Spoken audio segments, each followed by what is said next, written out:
Good evening and happy Monday. Good evening and happy Monday. Did I say good evening? I meant, well, good afternoon because this is a bit much earlier than I usually start. I got something special today. It's probably been a month since I last streamed. I was not planning to take this long a break. Um, I had some personal issues. The network continues to be inconsistent during heat waves, and I had some health issues, but I'm okay now, and we need to get back into regular streaming. My Lego build queue shelf is getting out of control, so I need to clear some space because I have some uh, I have some big Lego sets coming in over the next couple months. I've seen some of the leaks, some of the early reviews, and not just that, but I have some big money coming in next month, so I'll be tackling good chunks of my wish list. So I need to clear space on my build queue shelf. So today I have something special here. Let's switch over to the camera.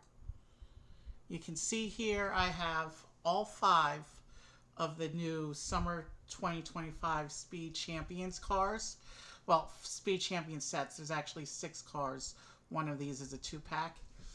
The You'll remember Speed Champions was the first theme I really did a full theme on with my Lego collection last year, and I skipped the Winter Wave because the Winter Wave was a F1. They did like a special F1 season this past winter, so all 10 cars looked very similar except for different color schemes, and two of the cars were just remakes of sets that they had done just last year. So I wasn't really interested in the Winter Wave, but they came back with the Summer Wave, which is more of the Speed Champion stuff that the cars that I like. So we're going to try and build all six of these today. So this is probably going to be my longest Lego stream. Actually, my longest stream ever. We have the total piece count is about 200 to 300 pieces more than my previous single stream piece count record, and that was all in one set that had three separate builds. So it'd be so we're looking at being here all day pretty much, I think, to build all six of these cars. We have uh, the Bugatti Centodieci Hypercar. That's this white one on the bottom. There's a this is the Lamborghini two pack up here, featuring the which one is which here.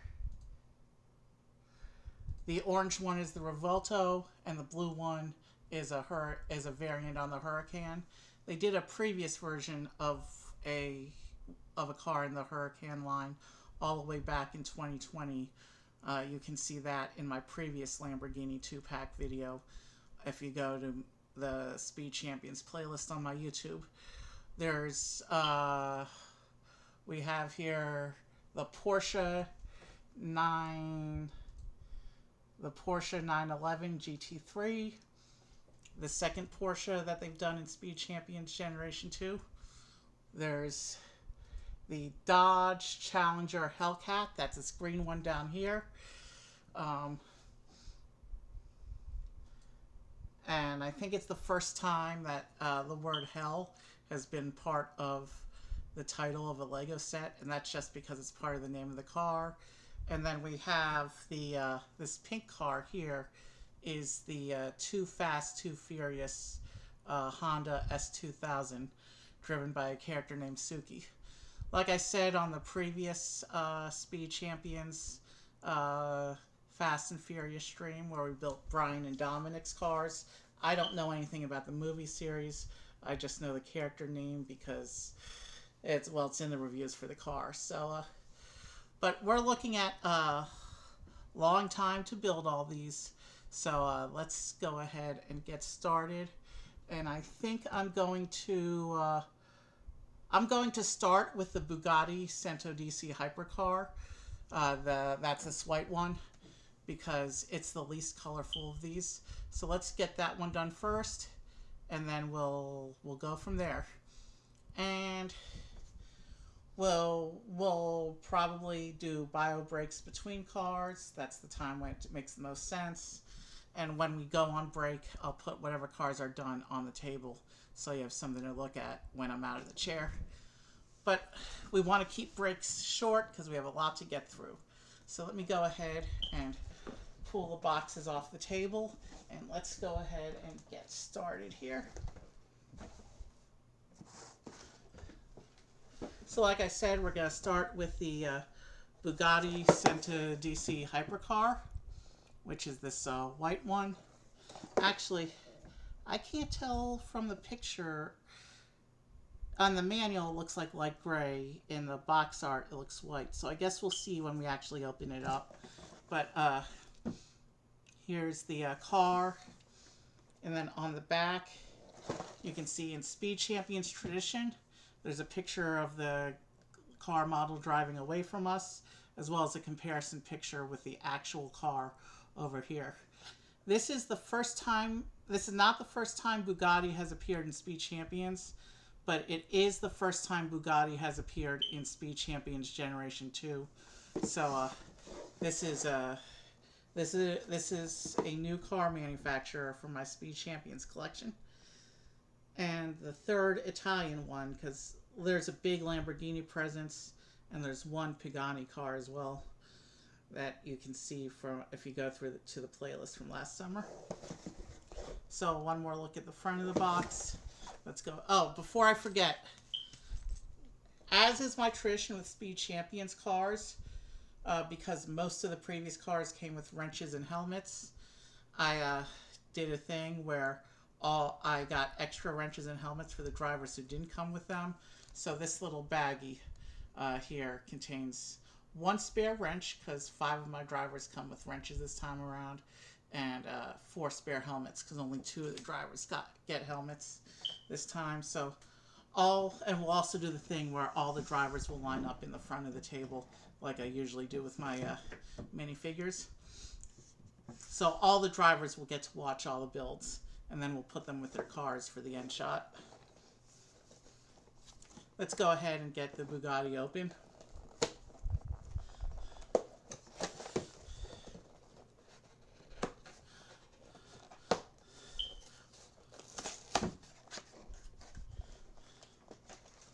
So in true Speed Champions tradition, there's this big sticker sheet.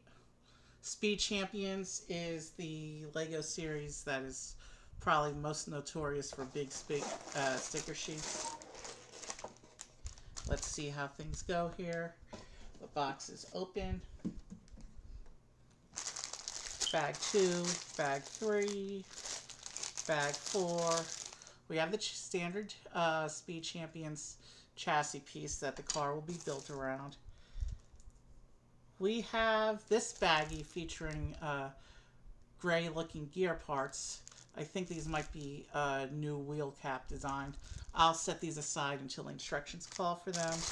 Here's bag 1 right there. We'll leave that out. I'll set these other bags aside. And the instruction book. And you know what we do with these. So we have the...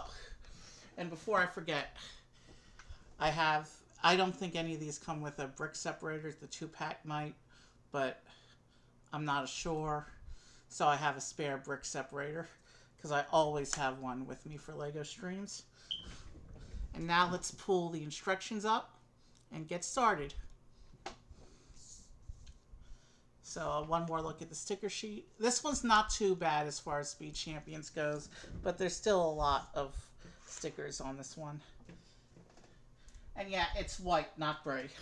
So let's go ahead and begin. One moment. Let me just see something real quick. Yeah, we're good to go. Okay, so it's telling us to open bag 1 and pull out the chassis piece.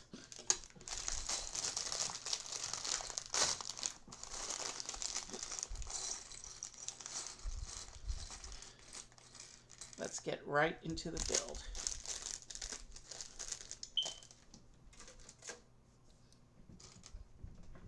So we're going to start with the driver. It looks like we got a girl driver for this one. Oh, I like that torso print. Oh yeah, this driver looks nice. Okay, let me get her put together. So we have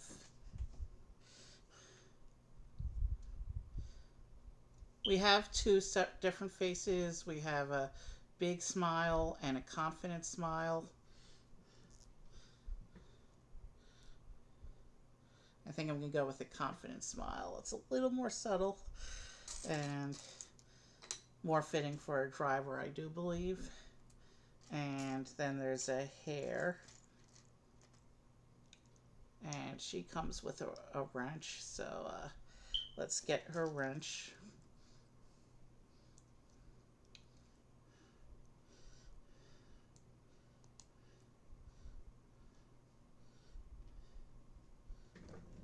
So here's our Bugatti driver. And here's the back. You can see the back of her racing outfit there. It's got the Bugatti logo on the back there. And then the last thing we gotta do is we gotta give her the helmet. So let me reach into my baggie of bits so that we can give her the helmet because she didn't come with one.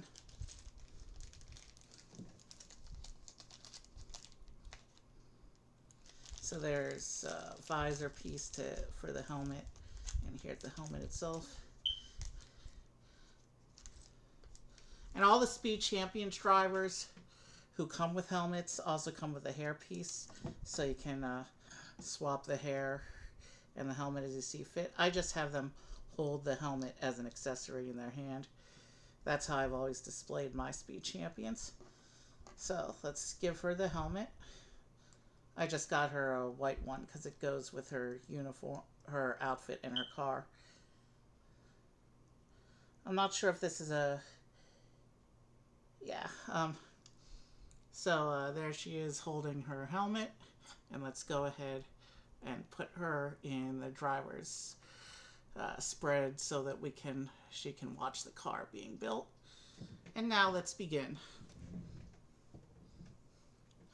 We start with this chassis piece. And then we just do what the instructions say for about 100 pages. With 6 cars, we've got nearly 600 pages of instructions to get through today. And a ton of stickers.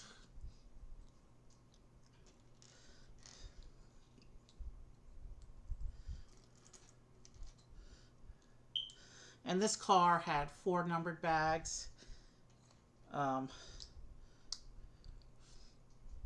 So if all the cars have 4 numbered bags, which is an easy prediction since they tend to be consistent across waves, then we're looking at 24 numbered bags-ish.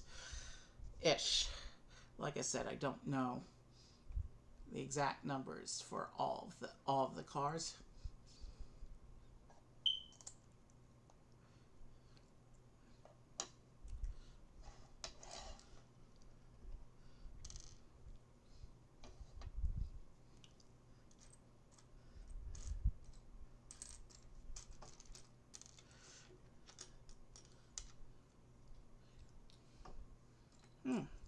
That's an interesting technique there.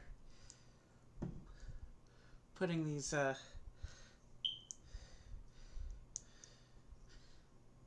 putting this 3x2 across jumpers. Speed Champions is known for weird and unusual build techniques. I like it. I like it because you don't know what to expect with a Speed Champions build.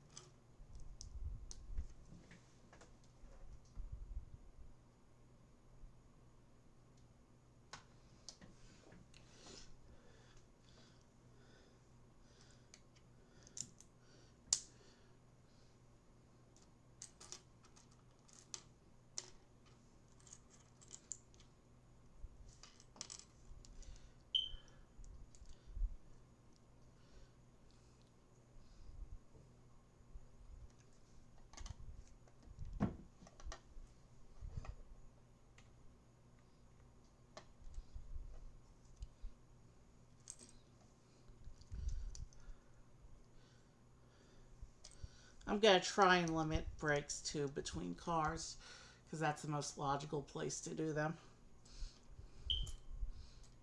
And we just started. We're nowhere near a break. I'm just saying.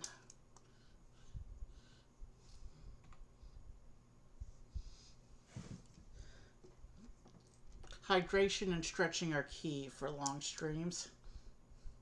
And I've never attempted something. This is an unprecedented length of stream prediction for this channel.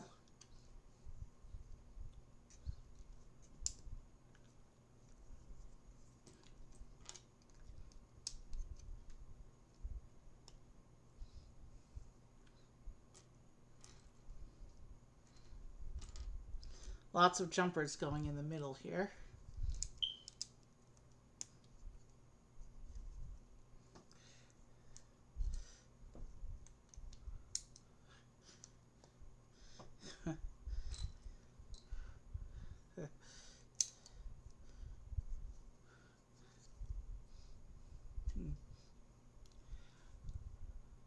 Oh, hi, Priest of Syrinx. Just so you know, this is going to probably be an all... Well, this is definitely going to be like an all-day thing. So feel free to come and go as you need to.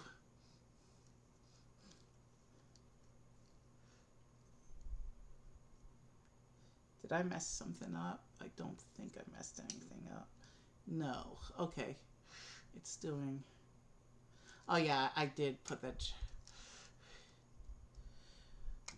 We're only in the first bag of the first car of 6, so we'll be here for a while. And I put one of those jumpers in the wrong place. We're already off to a great start. If I can just get that one out. I'll have to pop out some pieces around it, I think, to get to it. All right, there we go. It was supposed to be here. Now I should be able to proceed with the build. Now you know why I always keep one of my brick separators next to me when doing Lego.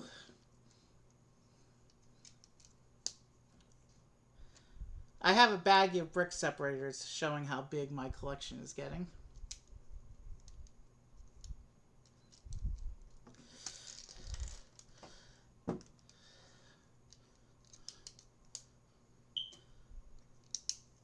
There we go. Now everything appears to be lined up properly.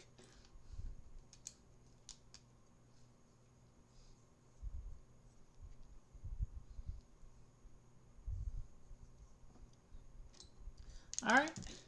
Now we got through our first mistake of the day. Let's keep going.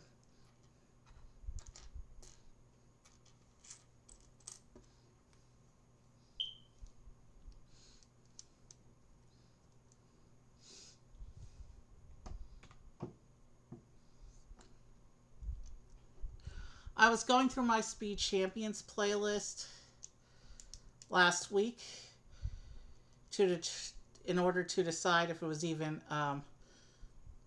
possible to attempt something like this. And I came up with I have about an hour and a half average per car on the previous Speed Champions cars. So we'll see how it goes. But an hour and a half means I'm looking at 6 hours today.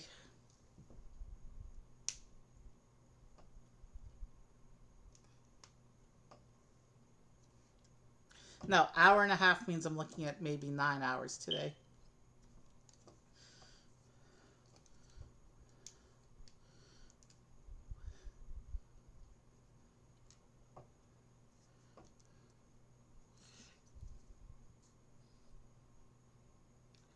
Yeah, that looks correct. Okay. We're starting with stickers. Okay.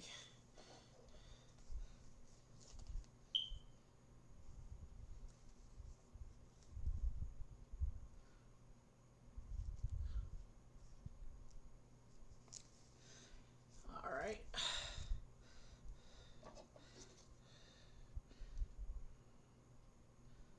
I'm not the best with stickers, but having done the 43 previous Gen 2 Speed Champions cars, I've gotten a lot of practice, so I'm not too terrible at them.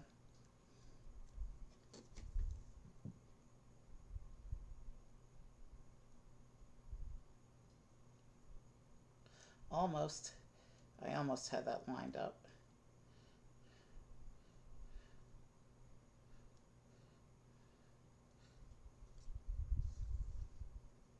It's not perfect, but it's serviceable. Let's go ahead and do these other two stickers.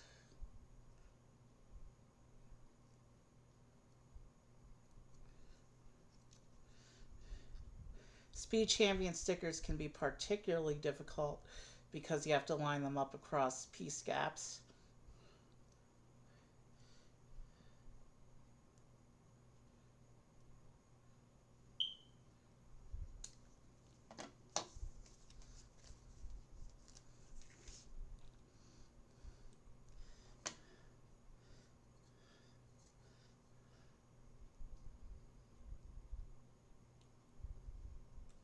Yeah, let's get that a little bit better to start.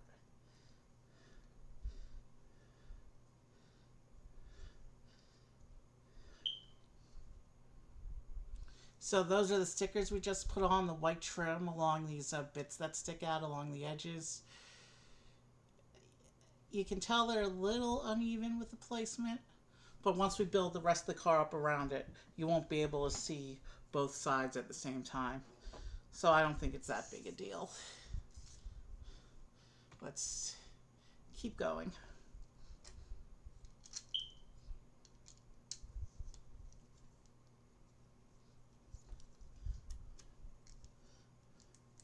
So here's the beginnings of the white for the car. The first piece of white on the car right there. And it's on the inside.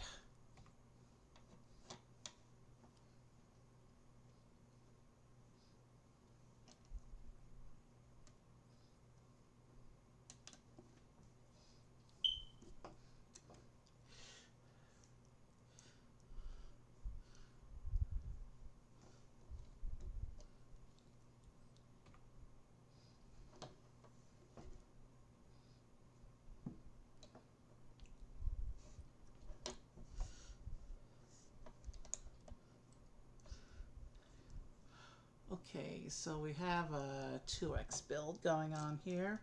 We're also coming up on the end of the first bag, which means we'll start to see the car come together, the outside of the car. It looks like we're building up the interior right now. First, though, how does this line up? I think it's, yeah, like that. And then we got to do that again.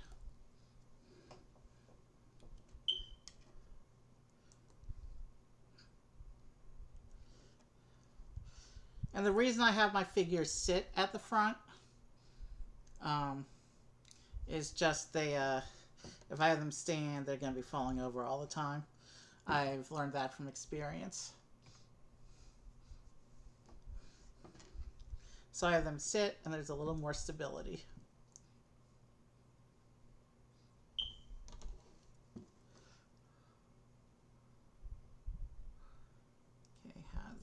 Okay, I think I see how it's doing this.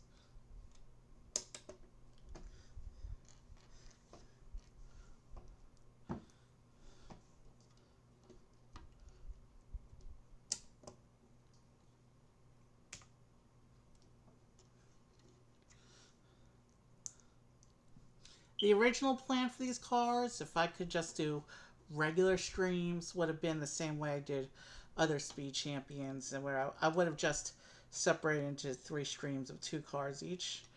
But I don't really have time for that. I need to get through this build queue to make space. So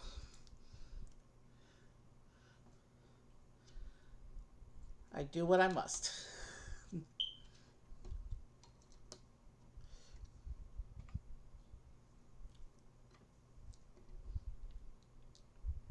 So now we're doing the second axle block.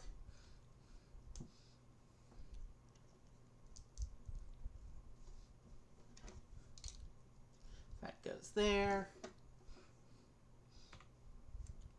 And our first bit of exterior white for this car. And already I'm seeing some interesting build techniques for this one. But Speed Champions is known for interesting build techniques. So it'll be cool to see what kinds of surprises we are in store as we go through the builds. So that's bag one. Let's take out bag two.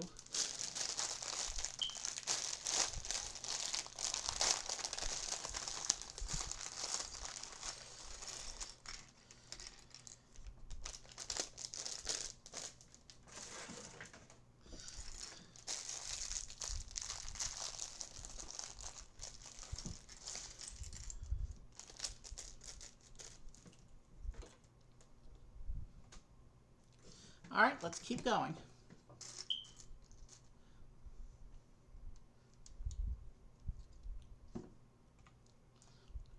We have our first little assembly here.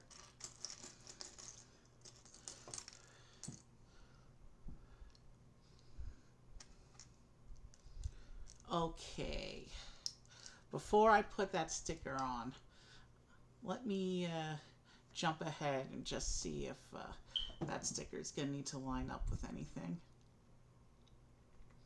I could just check the box. No, it looks like that sticker doesn't line up with any other stickers, so I can go ahead and place it now.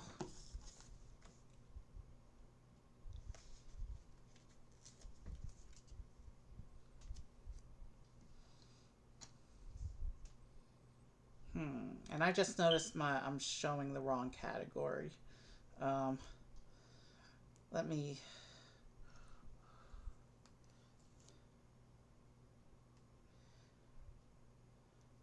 put the sticker on and then I will fix that. You're not going to damage the sticker as long as you don't press it all the way down. You can just, but once it's all the way down, if you pull it up, you're going to crease the sticker. So it pays to be careful of your placement the first time.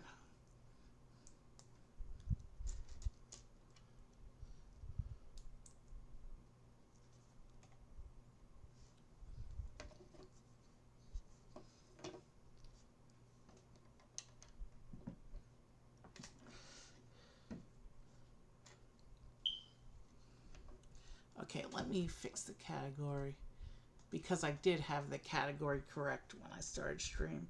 I don't know why it didn't stick.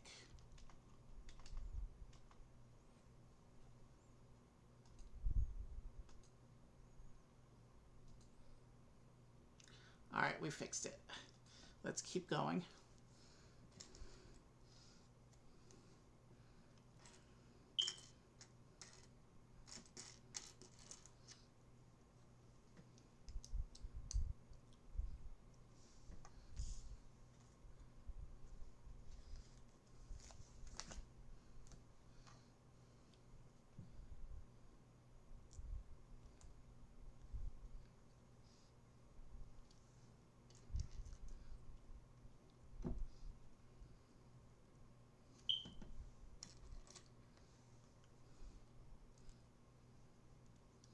Okay, this one will go over here on this side.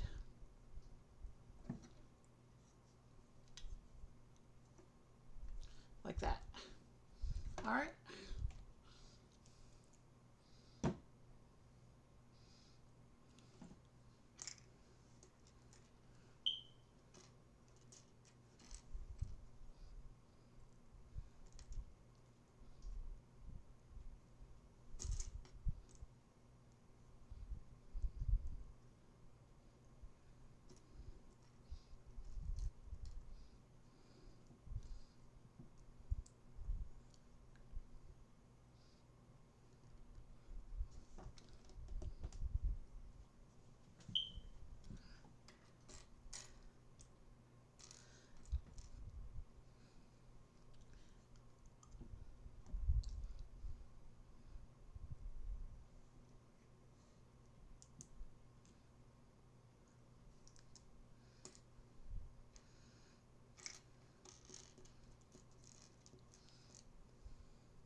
Okay.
Wow. These little quarter tile bits that they usually use to represent the mirrors, they usually come in at the end of the build. But here we are only midway through the build, and we're getting them already. Might have something to do with the way the structure of the rest of the exterior is built up, though. But this is an interesting surprise.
Okay, there it is.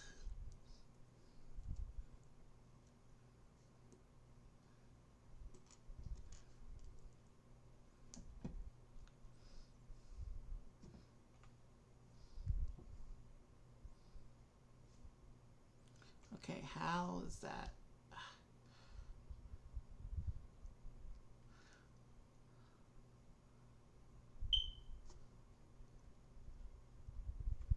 Okay, so that goes on to the back of here like this, filling in some structural gaps to allow the rest of the build to continue. Okay. I always think these pieces are interesting. They're part tile and part plate, with some studs, but some smooth surface as well.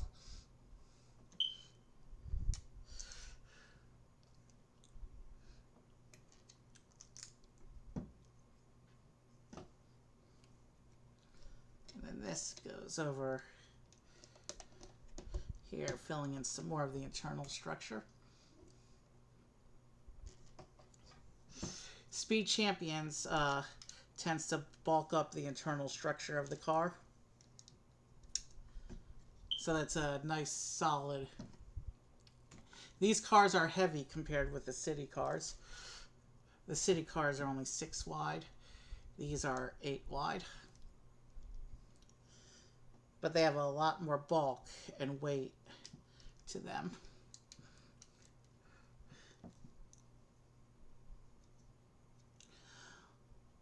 How many sets am I doing? Well, technically it's 5 sets, but one is a 2-pack. So we're actually doing 6 total cars.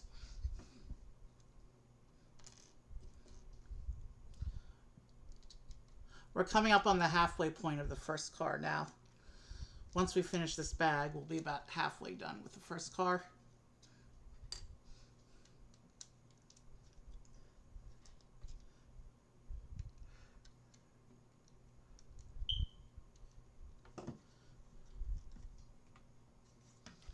now we're going to do another assembly.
Ah, sticker time. And these are tiny stickers. And I should probably, and these will be visible at the same time, so let's get the pieces on first so I can make sure the stickers will line up.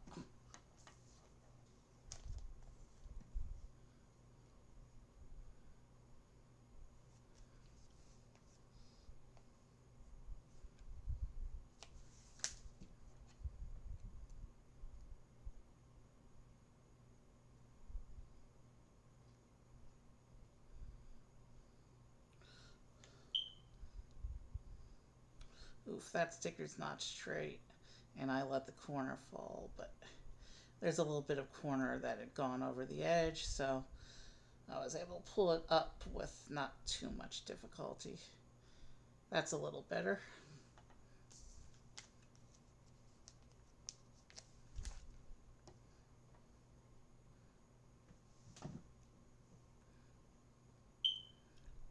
And now that the car is coming up around it, I'm noticing that the sticker that was misaligned early, slightly misaligned earlier, is looking worse now with other stuff around it. So I may try and do a little sticker surgery down there in a moment.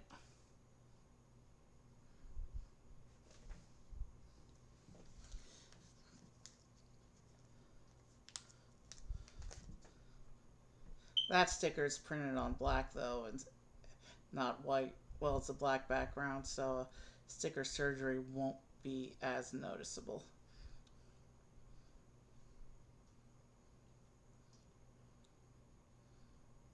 It's not perfect, but this is how the stickers turned out for this little section. I've done worse on Speed Champions, so I think I'm doing okay.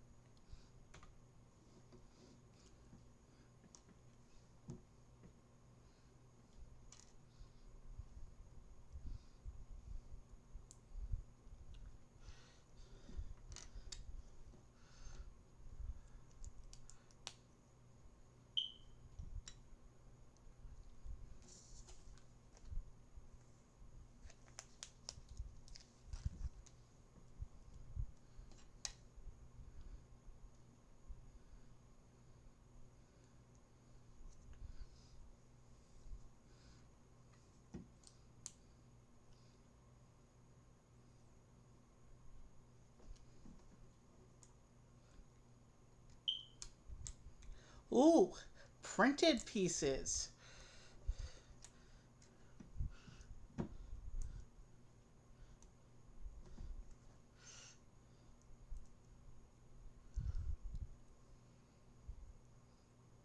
Let's make sure I'm putting the patterns on the correct sides though.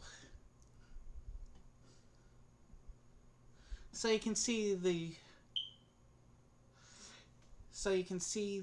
white, the printed white isn't quite the same color as the plastic white, but it's pretty good. The color matching is usually a lot worse in Lego, so I think they did okay with this little bit.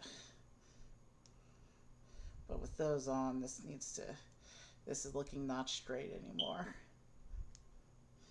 It's funny, sometimes you put a sticker on and it looks straight, and then you put on the stuff around it, and then you see how not straight it really is.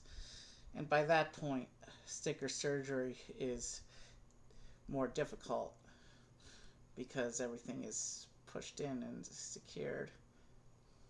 Okay, that's as good as it's going to be.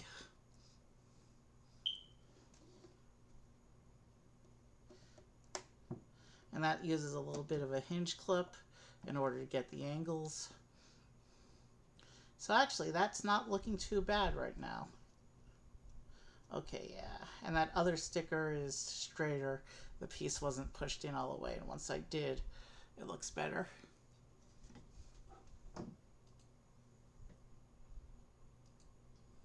So yeah, let's keep going.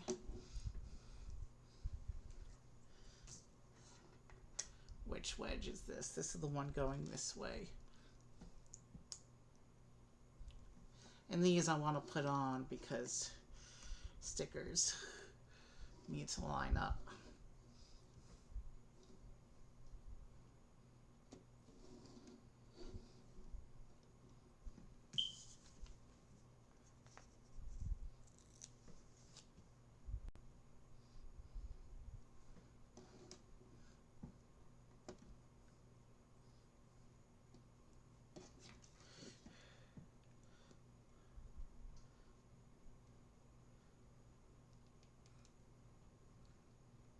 It's not going to be perfect.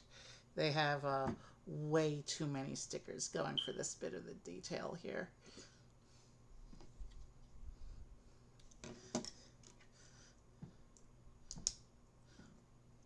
But not perfect doesn't mean it's going to be bad. I'm still going to do my best.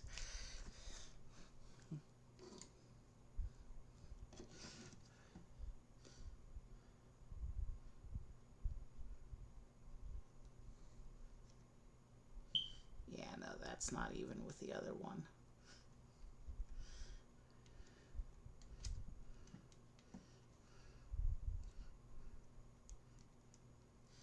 Great. Now I'm creasing the sticker. That's not good.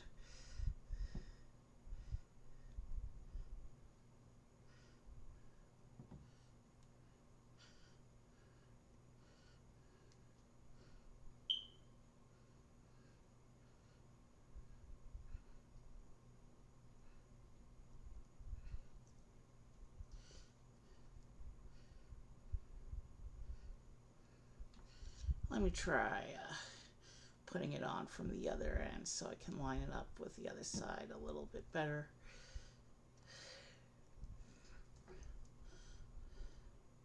One of the problems with this sticker is it's very narrow, so it's hard to get my finger in there.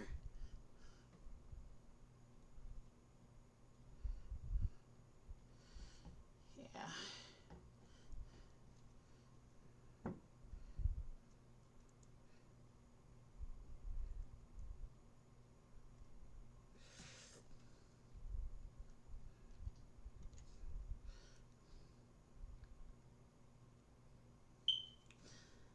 Good enough. It's better than it was.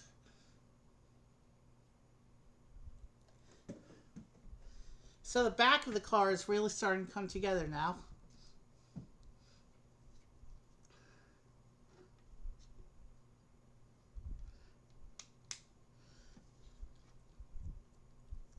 And these clip tiles come in at an angle.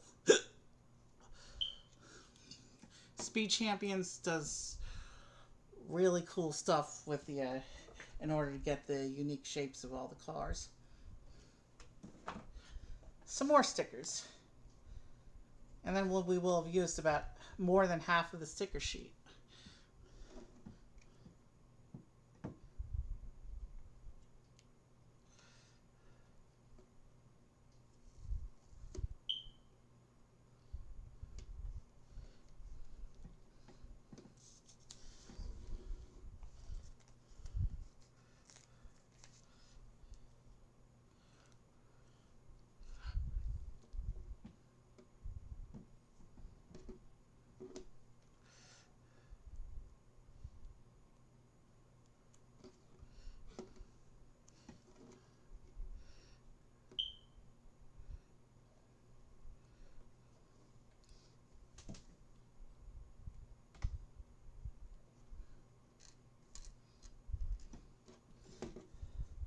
Okay, so the back of the car is pretty much together. And it looks like the next two bags are going to be building up the front end of the car. We're going into bag 3 now.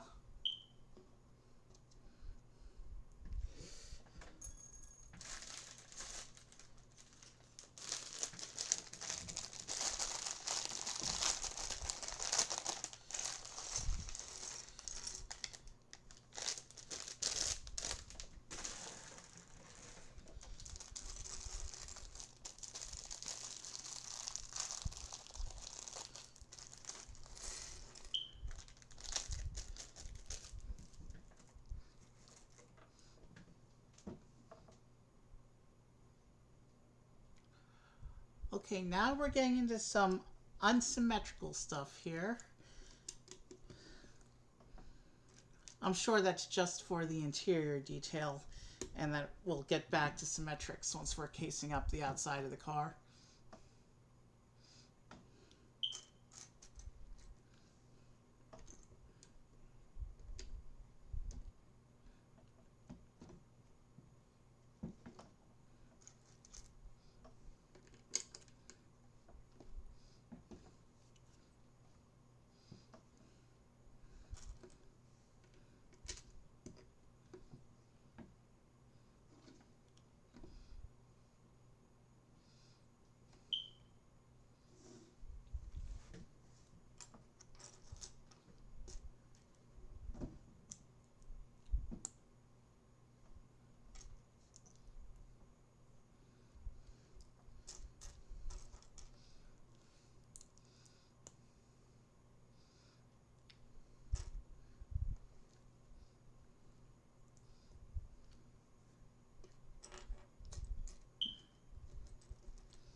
Interesting.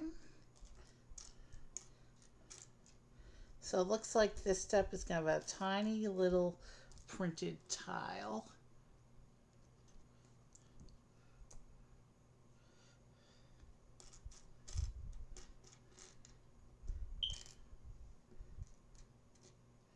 There's that piece. Is that one supposed to be printed? No, that one looks like it's supposed to be a plain tile. But I'm only seeing this other printed tile here. Give me a moment, I gotta...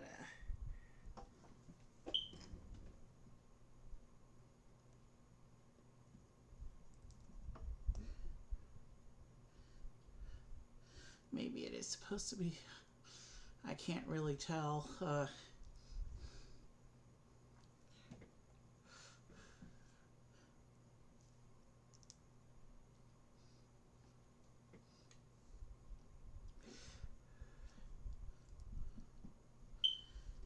So it looks like we're doing the shaping for the bottom of the front now. Yeah, because it's going to stick out from the front of the car like that.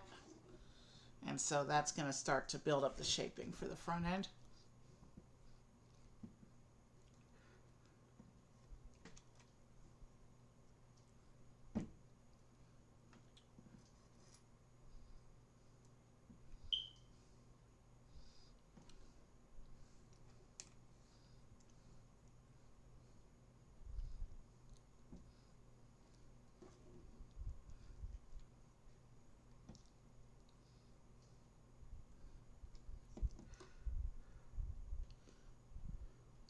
It says it's supposed to be put together like this. So if that's the case, then this needs to go in like this. Yeah, and then that lines up with that.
let's see.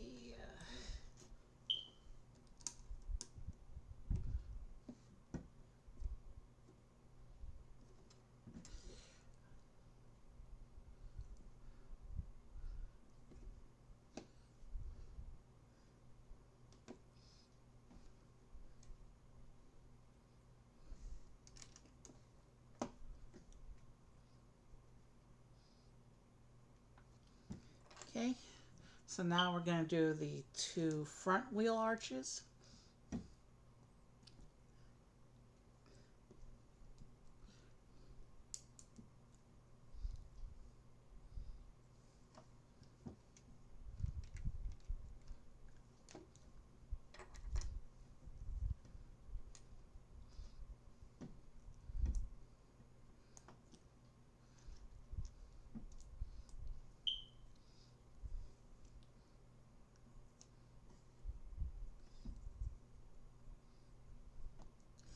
I just did that wheel arch incorrectly.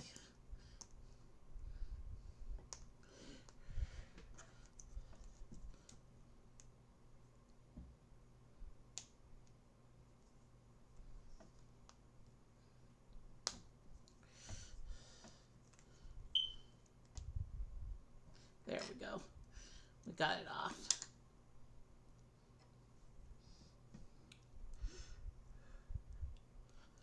All right, let's do that correctly this time.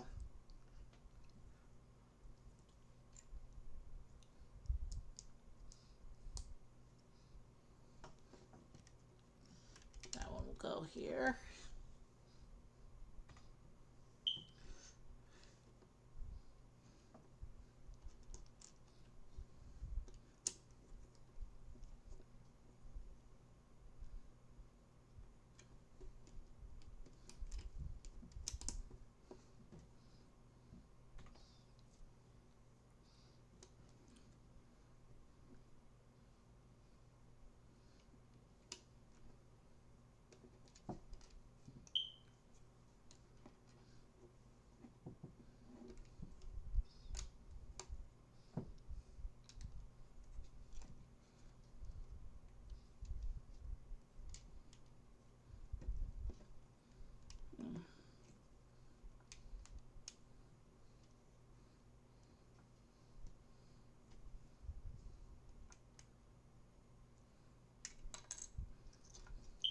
Yeah, bits of the front are still flaking off. We haven't secured that area yet.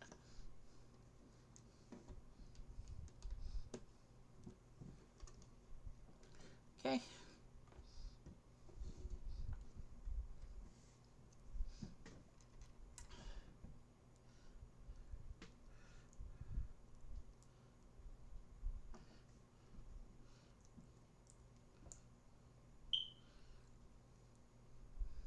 I do like the blue going on it throughout the interior.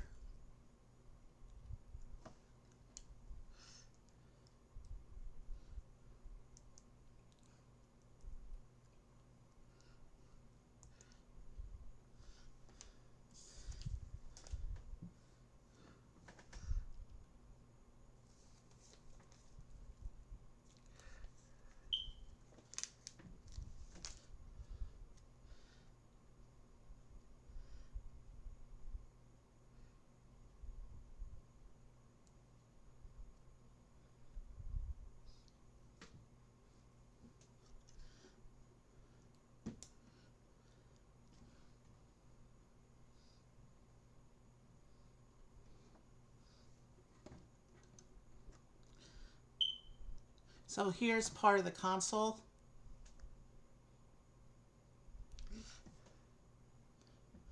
And that will plug in here in the middle of the inside of the car.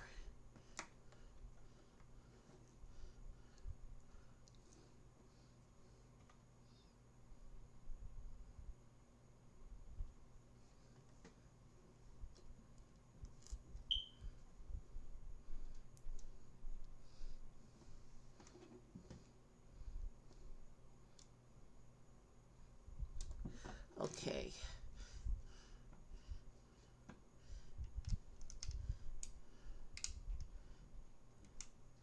This piece keeps falling off. I hope we secure it soon. Meanwhile, I don't know why it didn't have us put this piece in earlier, because my finger isn't that small and can't get to that hole. There we go. I got it in. So of course we have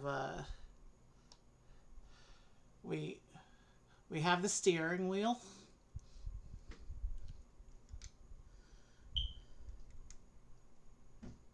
That'll sit right there. And then we have this little microphone piece for the gear stick. That goes in the middle there.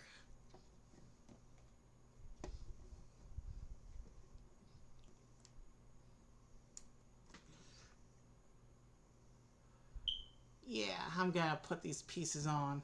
These are stickers that are gonna need to line up, so let me go ahead and do some building. 1, 4, 5, and 9.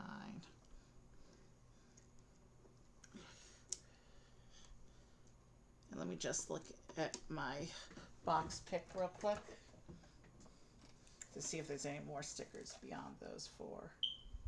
Yes, there are. But those are actually prints.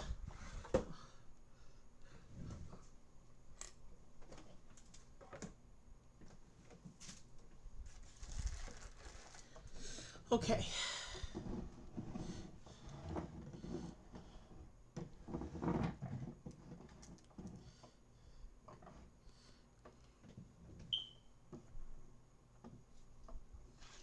Let's see here. So it's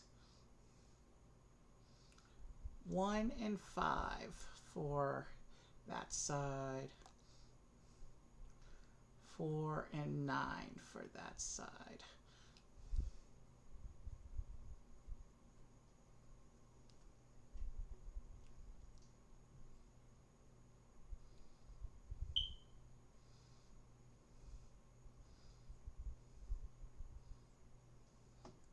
I genuinely can't tell what's different about these 2 bits of the instructions here.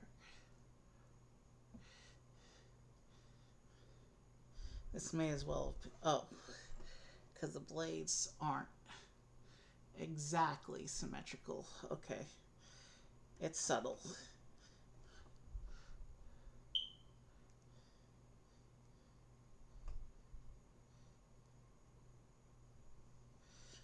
We'll put those 4 other stickers on once we put on the printed bits that are going to go in front of them, because I want everything to line up.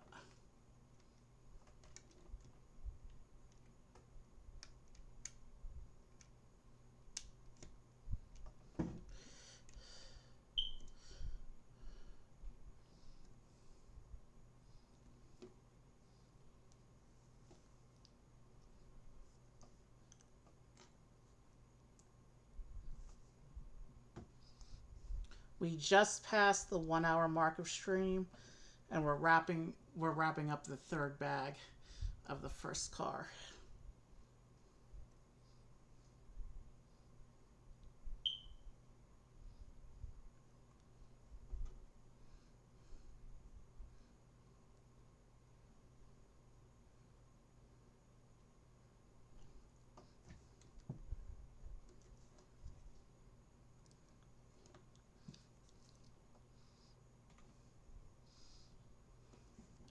Okay, here's where we put on those printed bits. So then we can go ahead and put those 4 other stickers on.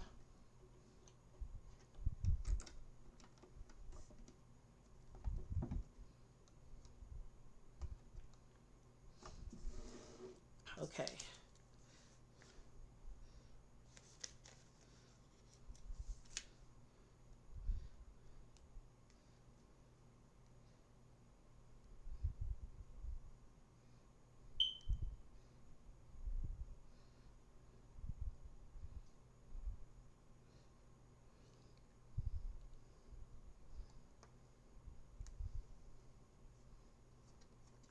There's going to be gaps because that's the nature of stickers. But as long as everything lines up, it should look okay.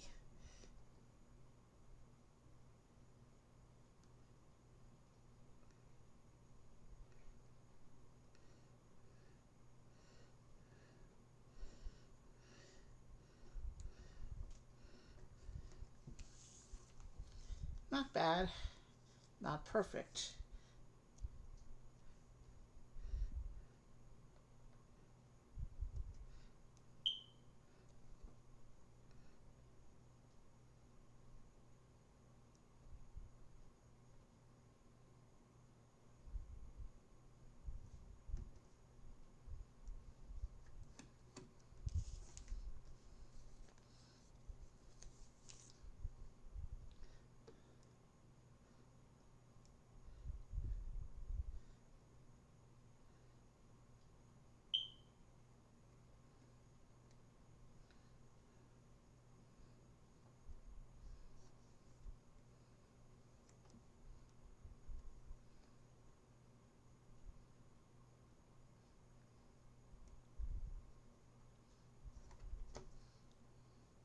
Okay, so that's what this front section looks like with all the prints and the stickers.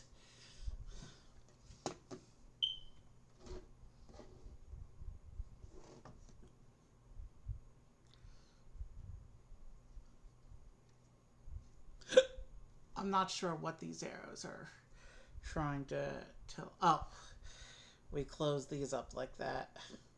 So those blade pieces actually make the front grille. That's a cool look right there. And that's why they use the non-symmetrical blades. That's what it looks like. Although there's one piece there that's definitely not even.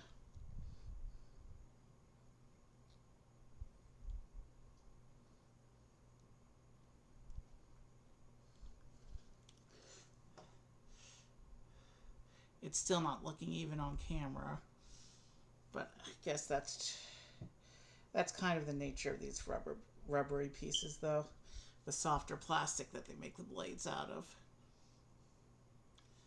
It's pretty good. It's not perfect. That's a little better.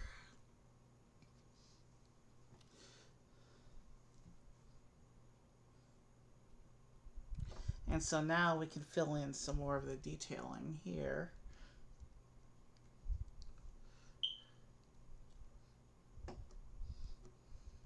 Some more printed pieces here, filling this in like that. And so we got the pretty much the hood of the car is together now.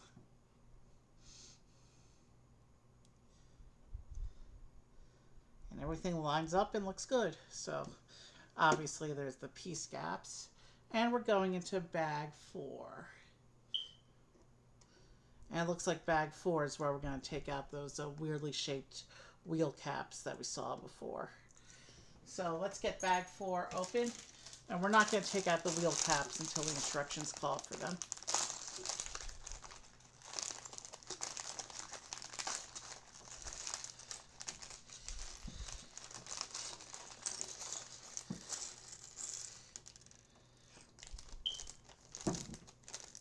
There's only about 20 pages of instructions left. So this car is really almost done. We just got to build up the top of the front here.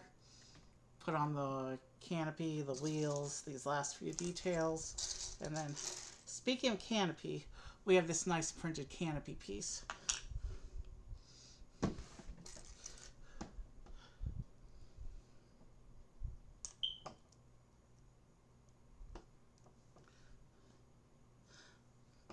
We still have 6 stickers left on the sticker sheet, so we're not out of the woods yet as far as those are concerned.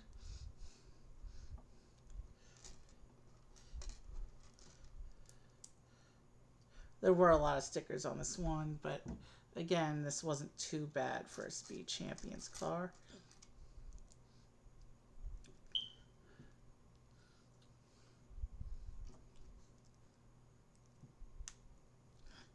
Interesting choice of piece here. Probably has something to do with how it connects to the rest of the car.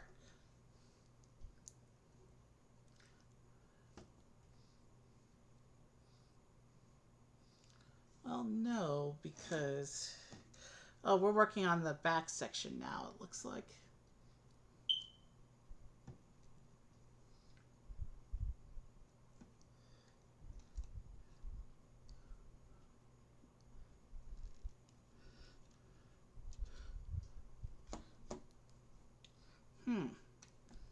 Okay, this looks complex.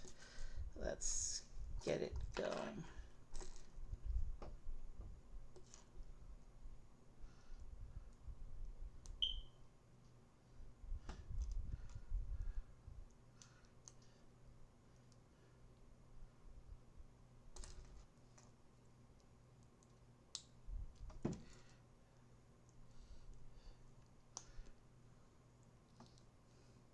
Machete pieces?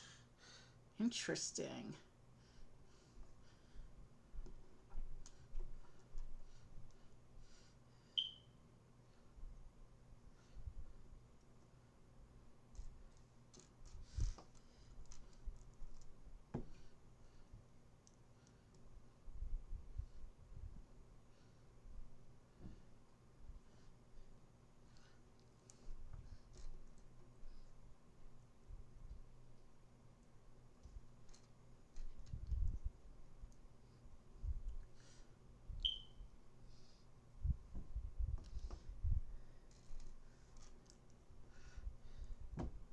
Okay, the back of the car now is doing some weird things. It'd be interesting to see what all this ends up doing.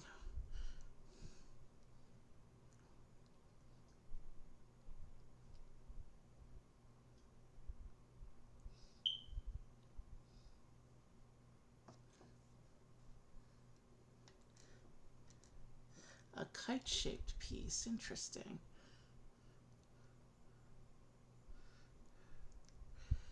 And that gets attached into the clips.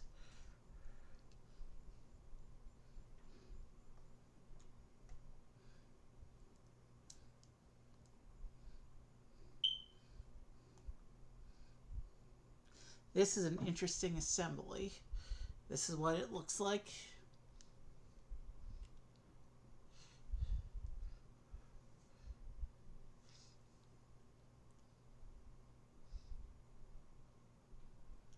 It shows the machetes pointing down.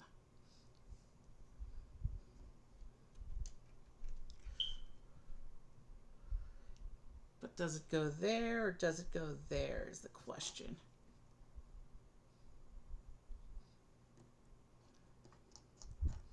Okay, it goes on the lower row. Okay, and actually lines up with the axle block. Inverted tile, I see. Okay.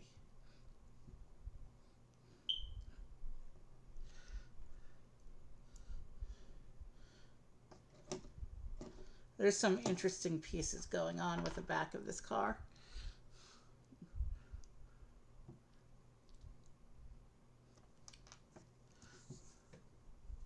And then we get another sticker.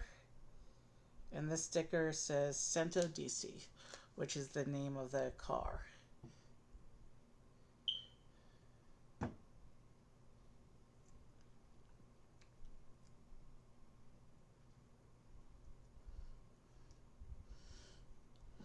There's our Centodieci sticker. And this attaches here. So the machetes make up a rear grille is what it looks like. And that attaches there above them. And if I just make sure everything's lined up correctly, we can proceed. And then we have these triangle bits. And these triangle bits just get these solid black triangles. So alignment is still key though.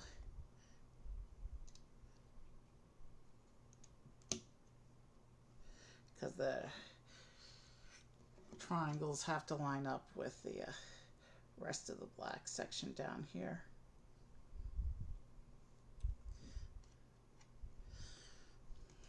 And I gotta keep it looking at least somewhat symmetric because I can't get perfect alignments on stickers. My fingers just can't get in there that well.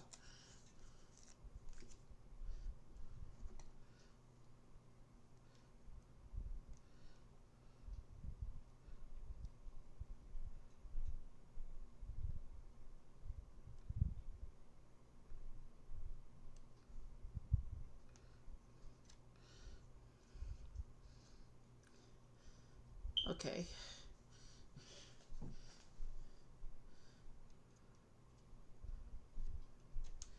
It's mostly lined up. The black bits are mostly lined up. It's not perfectly symmetrical.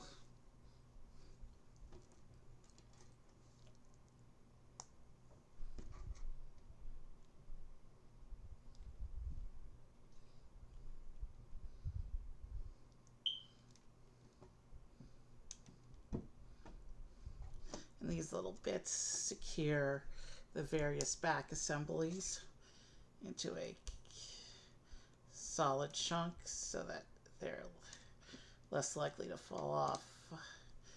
Yeah, because it connects to both assemblies there. So yeah.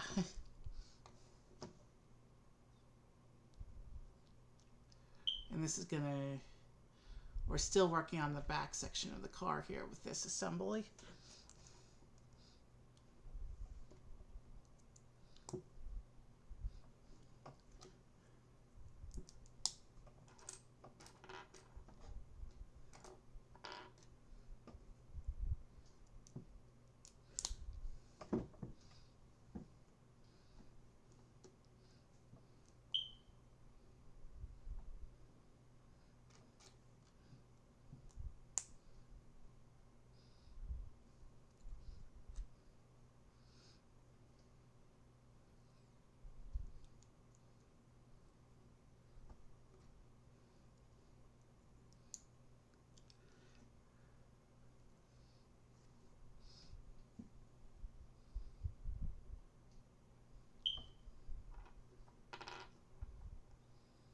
So it looks like we're doing the solid side towards the outside there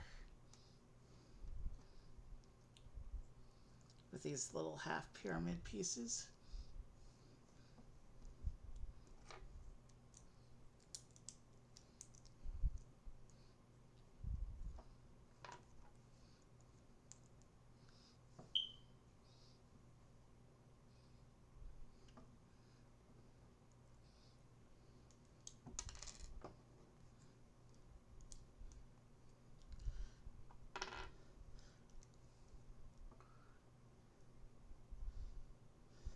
There's a tile printed on the side here.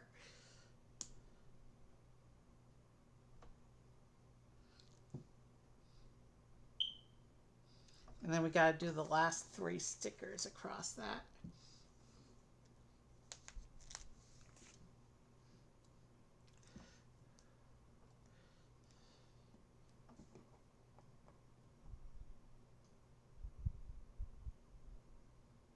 So this looks like the tail light assembly here.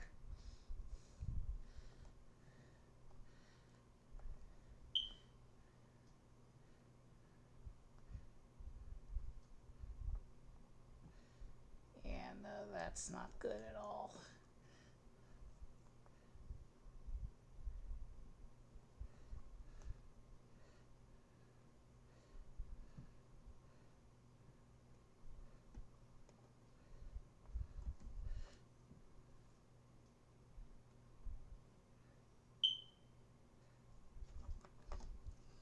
Let's get that out of the way so I can focus on my stickers.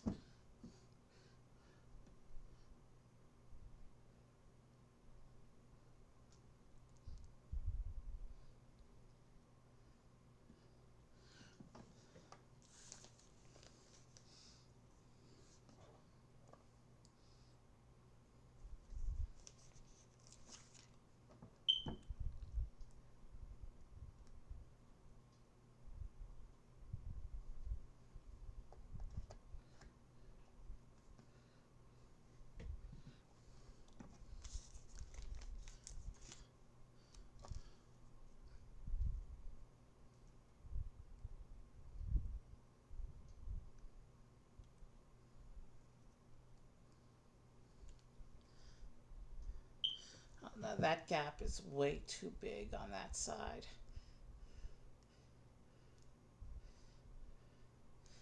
Wouldn't be bad if the gap was comparable on the other side, but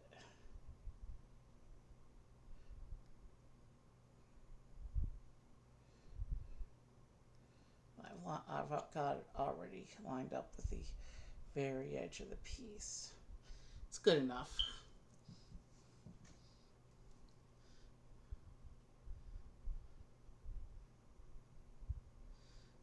So here's this section with the taillight stickers and then the Bugatti logo printed in tiny right there.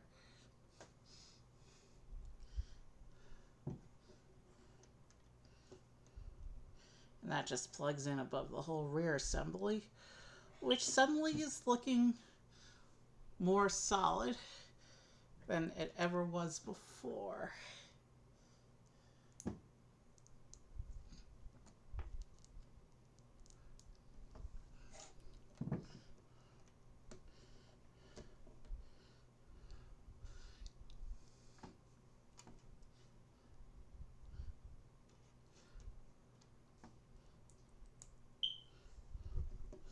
And then we put this little bit of shaping in the back here.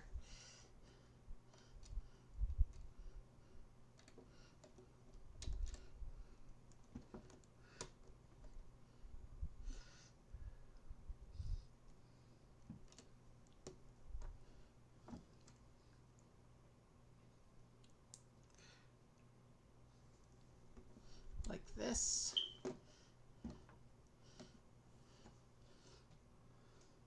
Oh, empty sticker sheet. We no longer need this. And of course, our printed canopy piece, which will stick here on the front end of the car. And it lines up nicely with those stickers on the sides. And then we get to do wheels.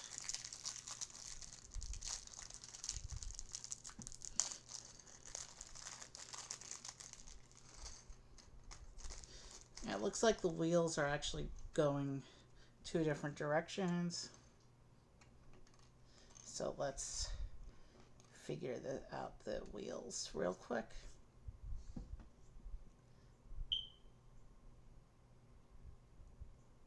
Those two wheels are going the same way.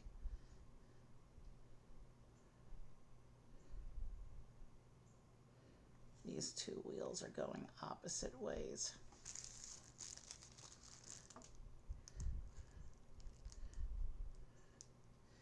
I hope I did that correctly with splitting the wheels.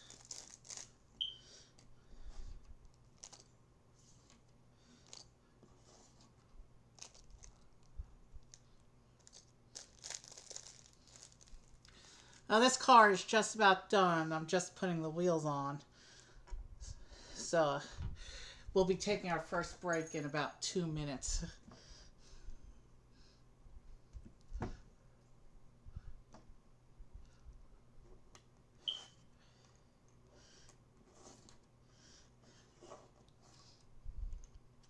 We'll be right on the 1.5 hour mark of stream, as I predicted. So yeah, these are the new wheel caps.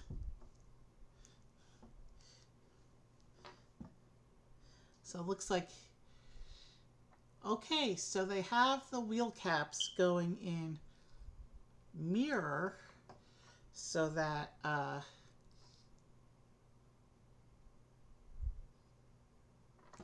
so it looks like these are the wheels for this side. So it looks like they have mirrored wheel caps so that all the spokes point the same way, regardless of which side of the car they're on. Interesting. So yeah, these are some really nice wheels that they got on this thing. This is my first time seeing this style wheel cap. Anyway, so here's the Bugatti Centodieci Hypercar. We'll take one more look at our little driver here. And I'll pick up that helmet during the break. One last look at the little driver. And we'll leave the Centodieci on the table so you have something to look at during break. And yeah, one last little 360 of the car. These bits are still a little loose up front, but there's always loose, flaky bits on Speed Champions cars. It's just it has to do with like the unique build techniques that these cars use. So Bugatti Centodieci Hypercar, we have finished 1/6 of tonight's stream. And with that, I will... And this shows you the rest of the wave. Well, the pink car is missing, but you can see the other cars some of the other cars will be building today. And you know what? Let me leave that advertisement page up as a preview for coming attractions. And I'll go get that helmet, and we will mute the mic and take our first quick little bio break. We're just under an hour and a half into stream. No drop frames, so network's holding good today so far. One car in, we still have a lot of build left to go today.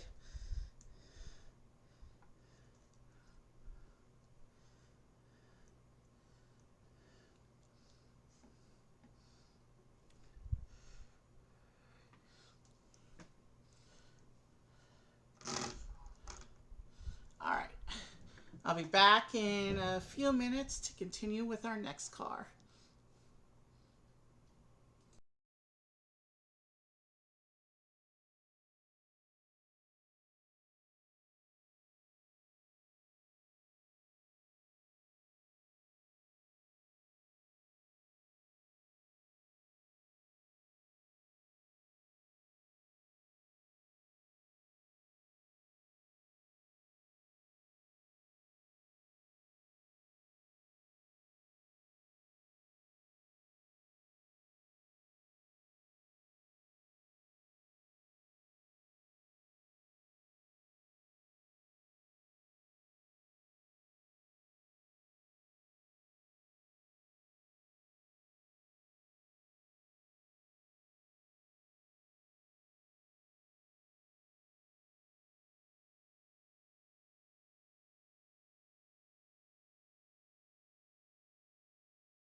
Okay, I'm back. So let's get right into our next car.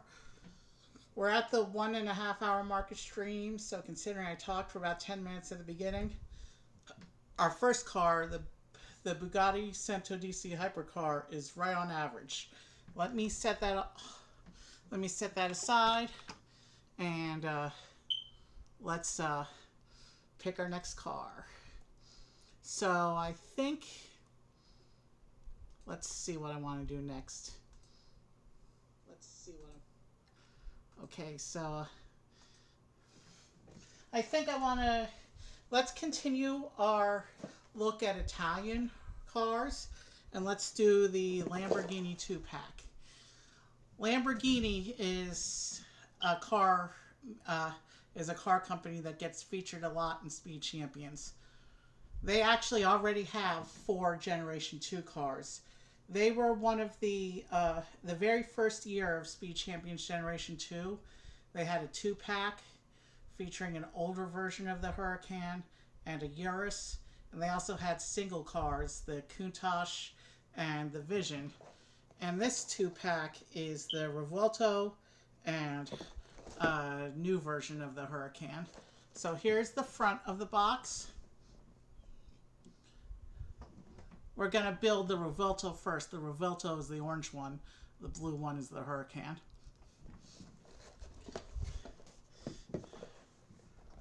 And here's where today starts to get colorful. You can see the back of the cars as Speed Champions is tradition.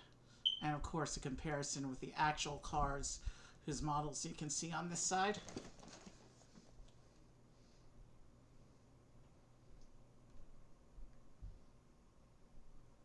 So yeah, they look good compared with the pictures. Let's go ahead and one more look at the back and one more. This is the only two-pack in the 2025 Speed Champions wave. But yeah, Lamborghini is a nice one to get.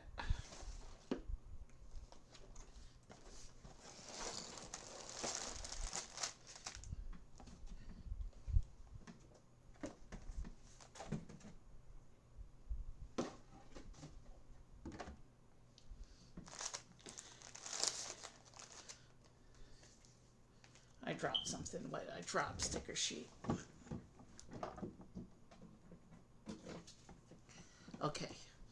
It's because the cars are two completely different colors, it's obvious which sticker sheet is which. So here's the two sticker sheets. Since we're building the orange car first, I'm going to put the blue sticker sheet aside.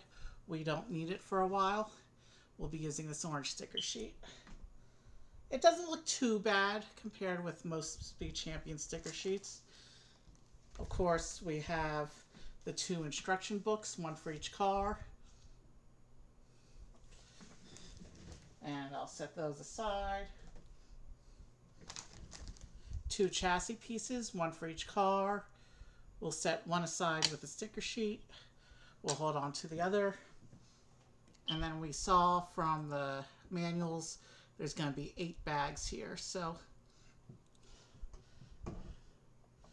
let's get bags 5, 6, 7, and 8 completely out of the way.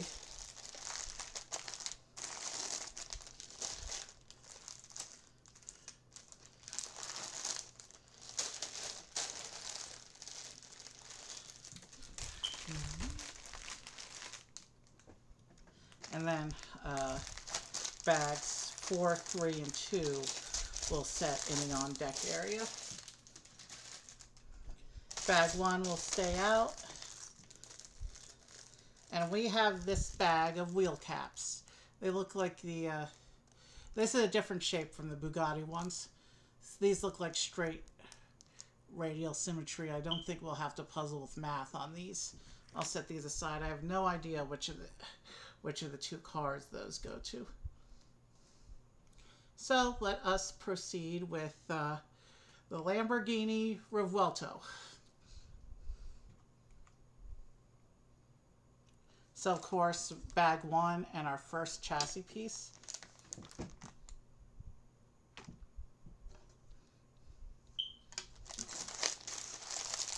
Let us begin.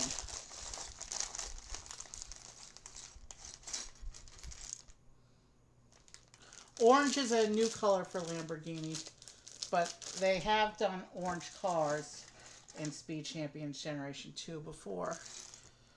Which one was it? There was a 2-pack that featured...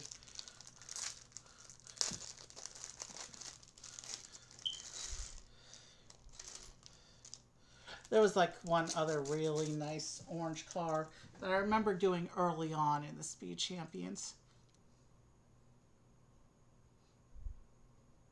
No, it wasn't the Mercedes.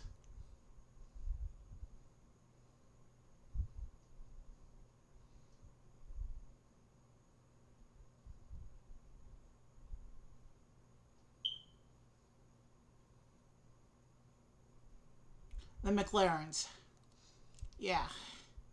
There was a McLaren 2-pack that we did where one of the cars was orange and the other car was orange, white, and black. And the McLaren F1 car was also had orange highlights. So let's go ahead and get started. We're starting with the... So this is 2 packs usually. Well, so far the 2 packs have all had one male driver and one female driver. It looks like we're starting with the female driver for the Revuelto here. And then with 2 packs, they only give you one wrench for the 2 drivers to share. So we'll be pulling out the spare wrench for the Huracan driver.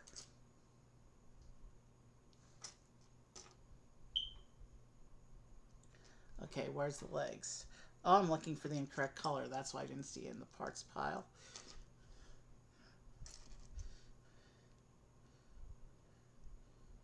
So, really happy smile or big smile, but not quite as over the top. I think we're going with the regular smile. Hairpiece. She gets the wrench.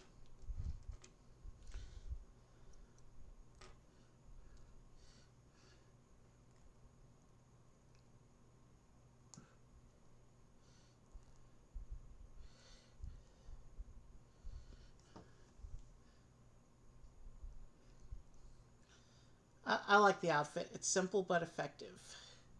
Oh, I forgot the instructions. Let's pull up the instructions real quick. So, here's what you missed on the instructions. You missed the title page, or I should say the cover image, and then the thing that tells us to open the bag. That's where we are. You can see she also doesn't get a helmet, so I have a helmet for her. Alright, here's our Revuelto driver. You can see the simple Lamborghini jacket. I like the look. Let's what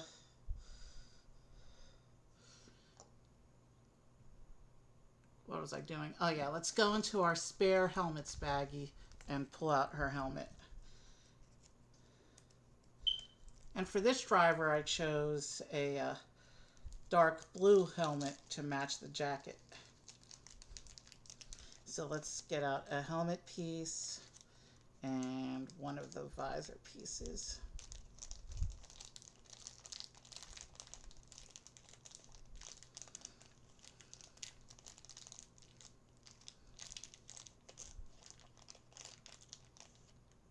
There we go.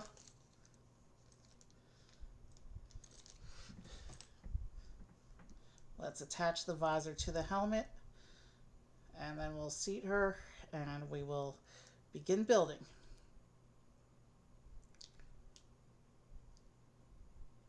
All right, the helmet's ready.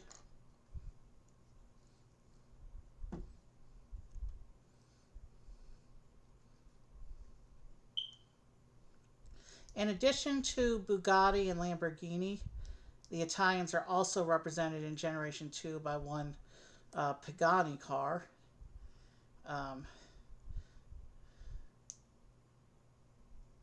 And also 4 Ferraris.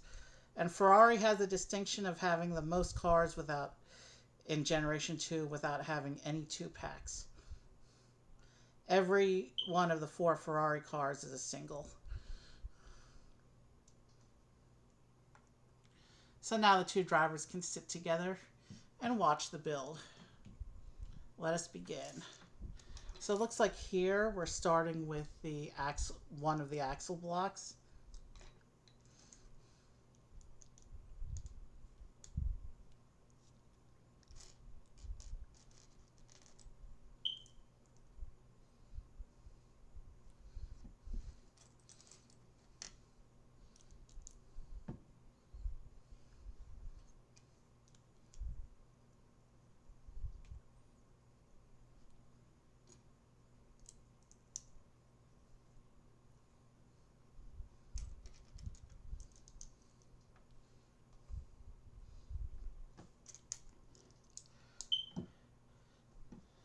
And now we get our first attachment to the chassis piece.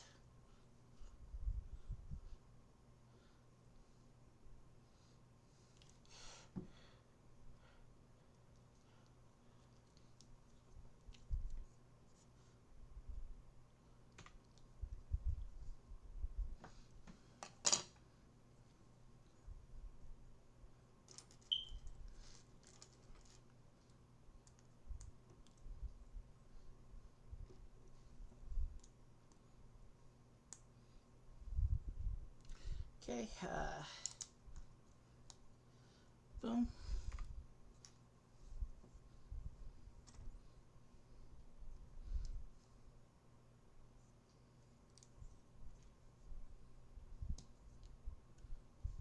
I think that's how they're lining up.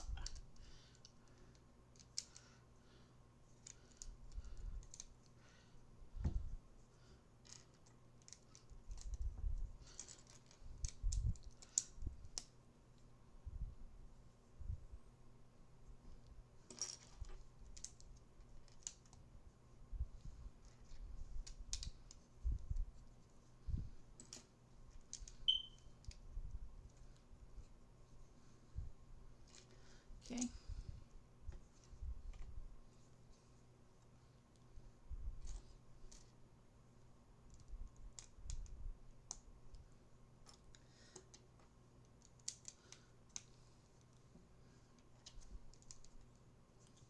Let's keep the builds going.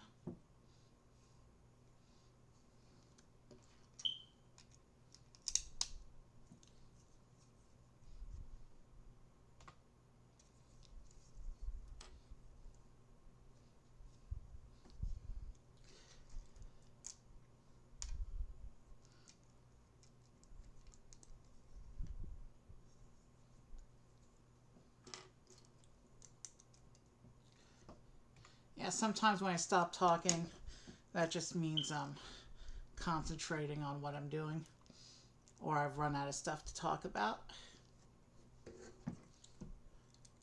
There'll be lots of silence, periods of silence throughout today's stream.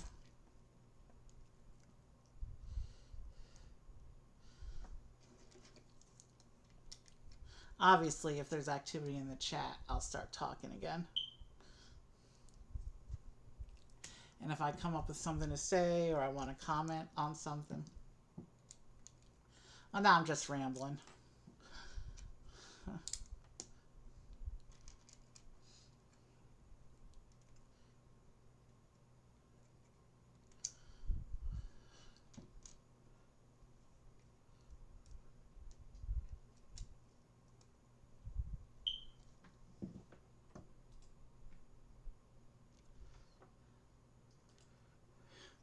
Oh, I had that totally turned away from the camera. But with Lego, I need to be able to see what I'm doing. So there will be times where what I'm doing is turned away from the camera.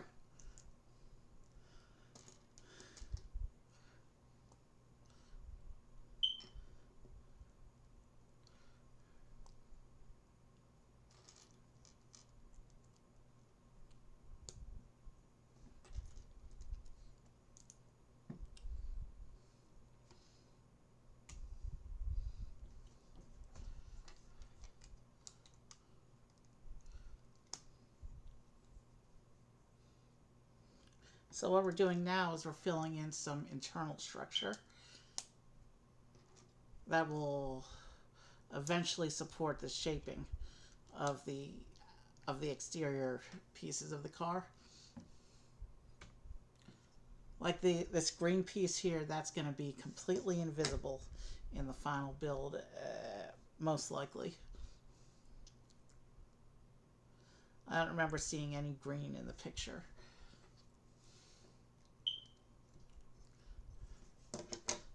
But a lot of these cars require precise shaping for their exteriors, so that's why you sometimes see bizarre internal assemblies on Speed Champions. Well, not bizarre, but unusual, I think, is a more appropriate word here.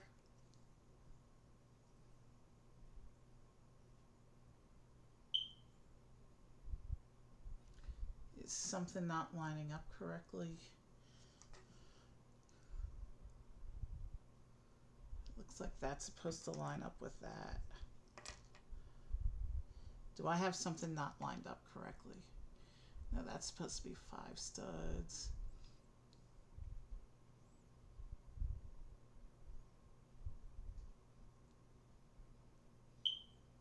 It shows those lining up right against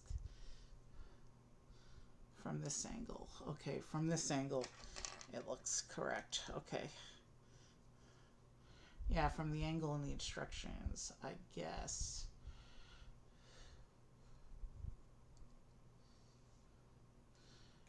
The rest of it looks lined up correctly, so I just hope I'm doing this correctly.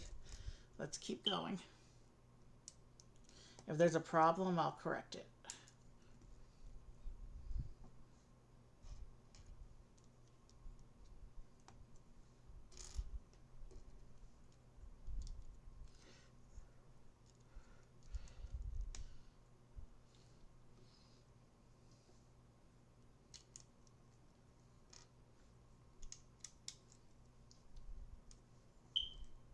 And then this little bar piece, that's almost certainly going to be used for some precise angling on something.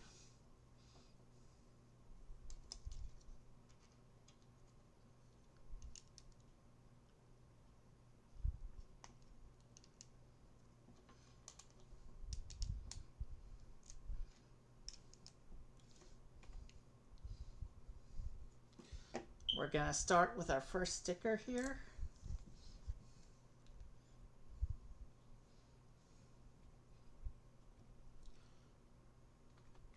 Let me just make sure that I don't have to line that sticker with anything else later.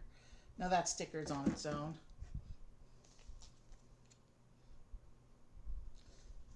That's cool. It says Revuelto right on the sticker.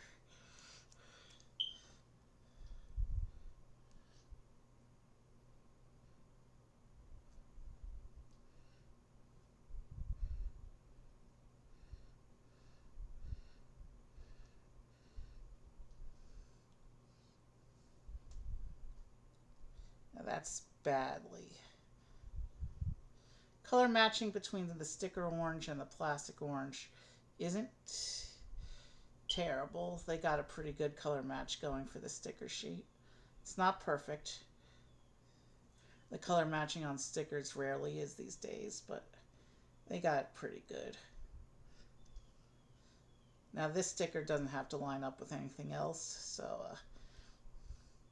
I can put it on the piece directly before I put the piece on the car, which is a lot easier than trying to line it up on the car, because the car is bulkier to hold when you're doing the precise finger motions required to align a sticker.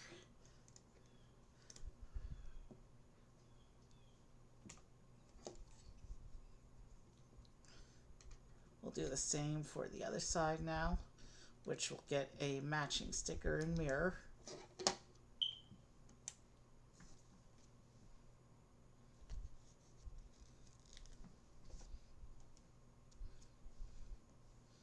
Oh, I didn't show you the sticker.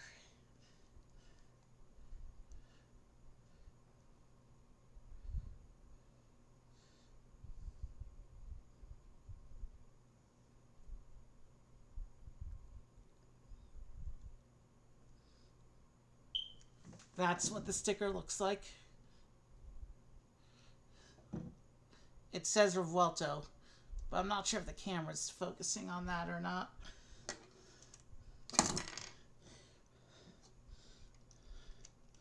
That was not supposed to happen, but the car structure is not secure yet.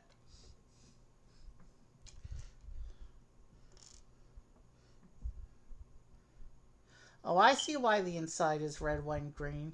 This is Lamborghini. It's Italian.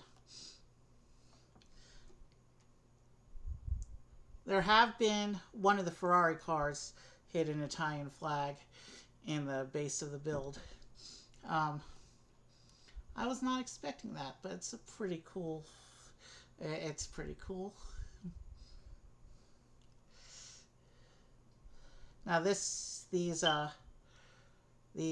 red, white, and green pieces aren't exactly in the shape of the flag, but it's enough to evoke the flag. I think it's a cool touch.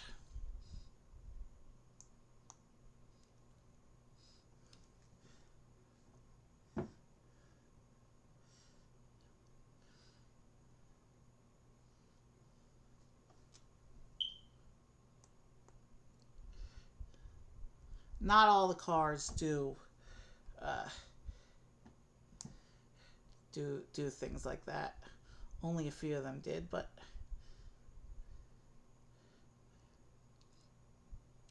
it's a thing that you often see in other Lego themes as well.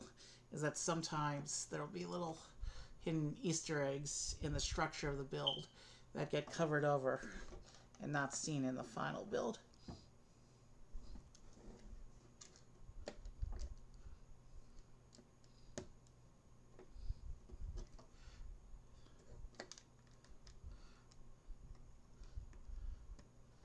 Well, and we breezed through that first bag. The Revuelto is coming along efficiently.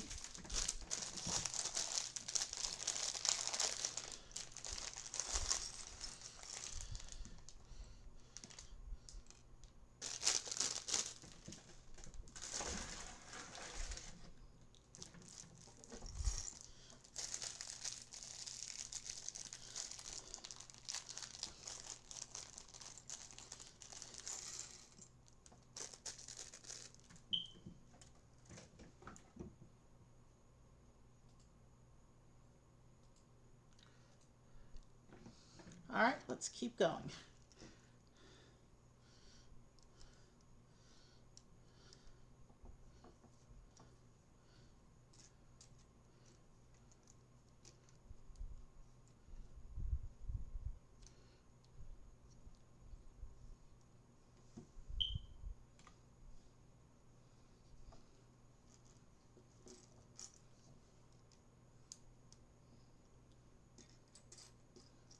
So it looks like we're starting to put together some of the shaping for the back of the car now.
Interesting again with the sideways half pyramids.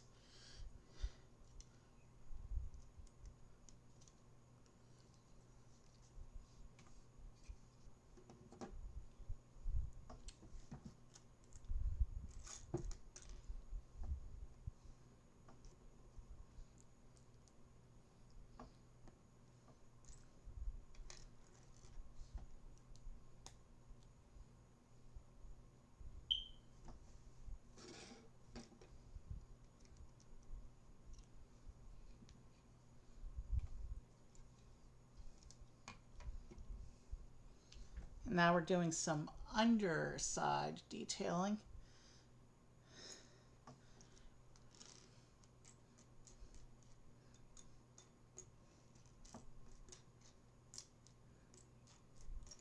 Okay, where is that piece?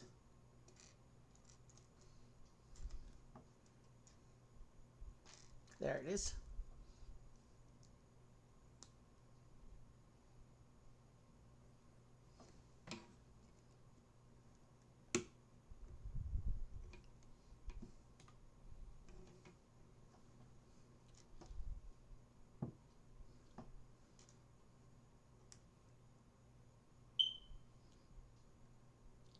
Interesting.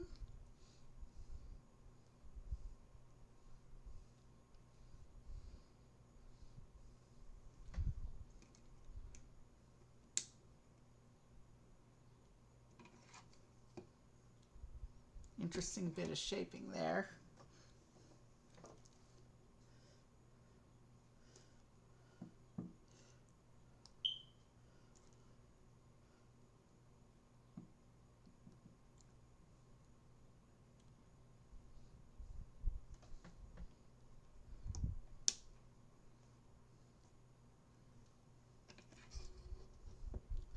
Okay.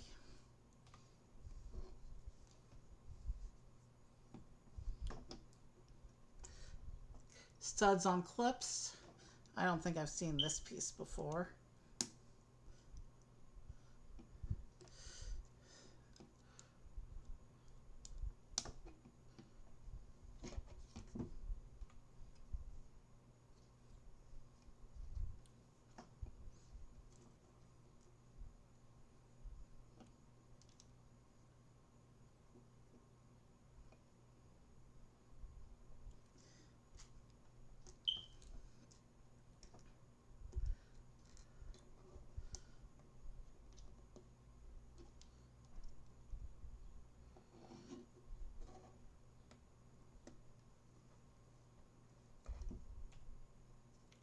Okay.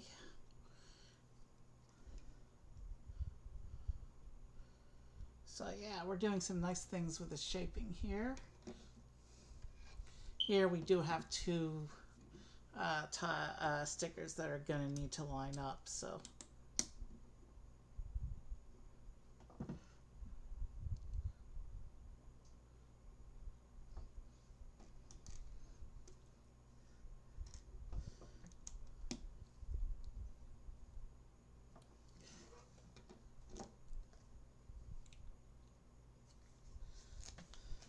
So the one sticker says Lamborghini,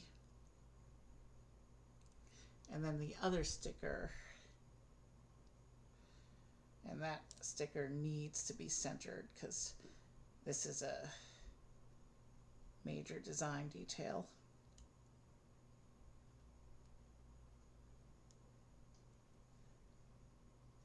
So that sticker is centered on the tile. And then we get the other sticker, which says Revuelto.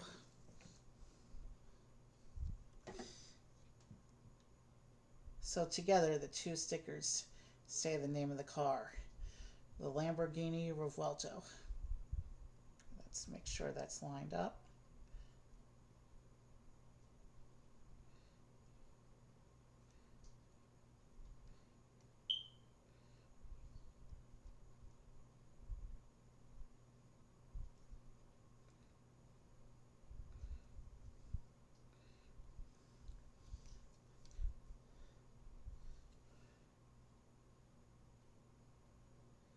Oh geez, I just assembled all that upside down, but no matter, it's on two tiles. I can easily just swap the two tiles. Easy fix. So now that's what those two stickers look like, Lamborghini Revuelto.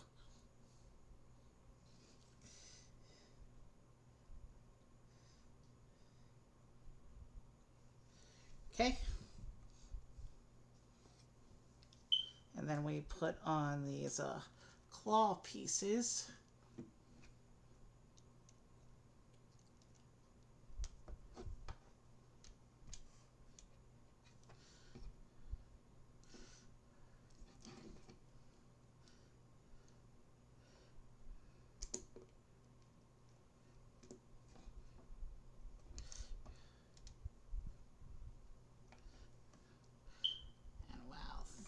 This connection isn't strong at all.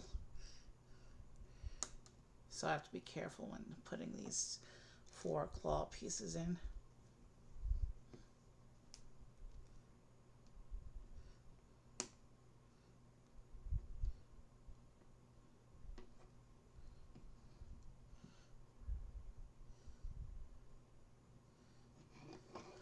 Okay, so it's actually supposed to be aligned with the gap there, the one claw. All right.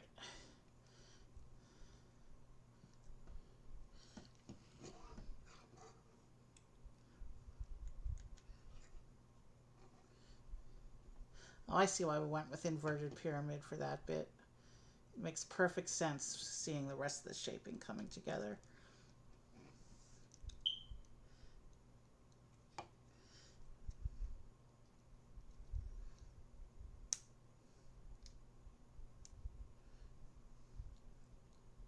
And the inner claw pieces here fill in the gaps, and the outer claw pieces line up with the slope pieces we put in before for some interesting shaping going on here.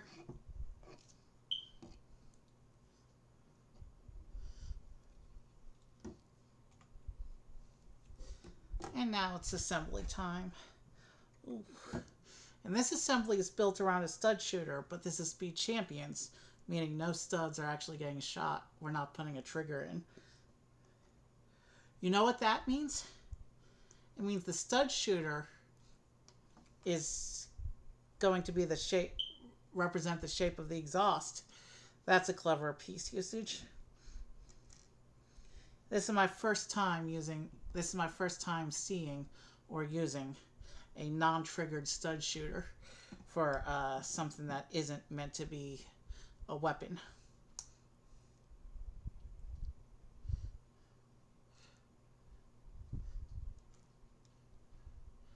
But why do we have tree twigs coming off of this the stud shooter?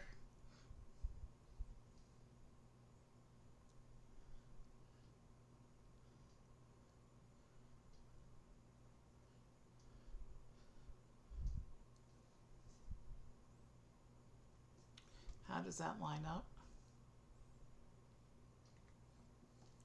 Okay, so this goes on the bars like this.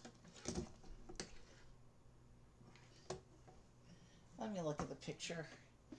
Okay, so the twigs make up some of the shaping to represent the tail light section. Interesting, and totally not colored like a tail light, but I guess we'll see. We'll just have to trust the build process, because the designers with Speed Champions tend to know what they're doing. These cars always have interesting shaping, and the designers always seem to know how to pull it off.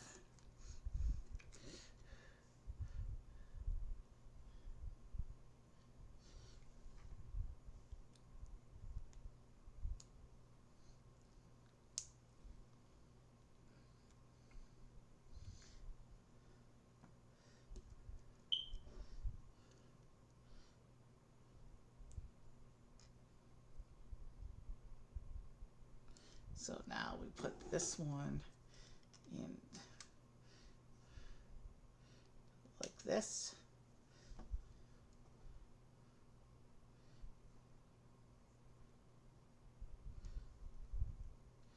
Let's flip that little tree twig around so it fits a little better.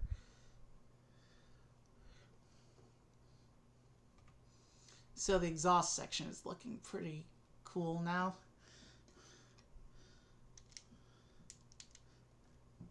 And pretty soon we'll be covering over all the last little bits of the red, white, and green back there. You can just barely see the green. There's still a lot of red and white visible.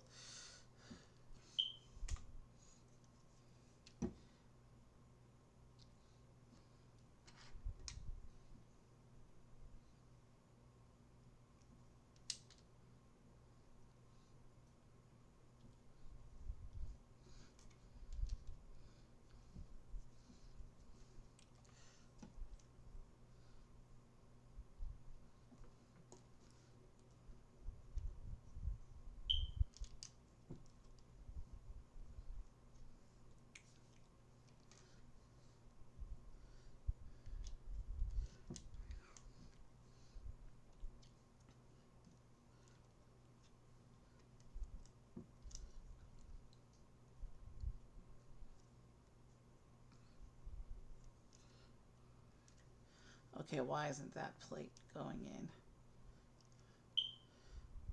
The other piece was in the way, okay.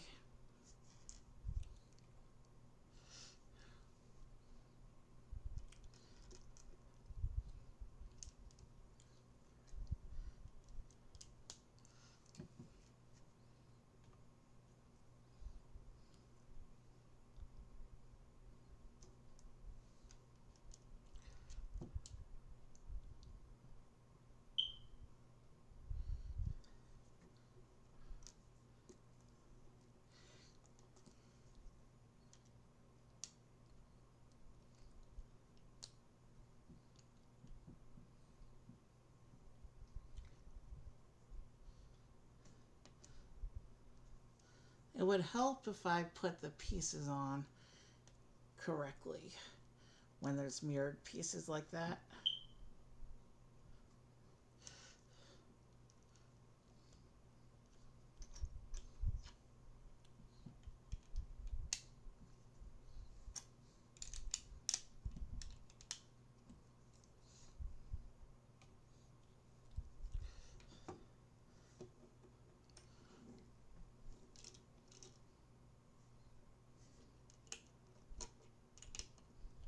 And then we have a sticker. And that sticker is not too, because the unique shape of the pentagon piece, that sticker isn't going to be too terrible to apply. I like the pentagon tile.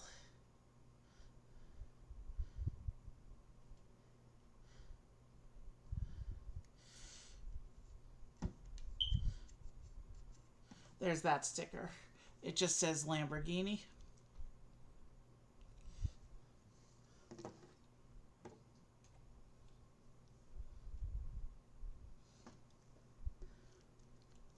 And then here's two more little stickers that it looks like are gonna line up with that one.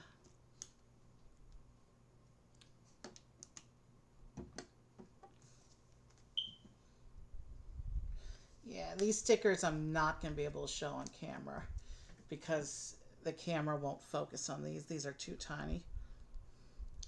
It's a silver, it's basically a silver texture detail printed on black, but the camera is not gonna pick that up.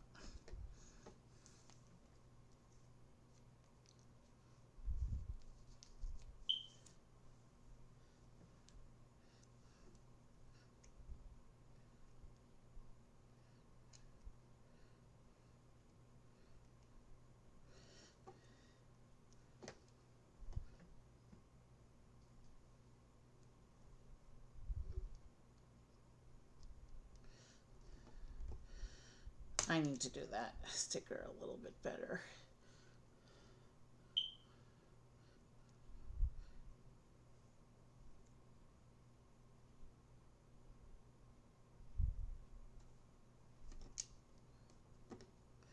Okay, it's good enough.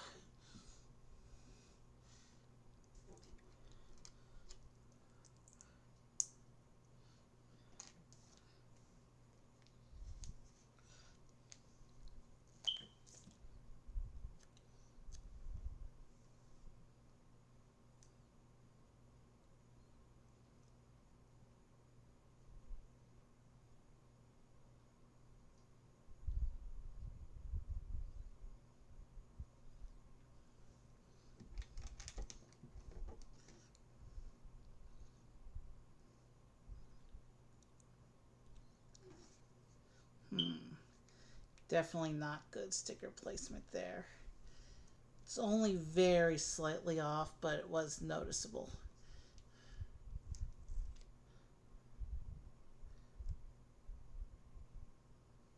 And since this sticker represents color blocking, proper alignment is crucial.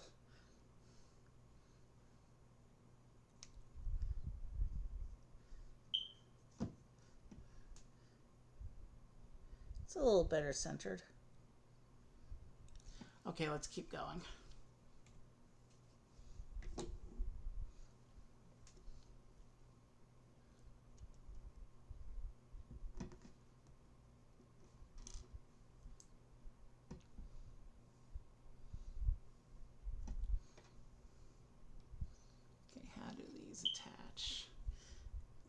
is okay.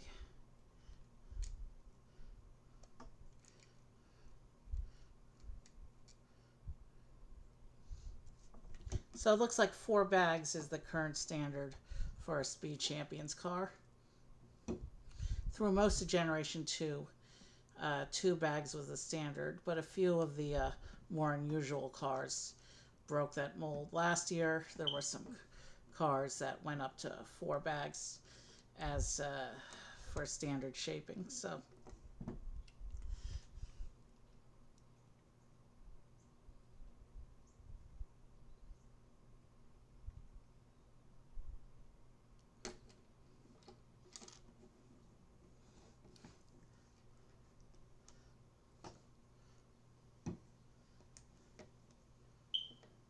Oh, I see. They're supposed to be pointed this way.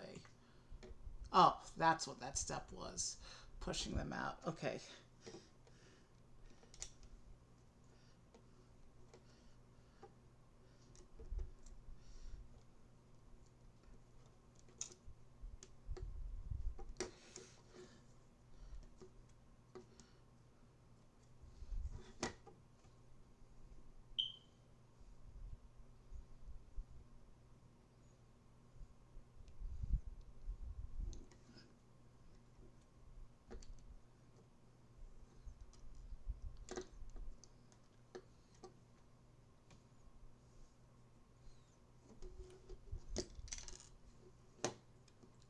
Okay, so that piece wasn't in all the way. Let's fix that before that layer becomes inaccessible.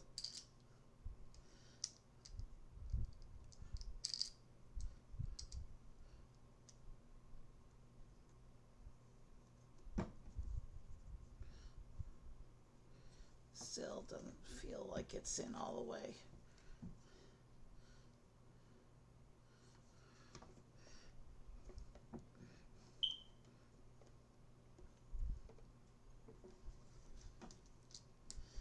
That one wasn't in all the way either.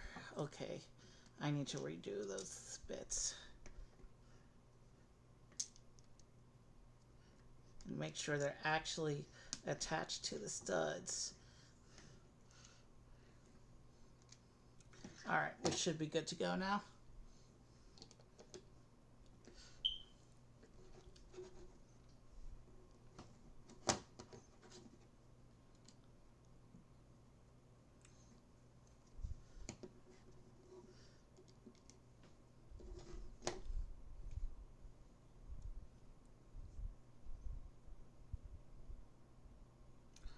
Okay.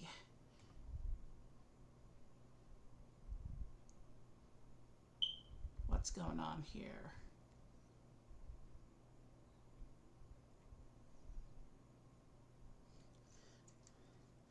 Okay, so you can make your sides orange or you can make your sides black. It shows being able to swap these triangles. I'm not sure what the purpose of being able to swap the triangles is. But I'm going to go with the orange triangles,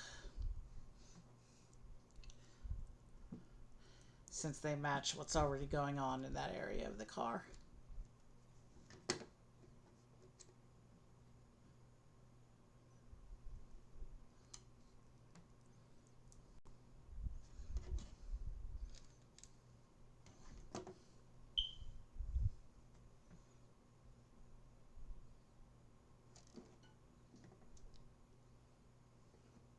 And I'll set aside the 2 black triangles, since we apparently don't need them.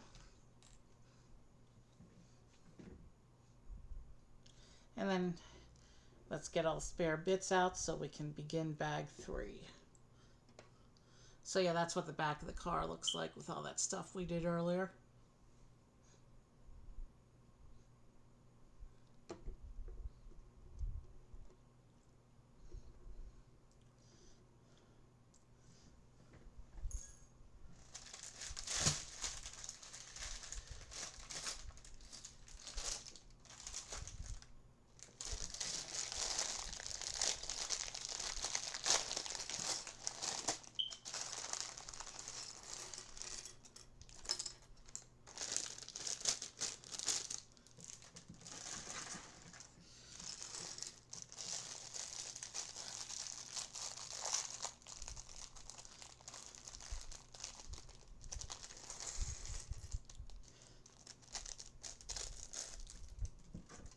Okay, we got bag 3 out. Let's begin.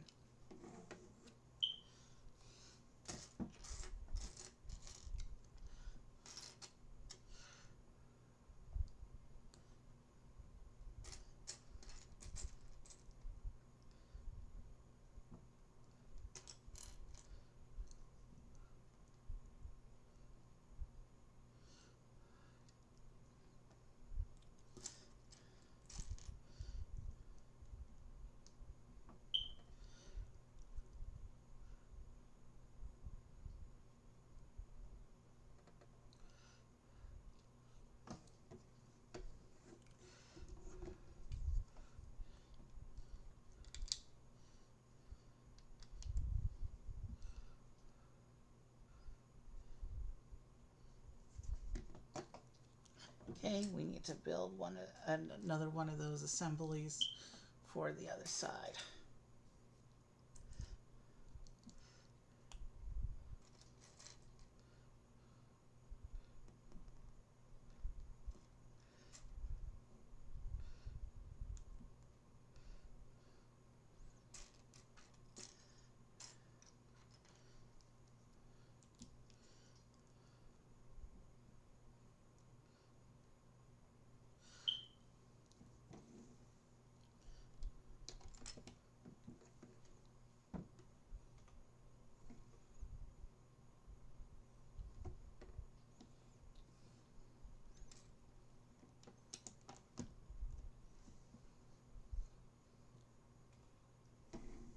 Assembly time. There's not a lot of stickers left on our sticker sheet either.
Interesting choice of pieces.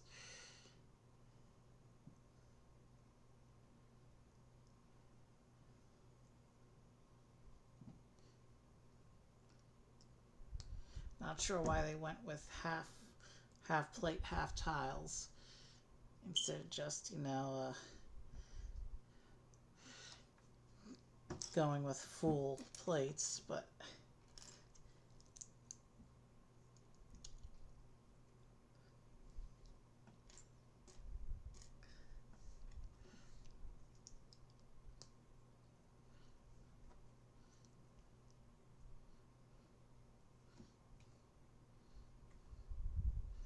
how does this attach? So yeah, this will attach up here.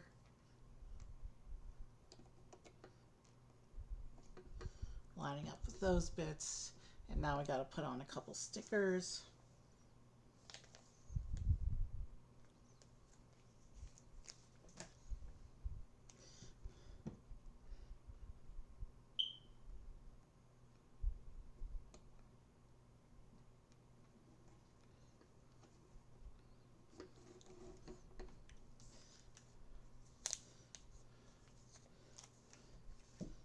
There's only a couple stickers left on the sheet.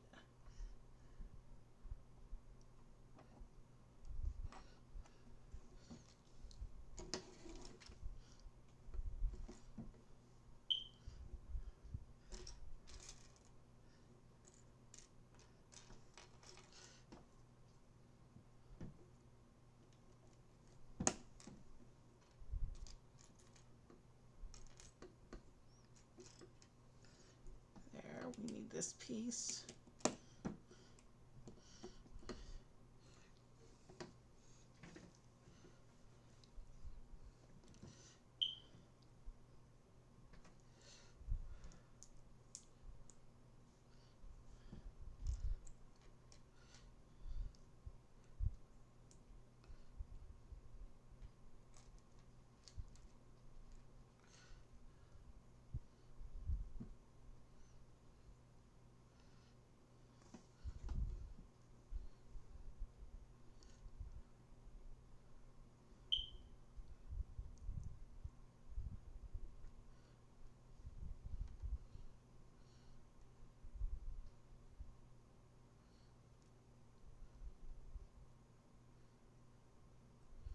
Okay, these pieces need to be straight, and then I can attach that in there. And then I need to do one more of those little sections for the other side.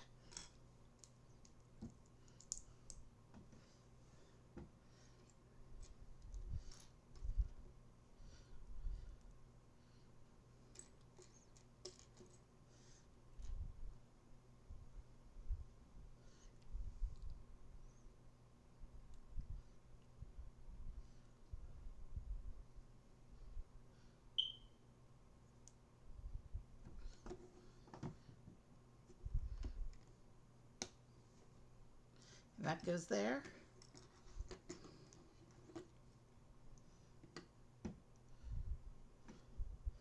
Okay, so these are partially printed, but we still have to put a sticker on them.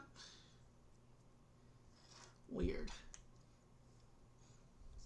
Maybe the surface we're stickering is a surface that cannot be physically printed based on the tech that prints the pieces.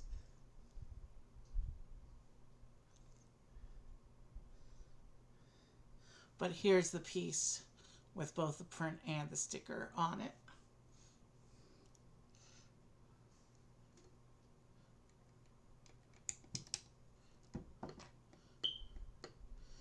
Yeah, I see.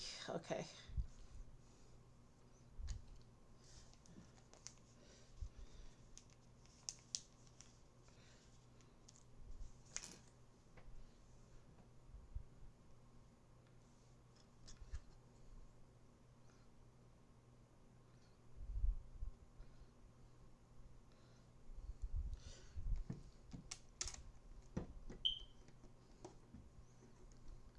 Okay, so that actually, the stickers just makes that back section look a little cleaner.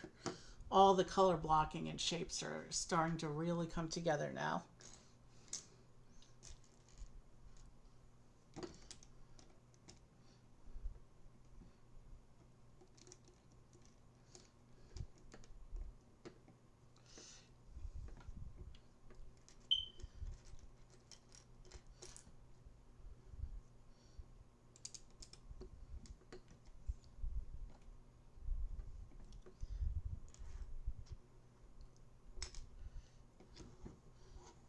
And then we have this nice little printed piece here with the color blocking going right on the slope there. Let's make sure I get the one for the correct side because they're printed in mirror.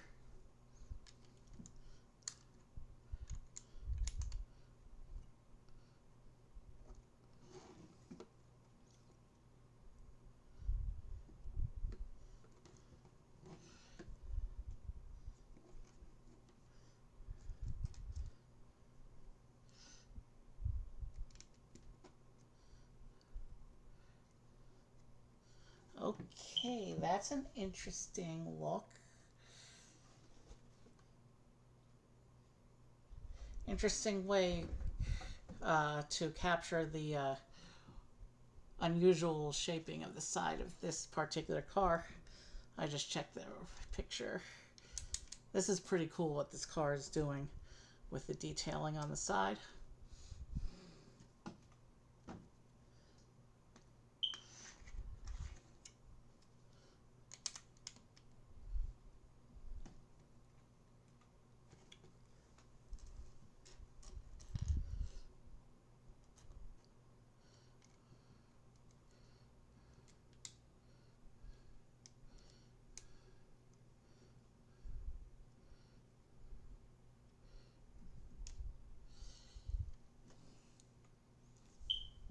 So that's what they did with the side, basically. You can see how the triangle tile goes on top of the print on the slope to make that shape at the kind of the back section of the middle of the car. So now it looks like we're going to start setting up the console area. And this starts with a sticker.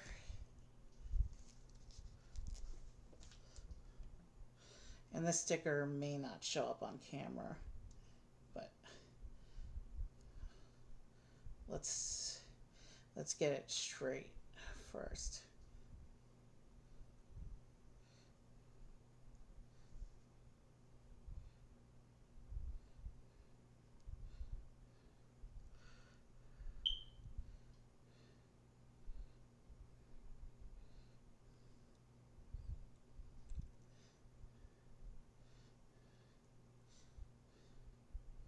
Well, that sticker is creased, man, but it's gonna be in the middle of the car where nobody can see it anyway.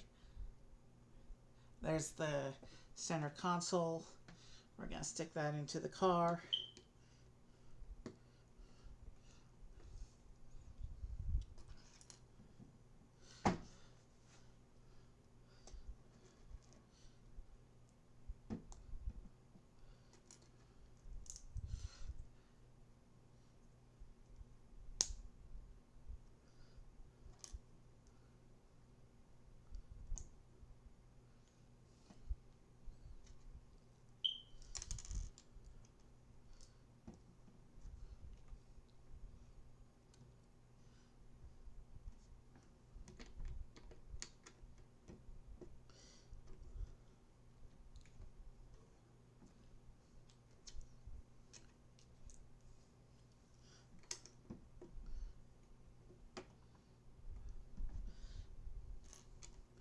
So we're starting to set up the front end of the car now.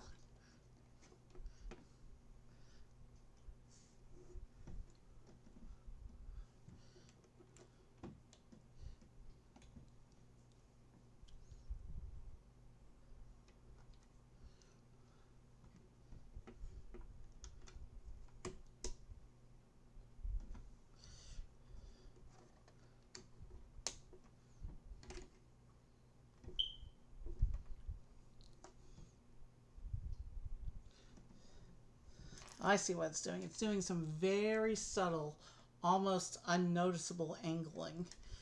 That's why I use those little gold round bar pieces.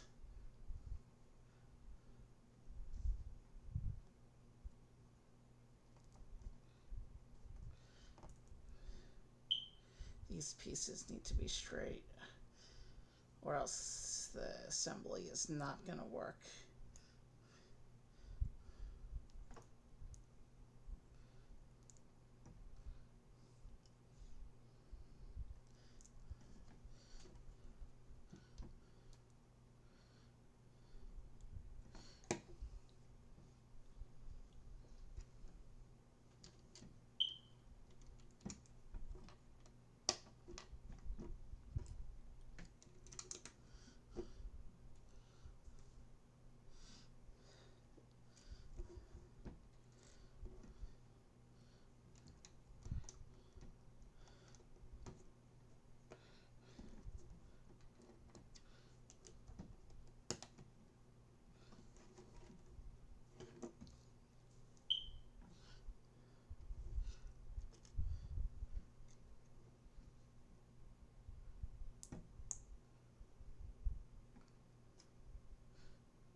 Okay.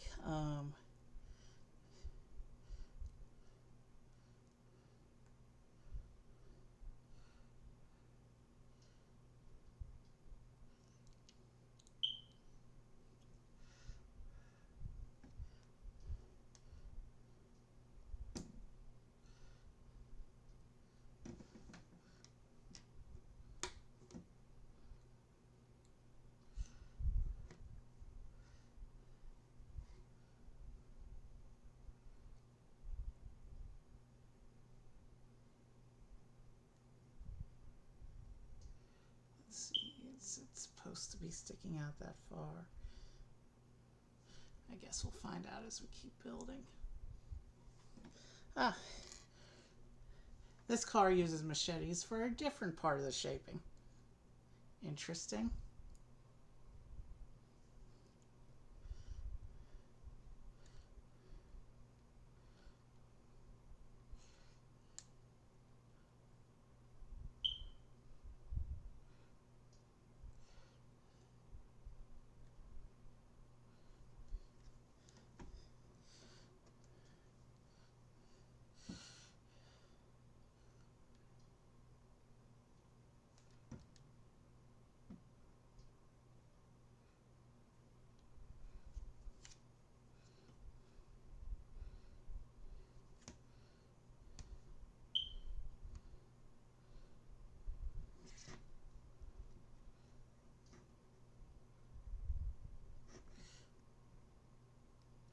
only way the shaping works is if that bar piece is in the middle is centered properly.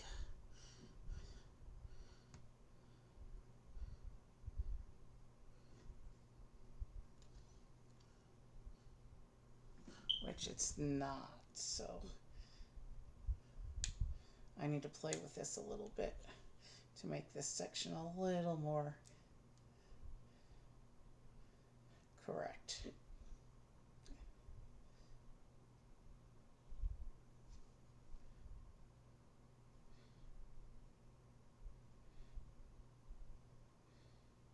All right.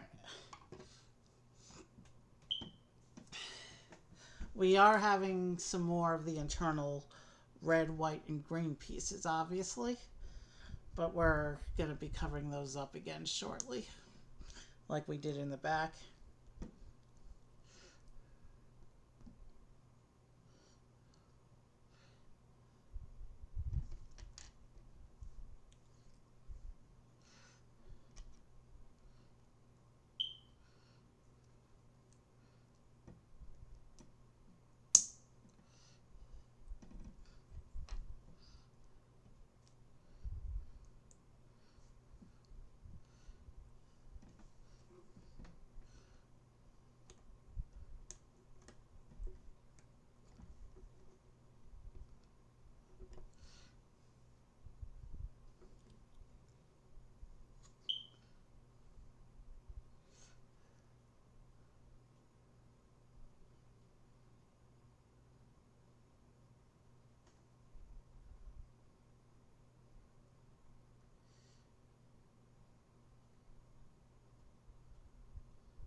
Interesting.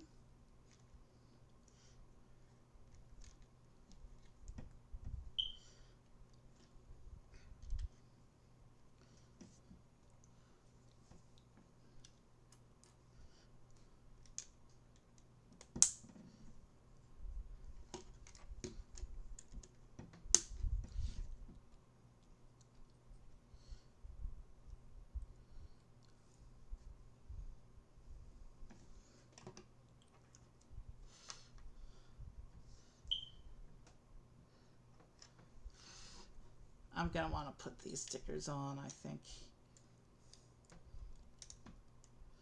I'm going to need to line these stickers up, so.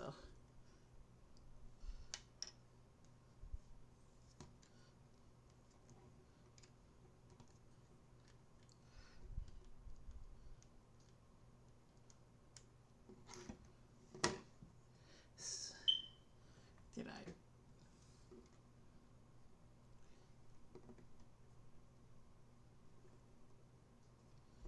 No, they are supposed to be down there. Okay. I need to fix things, obviously, because I have some things incorrect here.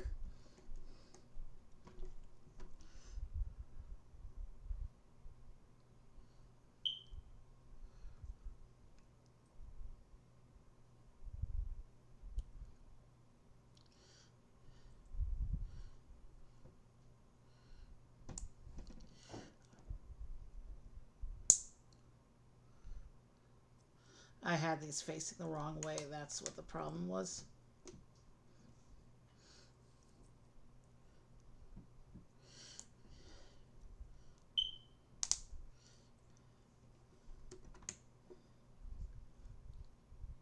Now we can proceed.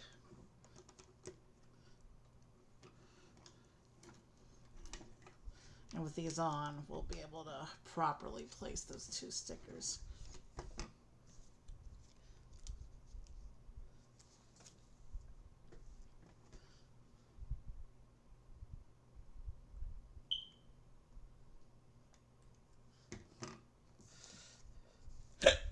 There's only one sticker left on the sticker sheet now.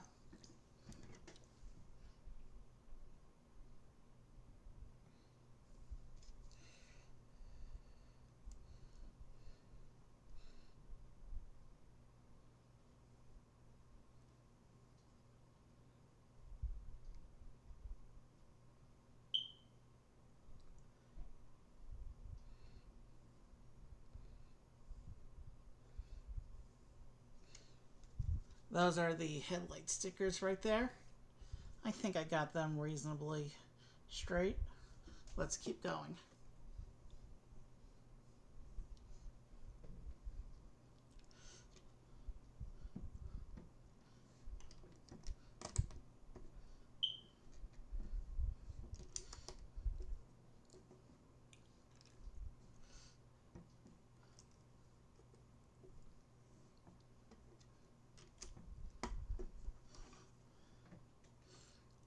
And it's time for bag 4.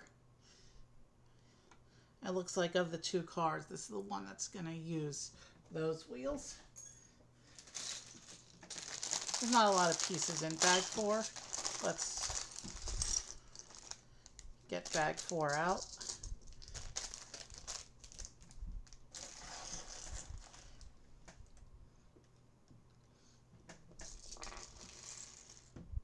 Another printed canopy piece. Let's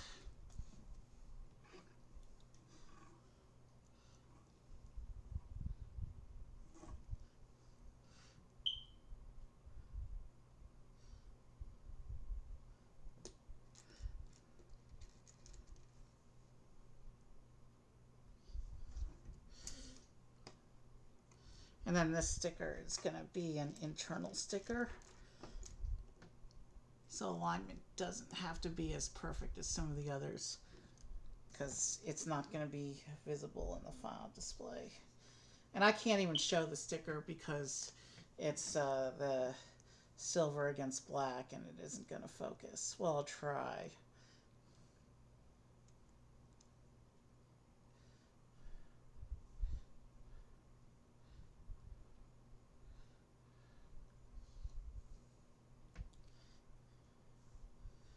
That's not straight at all.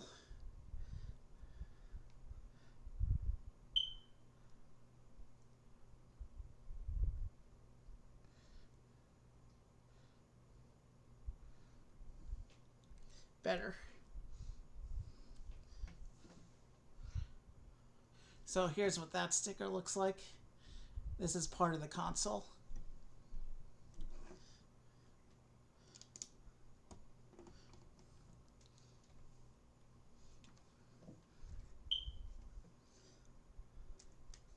And now we have a little steering wheel to clip in.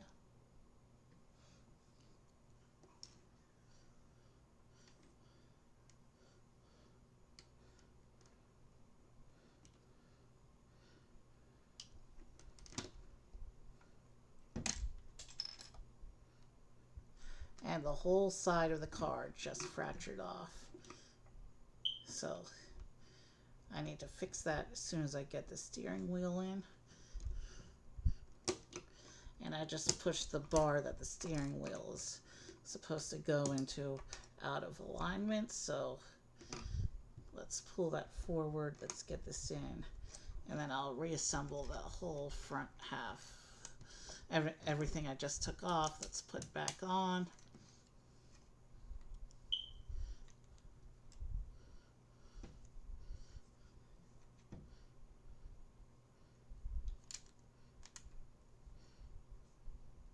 And the little orange triangle, I think, fell on the floor.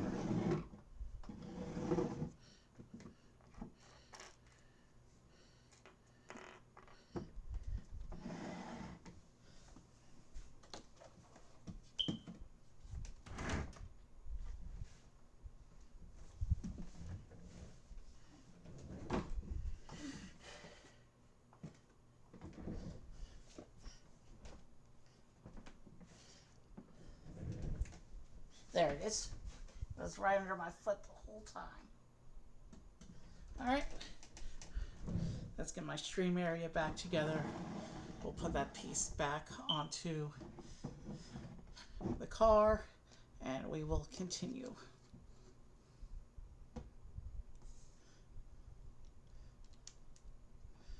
Okay. Now the steering wheel is in.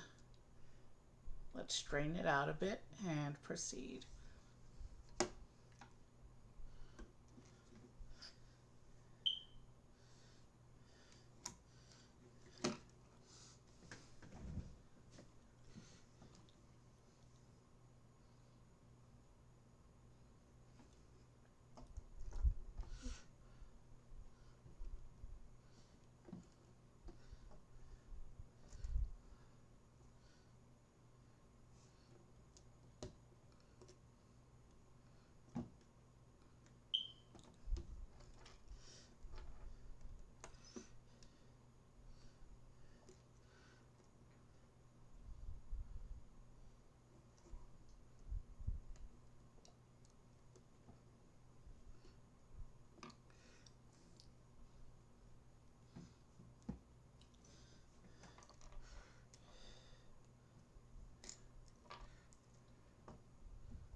Um,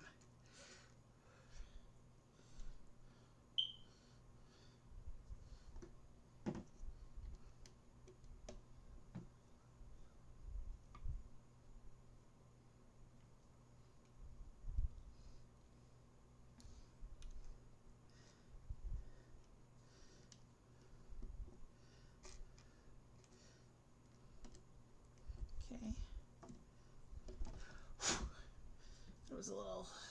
There was a little piece of dust on one of those bits.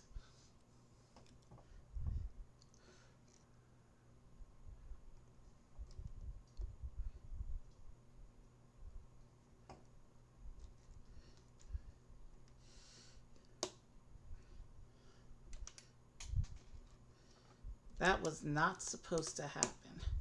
I heard the snap. That piece was supposed to have, that piece sounded like it connected properly.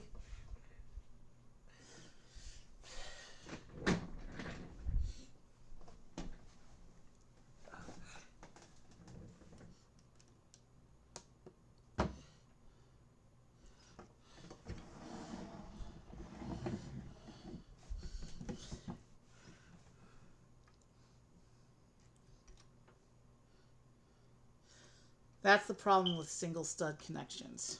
You never know when they're going to pop off.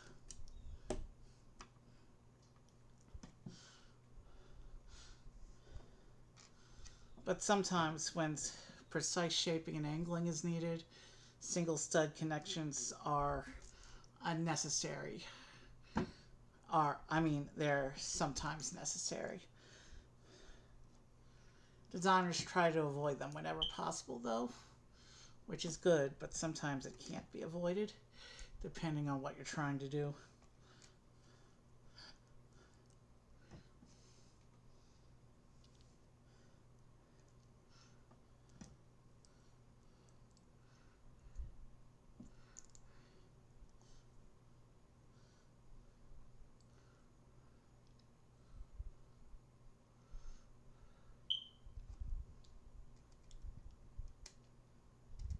Here's the kite piece again.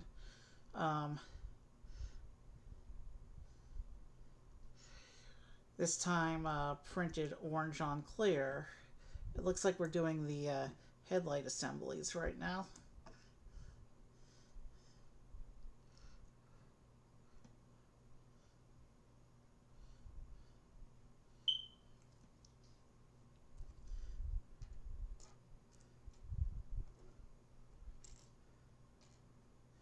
And then we have these printed pieces. Interesting. Okay.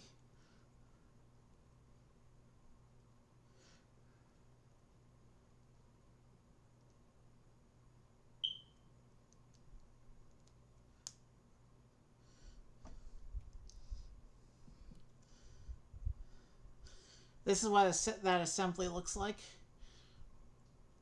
So this is going to make up one of the front corners, it looks like.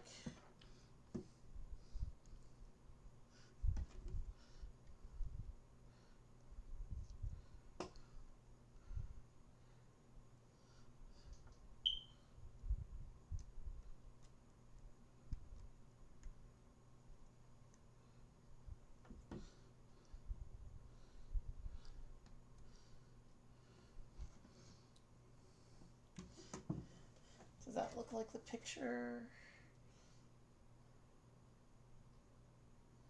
Yes, but that piece needs to fold down a little more and angle in.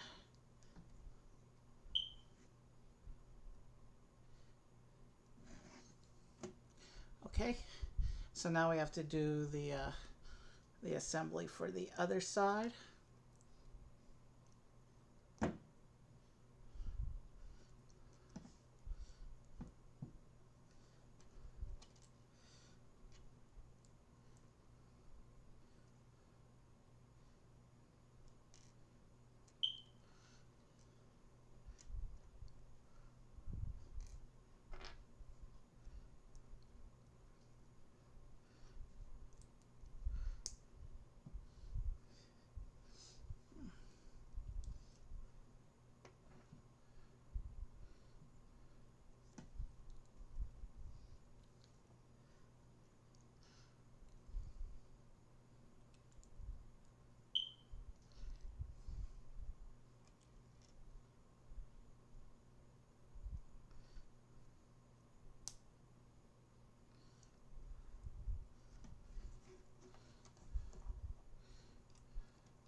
And actually putting these pieces in forces the forces those machete pieces into the correct angle.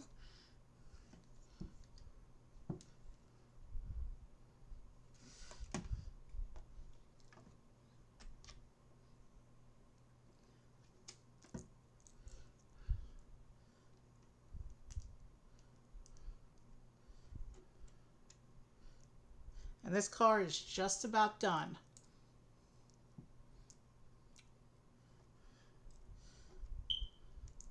We're at just under the 3-hour mark of stream. By the time we get to the 3-hour mark, we'll be on our second break. So this goes here. This covers over all those assemblies and makes the front of the car, gives the front of the car a more solid appearance. There's still big gaps though. And this piece just came off the back of the car, so let me fix that real quick. Yeah, parts of this car definitely still feel fragile. Yeah, so those gaps are supposed to all be there.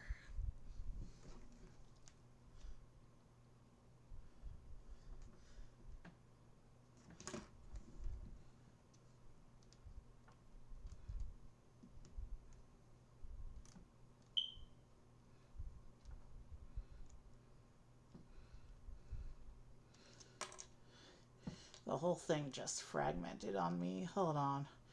Let me see if I can't get this back together.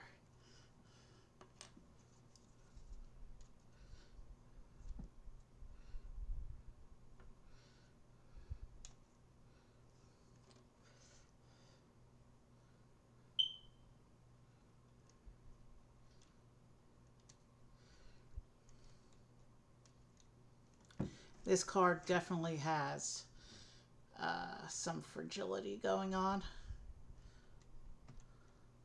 It seems more than usual for a Speed Champions car. So I'm going to have to be careful handling this one.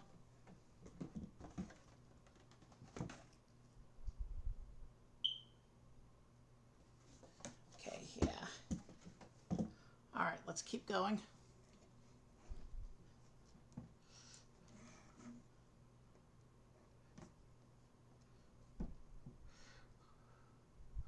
And here it shows to set aside the pieces that represent the mirrors in black if you're going with the orange design for this car. Which means I have to make sure I'm not putting those in my spare parts baggie. But I'll just put them with the other black triangles that we set aside earlier.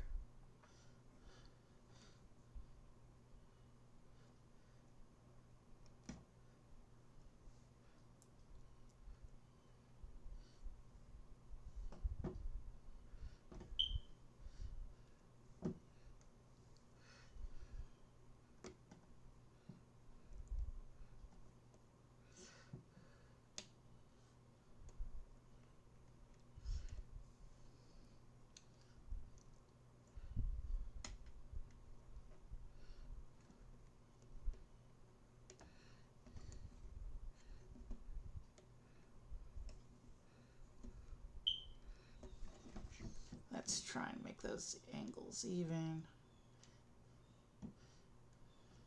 Let's set aside the 2 black tiles with the other 2 black tiles.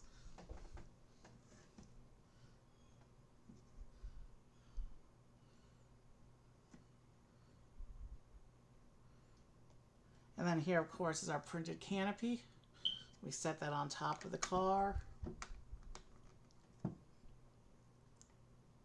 And then we get out 4 of the wheels, attach them to these tires, and the car is ready to go. Okay, we want the pentagon ones. So it looks like this baggie also contains the wheels for the Huracan. So we will have to hold on to this little baggie until later. I'll just set that over there with the other car's wheels. We want the pentagon ones for this car.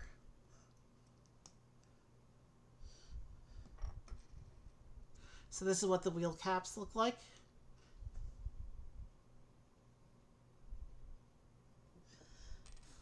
Nice 5 points there. And this is what it looks like in the wheel.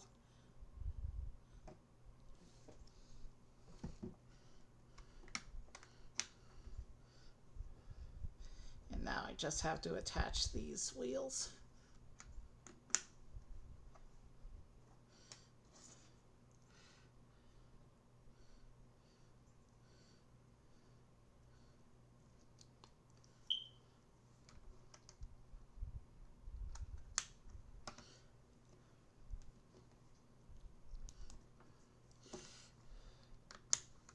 And the wheels are on.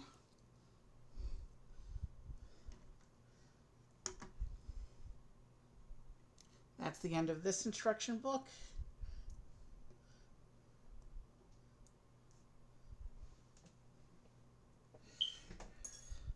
Oh, almost forgot. Empty sticker sheet. You know what we do with these. So here is our Lamborghini Revuelto. Let's turn that off so you can get a better view. This is our Lamborghini Revuelto. There's some nice detailing there on the back. And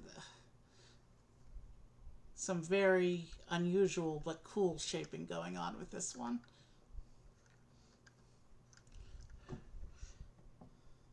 I like this car. So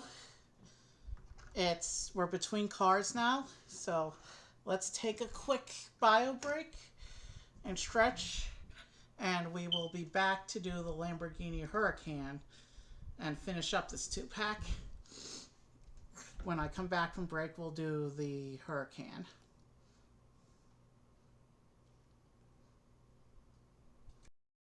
I'll be back in about a couple minutes.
Okay, I'm back.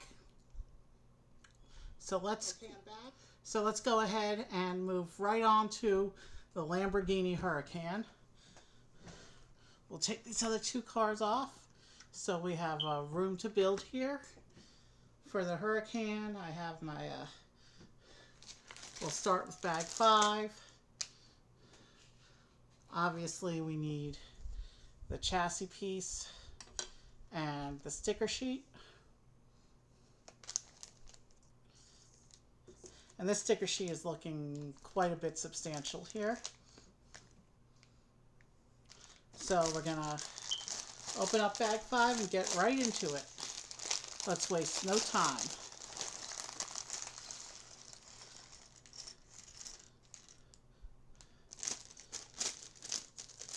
The next break will probably be a little longer because I'll probably need a snack at the next break. We'll see how I feel.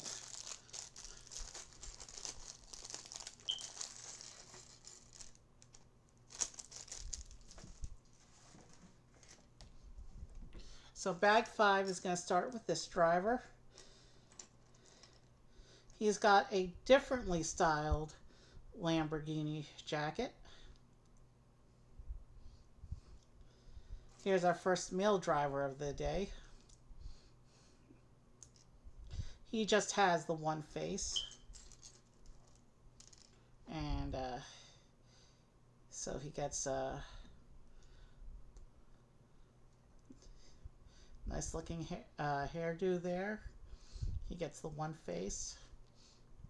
No wrench for him, but he is the first driver today to actually come with his own helmet. So he gets a gray helmet. I still have to go into the spare bits baggie to get his wrench though.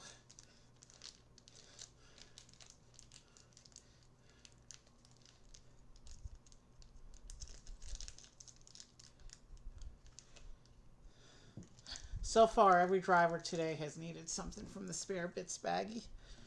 But here we go. Let's give him his wrench. And since the helmets come out of the hand so easily, I'll show you him before I show you the helmet.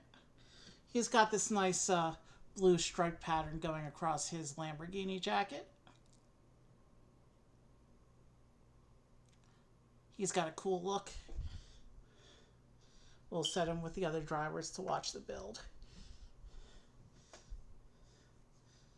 And his torso does have the same base dark blue color that the other Lamborghini driver had, but they're two distinctly different jacket styles.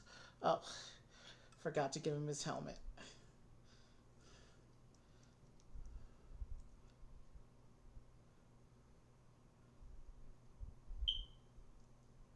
There's one. There's one specific. There it is. We found the sweet spot, so now he can sit with his friends, teammates, whatever you want to call them. And let's begin with the Lamborghini Huracan.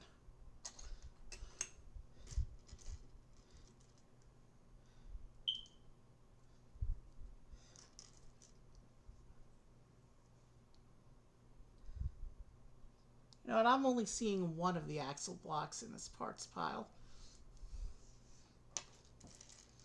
Maybe the other axle block is in a later bag.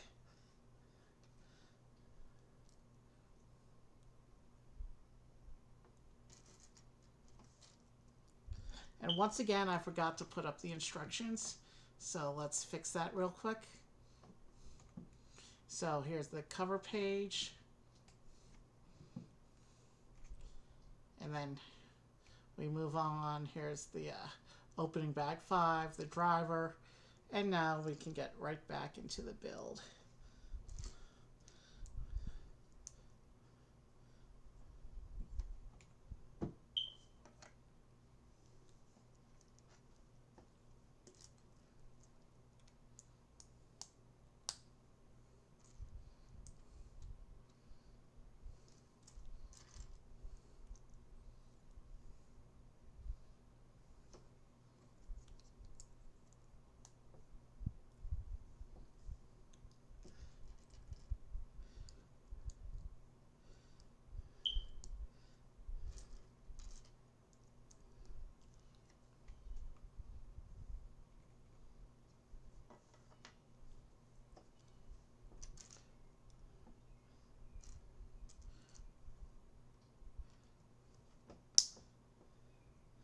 Looks like we'll be doing some more hiding random structural red, white, and green pieces.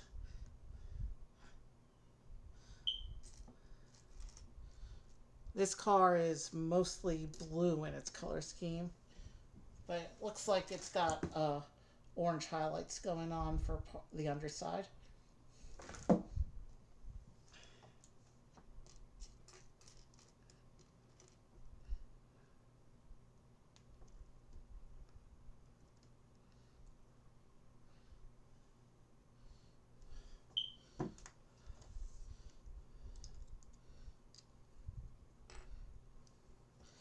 And now we bring in the chassis and we get to start putting the car together for real here.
So we're beginning the basic structural bits of this car, and then we'll be moving on, I guess, to the details of the car and the later bags. We've established a pattern at this point. We're in the third car, so at this point we know the patterns.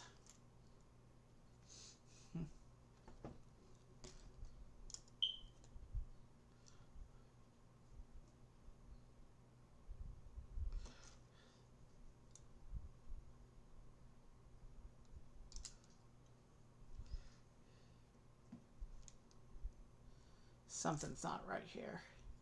Hold on.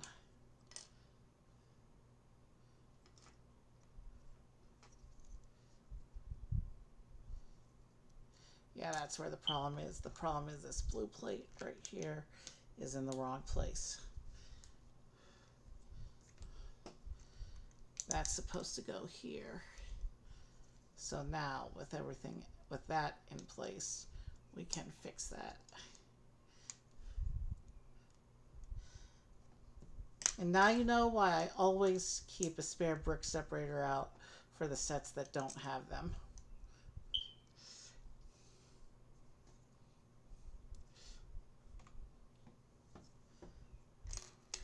Let's keep going.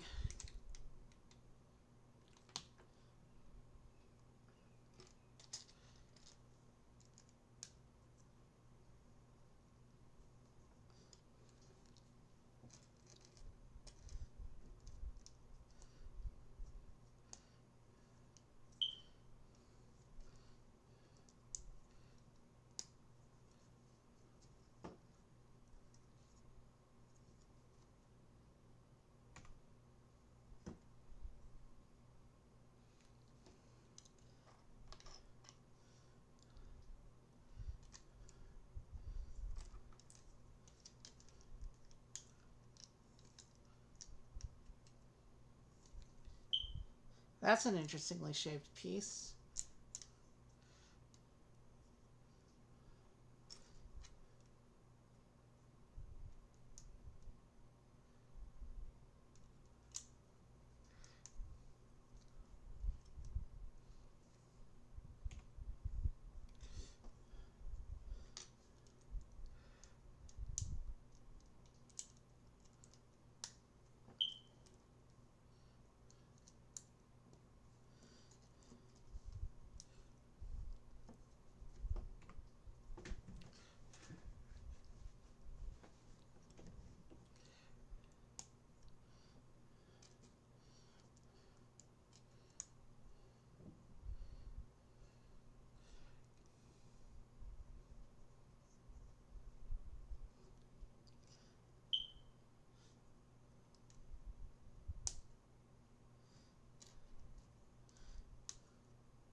So yeah, looks like the structure for the back end of the car is beginning to come together.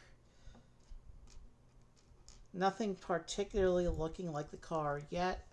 This is all the internal stuff we're still doing here. But bag one so far today has usually just been the internals for the back end of the car.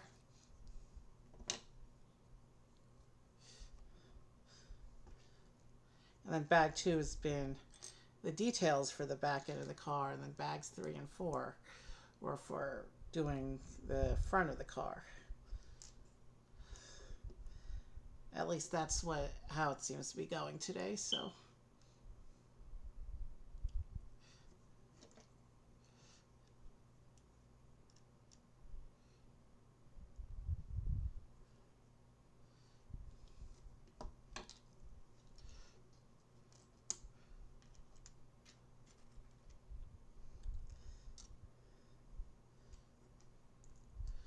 We do have our first little bit of external shaping though going on with this step.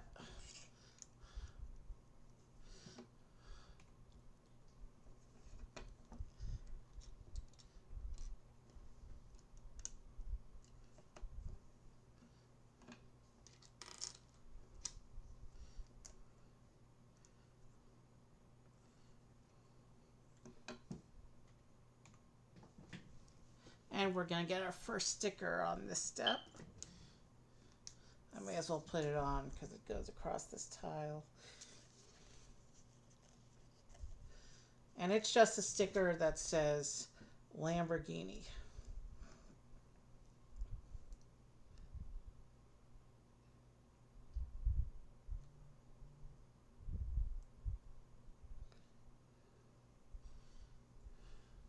That's what that sticker looks like. I'm not sure if it'll focus because it's one of those silver on black stickers, but it says Lamborghini. Let's keep going.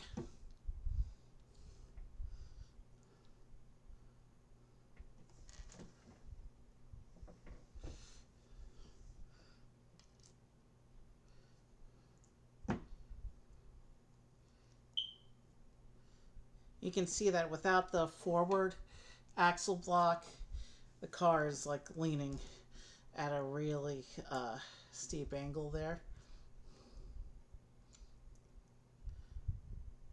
Obviously that axle block, the other axle block is going to come later.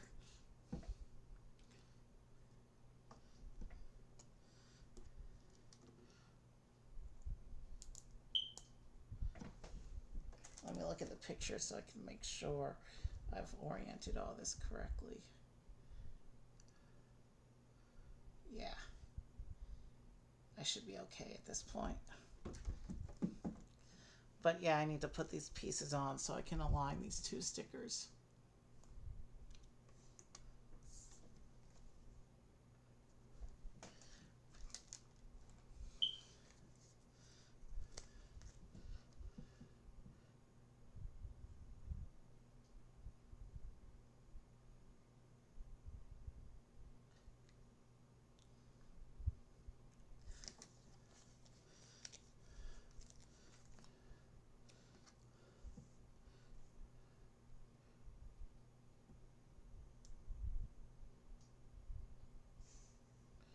That needs to be straighter.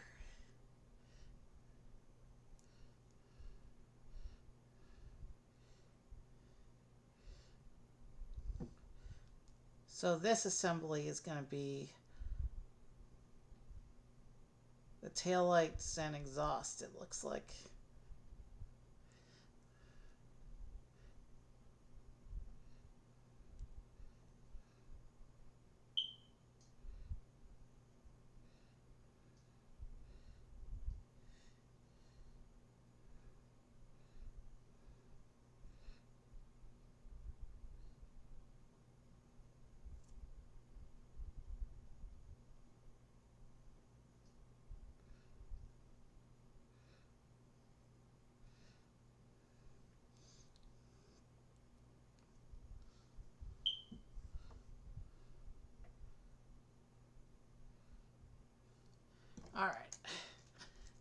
straight enough.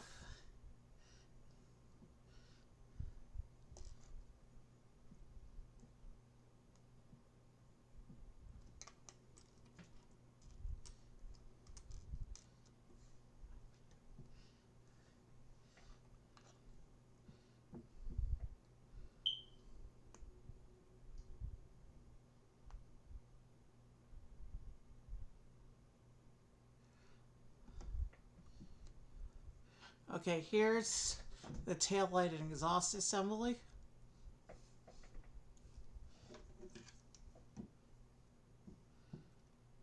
That will attach here on these brackets.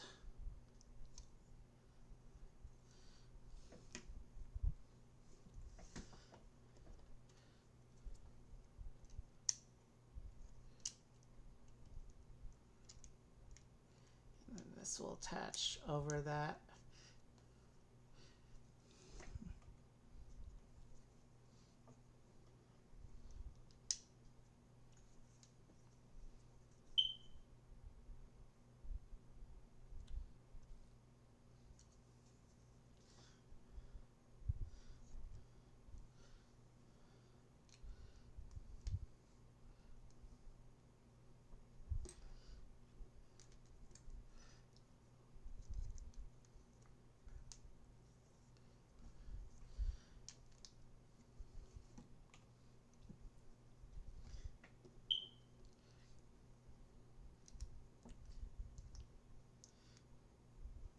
Okay, yeah, sorry, I kind of ran out of stuff to talk about again, but that's okay because it means I can focus on the build process for a while.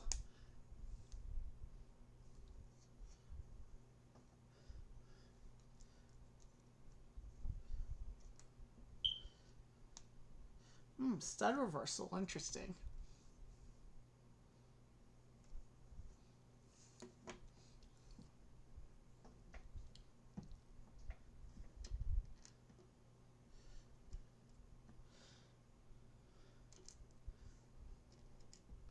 And there's some printed pieces going on here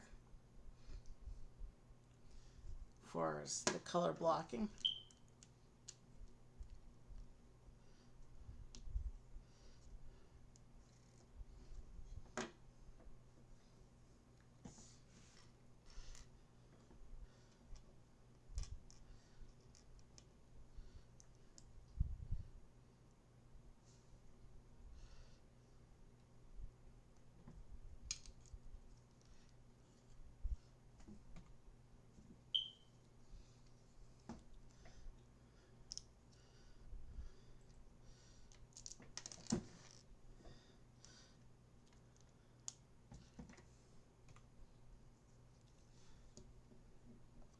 And this is a color blocking sticker, so I need to put the piece on before I put the sticker on.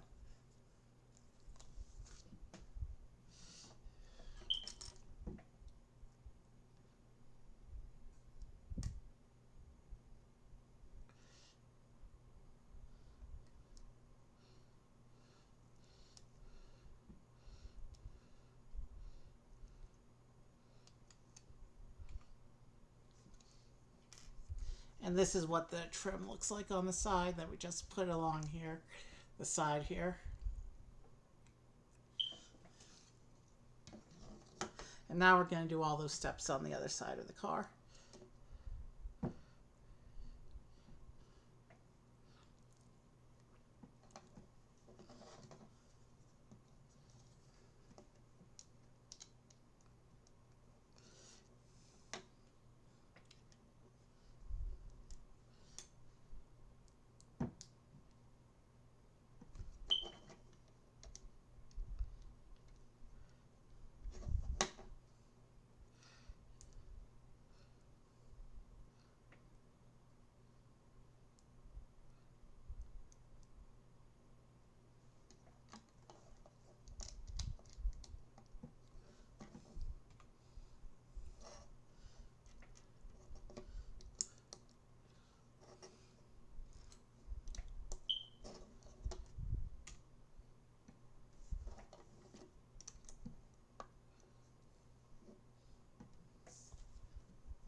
Okay, so we've done all that bit for the that side of the car, and now we can continue.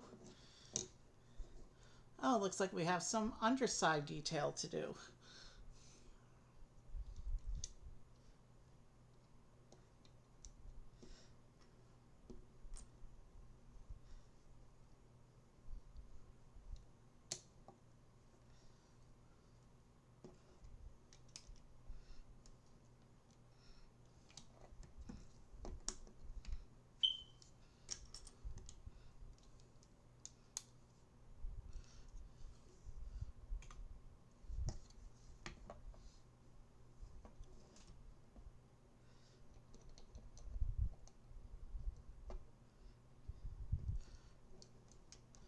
And we're making another console sticker here. Where is it on the sheet? Right there.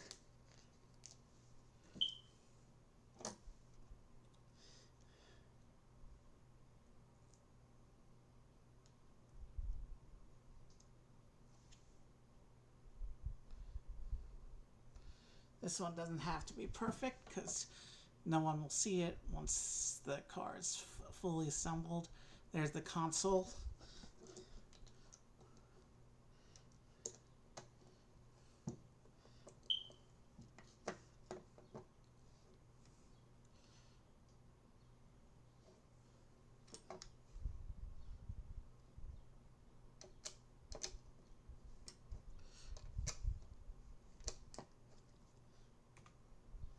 Oh, cool. Okay. So what's going on here is they've actually hidden the Italian flag inside the Lamborghini Huracan here. That's all going to get covered up.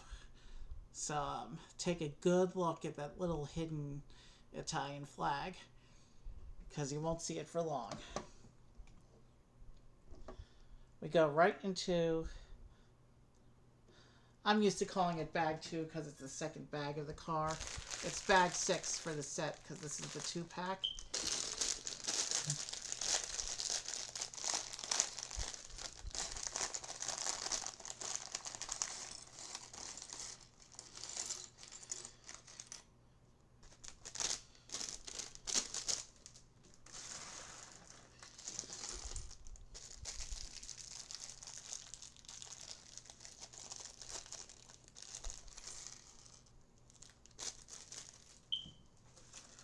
All right, let's keep going.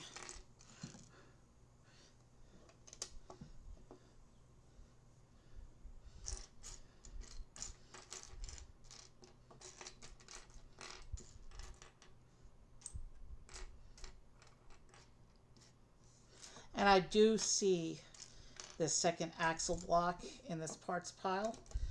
So the car will sit straight again shortly.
And here's where we begin to cover the Italian flag.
Okay, assembly time.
So yeah, this car is coming together.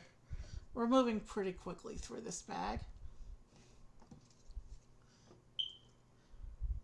I don't want to speak too much about speed though, because I don't want to jinx things.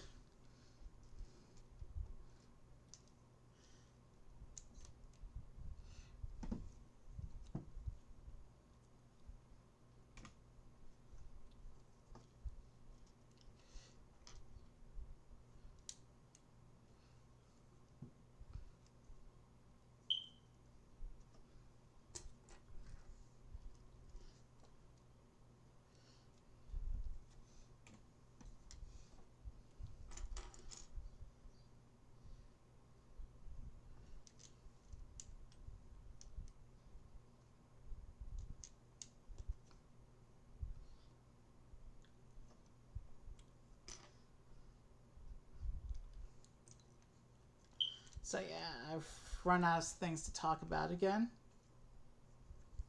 But that's okay because it allows me to focus on the build.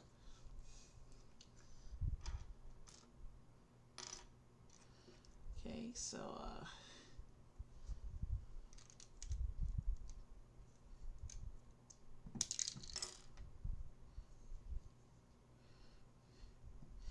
that was not supposed to happen.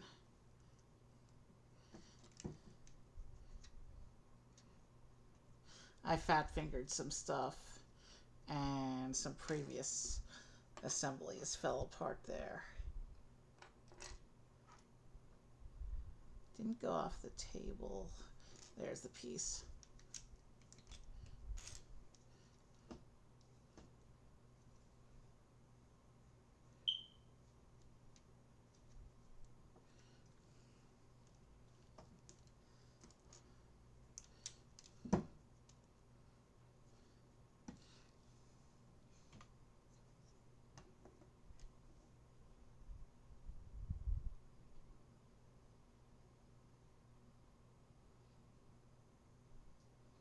Interesting. So we have this. We have a one stud bracket.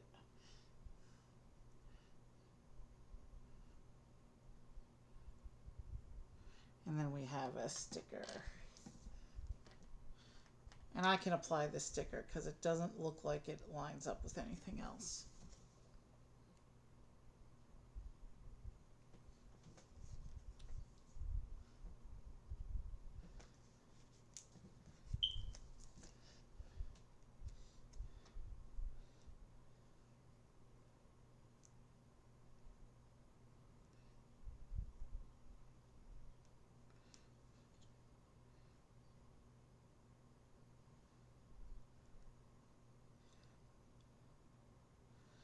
The color matching for the blue sticker against the blue plastic isn't as good on the blue as it was on the orange, but it won't be noticeable on camera.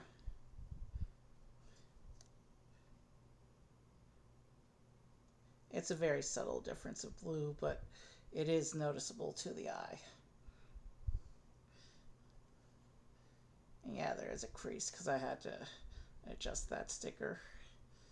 But that's the STO sticker that is going to be put on the side of the car here.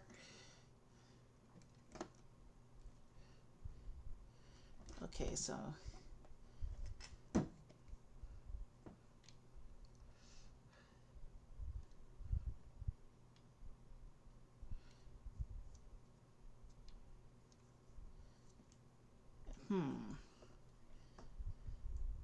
it's not lining up properly.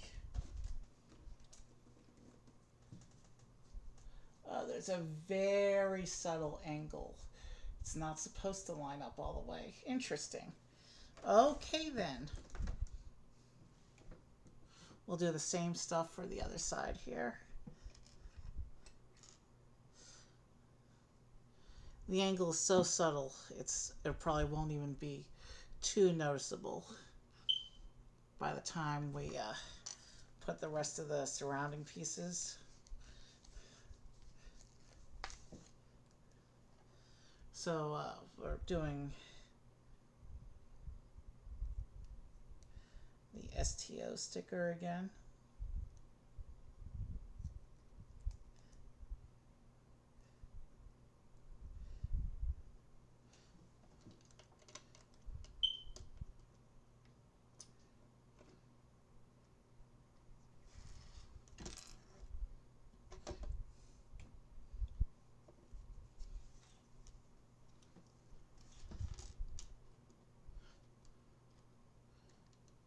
Oh wait, it is supposed to be lined up properly. So there's a mistake somewhere. Because if it's not lined up properly, I can't put those pieces on as they show up in the instructions.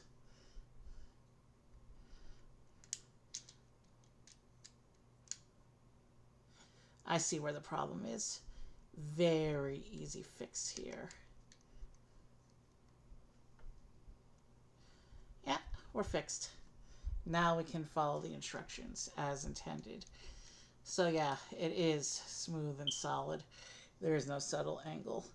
It's just I had pieces misaligned that I realigned and we're good to go.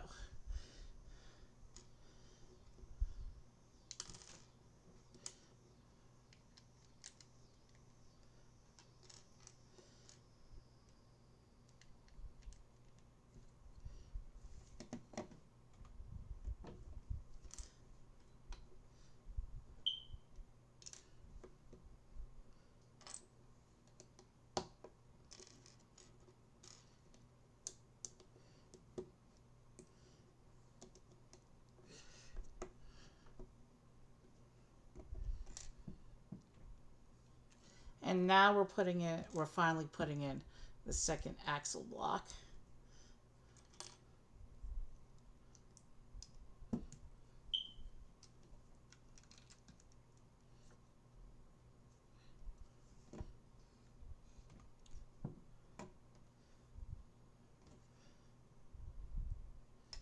But actually, that axle block is not in alignment with the other one.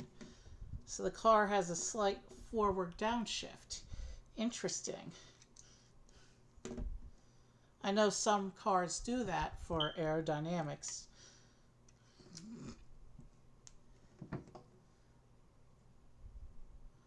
But I wasn't expecting that in Speed Champions. I mean, I think there's been a couple cars that have done that in the past in Speed Champions.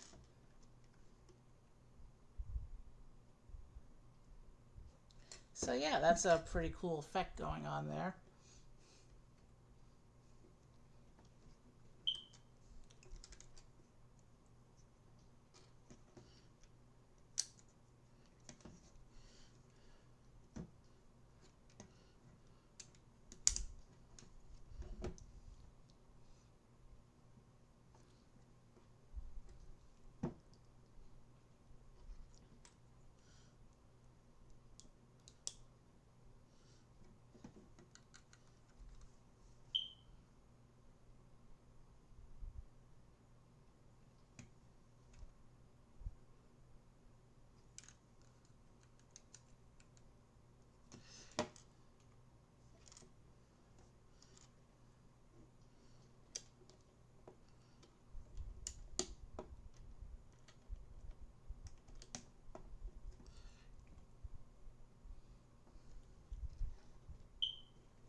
Okay. Hmm.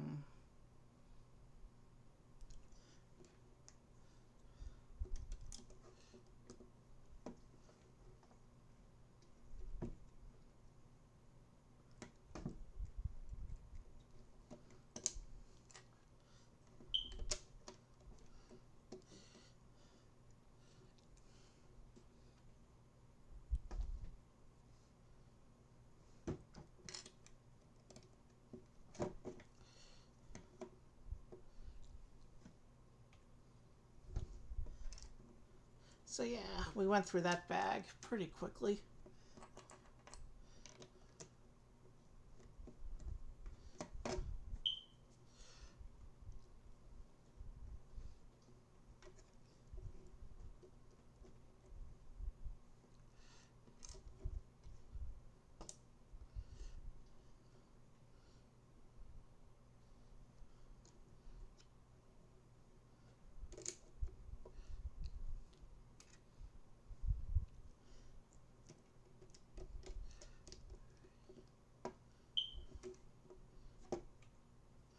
And then we go into bag 7, third bag of this car.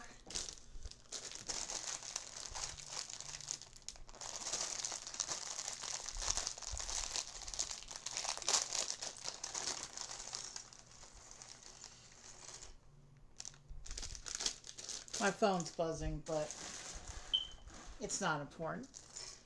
Today's about these cars.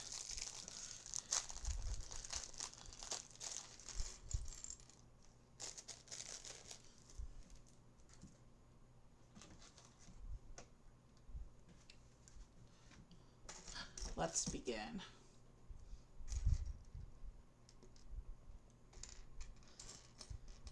It doesn't look like there's a lot of pieces in this bag.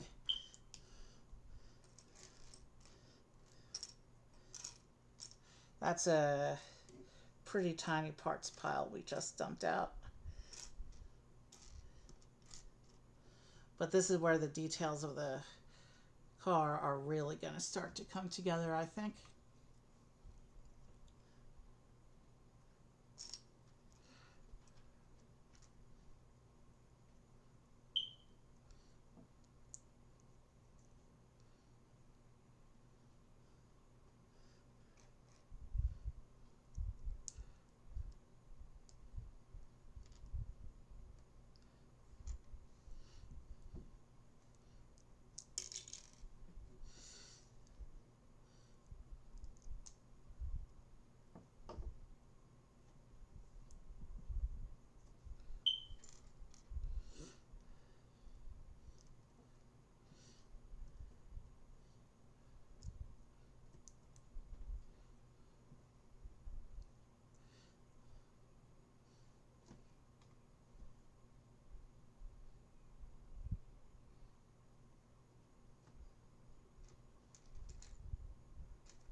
There's a sticker, but which way is it pointing?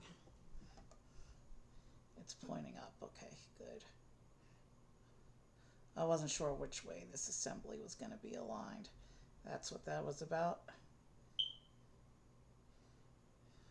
It's one of those really, it's dark gray on black, so I'm not going to show you the sticker at this time, but we'll see if the camera focuses on it when I show you the assembly before attachment.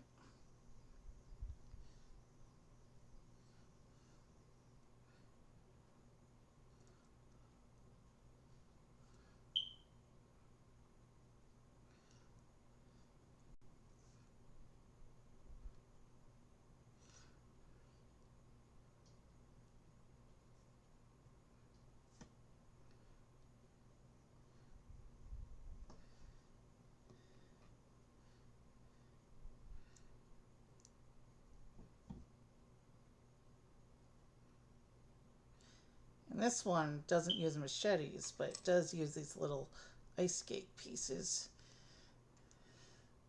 for some of the back detailing here.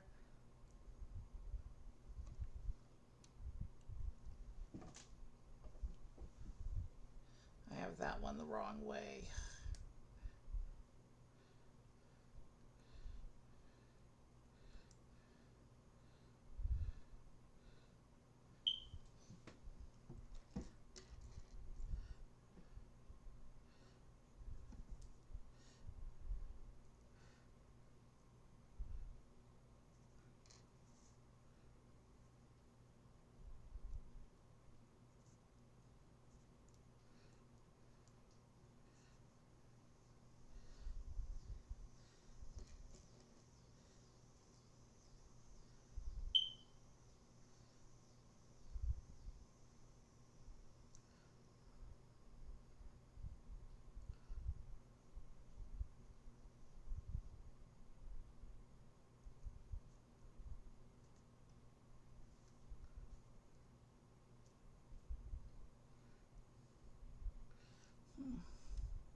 Let's try pointing it the other way, see if it actually works.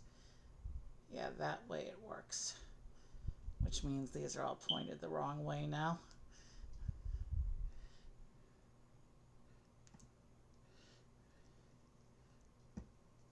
And one of them popped off and I have to pick it up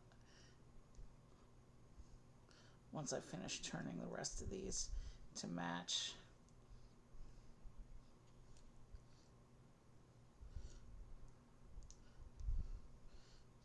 I had them all facing the wrong way, these skate pieces.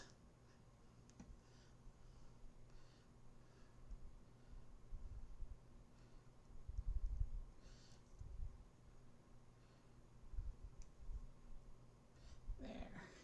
That one had nothing next to it since the other piece popped, so I could just turn that one. Let me reach down and get this one.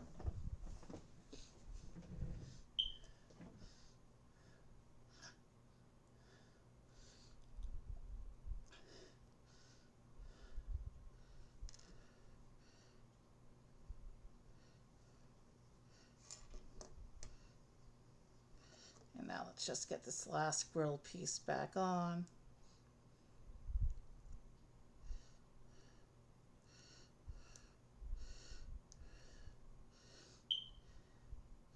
Make sure they're all straight.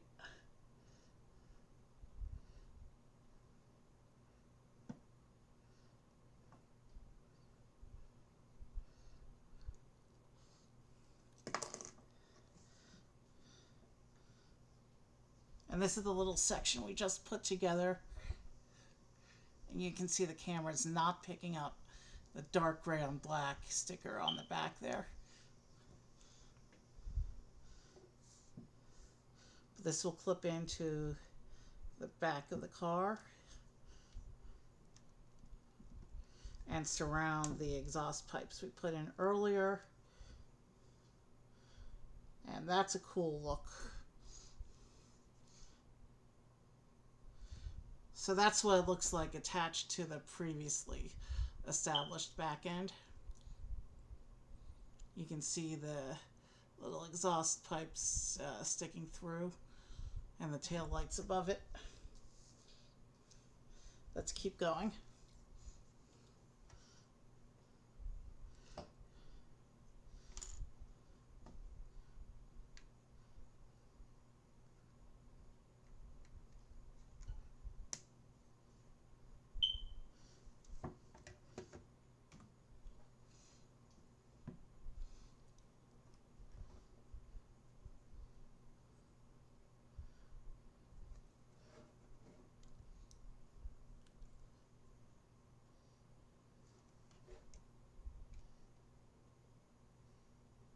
How do these line up?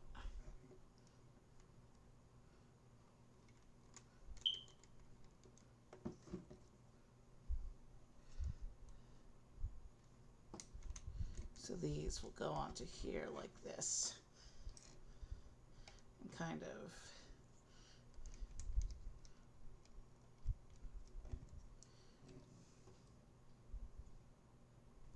and now there's a little some color blocking on stickers that I need to do here.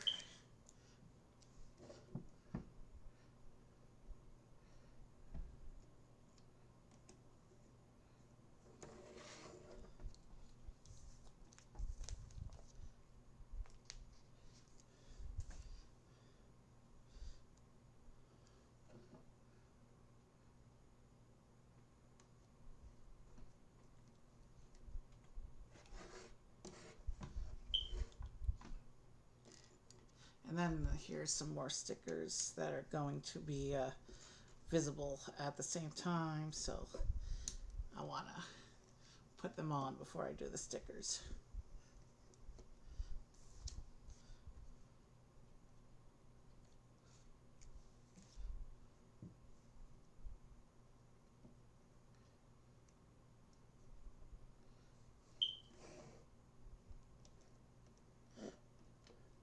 Oh, I did that badly. That sticker's not even all the way on the piece.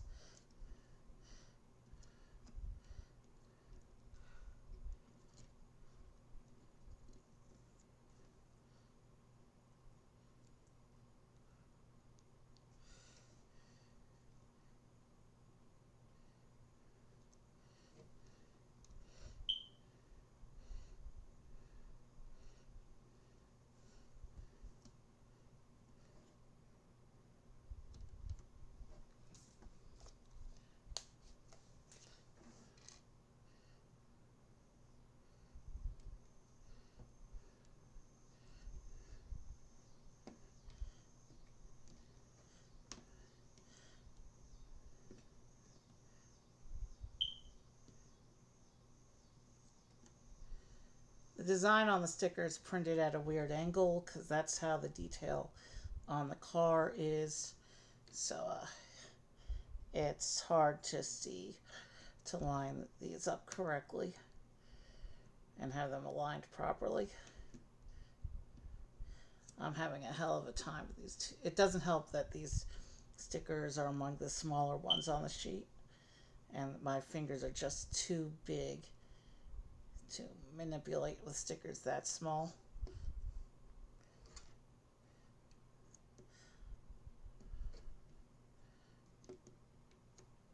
As long as this sticker looks like it's roughly opposite the other one, we're gonna accept it and move on, I think.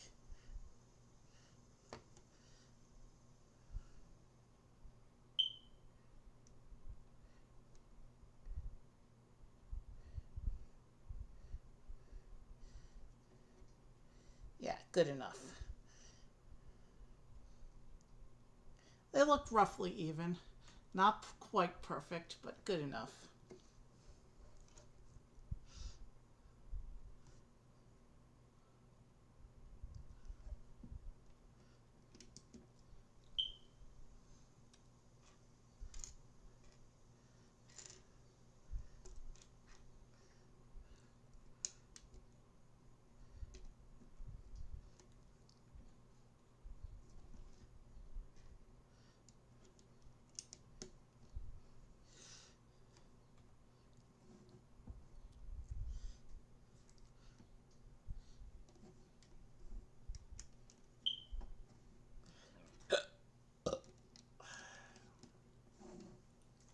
More stickers.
Okay, I've got 2 tiles here.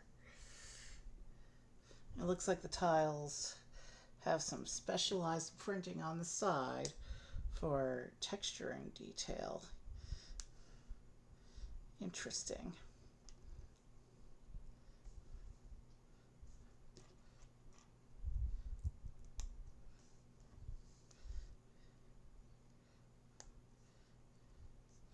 So that's what those 2 side printed tiles look like.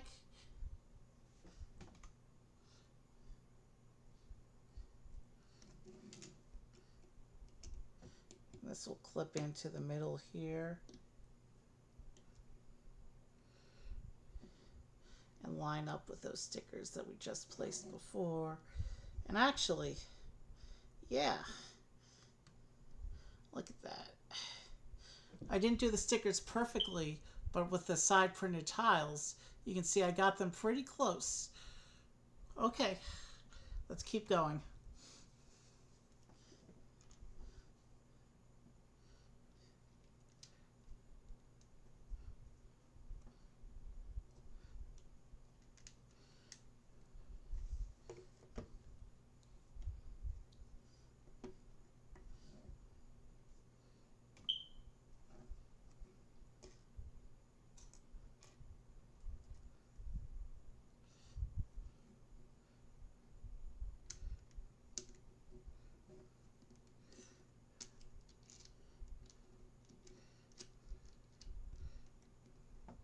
Let me check the picture real quick.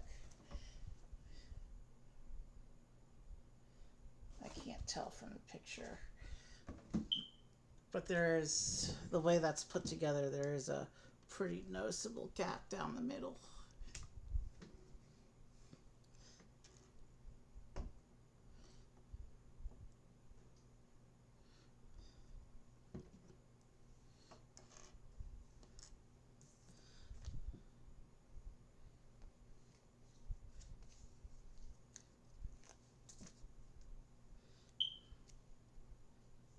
Now these 2 stickers, because they're opposite sides of this piece, will not be seen at the same time. So I'm going to go ahead and put them on before I attach them to the assembly.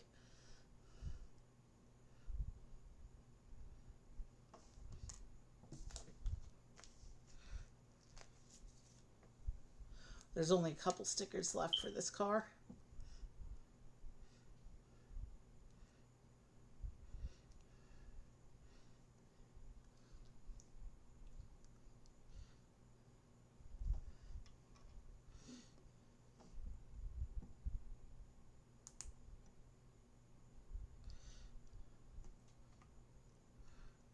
Okay, so that's how we fill the gap.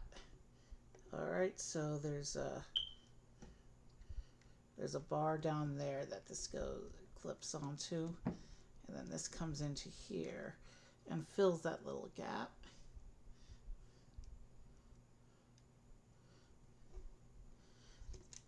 And filling the gap actually covers most of the sticker. And I put that sticker right at the edge, so yeah, that sticker's meant to be covered, it looks like.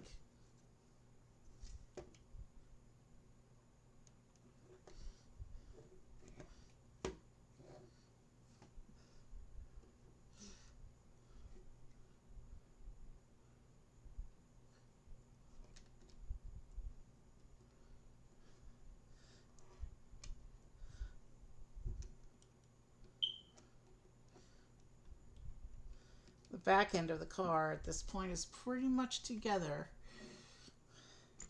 Looks like we're just got to build up the tail fin.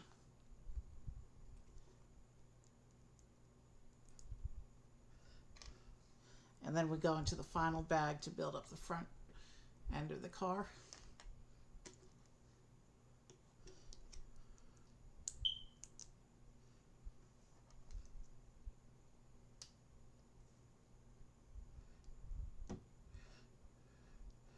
So Lego has some really nice big sets coming out towards the end of the year. I'm really looking forward to the Black Friday release. I'm not sure if I'm going to stream it though. Streaming that, I couldn't do a marathon session to stream that. I would have to break that up into multiple sessions. And I don't know if it's the kind of build I would want to stream across multiple sessions. So that may just be one I do for myself. It has to be multiple sessions either way. So yeah, it's a really big one. You'll but there's other sets also coming out towards the end of the year that I'm really excited about. So we'll see how the Legos go through the end of the year. Obviously, I'll be able to fill in a good chunk of my wish list next month.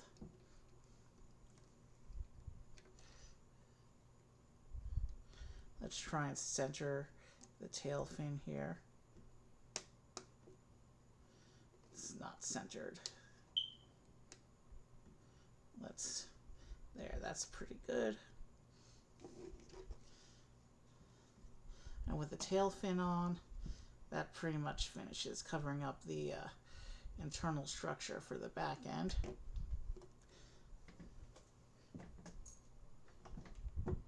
Final bag for the 2-pack.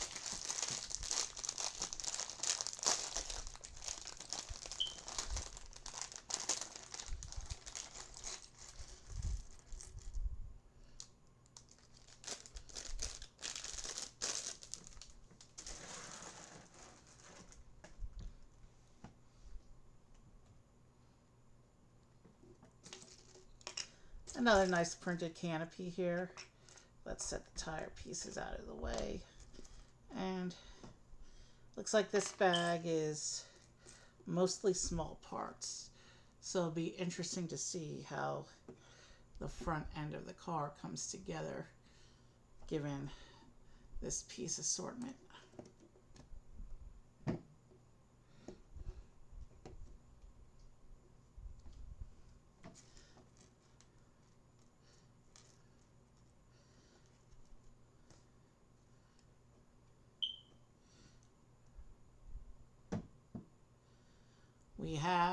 We have the steering wheel, and this time the place to clip it in is easily accessible, and I can just pop it in.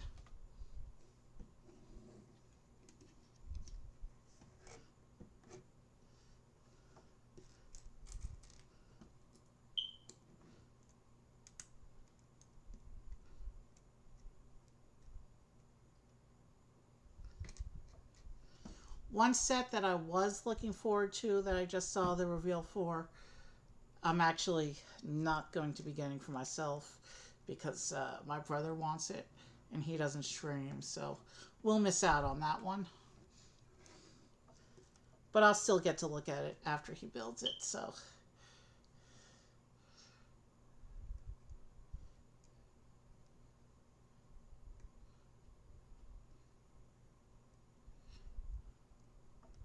Interesting.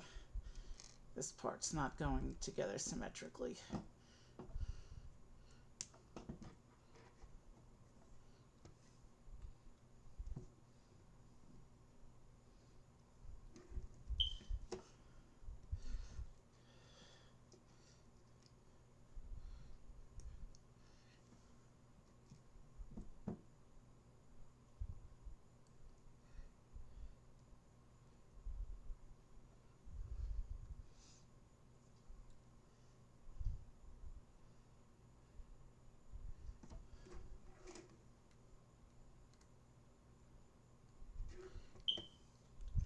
Okay, we got to do that again.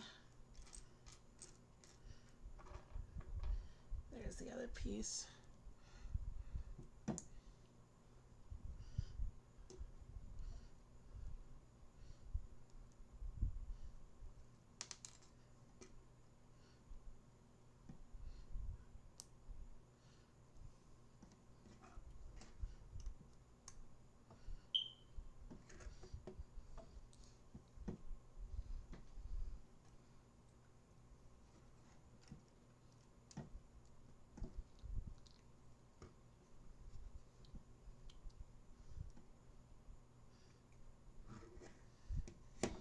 Okay, so we're actually gonna be completely covering up the unsymmetric part of the assembly here. So it's all gonna look perfectly straight and even once we finish these other assemblies.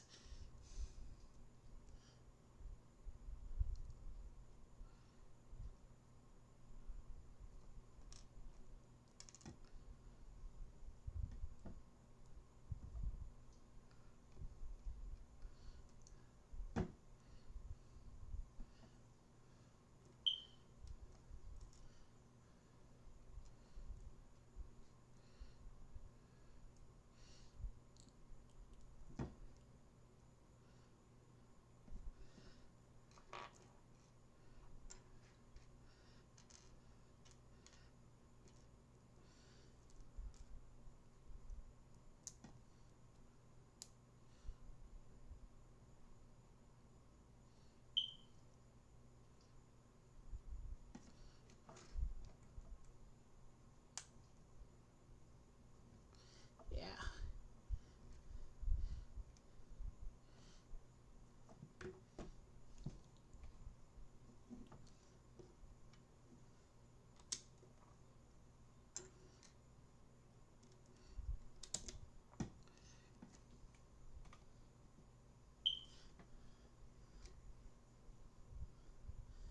And here we have another tiny sticker. Let's make sure we're using the correct tile here.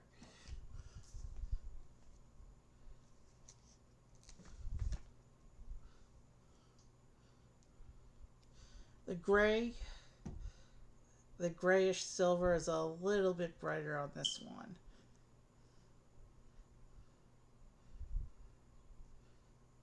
So here's the STO again. This one actually is coming out. And I can actually put this one onto the car and keep going.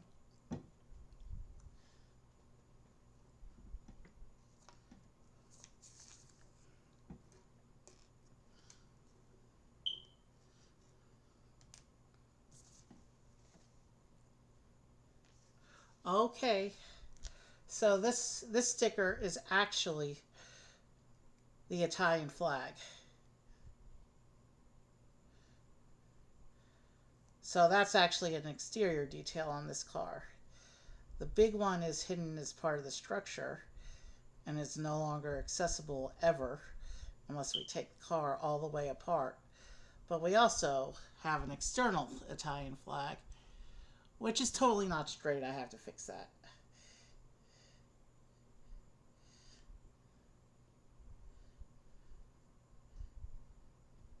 So with 6 Lamborghinis plus one each of Pagani and Bugatti, that means there's in the 49 Speed Champions cars I have, there's 8 Italian cars. No, there were 4 Ferraris. So there's 12 Italian cars in my 49 Speed Champions cars. It's a little bit straighter. Visible crease in that sticker though.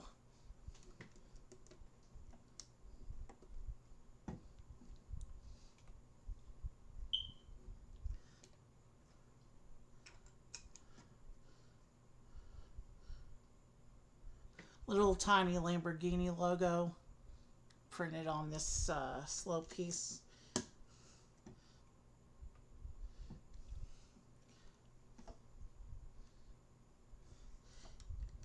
These are going to be visible at the same time, so I want to get them on and then do sticker placement.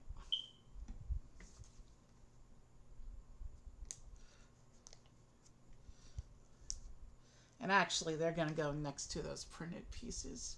So I'm going to wait to put those 2 stickers on so I can make sure everything lines up properly.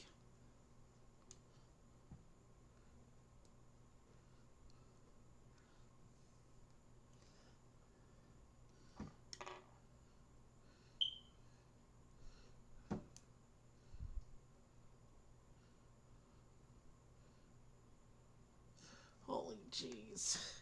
Tiny, tiny pieces that my fingers don't like to operate with.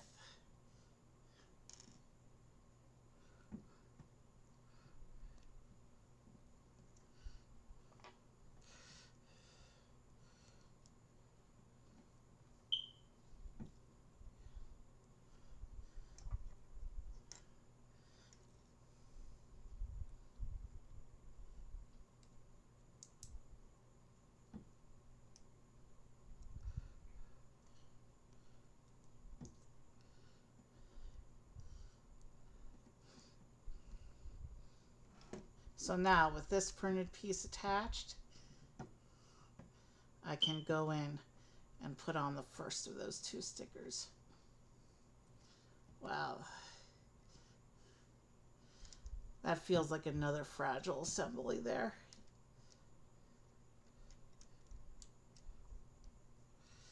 And I've actually knocked a little bit piece off. All right.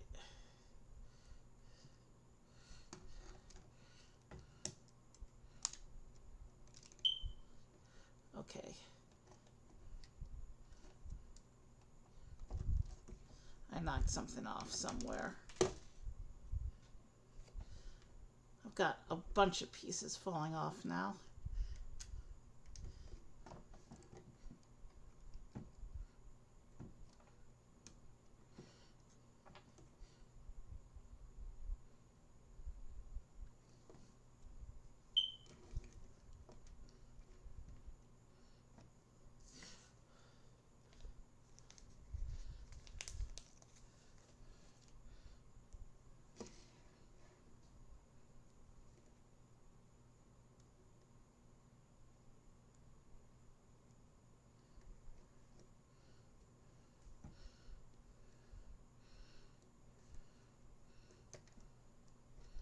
I gotta figure out where the other piece came off from before we continue on.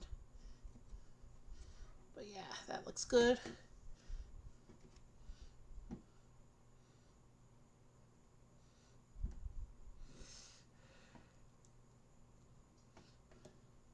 Came off from this little thing here.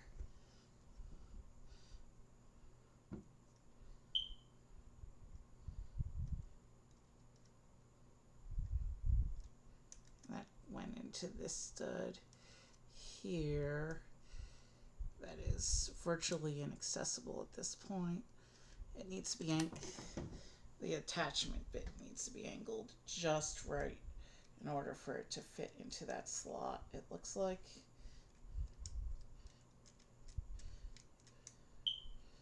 Yeah, so that bit is back on.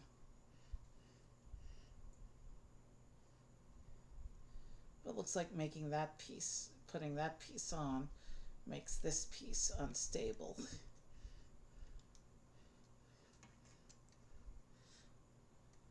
I'm going to take this off until we finish the rest of the assembly, I think.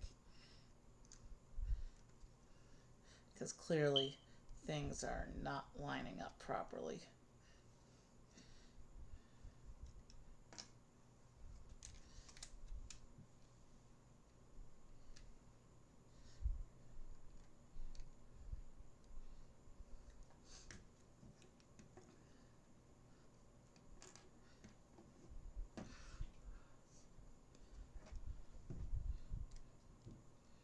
Okay, so that has to go into there like that.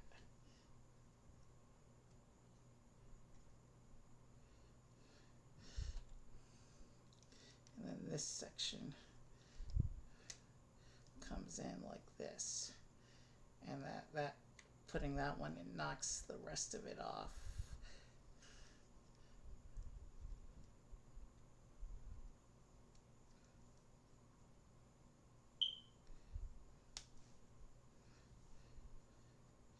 Wow.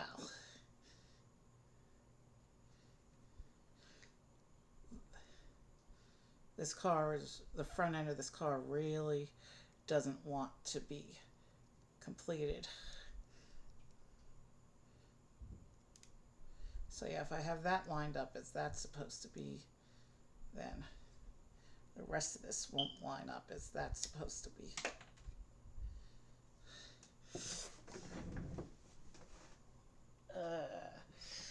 Shoot.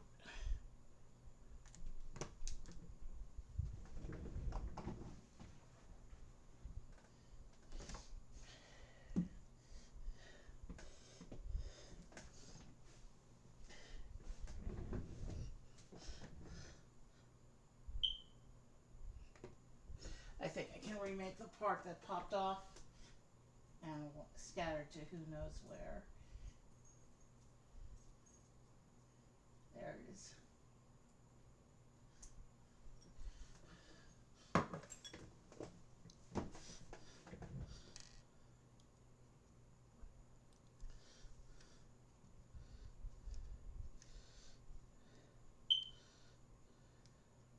So that actually, so the problem is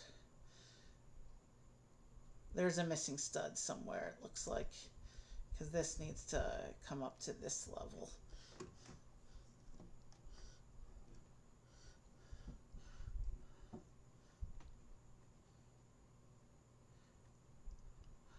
That's where the problem is. That's why nothing's lining up. Okay. I forgot a layer. I forgot a plate layer here. That's why nothing was working. Now with this reassembled, I can pop that onto there. I can take this whole assembly and that should slide right into place. And everything is secure, nothing's popping off, and yeah, simple mistake, but we got there.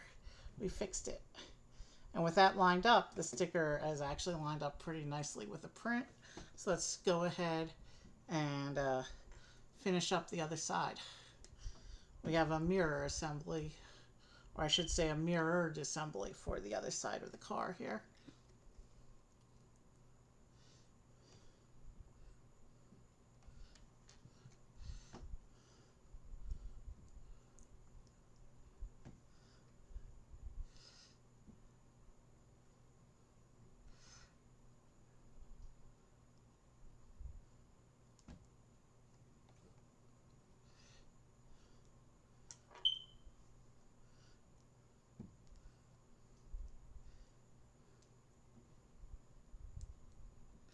Print goes in there, but I have it facing the wrong way, so the stud goes.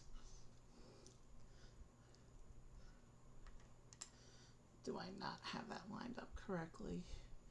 No, that says it's lined up correctly, so that goes there. This goes onto this corner. I can go, since everything's secure now, I can put this piece back in, and I can come over here, get this other sticker, and we can finish up with this, the front end of this car here.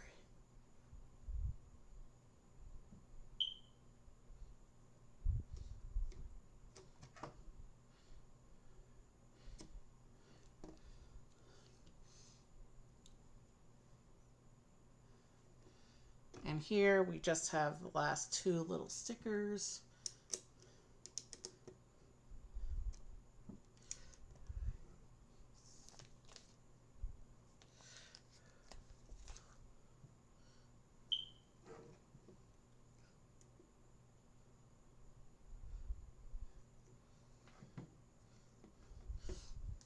When you're doing Lego and something's not lining up properly and you're having structural issues like I was just having, you probably missed a piece somewhere. And in this case, with all the pieces being on the outside being the same color, it was a very easy mistake to make. So, empty sticker sheet.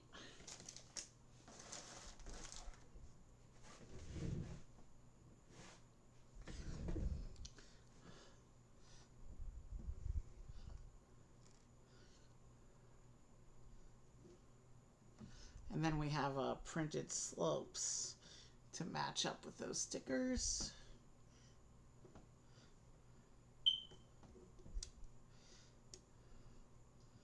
I did pretty well with those stickers.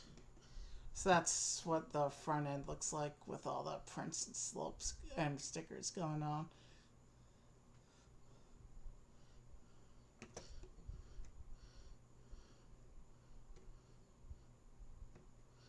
The tail fin definitely feels fragile on this car.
Okay, those are on. And we have a printed canopy here. That'll go over here to complete the top of the car here.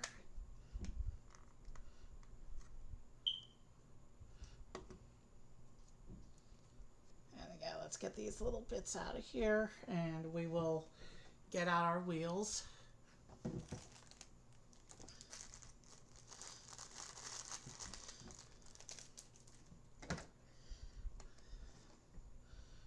So this is what these wheel caps look like.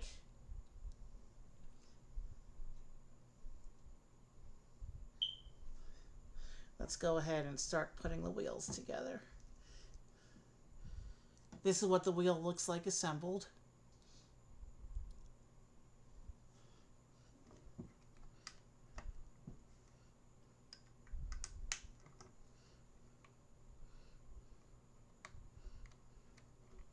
Wow, yeah.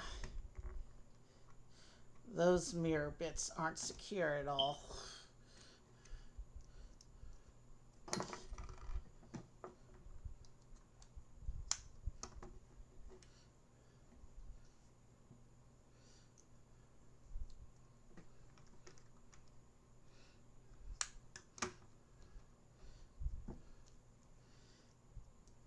with this last wheel attached, we are halfway done with the stream.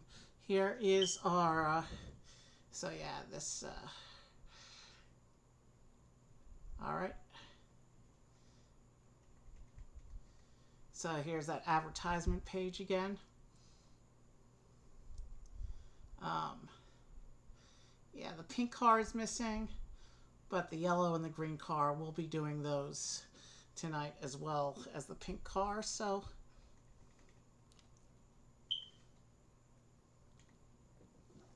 let's go ahead and close the instructions.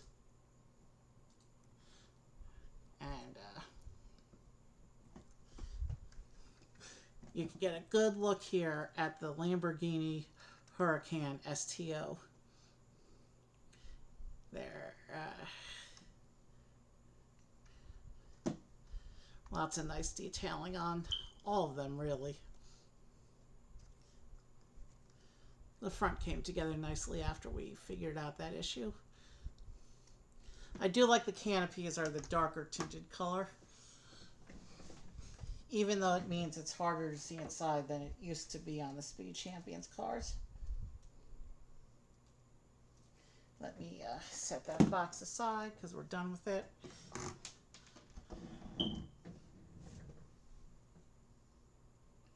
And we're going into our stream halfway break now. I heard something fall behind me, but I'm not sure what it is. I don't think it's anything from the cars we have currently out, though. That little bit isn't straight. Okay. So,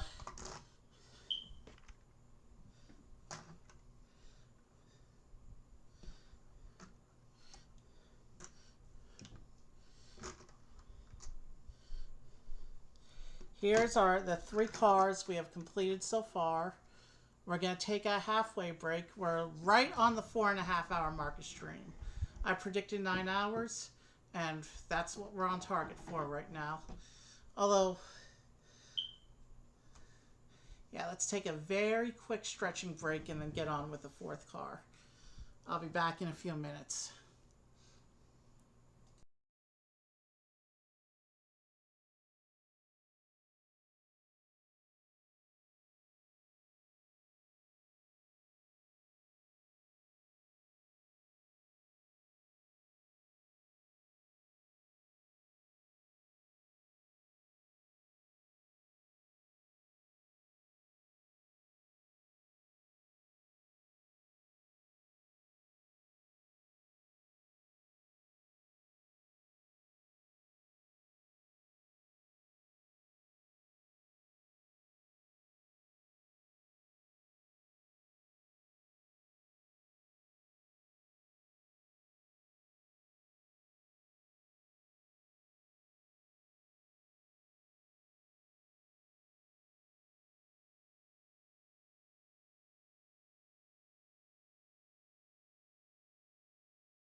I'm back, so let's get ready to do the fourth car. I'm back. Um, so let's take our first three cars off stage to make room for building the fourth. Now that the two pack is done, we have three single cars left. And I think next, yeah, let's do this one next. We're going to do the Porsche 911 GT3. That's this yellow car here. It's got an interesting shape. I like this one. There's the front of the box. And then on the back, you can see it driving away and a comparison with a photo of the actual car. So this is a Porsche, so this will complete our tour of European cars for today. And then we have one American and one Japanese car that we'll be doing as well after this one. But this is Porsche 911 GT3. One more look at the front while I take a moment to look at the back of the box myself.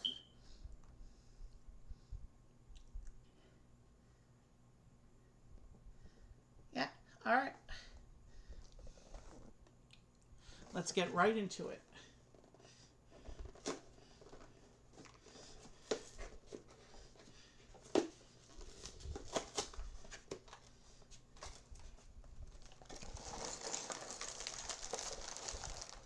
Oh, 5 bags in this one.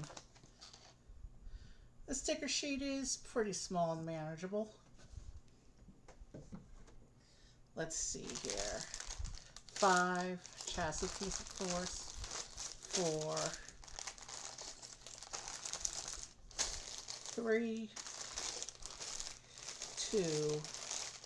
We'll keep one on the table.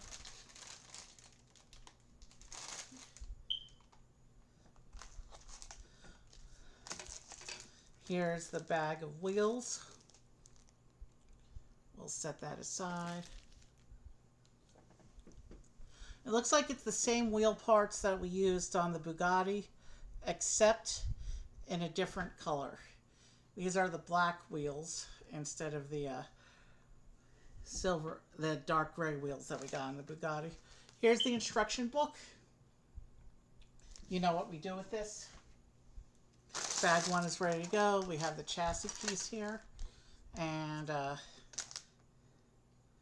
the sticker sheet, it doesn't look too terrible for this one.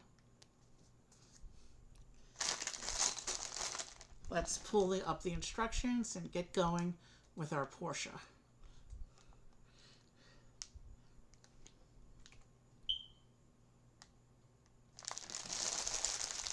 Let's open bag 1.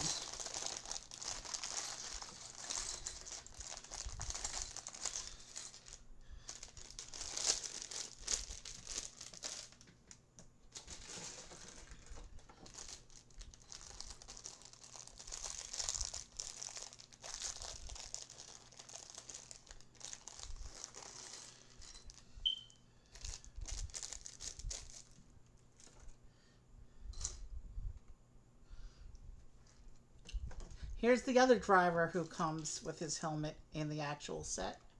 He has a white helmet, which contrasts nicely with his red outfit.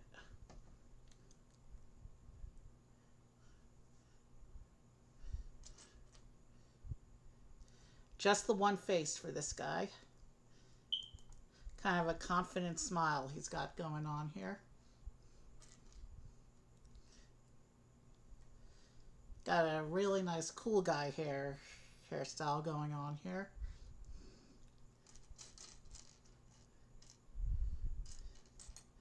And of course, let's give him his wrench. And I'll show you the driver. So here's our Porsche driver. He's in a proper racing suit. He looks cool. Let's get his little helmet put together, and then we can start building his car.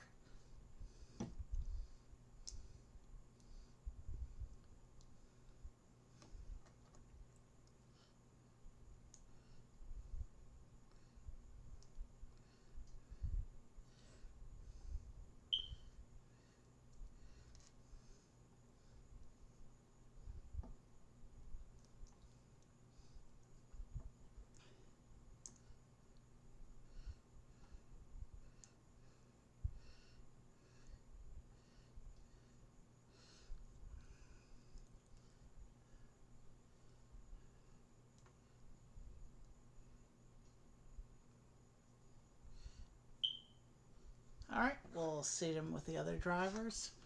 And let's begin.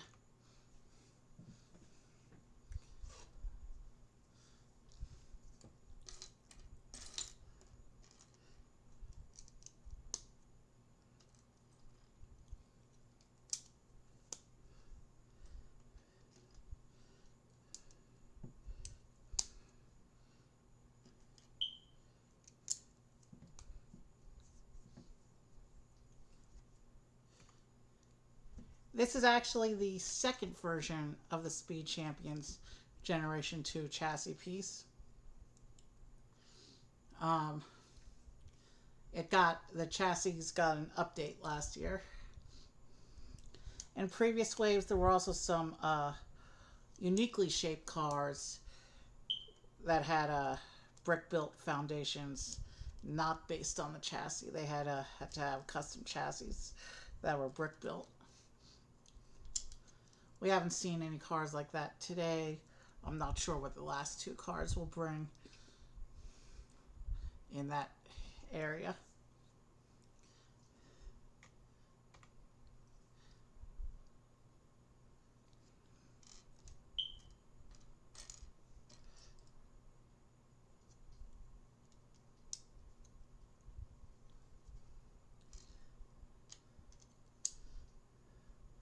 Lots of jumpers setting up the bottom layers of this interior. Although we have that plate there. We're already getting into the gear shift stick.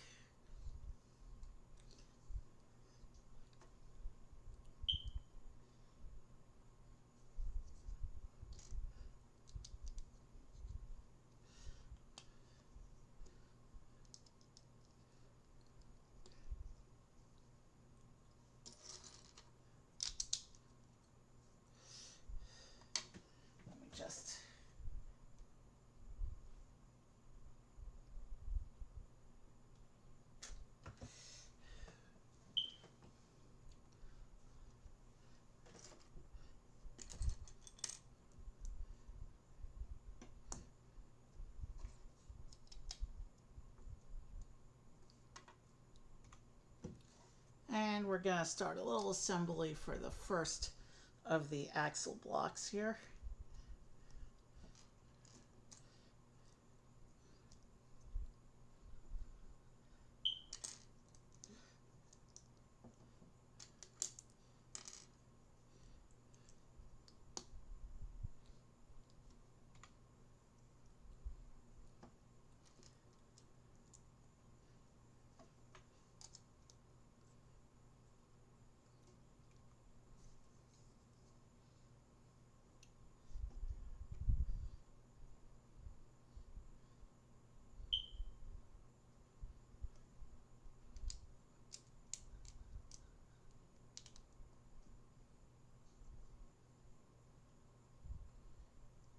Something doesn't look quite right here, but it could just be the angle of the instructions. Yeah, no. This needs to go there. We're good to go.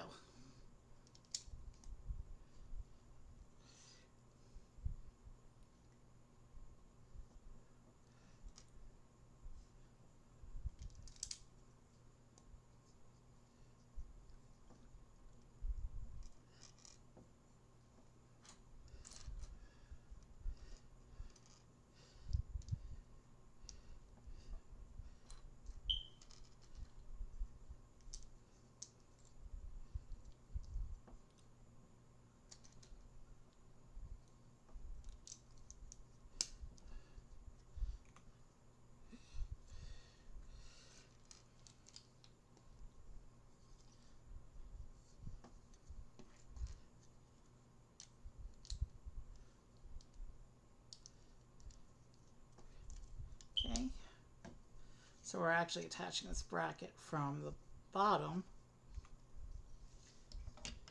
and then we put in the second axle block.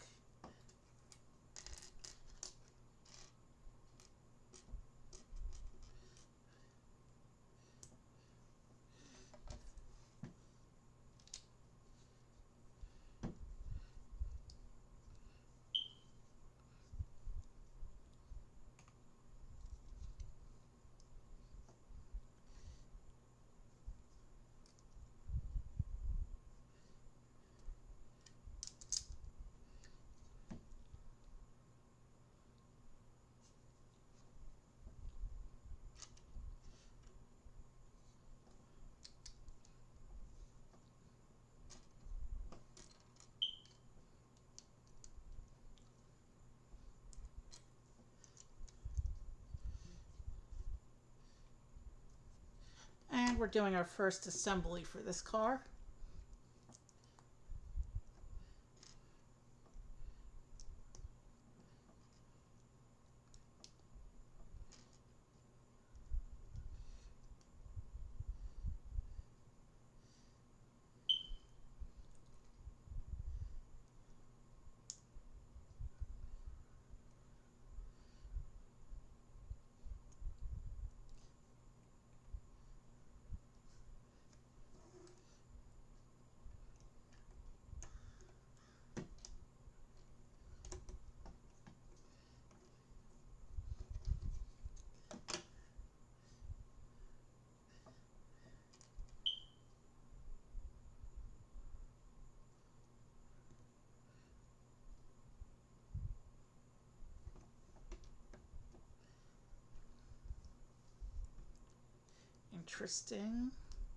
Interesting structural choice there.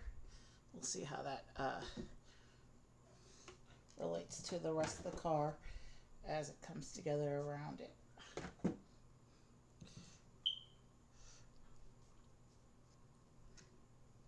And then we have these big brackets here to begin the sides of the car.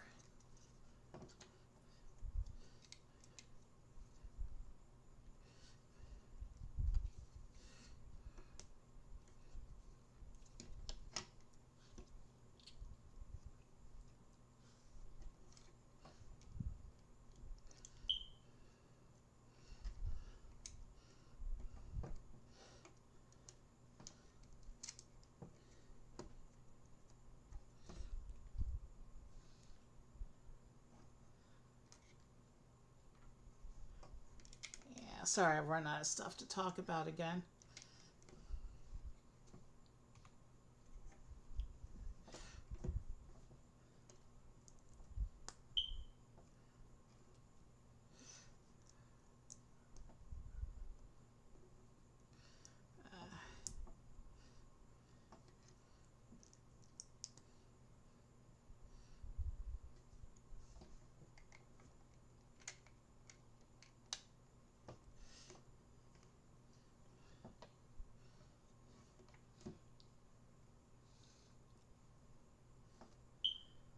Oh, we're getting the steering wheel first this time around. Interesting.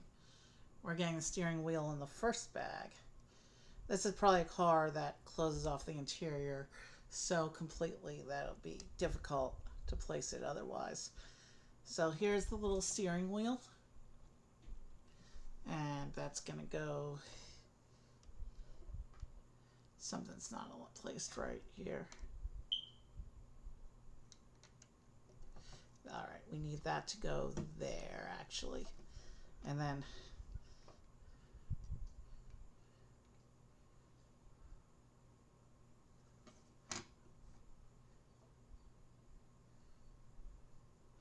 how does this go? This will go here, like that.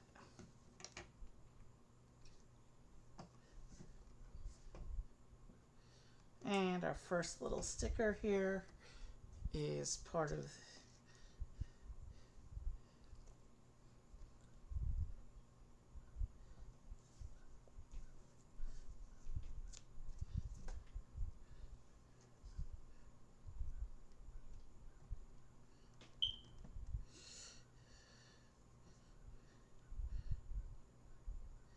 okay, that's cool. So the car is called the Porsche 911 GT3, and the time on the clock, on the car's console clock, is 9:11. Camera's not really focusing in on that, but that's the console clock right there.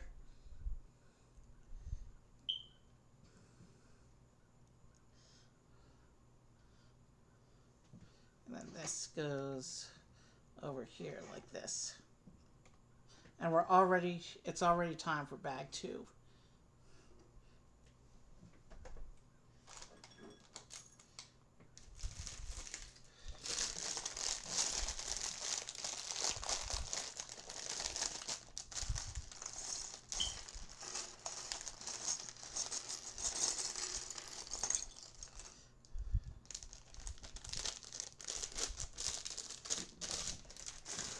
I had estimated 9 hours, but realistically it's probably going to be closer to 10 hours by the time we finish here. We just started the fourth car and we're already coming up on the 5-hour mark soon.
So this fills in that structural gap here in the back here. I'm assuming that's the back at least, because these cars have mostly started with back before doing the front.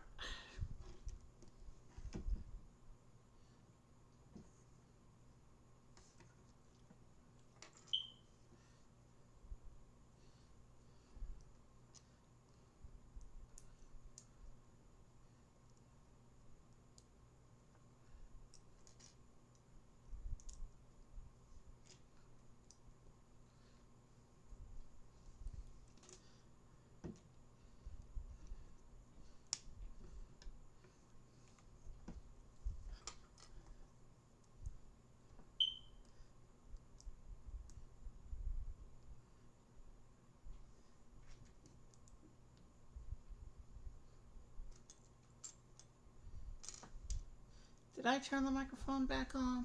Hold on, let me do a quick test here. Hold on. Yeah, we're good to go. All right.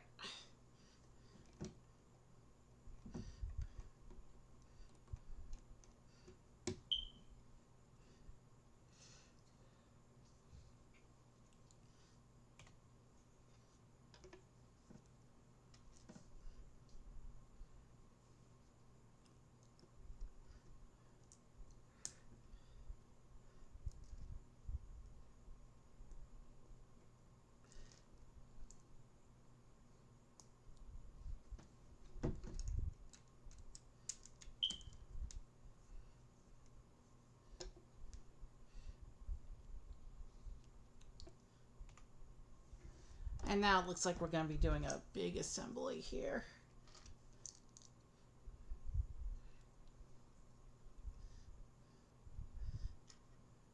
Here's that weirdly shaped piece again.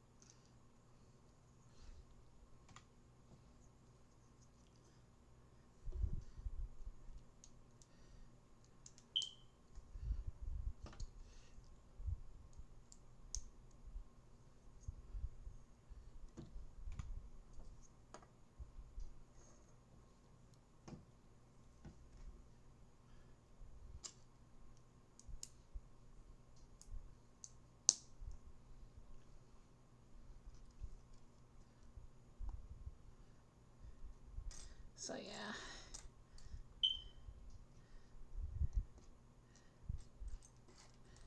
There's not a lot of pieces left in this parts pile either. Looks like this car is moving through pretty... For now, this car, we have a good pace on. But one of the pieces does not appear to be in the parts pile. Oh, it gone all the way over where the drivers were sitting. At least it didn't get lost and I had to go hunt for it. That would have wasted precious time.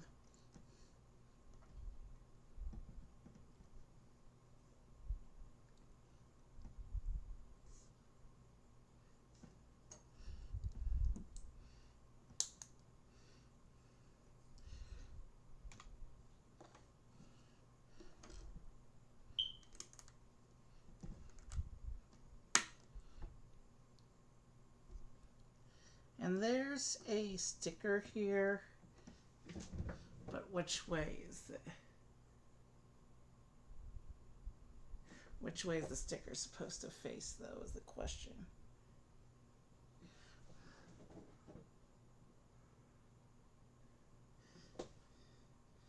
I'm gonna wait to see how this section is oriented before I put that sticker on, because that's a logo sticker, so the orientation matters on that one.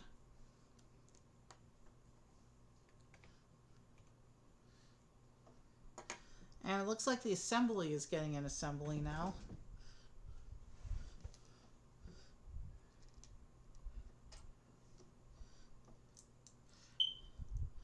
Actually, having the drivers lined up and watching the builds, that gives us a nice little counter so that anyone coming in the middle of the stream can see which car we are on. We have 4 drivers, which means we're working on the 4th car. Here's another situation where I'm not quite sure. I want to see the orientation of the section before I do these 2 stickers. But it's the number 2 sticker and the number 4 sticker. So I'll be able to come back to them easily when the time comes. Actually,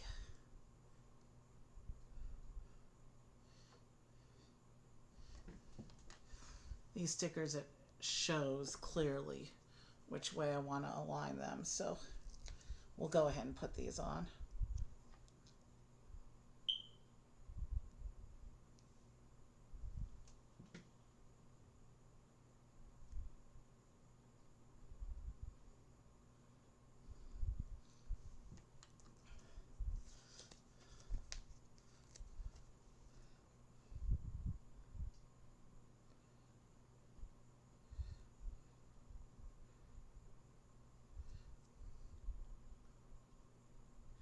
Okay, these stickers will both be visible at the same time, so I need to make sure that they're aligned with each other. That's better.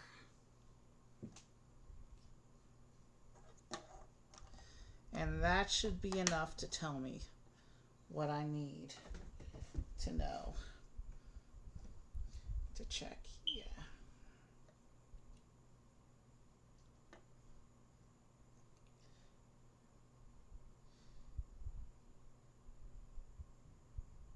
So yeah, now I know which way to align the other sticker.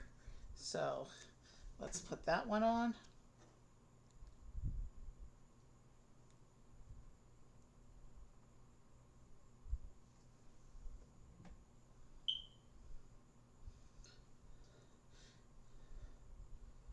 There's the GT3 RS logo.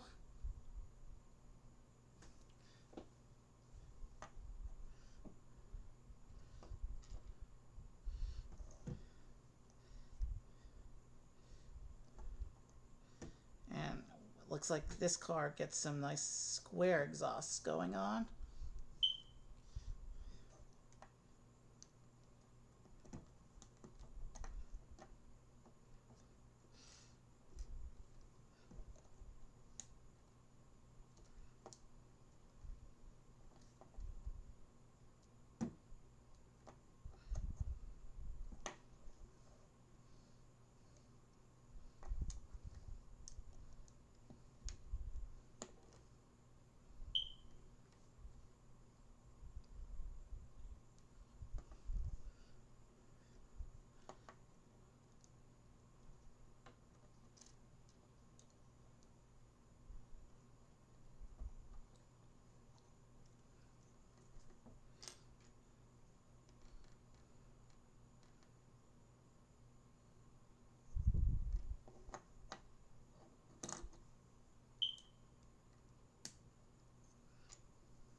So it looks like we're doing some cool shaping bits here.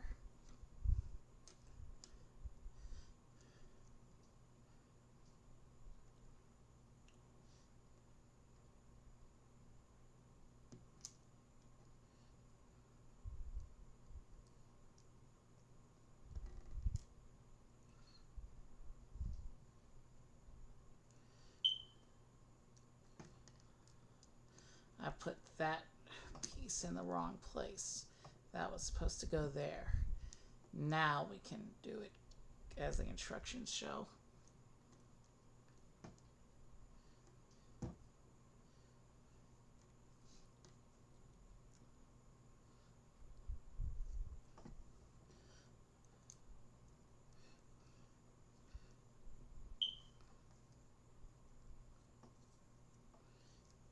There is some structural instability, but I think that will take care of itself once we attach this.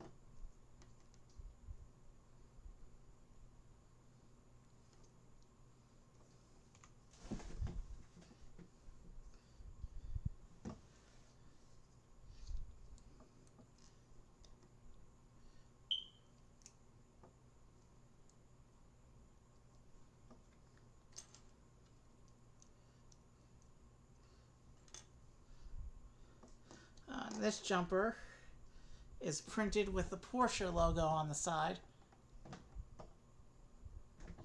That's a cool piece there.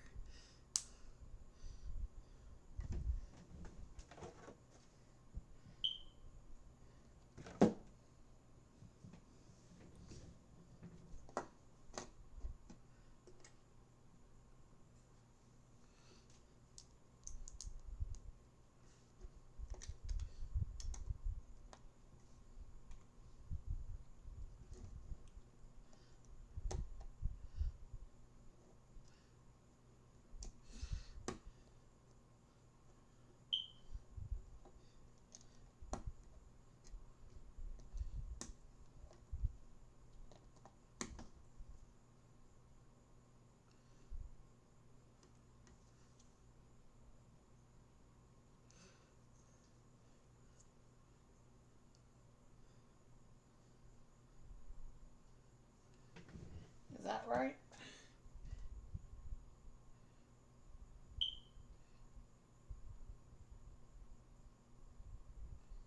Yeah, that's right. Okay. So this whole assembly mounts onto the back of the car.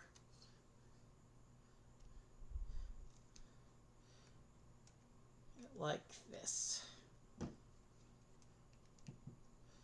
That's what we've done so far.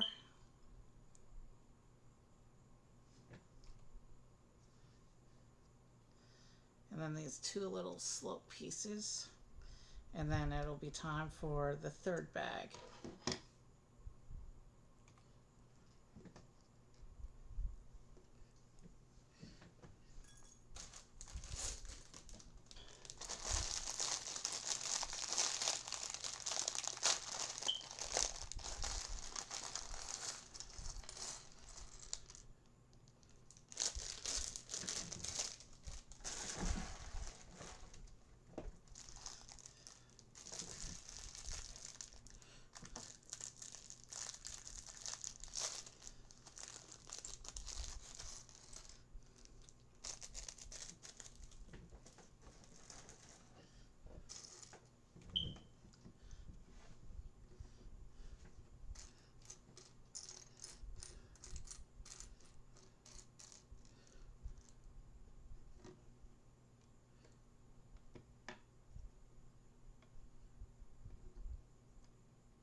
Okay, so now we're going to keep building up some more of the car's detail. Um, that was a Captain Obvious statement. I'm sorry.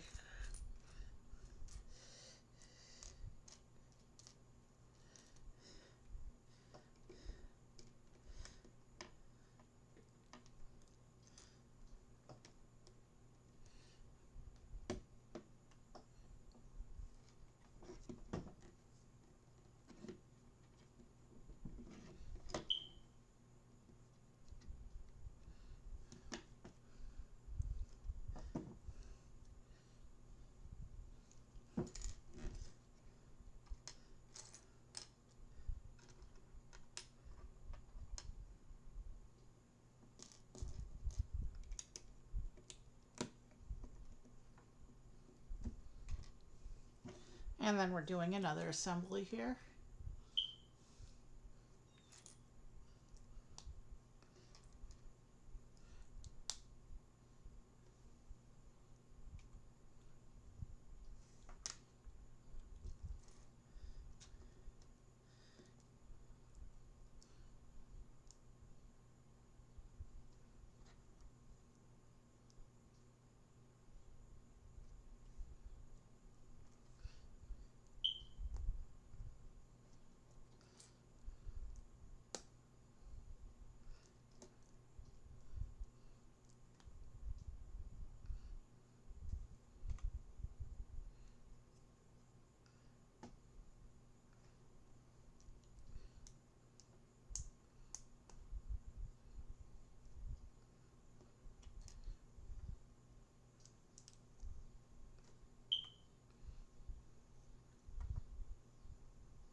Is that how it's meant to line up? The picture's not really clear how these bits are meant to line up. Hopefully I'm interpreting it correctly.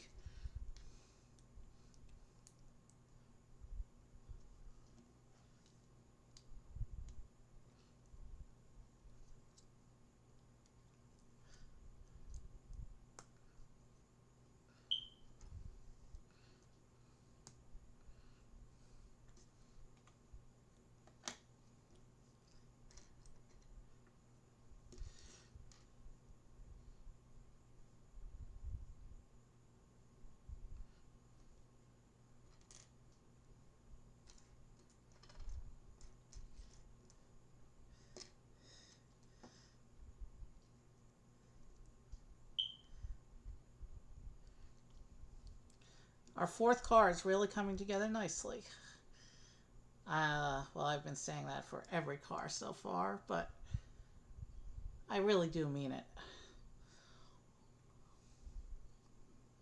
They picked some really nice cars for this season,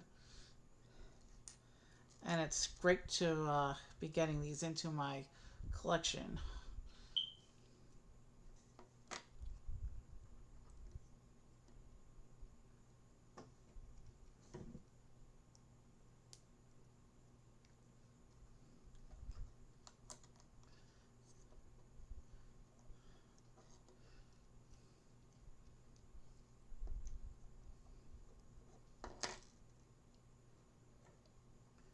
Okay, so if this comes forward like this, okay, I need to take that stud off so I can see exactly how these line up. Okay, so the stud goes here, and then this goes into here and lines up like this.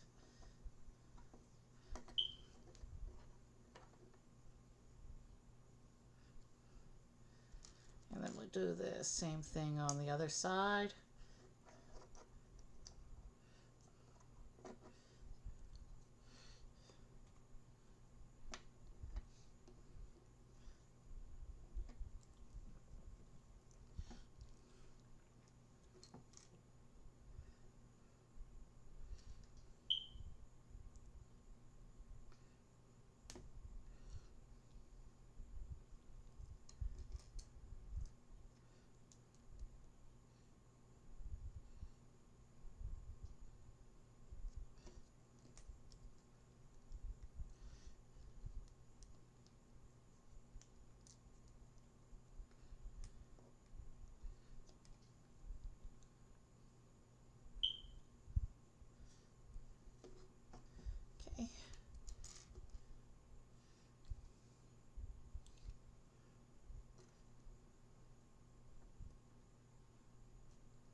then we need to put on some more stickers.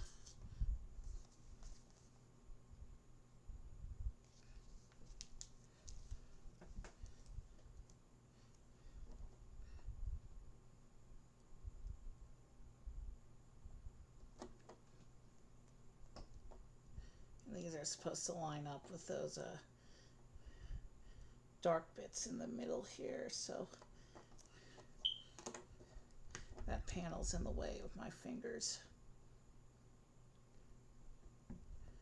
I could get a pretty good alignment if I start from the middle on this one, I think. Needs to move down a little bit more.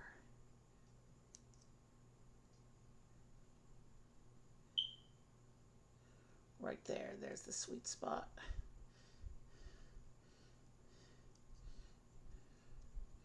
Except it makes this end of the sticker come off the piece a little bit.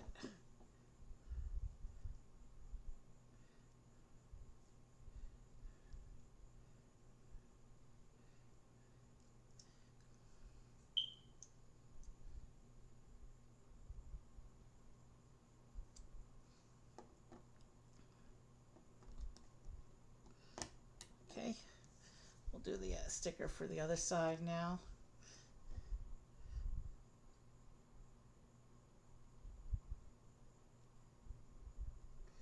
Can I get it a little bit closer to the edge without going off?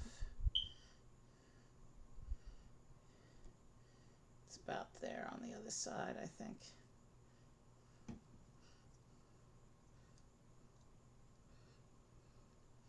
Yeah, so we put this little piece back in. And yeah, those stickers lined up nicely. This is the section we just put together. And this fills in some more of the shaping for the back of the car here.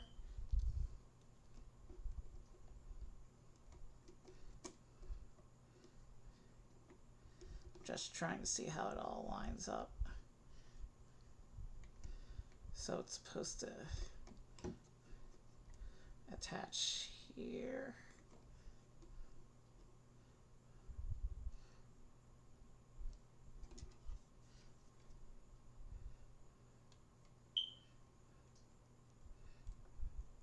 I think. Oh, those clips, that's how this presses in. Okay then. I forgot about those little bars at the bottom.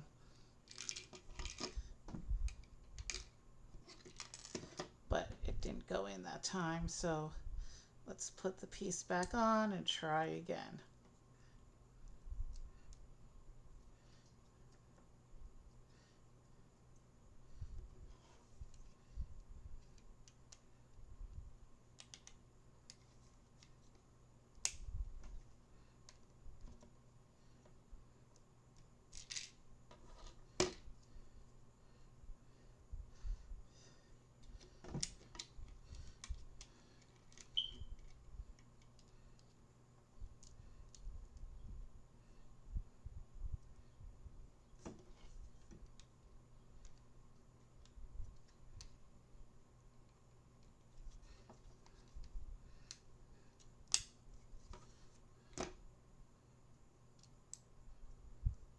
Almost, we almost had it that time.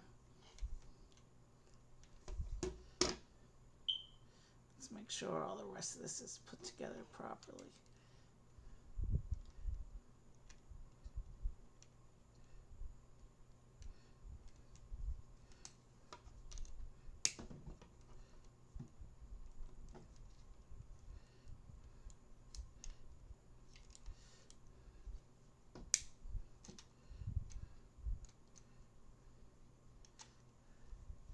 It doesn't help that the picture is very unclear.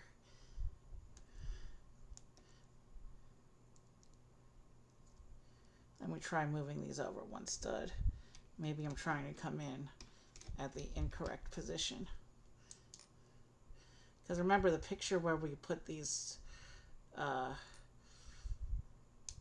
hinge plates on was the picture was unclear in that step.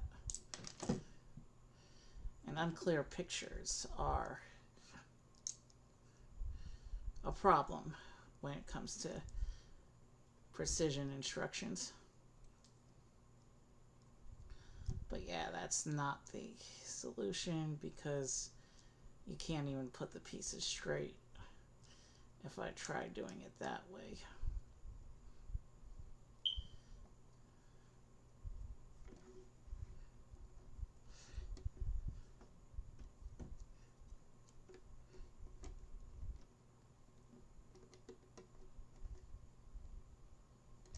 Okay, see if these go here.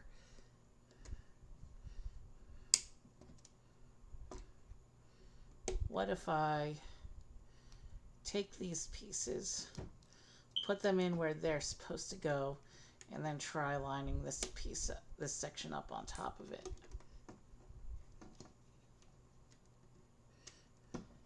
That could work, but then I'd have to get my finger in there to secure everything, and my finger is too big. But no, that worked. Okay, we got it on. We figured it out. All we had to do was line up those little connector pieces first, but we've got the back of the car put on now. We've got that whole back assembly on. So let's keep going.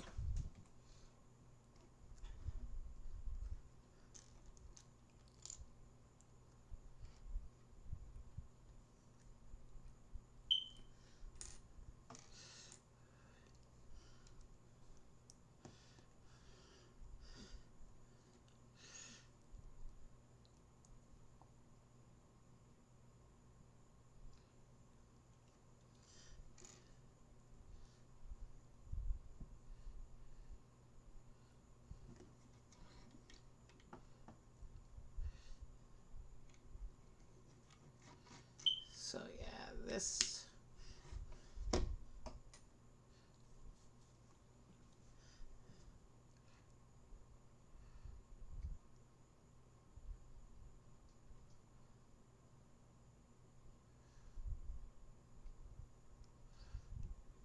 Oh.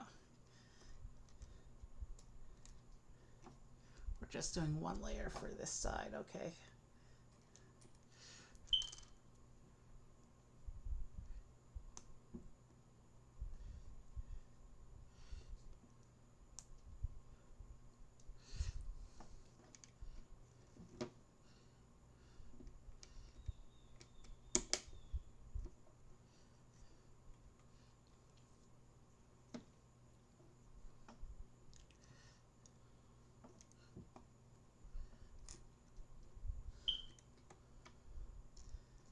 So the back end, with the back end of the car done, we're now going to start putting in some of the structural work for the front end of the car. It looks like the sides are going to be filled in on these brackets that we have running down the length of the side of the car.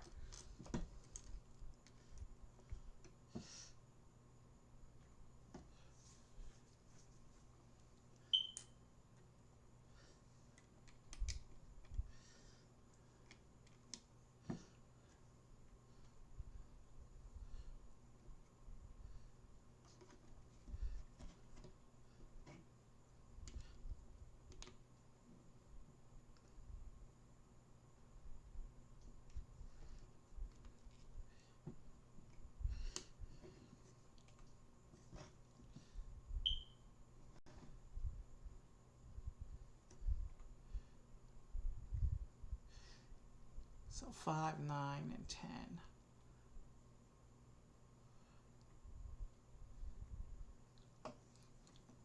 So yeah, these are stickers that are going to need to be lined up. So let's get these 3 pieces on first, and then we'll do the stickers.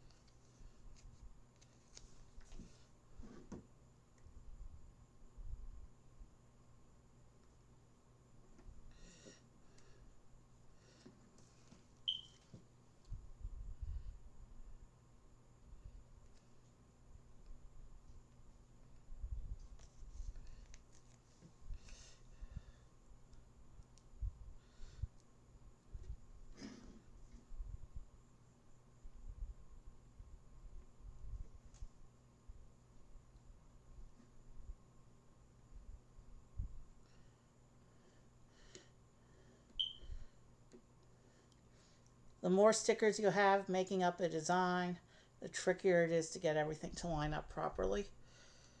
There was one, I remember a couple of the other Speed Champions cars had designs going across like 4 or 5 different stickers. Actually, this third it's just the 2 stickers that need to be, that are the issue. This third sticker turns out to be a completely separate detail. So,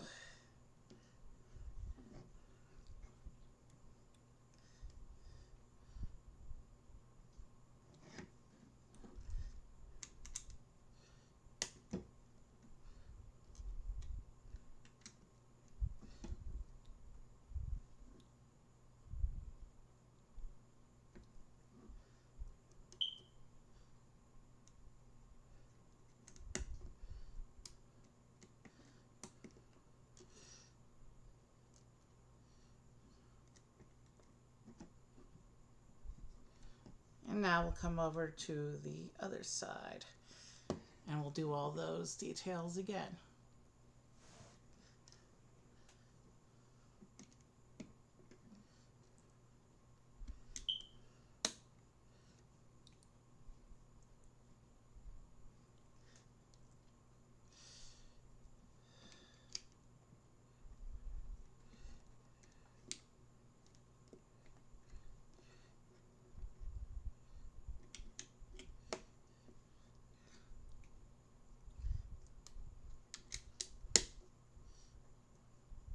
So it's 1, 8, and 7.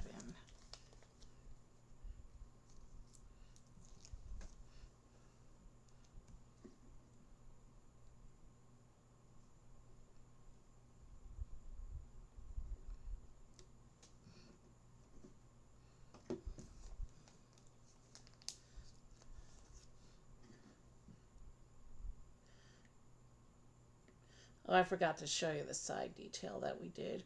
So when I finish on this side, I'll show you what we did.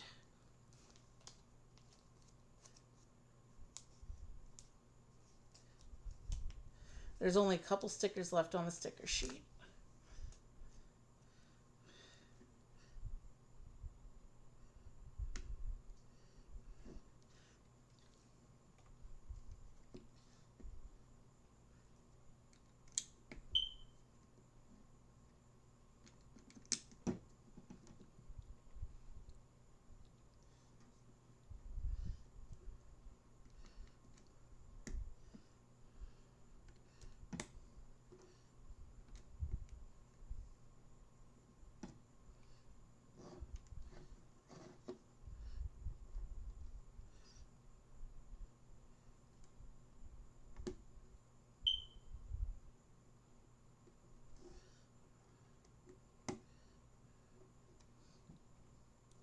Alright, so we're going to go into bag 4, but before we do, since I didn't show you,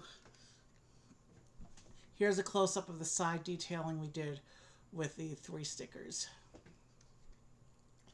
You can see we've covered up most of the bracket work on the side of the car now. So let's get out bag 4.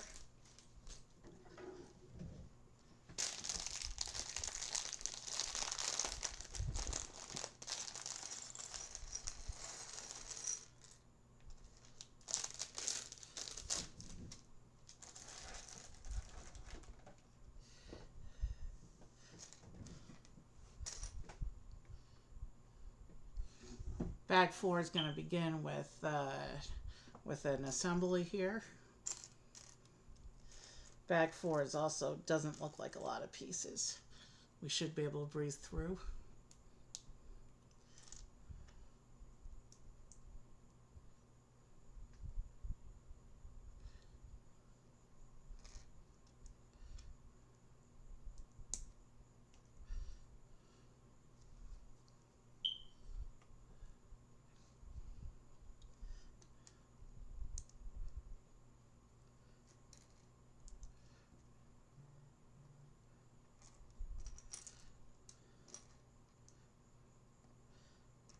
Hold on 1 second.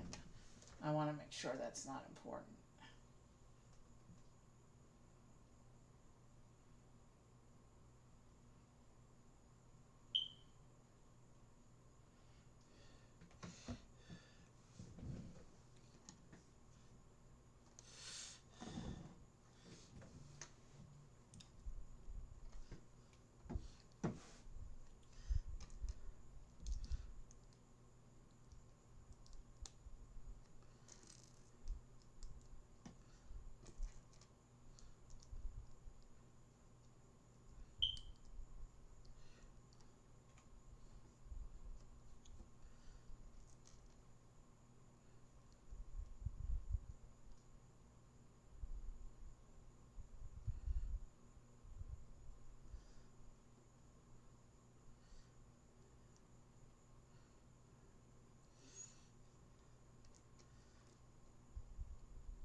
Okay.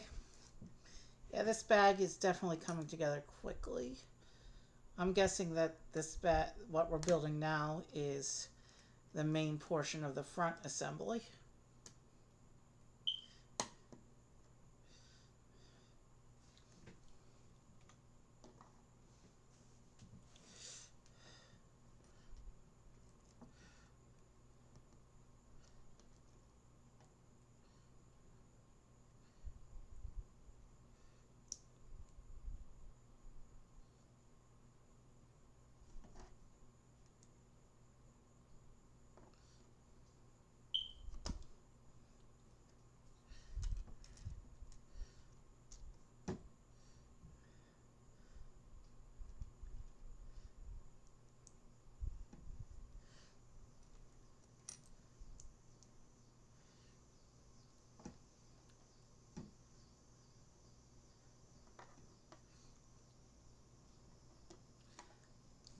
It looks like we're doing an assembly for the assembly now.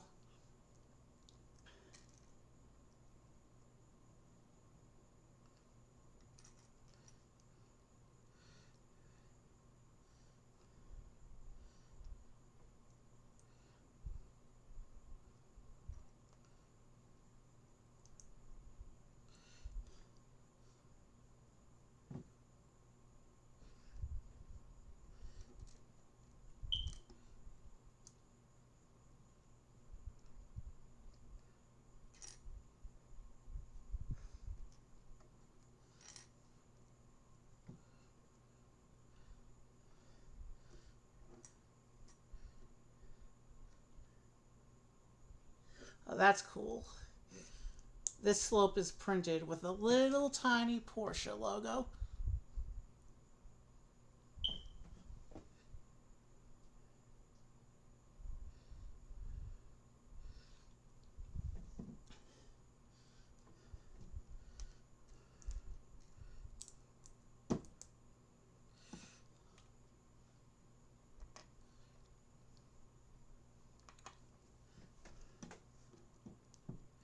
And then we have two more little stickers to put on. But they're going to be visible in the same view, so I need to get both pieces on so I can line them up properly.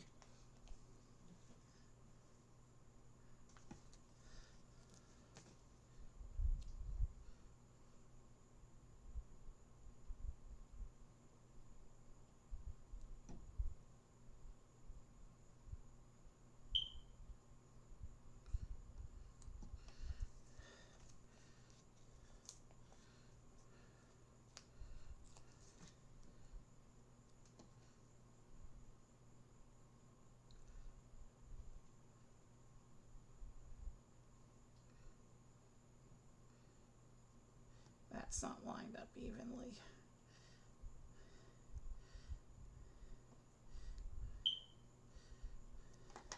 And now I've totally creased up that sticker. Let's try that again. Where do I enter? About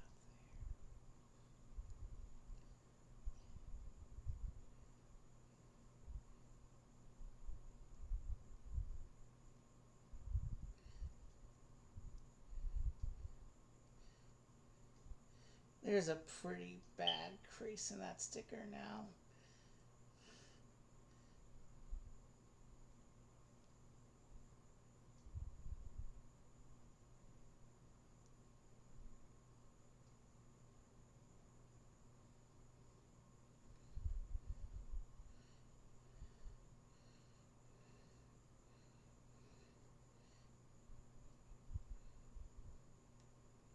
It's better than it was, but the crease is now totally obvious.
so this is how this piece is.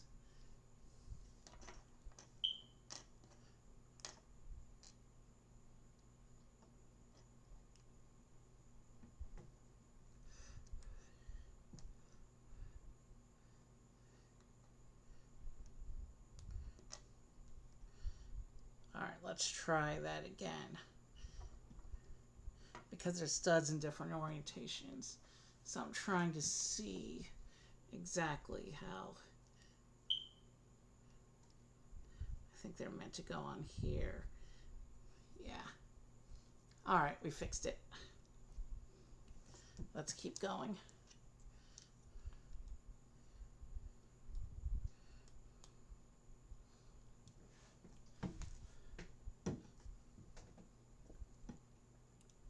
And then this whole assembly attaches to the front of the car.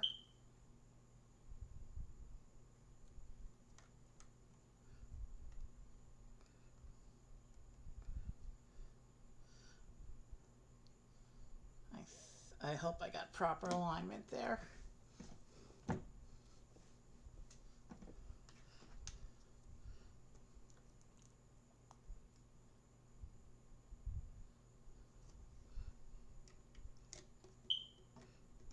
Yeah, that piece went in, which means we have proper alignment and we can continue.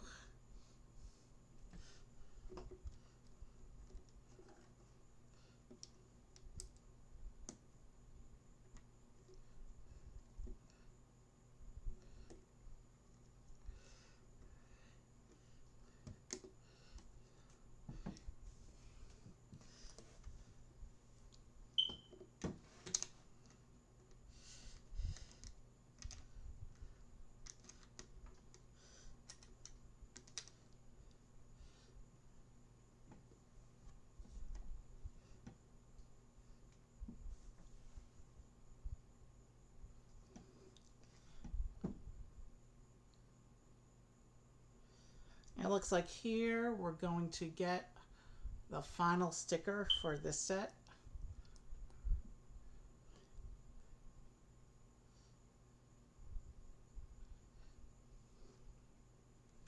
It's interesting that this sticker is not matched with one on the other side.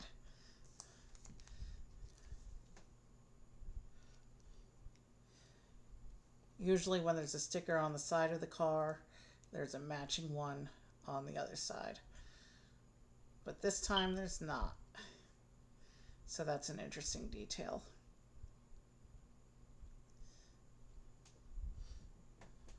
There's the sticker. I'm not exactly sure what it represents. That might represent a gas cap given its shape, but I'm not entirely sure.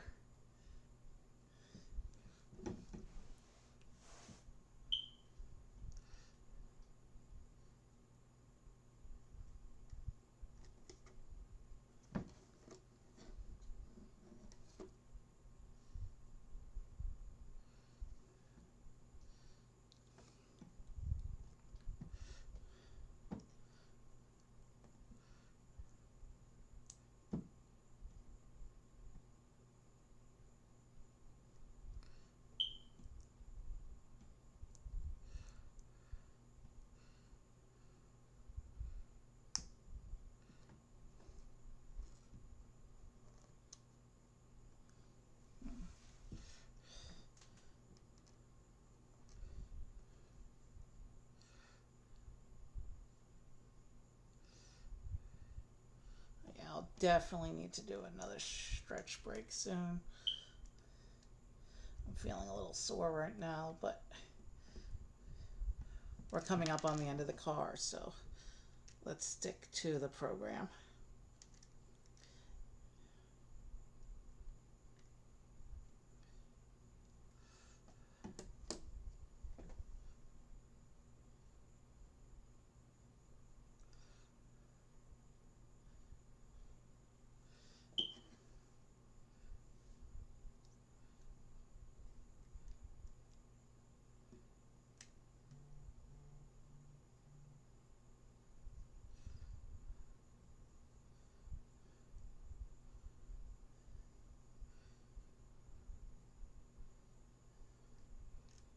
it's supposed to go this way.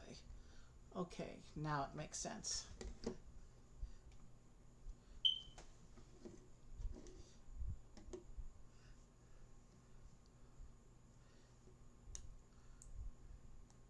My phone's buzzing again, but at this point I'll just wait till break to see if that's anything important.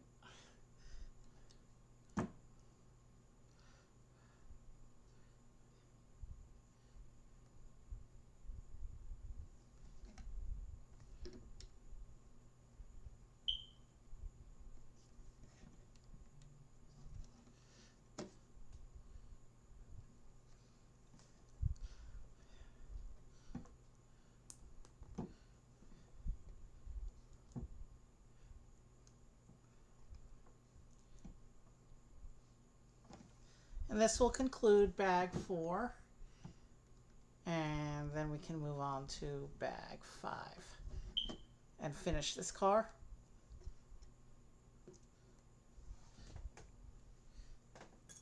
Oh, and here is the completed sticker sheet. We won't need this for bag 5.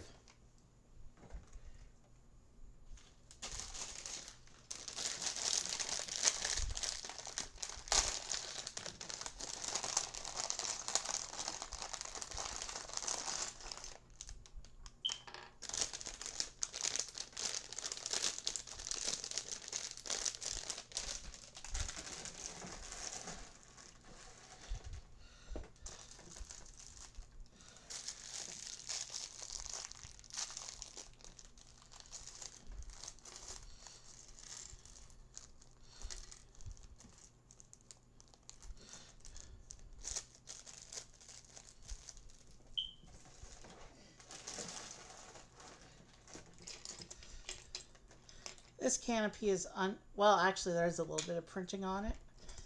So let's set these aside and let's get on with the build. Somebody's blowing up my phone with text right now, but I'm hoping it's not anything important. But we'll be done with this car soon anyway. And then I can take a break, see what's going on. The next break will probably be a little bit longer than the previous breaks because I'm getting sore and I need to stretch, like really stretch for a little bit before I continue on.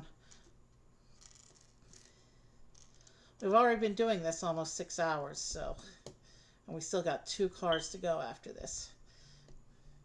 I've never tried a marathon stream like this before. My record is 6.5 hours, so this is new territory for me.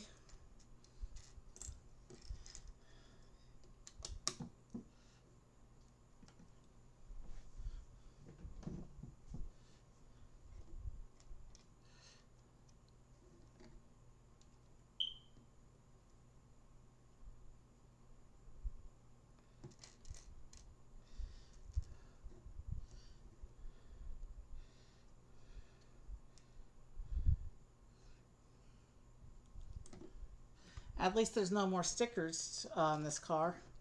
We can just proceed with putting the rest of it together.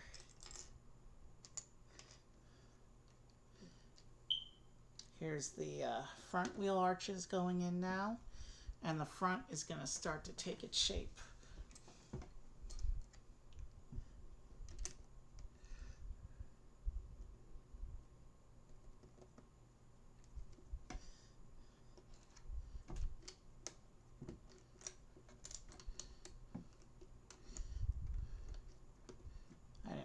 Piece pressed in all the way.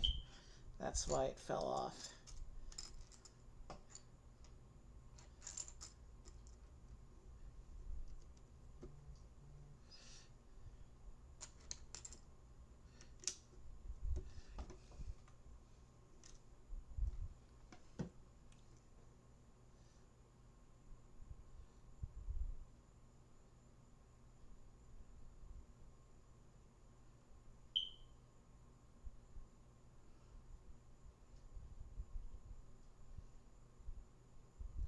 Where was I? I lost my focus for a moment there. Sorry about that.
Whoever it is that's texting me is really blowing up my phone right now.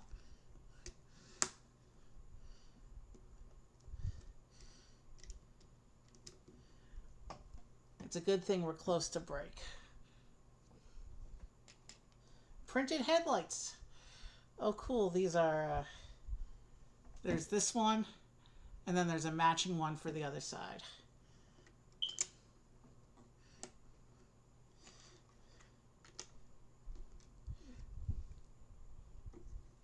And then we're doing another little assembly here. And there's very few pieces left for this car.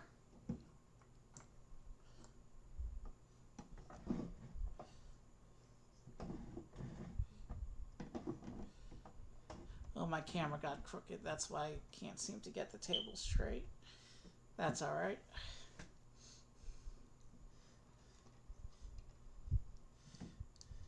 Straight table really doesn't matter as long as you can see most of the action.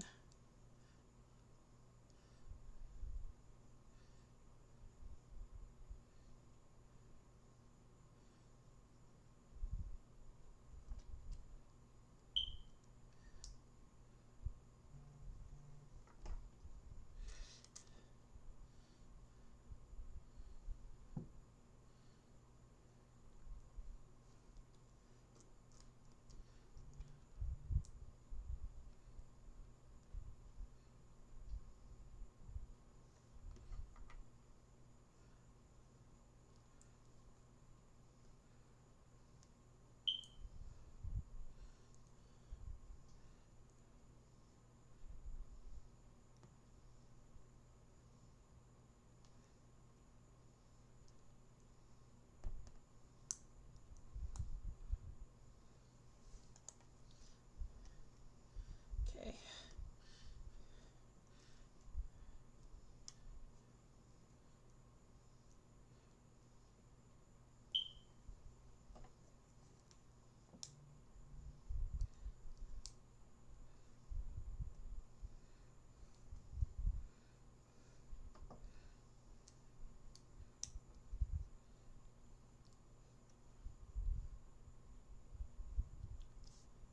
So this section goes in to fill that gap in the middle here of the front.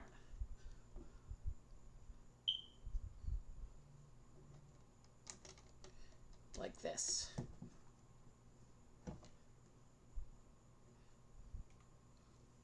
And we got another little assembly going on here. Based on the inset picture, it looks like this is going to be for the tail fin.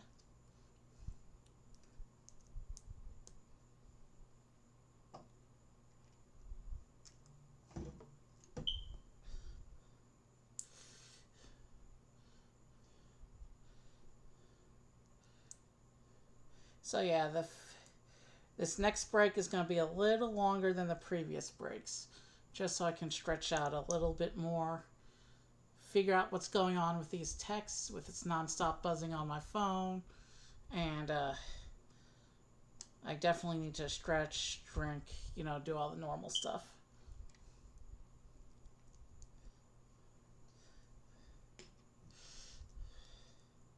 And by drink, I mean water. Hydration is key for big, long marathon sessions on any activity.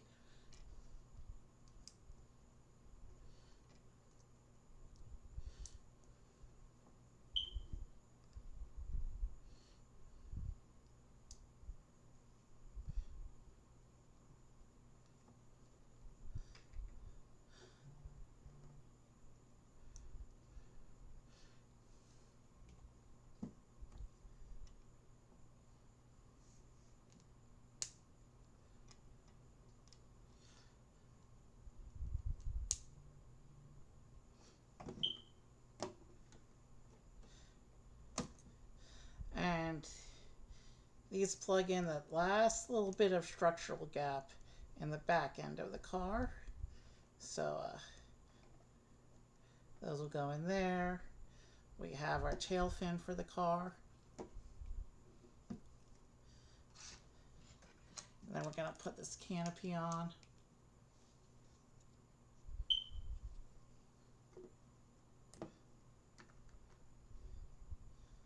So this is what the canopy looks like.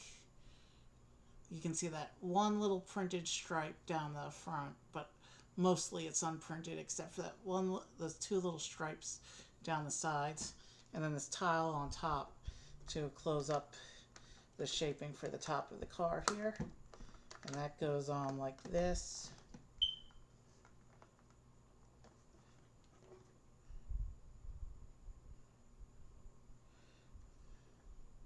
And then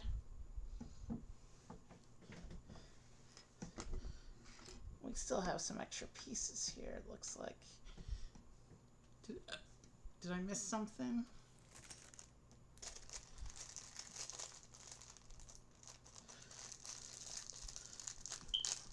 So no, these aren't the same wheel pieces we saw before that go different ways like I previously thought. These are actually just regular wheel caps, but in the new shapes. And it looks like this car we're going to give the Pentagon ones. We've seen them before, but here's what the wheel looks like with the wheel cap attached. And I can go ahead and get these. Looks like there's a couple big pieces left.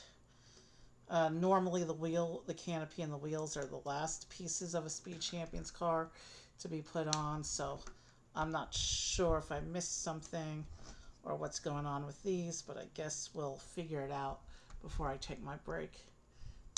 And actually we're at 5 hours and about 50 minutes, so by the time I finish the break it'll be right on like 6 hours, which is coming out to an hour and a half exactly per car on average. Okay, so it looks like the wheels needed to be on in order to get these. Yeah, because these go over where the wheels go in. That's why it has us do them after the wheels. All right. That makes sense.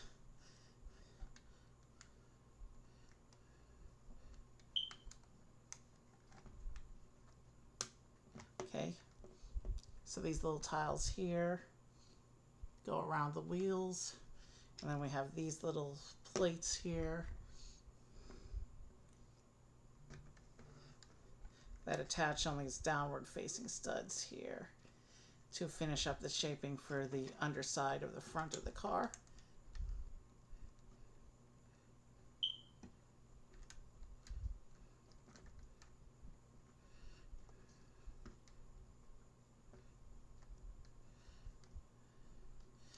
And now the front of the car is falling apart.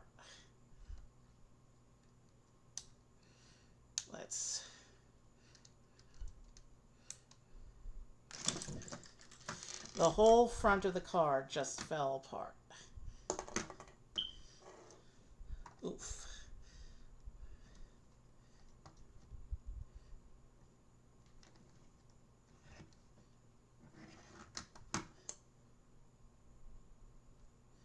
Okay.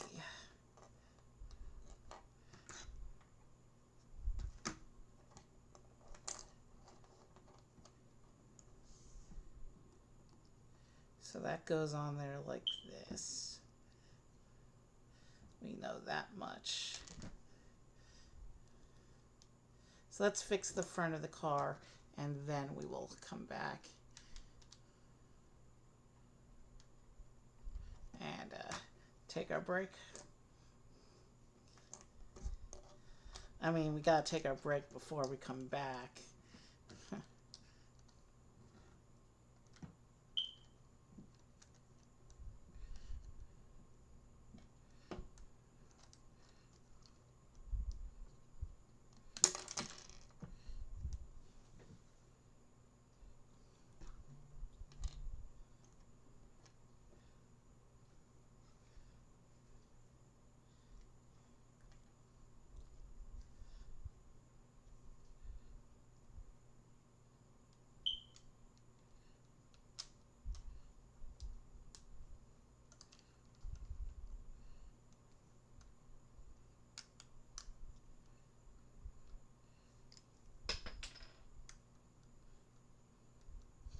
I think we're mostly back together.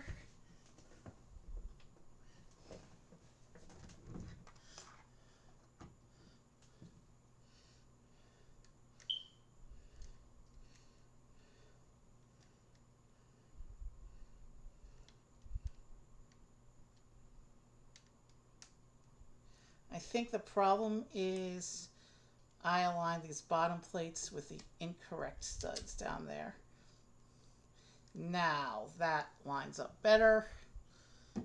There's this last little piece I have to figure out where it goes. And then the car is ready for, and then the car is complete. Let's get that in. This piece came off again, but now at least we know how everything goes together. So that goes there. This goes here.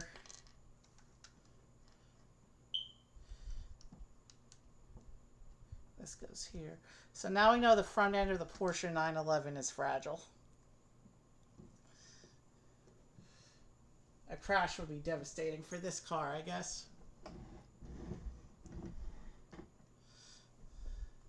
At least they were nice enough to give this driver a helmet. Okay.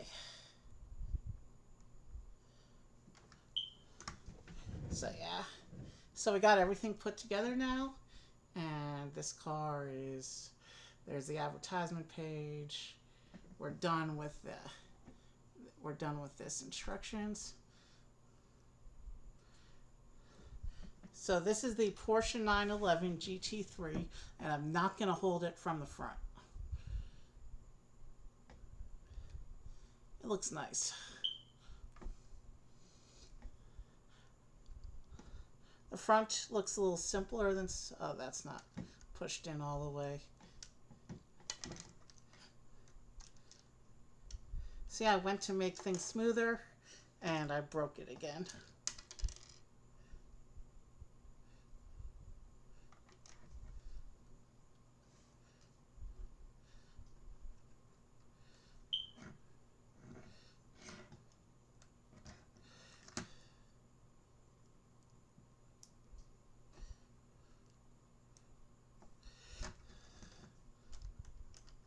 When I get this part put back on this time, I think I'm just going to leave it, even if it's not perfectly straight.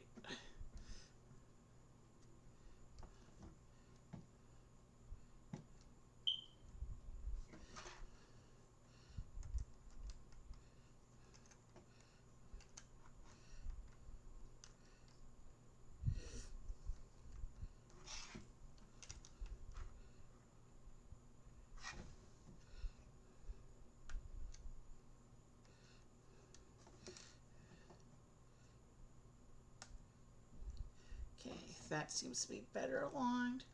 Okay.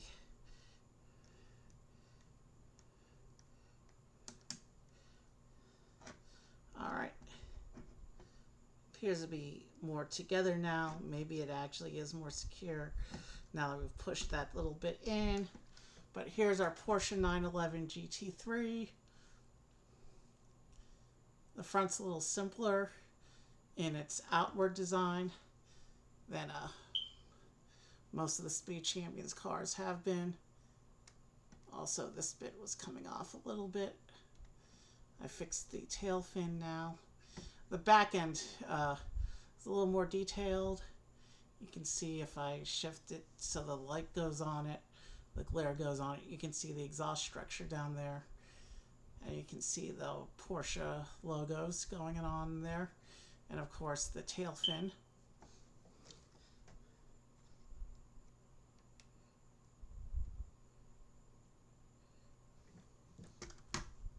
So this is a good place to take a break.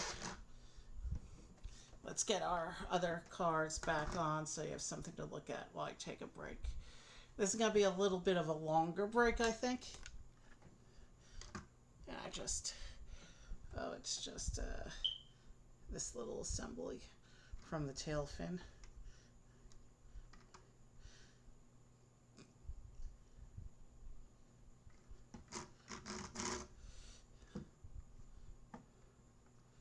So we have 4 of our 6 cars done so far.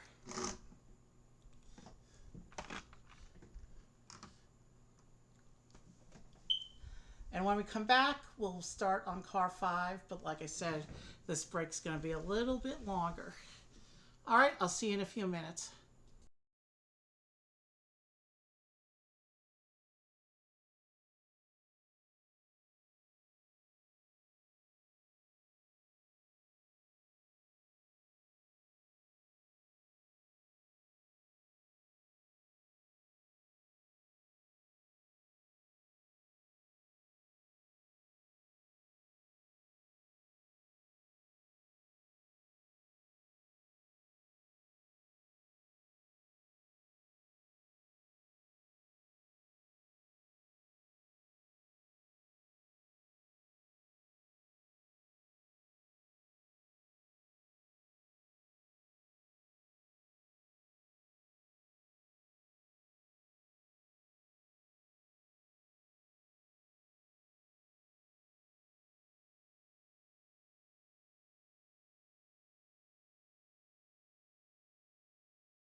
I'm back. We're about 6 hours into stream now. I'm back. We're about. All right, good. The microphone is back up. All right. So we got 2 cars left to do. We're about 20-30 minutes short of my record for longest Lego stream, which is approximately tied for my record for longest game stream. So we're really going to smash that today. But since we still have 2 cars to go, let us clear the table so that we may get these the next car going.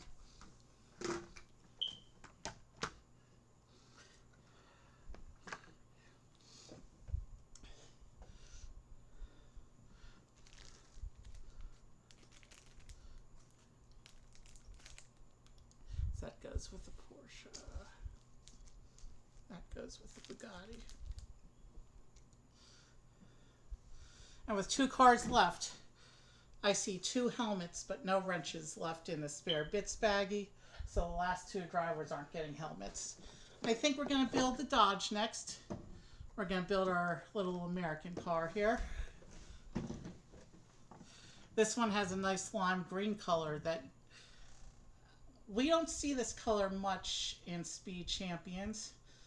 I think the only other vehicle that's this lime green color was actually one of the previous Lamborghinis from years past.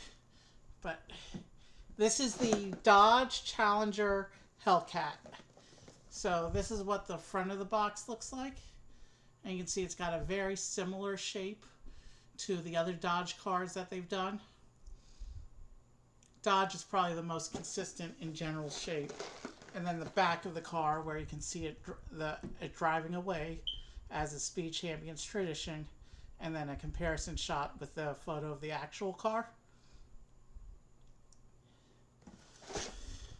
Here's the front one more time. We still have 2 of these cars to do, so let's get right into it.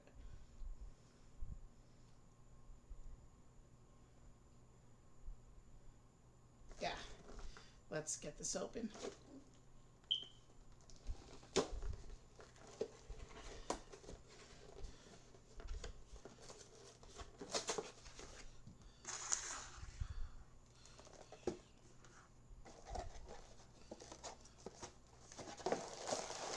Let's get everything out. So like all the other cars today, we have our standard Speed Champions Gen 2 chassis piece. Bag 4, bag 3, here's bag 1, and this is bag 2. And this one also goes up to bag 5. So let's put that at the bottom of the stack here.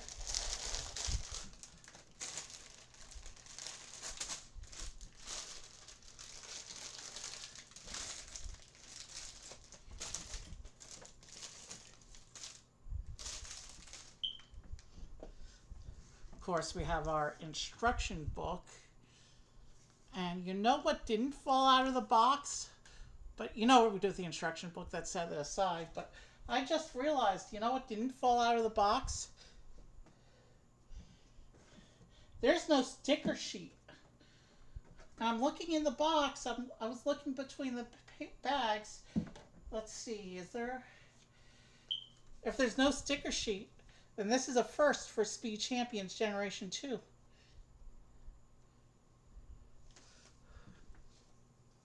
Well, no stickers means we should breeze through this build. That said, the instruction manual is about 10 pages longer than the previous longest car we've done tonight, so I don't know. But let's go ahead and get the instructions turned on.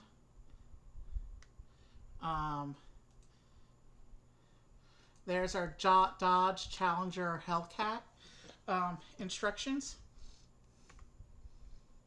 And if we go in, it says to open bag 1 and take the chassis piece. So we're good to go. It's really interesting that there's no sticker sheet. That must mean this car is simpler with blocking, color blocking, and logos and stuff.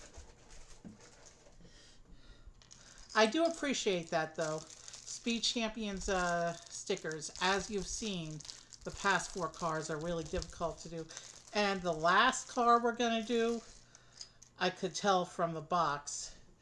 The last car is probably the most expansive of all the sticker sheets we've done today. So I'm really not looking forward to the stickers on the last car. So it's nice that we get a little break from stickers on this car.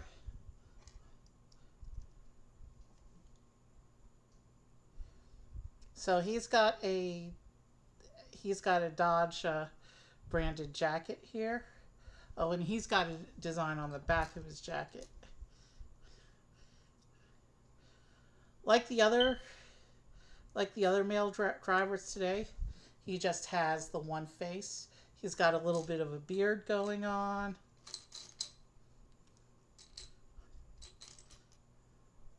Where's his hairpiece? We need to find his hairpiece in this pile. So he just has the one face.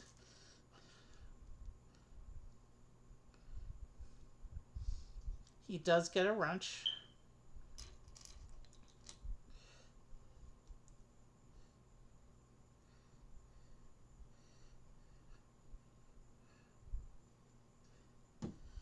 But he didn't come with a helmet, so we have to take the helmet out of the spare bits bag. So here's the Dodge driver. You can see he's got a Dodge Hellcat themed jacket there. And then his jacket has some really nice printing on the back, but I can't get the camera to focus on it that well. It's basically a race car scene. Alright, let's get him his helmet out of the spare bits bag. And I got a red helmet for him to match his sleeves. His outfit's all over the place in terms of color scheme. So,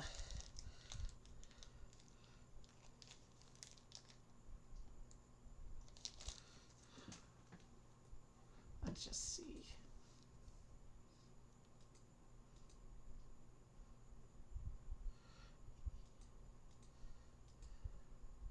Yeah, I see what I'm doing here. Okay. So we gotta attach the visor piece to the helmet. And then we gotta put the helmet into his hand and sit him with the other drivers.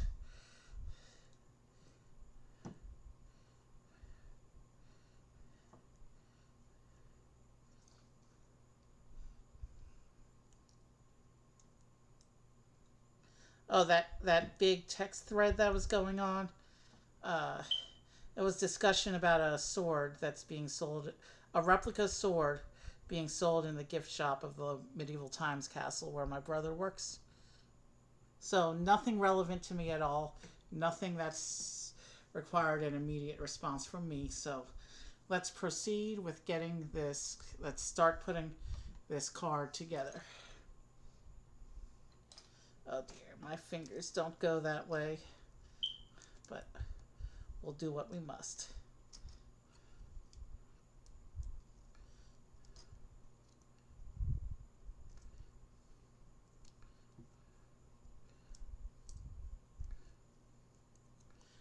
So yeah, it doesn't look like we're going to have any custom, non-standard brick-built chassis tonight. That's okay. That's actually a little bit of I don't know where I was going with that thought. Let's just get this build going.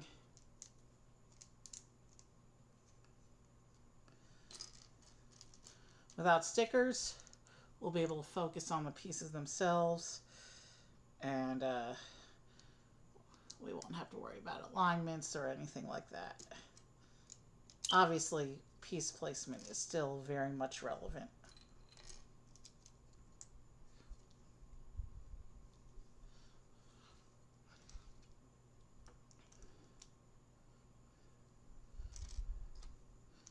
I do like the lime green color of this car. It's different and it'll contrast nicely with a lot of the other cars if I'm able to get my garage put back up.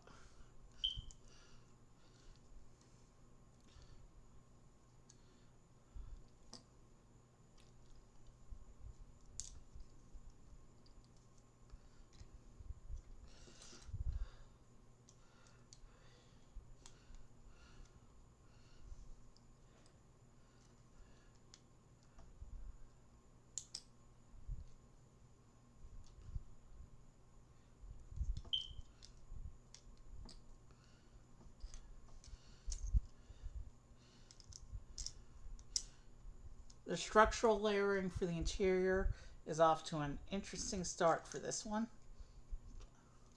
It'd be interesting to see how this car comes together.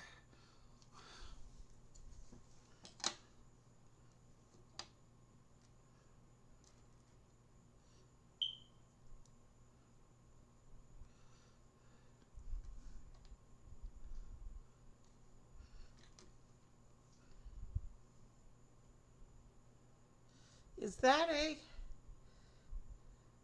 I've never seen that before.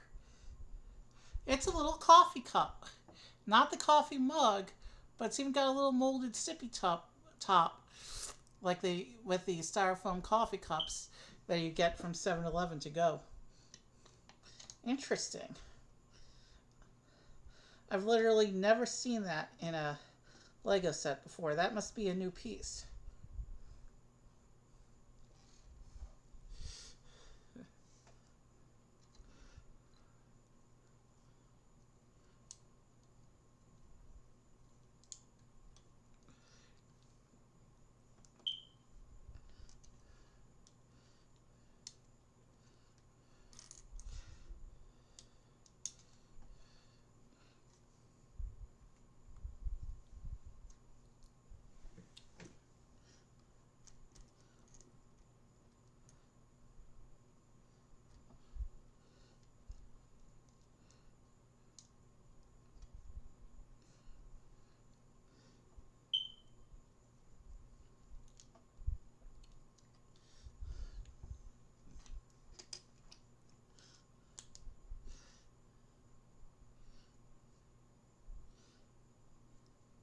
Yeah, I think that's how it's all supposed to line up.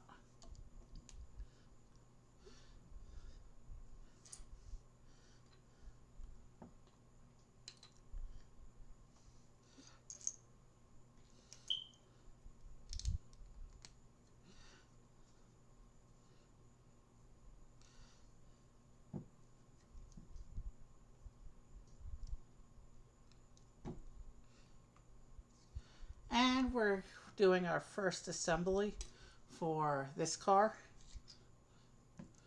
I'm not sure what part of the car this will represent, but we'll find out shortly.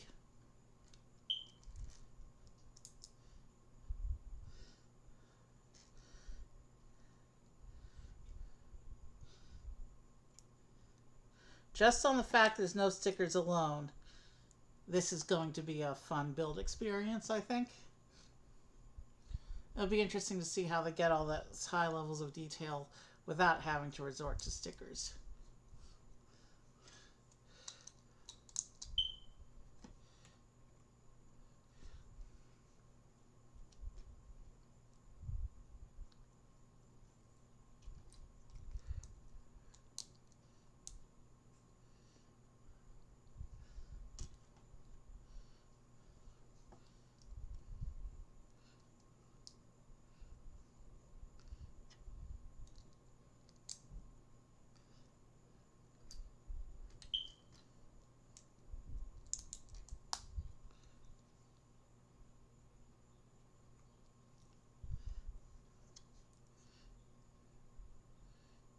Interesting.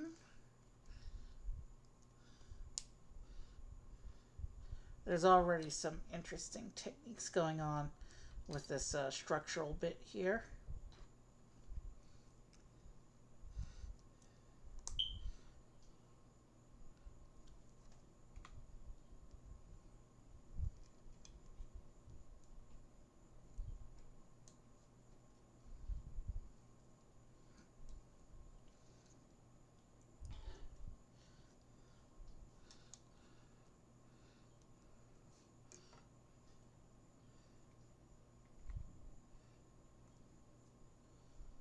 Um, I think I know which way is front and which way is back, but it's not 100% obvious just yet. Because the middle section of the car is still kind of ambiguously laid out. Sure, there's that coffee cup there, but the coffee cup doesn't, to me, yet make it obvious which way the car is facing. We'll find out, of course, once we start putting in all the, once we start layering up all the details.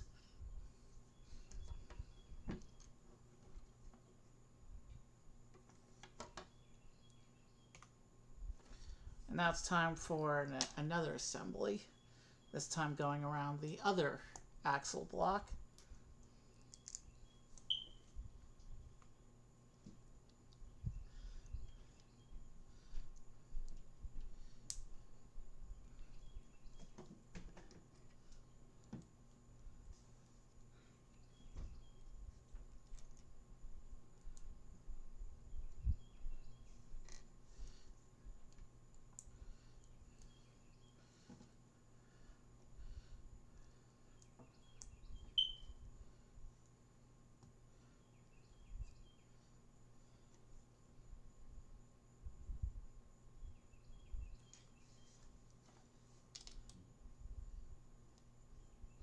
That one just lines up that way, like that.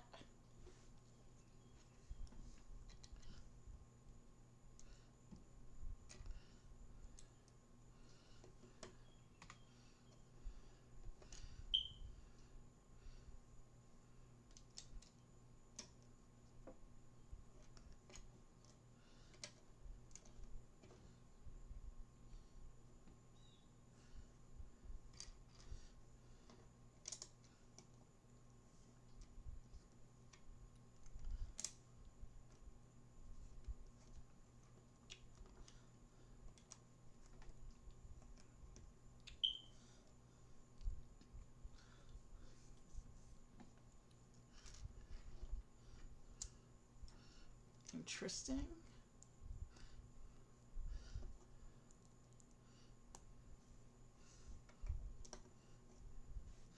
Yeah.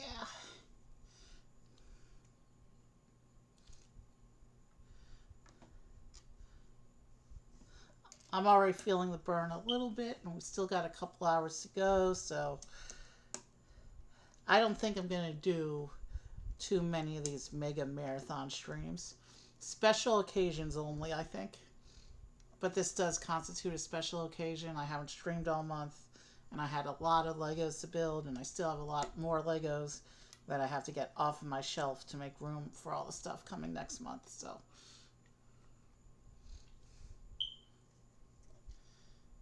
even though this is not something I would do normally, totally worth it.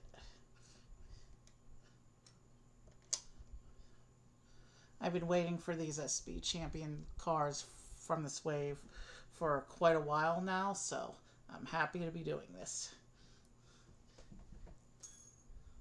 We're already moving into bag 2. So bag 1 of that car took us only about 15-ish minutes. Did I turn my microphone back on? Sorry, I have to check again. Sorry, we're good.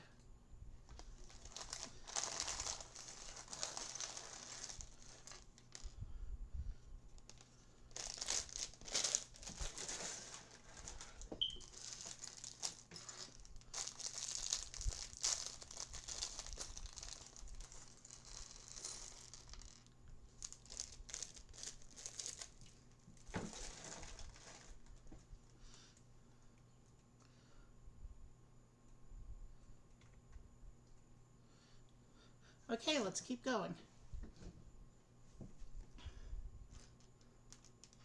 There's a little one of those translucent, opalescent, I think they call it, crystal gemstone pieces. I'm not sure what that's supposed to represent, but that's what it looks like, this little crystal piece there.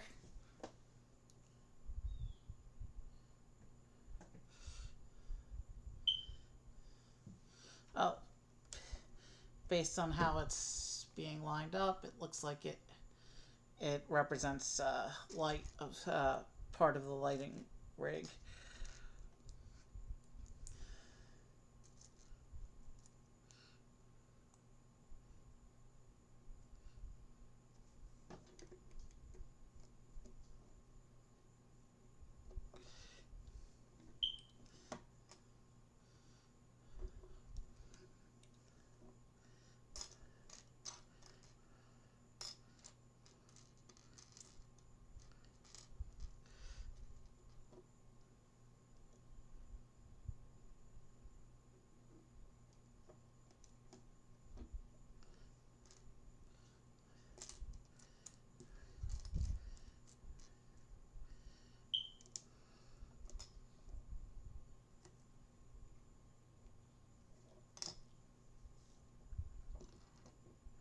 Okay, so we're doing wheel arches now.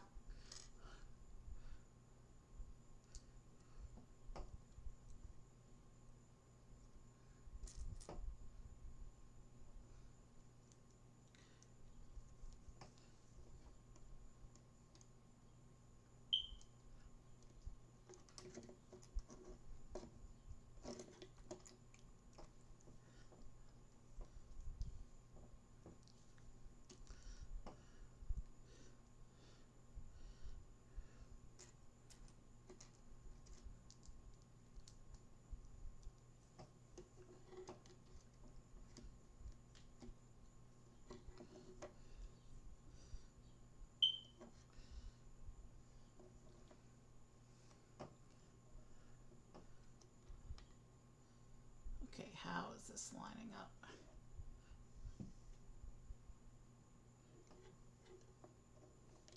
Like this, I think. I hope I'm right about that, because the picture's not very clear.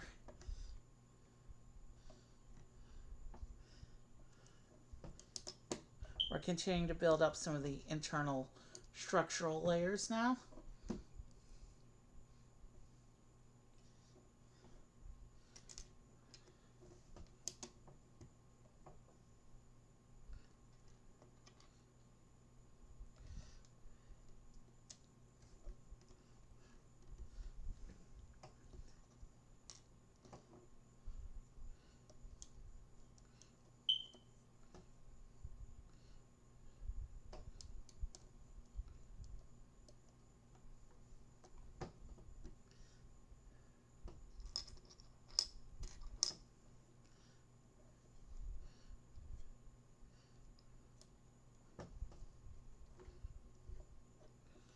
Okay.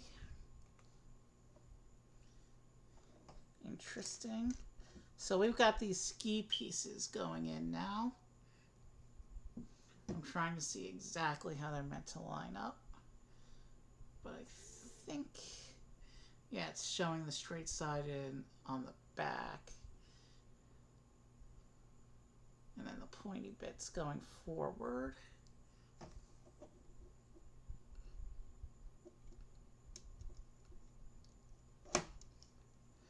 I think.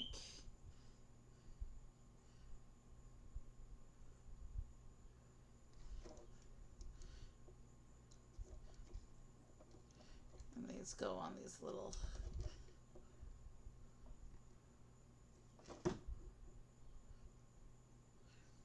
I'm not seeing how these are supposed to attach, though, is the thing.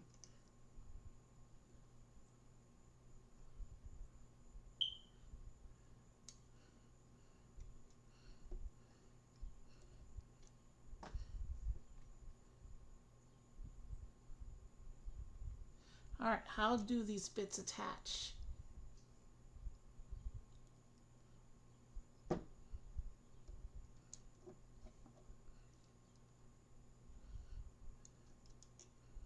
Or do they just get placed in and they'll be secured later? Because I'm not seeing any attachment points for these. There's that one stud in the middle, but the stud doesn't line up with anything going on in the build up to now.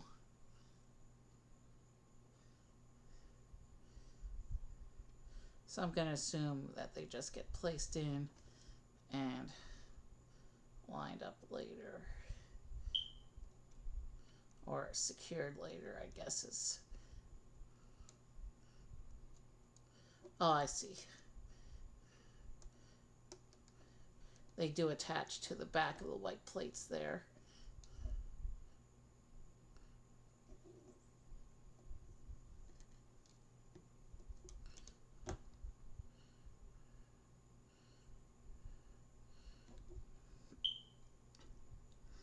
Okay, took me a little while to figure that one out, but we got there.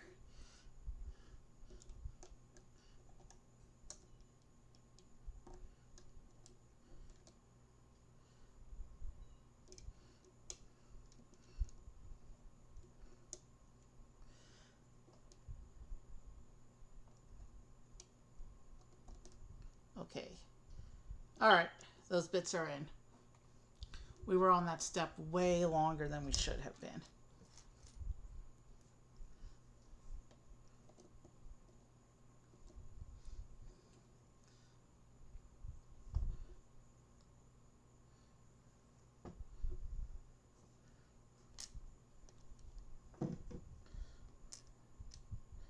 So there's a printed slope here that says Dodge on the side of it. Let's see. It's very tiny and it's in dark silver. Can I get that to show up on? Yeah, there it goes.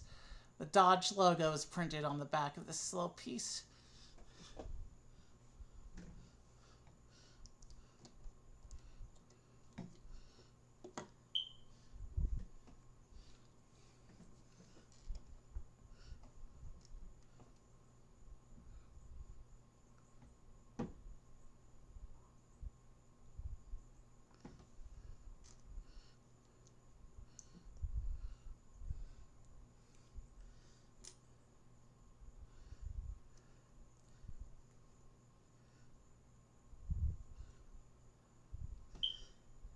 That's an interesting design for the tail lights here. I'm assuming these are the tail lights because of Speed Champions usually does the back of the car first.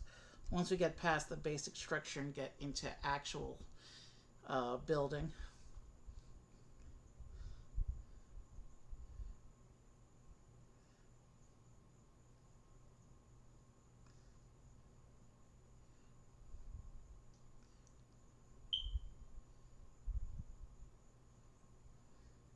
So how is that lining up?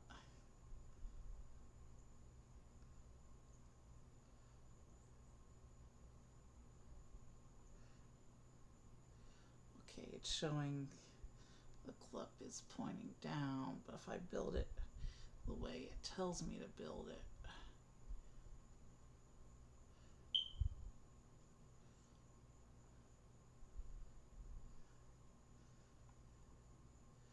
okay, there's definitely something not right going on here with the picture. Let me go ahead and build the other one and see if I can get any insight from this angle.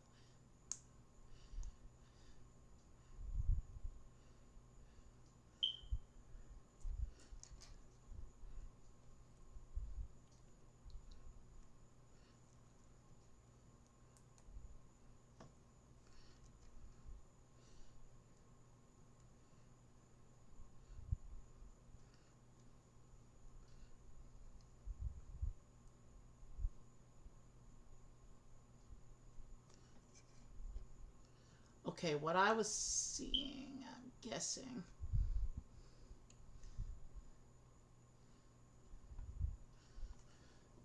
Alright, I'm just going to have to roll with it. And if I'm wrong, we'll come back and we'll adjust things later, I guess.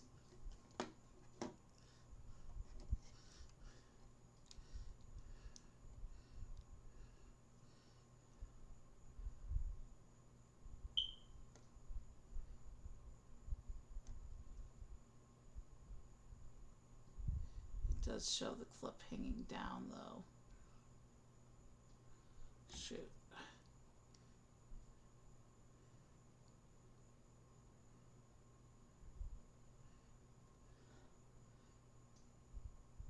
Oh no, from this angle, okay, yeah, I see what's going on there.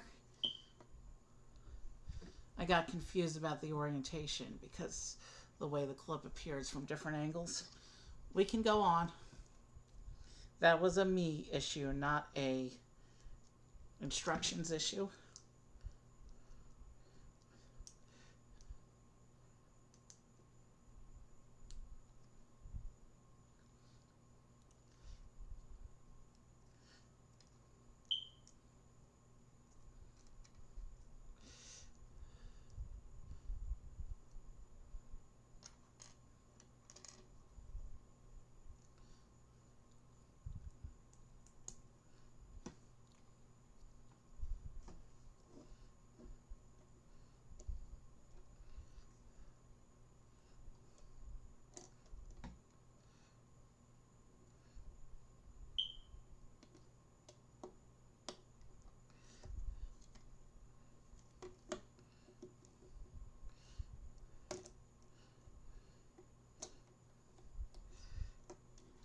supposed to stick out past those, it looks like.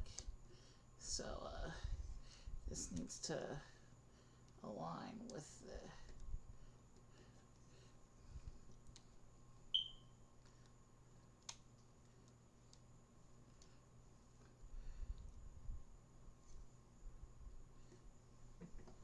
it shows this lining up with the Dodge symbol. Okay.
Yeah, there's a little bit of printing there, but again, it's with a tiny print.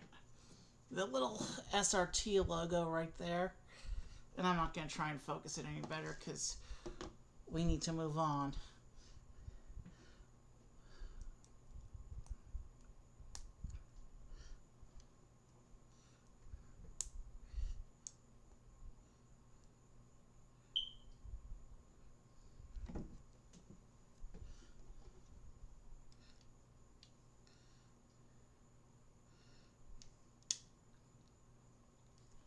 Actually, these assemblies are completely covering over the little crystal pieces. So I have no idea why those were chosen for the structure.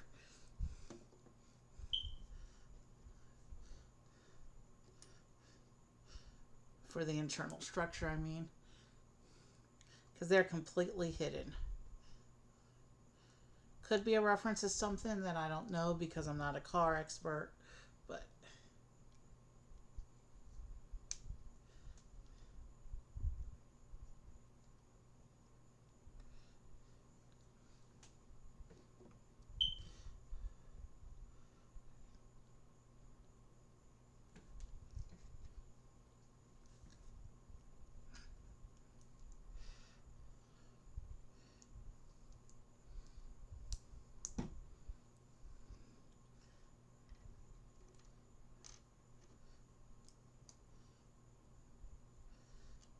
there's a new Avatar movie coming out. As you know, I've done all the Lego Avatar sets. I'm hoping that they release some new sets for the new movie, but I haven't heard anything. So I'm cautiously optimistic, but I have my doubts. If there are new Avatar sets for the new movie, you can be sure I'll be getting them on release day. I mean, release day of the set, so you can be sure I'll be adding them into my build queue. I probably won't be building them until after I actually see the movie. But if they release new Avatar sets, I'm going to buy them. It's entirely possible, however, that they may decide not to do that. The movie might not get new sets, but they're introducing two new Navi subcultures for the Navi. They're introducing the Wind Trader flying nomads, and they're introducing the renegade evil fire tribe. So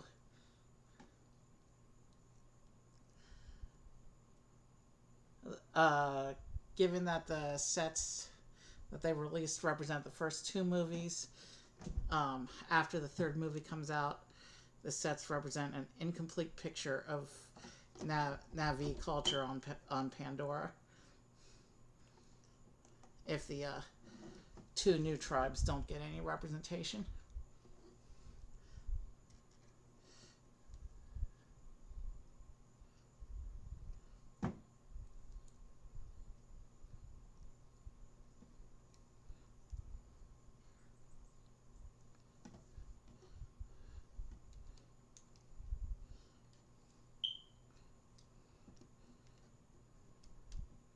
This needs to be centered. Yeah, there we go.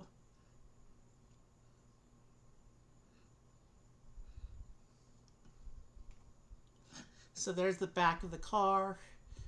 It looks smooth, straight, and clean. I like how this is. It's simpler than the other cars we've seen so far today in the back, but sometimes simple is good. It gives a nice contrast to the other cars.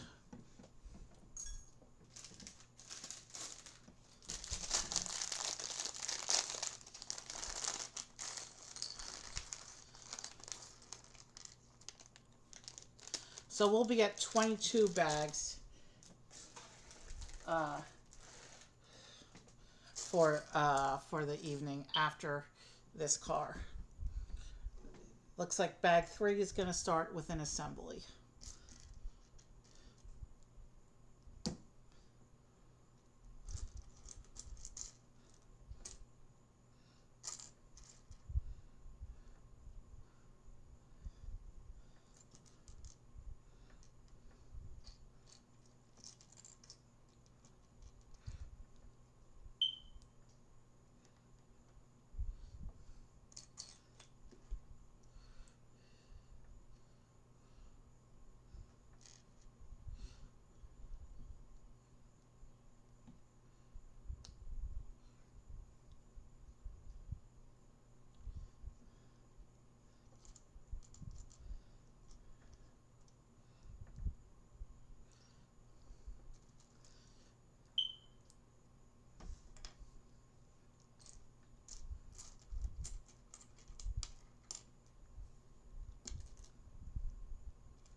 Okay.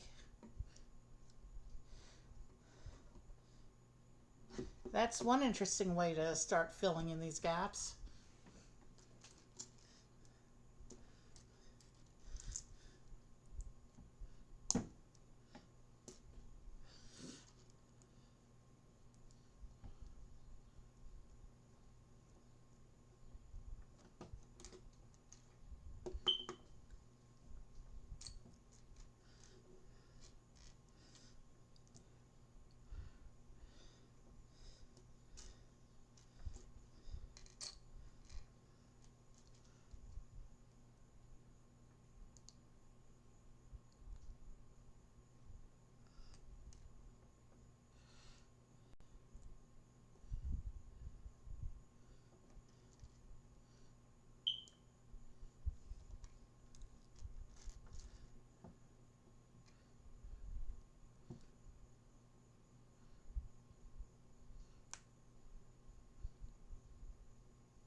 Okay, these go here.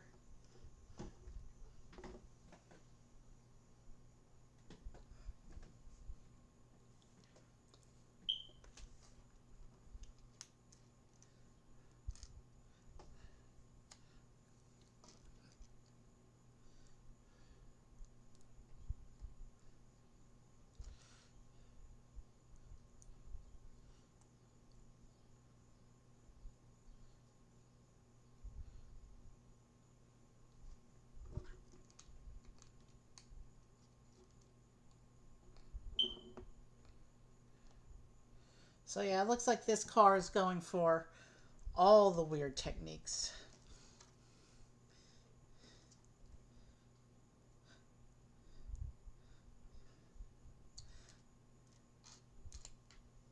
It's cool, it's refreshing. I like seeing Lego that doesn't go straight flat layers bottom to top.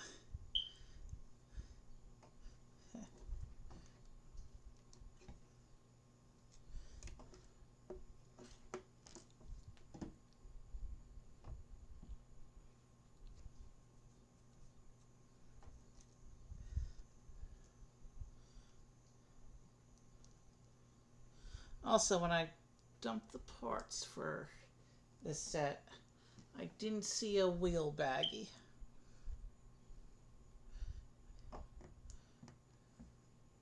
So maybe this car has special wheels? Maybe.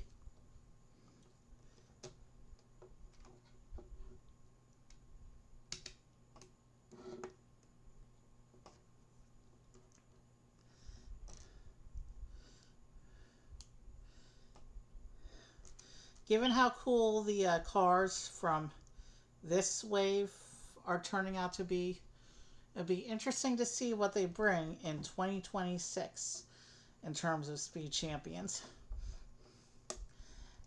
And as long as it's not like this past winter where all the cars look the same from the outside except for their colors, well, I'll probably be on board for whatever they bring us next year in this line.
And now we're going into another assembly.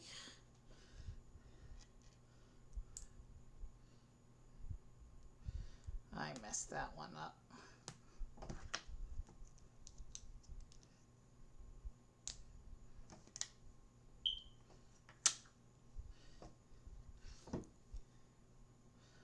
Always, always have a brick separator with you when you're working with Lego.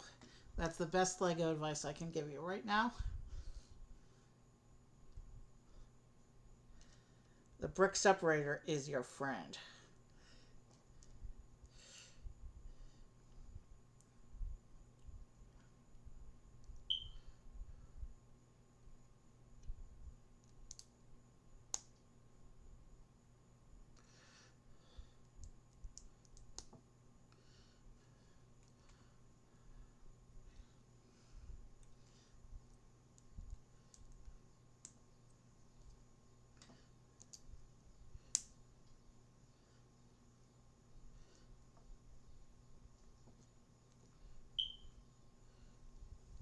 But we're starting to see bits of the shape of this car coming together. Like the whole back end is done. And now we're filling in some of the mid back. These will clip into here. And then this section folds down over there like that. And then we're going to do another assembly.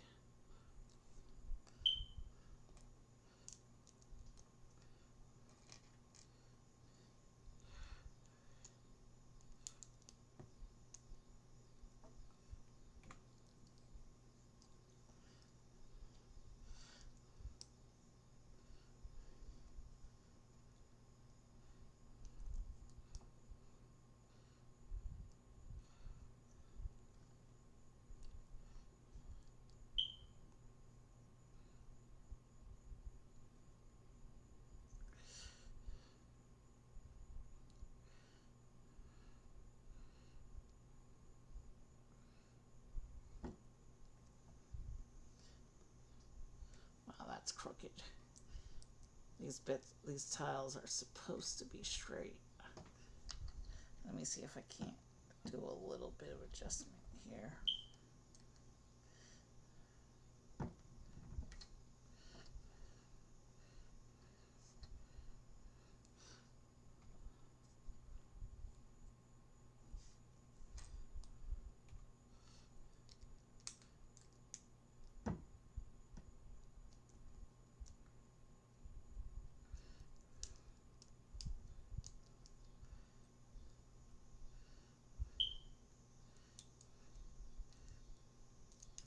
So yeah, that bracket is straight, but that bracket is not straight. And that's why the plate isn't going on.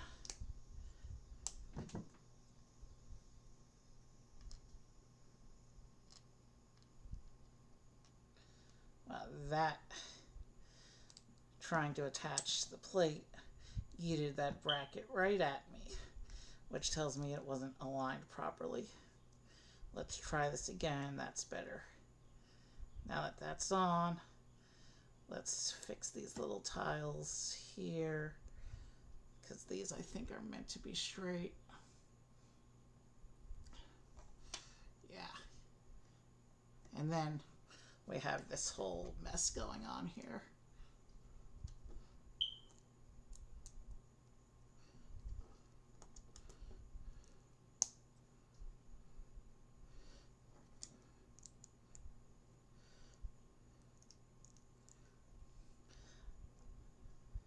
I'm guessing by the color that this is going to be part of the interior detail.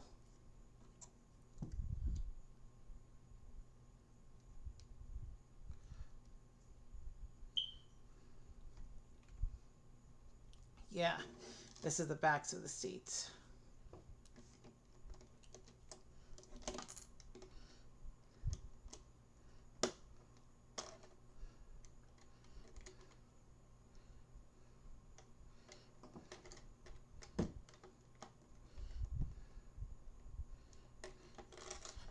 And I just popped that whole section apart.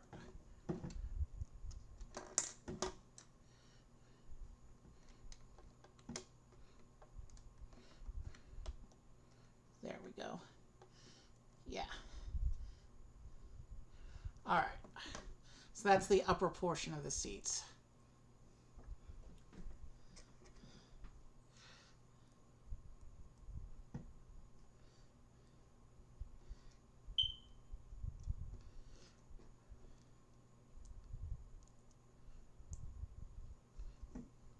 And then this little bit goes in here to fill the gap that that bit made.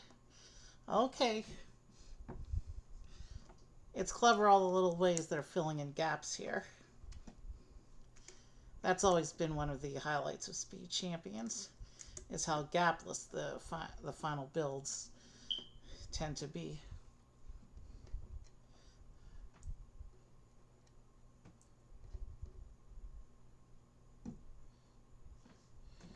He looks like he's gonna eat his helmet.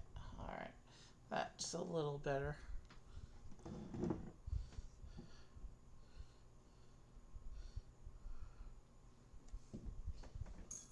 Let's bring on bag 4.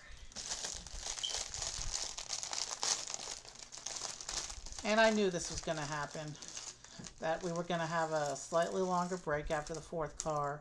We were going to lose a little steam on the 5th car.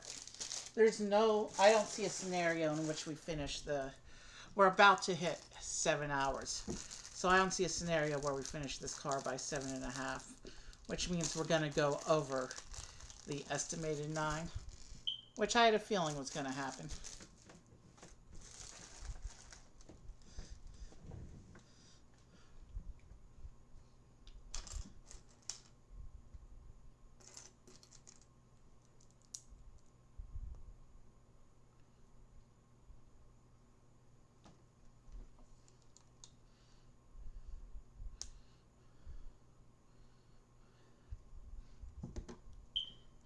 I'm cool with us going a little bit over the estimated 9, so maybe it's a 10-hour stream.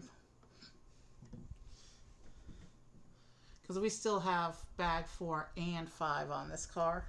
So I don't see us finishing this car within a half hour. We are in the second half of the build though. So maybe if we pick up some speed, maybe.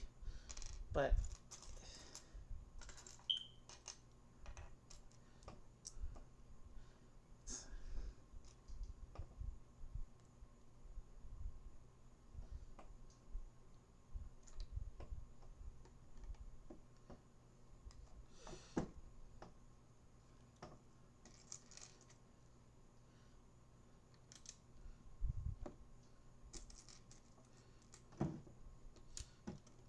we're putting in some more internal colored bits that are going to be hidden by the time we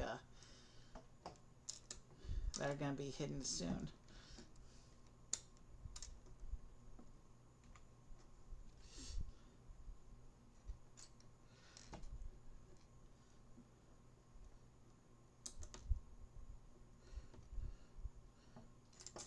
So this Dodge is the only American car on this Speed Champion Summer Wave. The last car we're doing is a Honda, which I believe is Japanese. And it's Honda's first appearance in Generation 2 Speed Champions. You have a couple other Japanese cars. There's one Toyota and 2 different Nissans.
Interesting.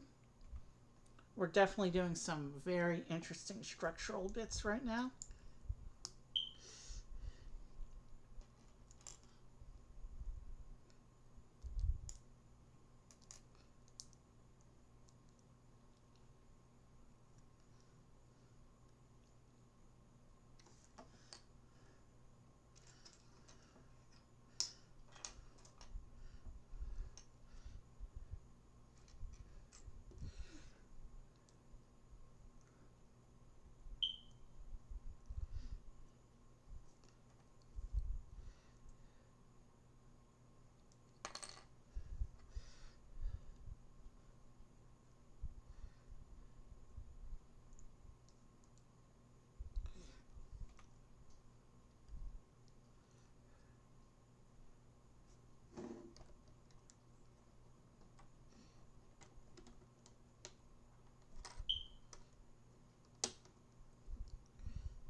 Okay. I was just checking to make sure I was still doing everything correctly. I got a bit of momentary confusion from the picture, but I'm good. And now we're going to do another assembly.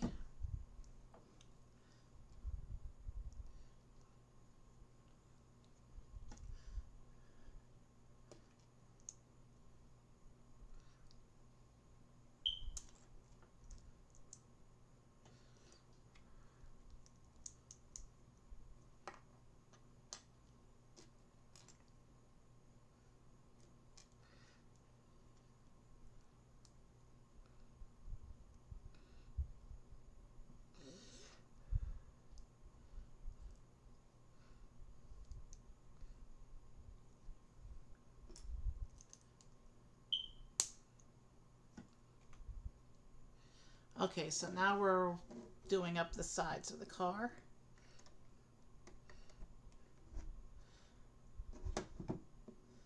Okay.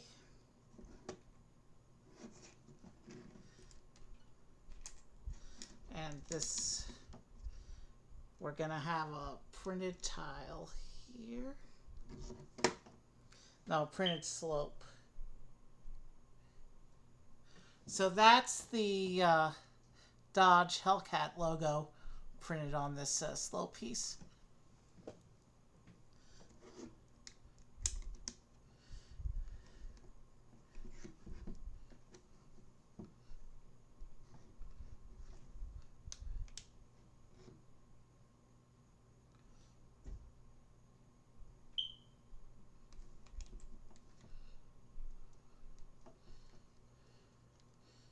I have an incorrectly placed piece that I need to address real quick.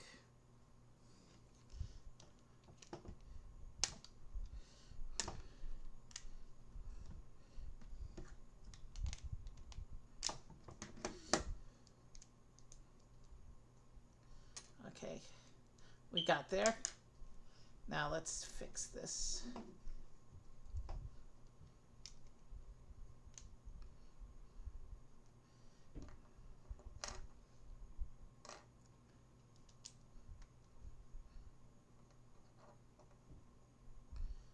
Now, which way was this all?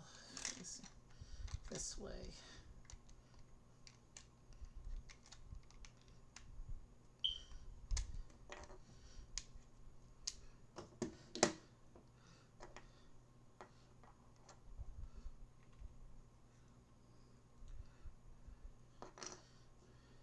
So now that we fixed that piece, we can proceed with the side detailing.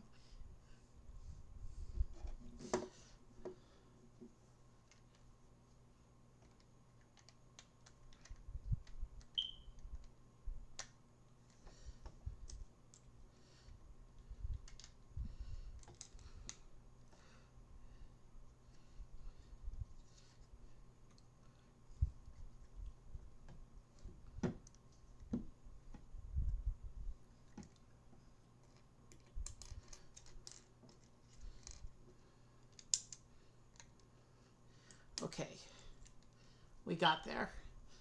We fixed the issue. We got that section on, and now we're gonna do the same thing for the other side, which I can see was done correctly the first time. So all we have to do after building this assembly is just to attach it.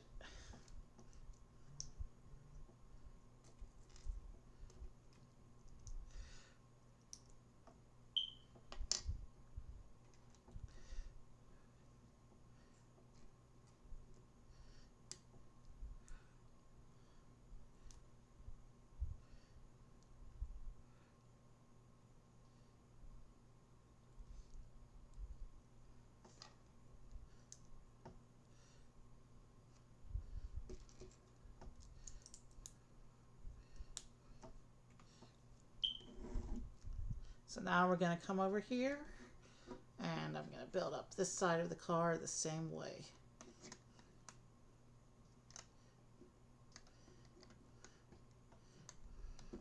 We're going to put in this assembly, and then we'll be able to put those slope pieces in.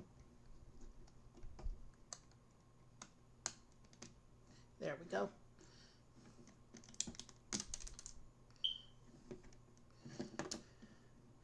I just knocked something out. What did I knock out? Shoot. My finger doesn't go that way.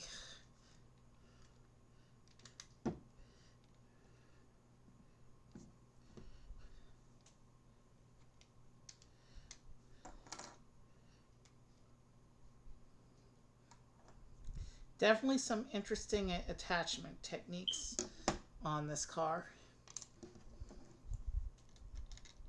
I mean, all the Speed Champions cars do that to some degree. But this car is doing a lot of that.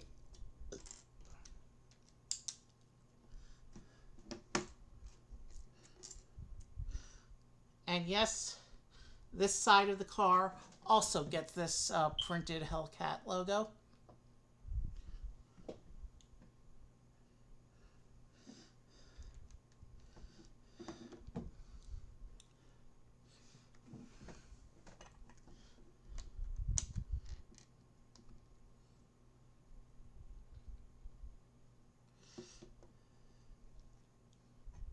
And then we're going to put on the wheel arches.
Okay.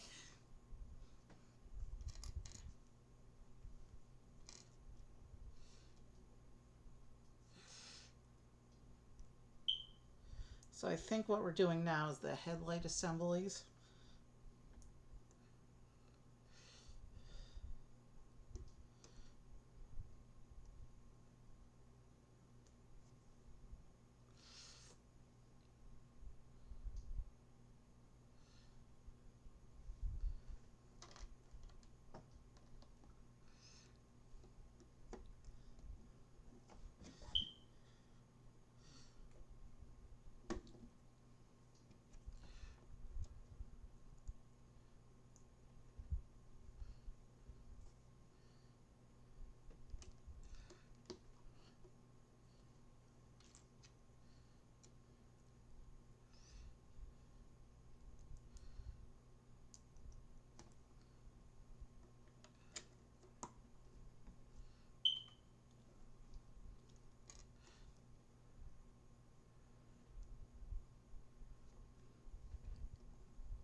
So yeah, we're almost done with bag 4.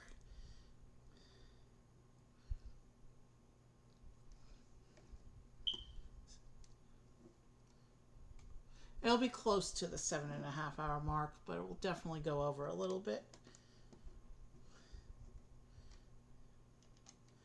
So we'll have the one more break before we get started with the last car.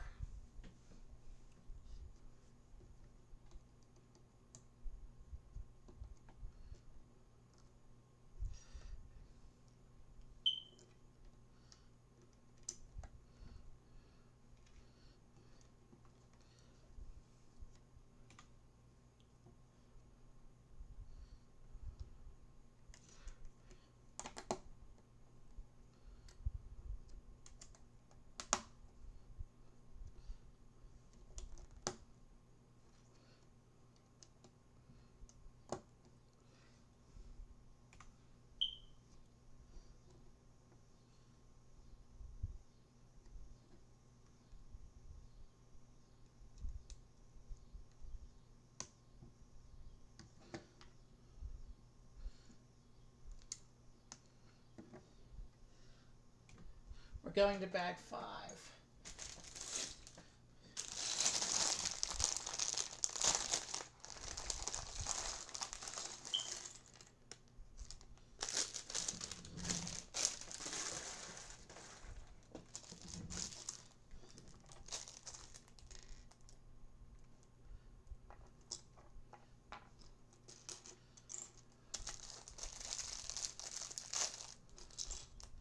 Now this canopy is unprinted. But then again, this car is a bit plainer in its decor than the other ones we've done tonight. I like that. I like for there to be a simple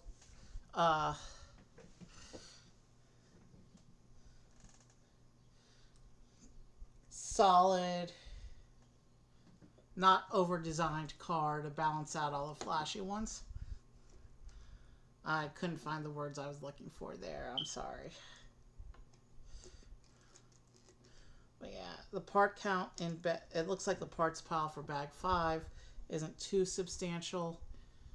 We have 15 minutes to beat the 7.5 hour mark. So I think we're going to come in like a couple minutes over, honestly.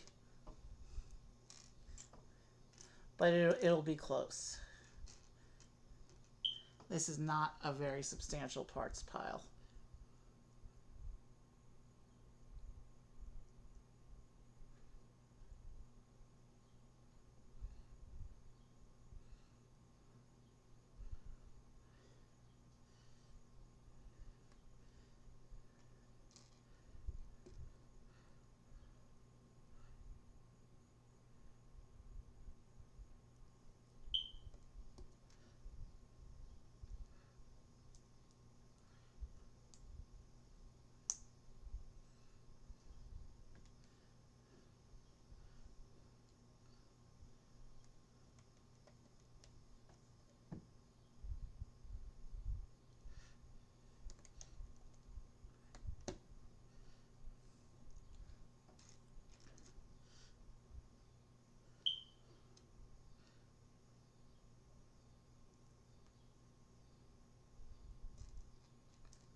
And now we're going to do another assembly.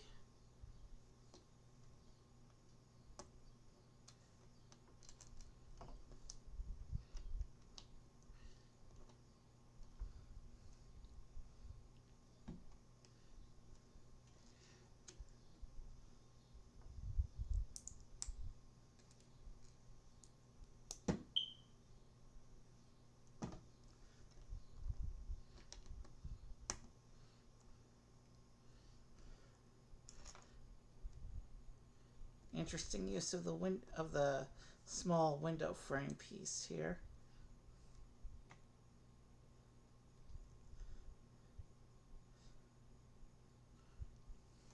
To set up that angle.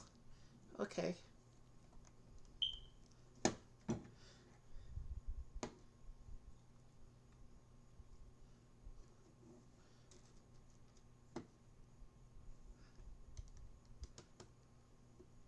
That allows us to fill in these other tile bits and start closing up the front of the car here.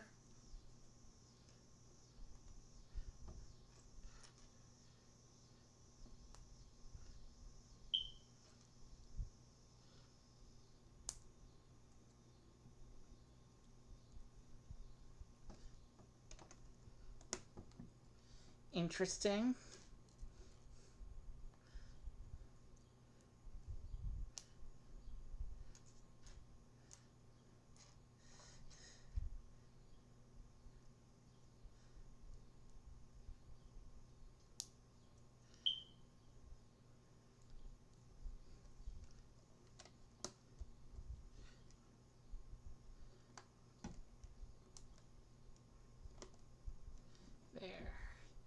Okay, so those tiles are now lining up properly.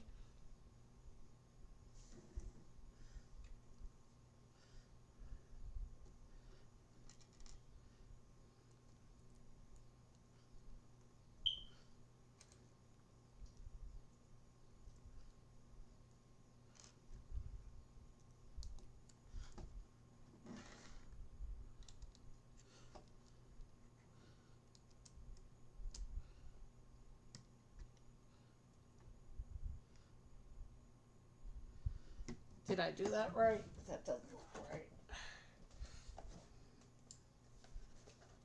Yeah, I did do that right. Okay.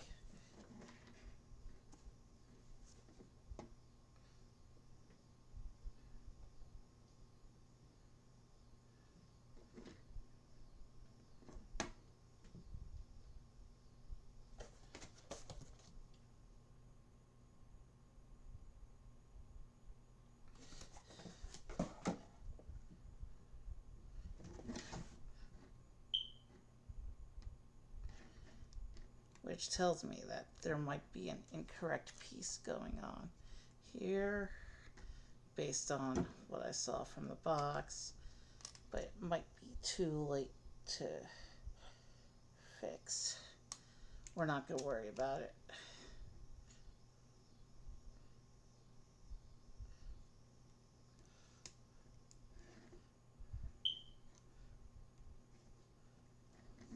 Okay, let's just go on. I may have messed up with there may be a side printed piece that we did not correctly put in, but it's such a tiny detail, and fixing it at this point is going to involve disassembling whole chunks of the car, so we're not going to worry about it. The detail is so small that the camera wouldn't be able to pick it up anyway, so.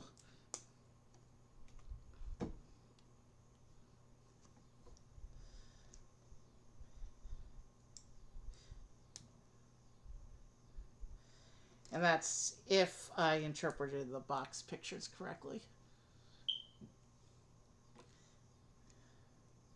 So let's just get the rest of this put together.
Interesting.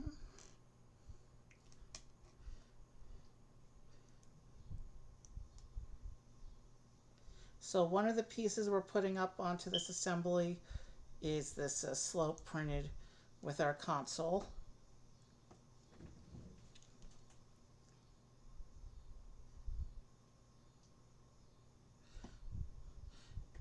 Here's what that console piece looks like. Oh, I see what's going on. We're putting together the whole dash section, because next to that console, we're actually attaching the steering wheel like that.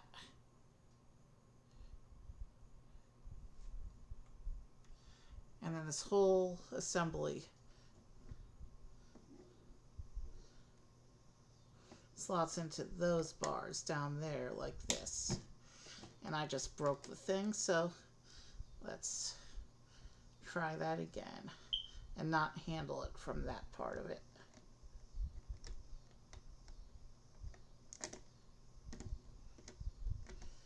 So the whole console assembly comes into the middle of the car like that and presses in to those bars, and that part is now together. And we can just finish off the last few details here. And then we go to the underside of the car.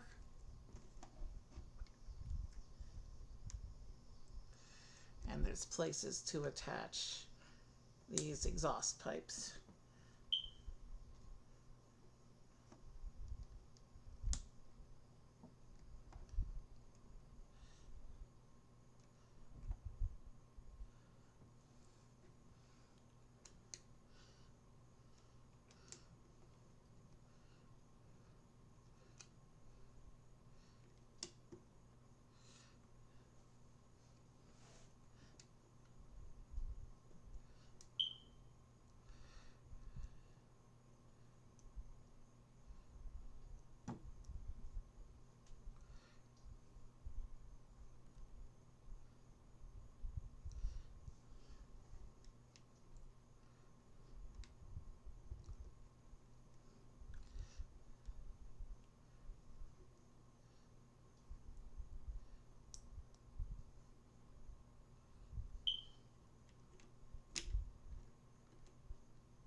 Interesting use of the claw pieces for some of the fender shaping there.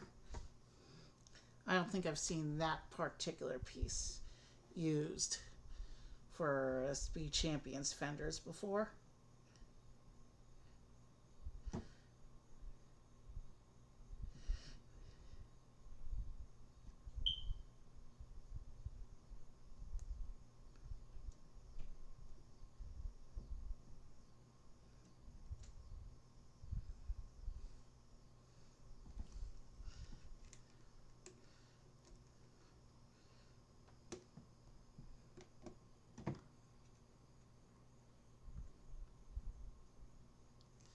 Okay, so it looks like we're done with the underside. And now we're going to put this tile across the canopy here. So as you can see, the canopy is unprinted for this one. And we put the tile here. The canopy here to complete the body of the car. It looks like there are no wheel caps for these wheels. We just get studs in the center of the tire. Interesting. So once I add the stud,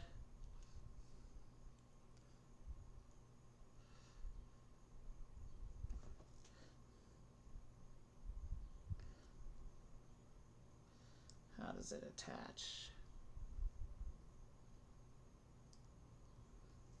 I need to see which way though. Okay, so that's how the tire attaches to the car. So the studs go on that side.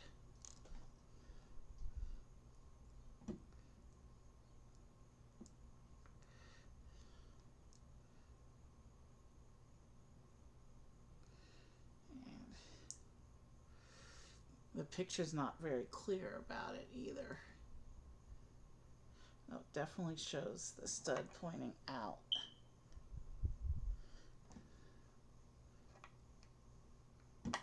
Oh, so they go on that side of the wheel. So this is what the wheel looks like for the Dodge Challenger Hellcat. You can see the light can't really get in there because it's kind of deep, but you can see how there's the stud there. And the spokes are molded into the inside of the tire, but the light's not getting in there.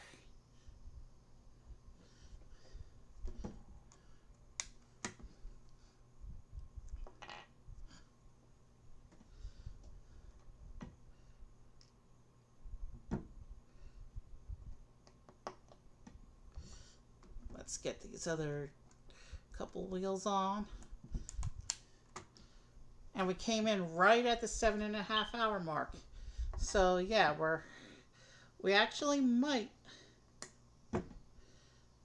We are keeping straight on with my predicted average of an hour and a half per car. Pretty much without exception. All we have to do is put this last wheel on. And if you count talking bits and the fact we've already had a bunch of breaks, it's actually a little less than an hour and a half per car average. We hit that 7.5 hour mark with this car. Once again, it was refreshing not to see stickers on a Speed Champions car. That was an interesting difference for this car. Along with, all the other weird build techniques that this particular car ended up doing. There's the advertisement page again. Let's go ahead and close out the instructions.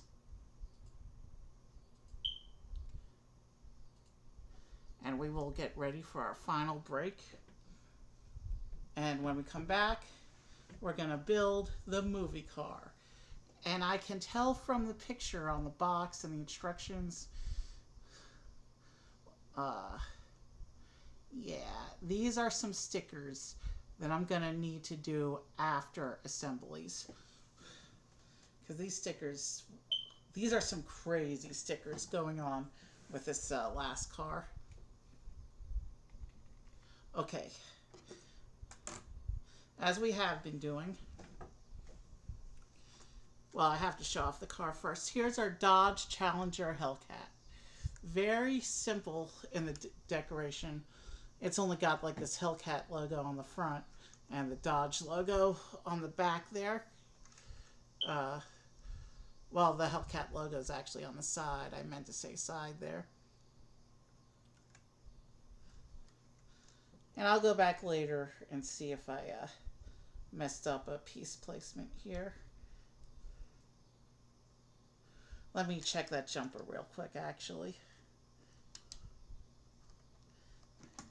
Let me do a quick little surgery on the front end of the car here. And I'll check that piece. Because I think that's where I messed up. Because the box art implies there's supposed to be a decoration there.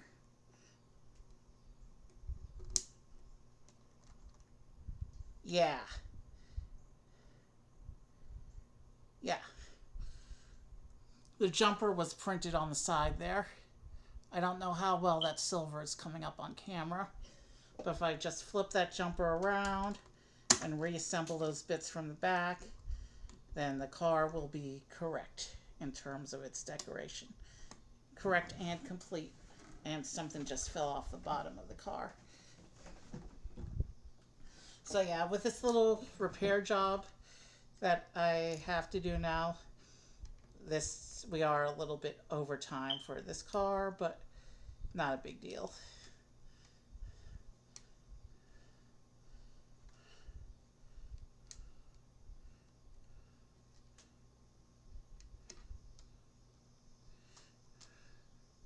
Okay, that goes there. This one goes here.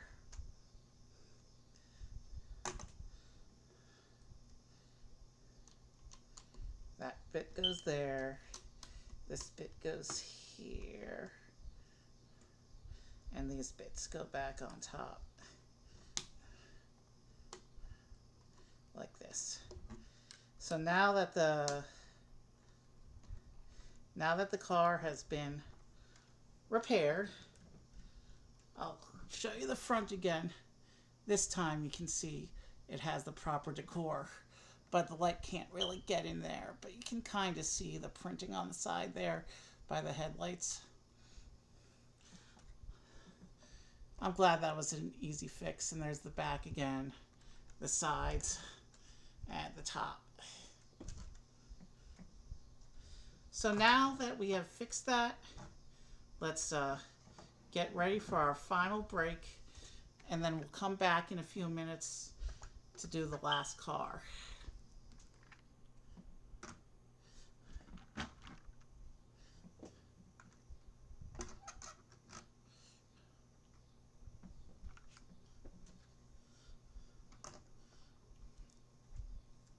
I know it's not all even, but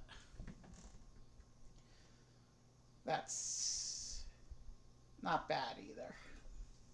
So here are the 5 cars we've done so far tonight, and we'll come back in a few minutes and do the last car. This has been fun. I've smashed my stream length record by an hour already, and we still have 1 car to go. I don't think I'll be breaking this record anytime soon, or ever even. This literally is an all-day stream. So, I'll see you in a few minutes. I'm gonna need to really stretch for this last one.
I'm back, so let's start with a quick mic check so I don't mess up this time. Start with a quick mic check. We're good to go. So, let us. Where was I?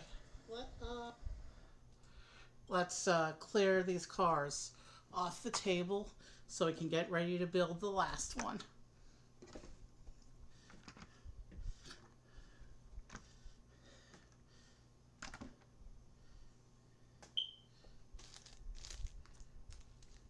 Oh, and here's the spare bits baggie with the last helmet. So our final car is the most distinctive looking. It's got this bright pink color. It's a Fast and Furious movie car. It's the third of the Fast and Furious cars that they've done in the Speed Champion series. It's the fourth movie car overall, since they also did the James Bond Aston Martin. So this is the fourth movie car, third from Fast and Furious. I've never seen Fast and Furious. I don't know anything about the context for this car or the character. I know the character's name is Suki. And specifically, it looks like this is from the second movie. And it's called the Honda S2000. So here's the front of the box one more time. And you can see just how extensive the decor is on this car. The sticker sheet is going to be... This is probably going to be the hardest sticker sheet I'll ever do. Possibly. Some of the other Speed Champions cars are close, though. Here's the back of the box, showing the car driving away. You can also see... there isn't actually a... Oh, yeah, that is a photo. So you can see a... You can see... I'm not sure if that's a screenshot or a rendering, but the top picture on the right there is the car from the movie. And you can also see inside the dash. And it looks like she has a... yeah, this is going to be interesting. That looks like a monster amount of stickers. And this is also an open top car. So you can see Speed Champions doesn't do a lot of open top convertible cars. I think this is the third in Speed Champions Generation 2, not counting Formula 1s and the Formula E car. But if you don't count those, I think this is only the third open top convertible in the Speed Champions line. So let's go ahead, get this open. And I know we're going to go past the 9-hour mark at this point, because seeing the stickers on the box, yeah. And I just totally butchered that tab. Let's set the other box aside. Let's get everything out. Yeah. I didn't do the tab properly on that box. I pushed the tab, but then pulled the whole end of the box open.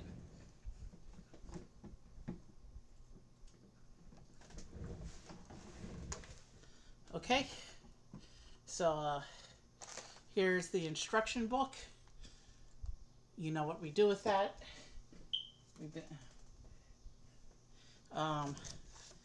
Here's the sticker sheet. I just got finished talking about how extensive the stickers were going to be. And this sticker sheet doesn't actually look too bad. It looks like an average amount for Speed Champions. I'm also not seeing... Is that a print then? Is that big piece a print? So yeah, if the big piece is a print, it's just a matter of lining up the stickers that go around it. Interesting. Okay. I'm not seeing the really big picture that's on the side of the car on the sticker sheet. So maybe the stickers aren't as bad as I thought they would be. This looks about average. It's definitely a little more stickers than we had on the other cars tonight. So bags 4, we're back to 4, having 4 bags. So 26 total bags across the 6 cars. We do have a standard chassis, so no unusually shaped cars this time around. We have the wheel, a bag of wheel pieces. And let's go ahead and pull up our instructions and get started with the final car. We have our instructions, and it tells us to open bag 1.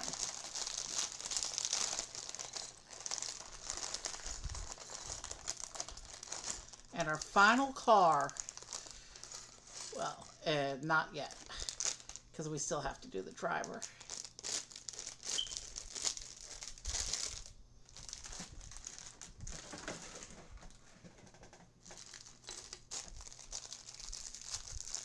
It looks like we're only getting the first axle block in bag one. So it'll be like the car we had earlier, where the second axle block will be done later. This is an interesting color for a car.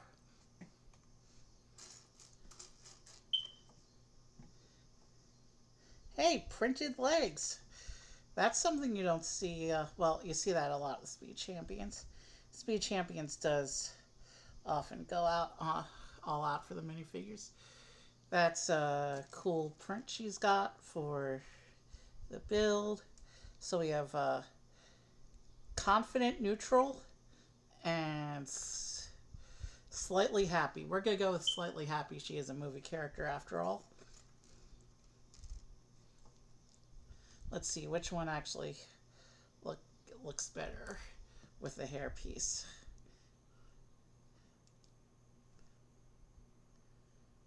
I want to go with happy for this one.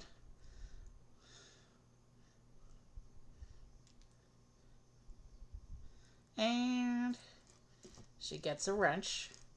And I have to go into the spare bits bag and pull out her helmet, since the set doesn't come with one.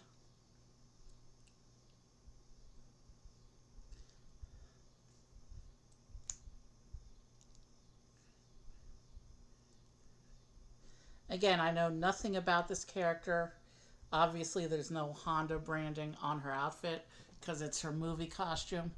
But that's Suki. And we're gonna... Now we're gonna go into the spare bits baggie and pull out the last helmet. And I got a purple helmet for her, because I felt it matched her outfit and went nicely with the pink car.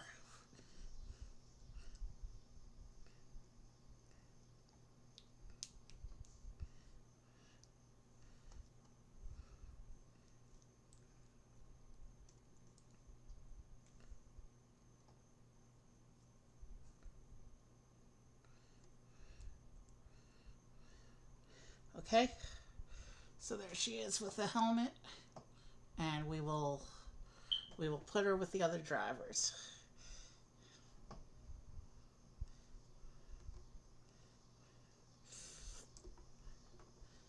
And then we have our full lineup of drivers ready to watch this last car get put together. We're going to start with the axle block and go on from there.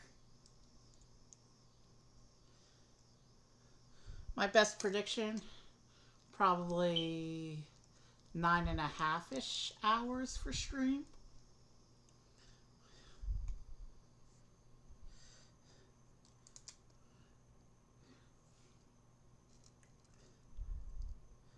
Definitely a record for me. We've smashed the record by several hours by the time we finish this.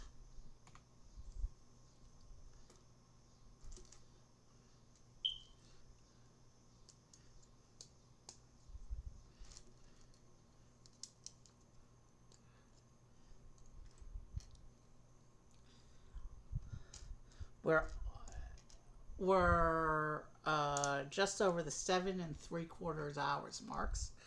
So yeah, 9.5 sounds right given the sticker sheet. Because unlike some of the other cars, it looks like these are going to be a lot of stickers that need to be lined up precisely.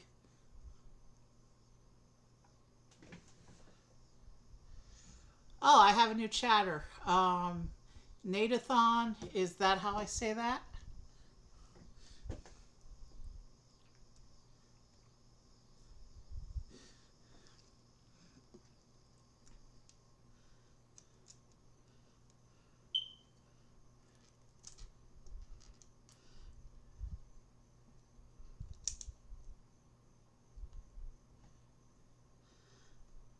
Hi, Nate. What Lego are you building?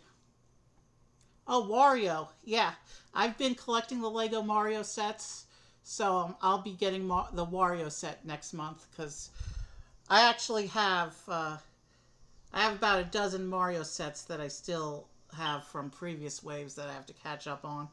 And then there's all the new sets. So I have an almost complete collection of the Lego Mario stuff, not counting the big sets.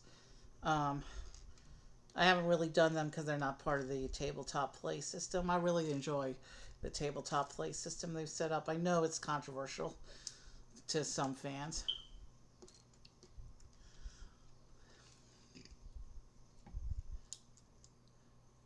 But yeah, that's actually the fourth. The Wario set is the fourth set Lego Mario set to feature King Boo.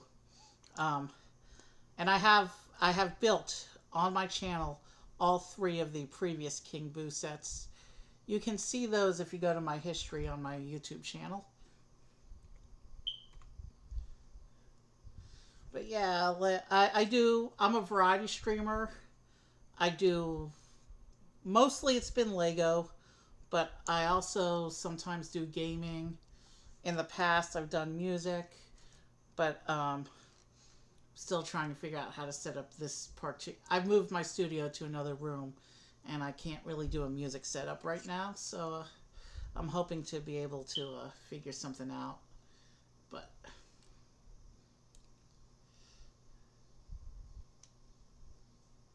did I? Yeah. Okay, that's where I messed up. Okay, I see where I messed up. I forgot a couple pieces. That's all. Easy fix.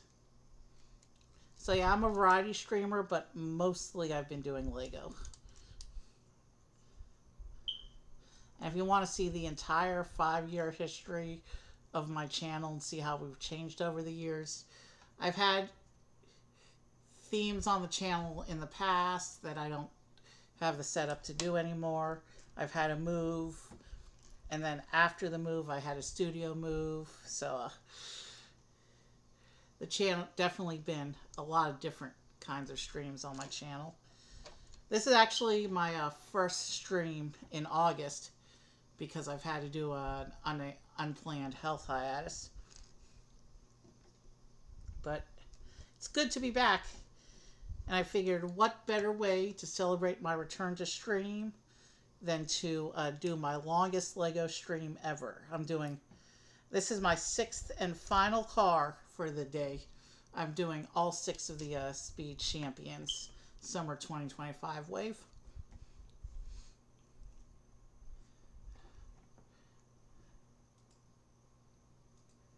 So yeah, let's keep going.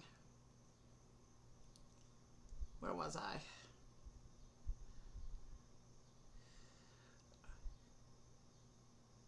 Oh yeah, I see where I am. Let's keep going.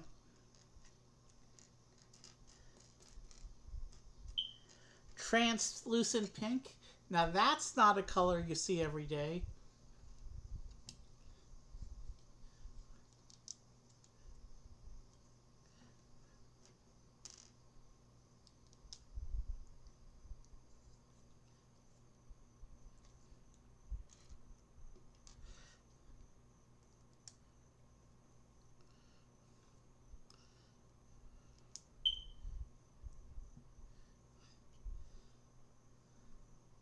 Yeah, here's the translucent pink.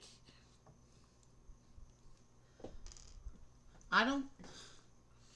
It's definitely one of the rarer of the translucent colors. This may be. I don't think this is the first time I've seen it, but I can't think what else I've done that color's been in. So maybe it is the first time I've seen it.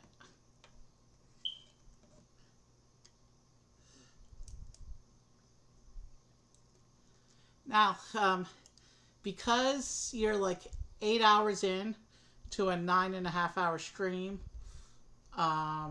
you'll have to wait till the end if you want to see the other cars that I did today, because we've already cleared the stage to build this car. But at the end of stream, I typically do a spread of whatever I've built on that stream. So all 6 cars will be on this table at the end.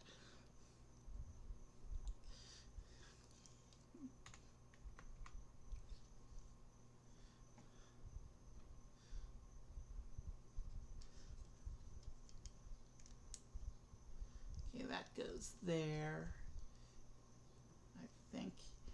if I can get it to go in. Yeah, that went in. Okay. Now what?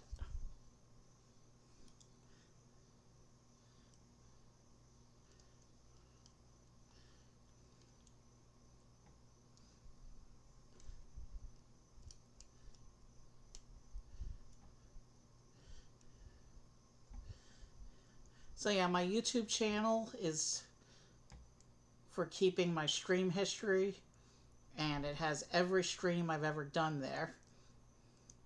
Except for this one, because this one's still going on. Okay. Alright, we got those pieces in. Alright, finally. Let's keep going.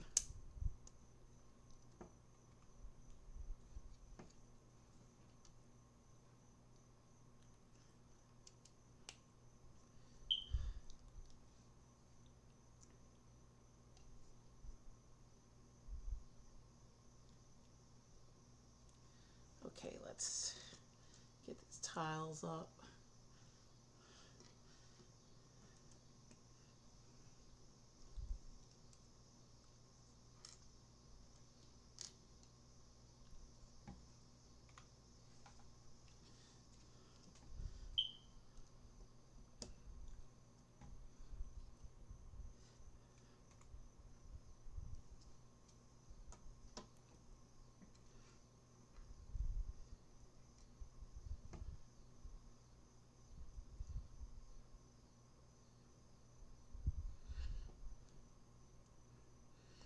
This piece does have obvious mold marks, so let's do it like this.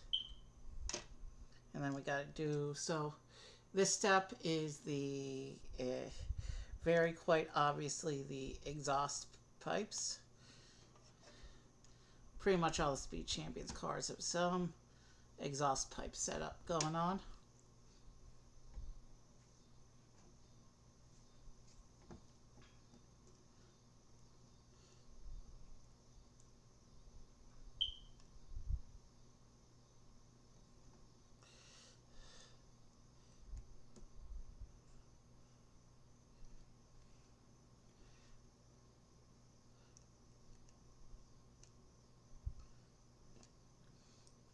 You can see the minifigures in the front.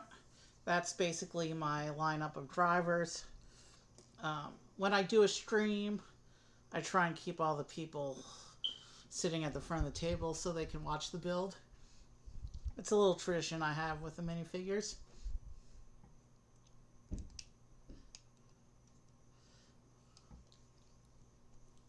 There's one set I did that had 18 different minifigures in it.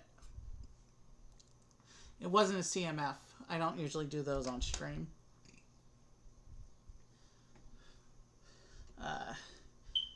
It was a one of the Chinese New Year festival sets that they typically do every year.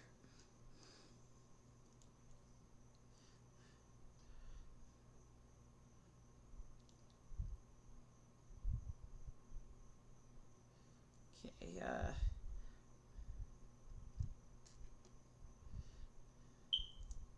so we're working right now on an assembly. Speed Champions does a lot of sub-assemblies. That's part of how they get the detailed and the precision shaping going on.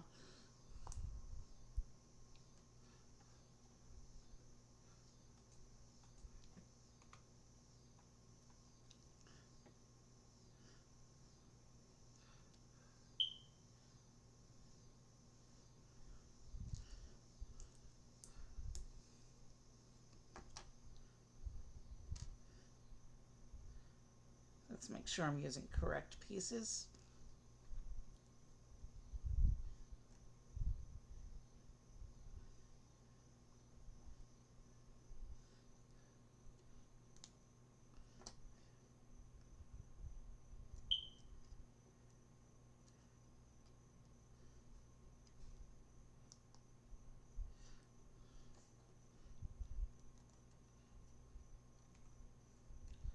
Okay, so these stickers I can do because it looks like these stickers are going to be let's just make sure I understand how this is going to attach first. So it attaches onto those studs. Okay. Has the clips up top, the bars beneath. So I can start these stickers because these stickers are only going to line up along this section. Which way does the... Okay. I see which way the logo faces, so... How's the color matching? The color matching for the pink plastic and the pink stickers is actually pretty good, but I just messed up that sticker, so let's fix it. So this is a logo sticker, so this one needs to be centered.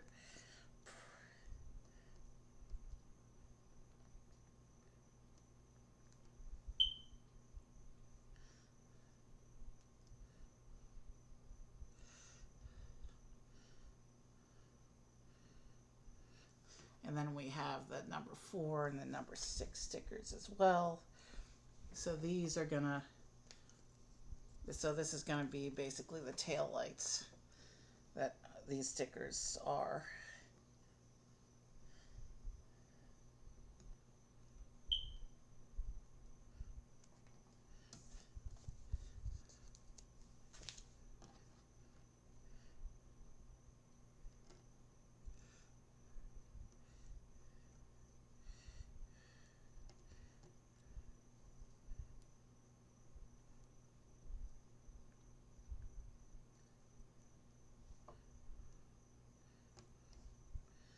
How's that look?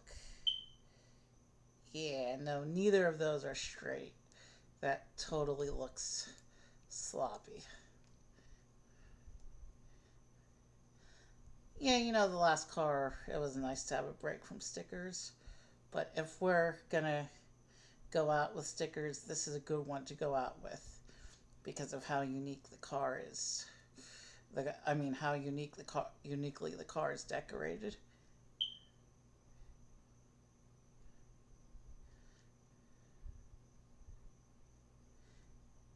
The other 3 movie cars weren't nearly this scale in stickers.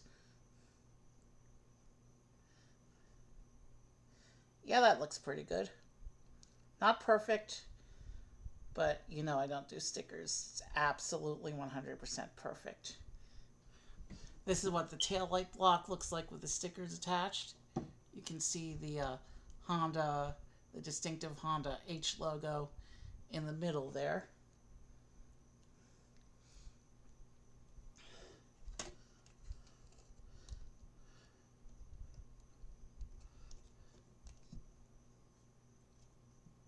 So this will attach to the car like that. And we can keep going now.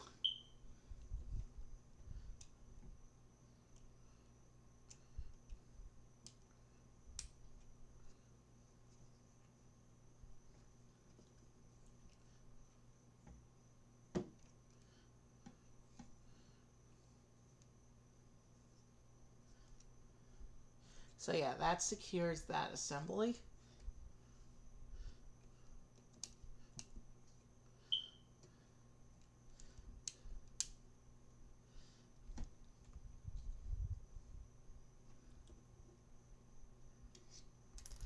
Here's the last of the translucent pieces in this bag, at least. We've completely covered over the other translucent pinks. I wonder if there's going to be more in the coming bags, because it's such a rare and unique color and pretty. With the translucent pink attached to this black piece, it's taken more of a purple appearance, which is pretty cool. It's kind of a trans purple now.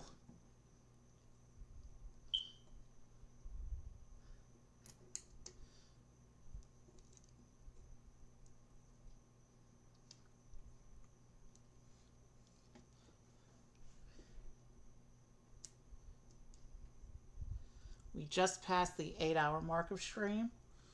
So yeah, there's no way we finish this by 9 hours. But we're not going to go too far over 9 hours. Maybe 9.5 is a reasonable estimate given the sticker sheet.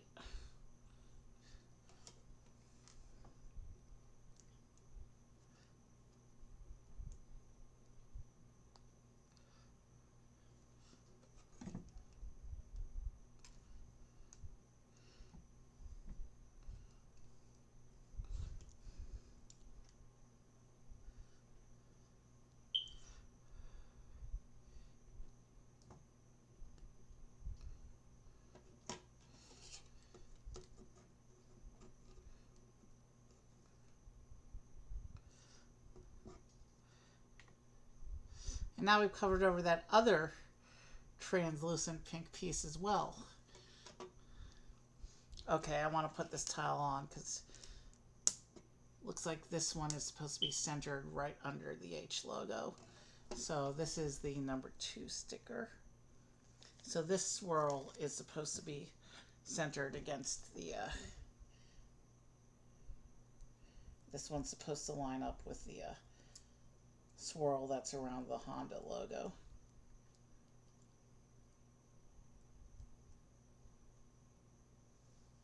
Let's see, how's that looking? Come over, I really should be trying to line this up from the middle because that's how that's where the reference point is to line this to where this needs to go. Give me a moment. The stickers are going to be particularly tricky with all the swirls that need to be lined up on this car. Yeah. The stickers are really going to slow down the build for this car, I think. Okay, that's not too terrible. It looks like it's lined up with the other swirl. So that's that sticker right under the H logo. You can see how it lines up with, sort of lines out up depending on what angle you're looking at. They're not on the same layer, so they're not going to line up exactly. And let's see these back corner stickers here. These don't have to line up with anything else in particular because they're going to be right up against the wheel arches. So I'm going to go ahead and put these stickers on as well.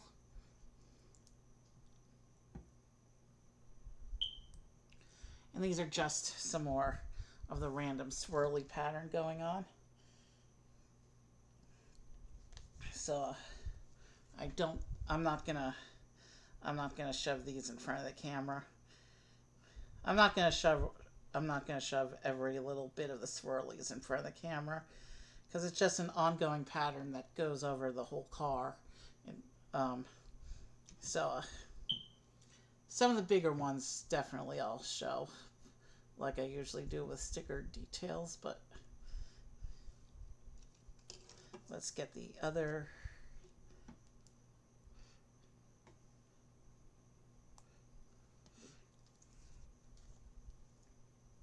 So that's going to be this swirly here. And these swirlies go up against the wheel arch, so they don't actually connect against anything. But all the other swirly stickers, I think, do have to line up. So, we may not put on the stickers until the whole chunks of the car are put together. There is a...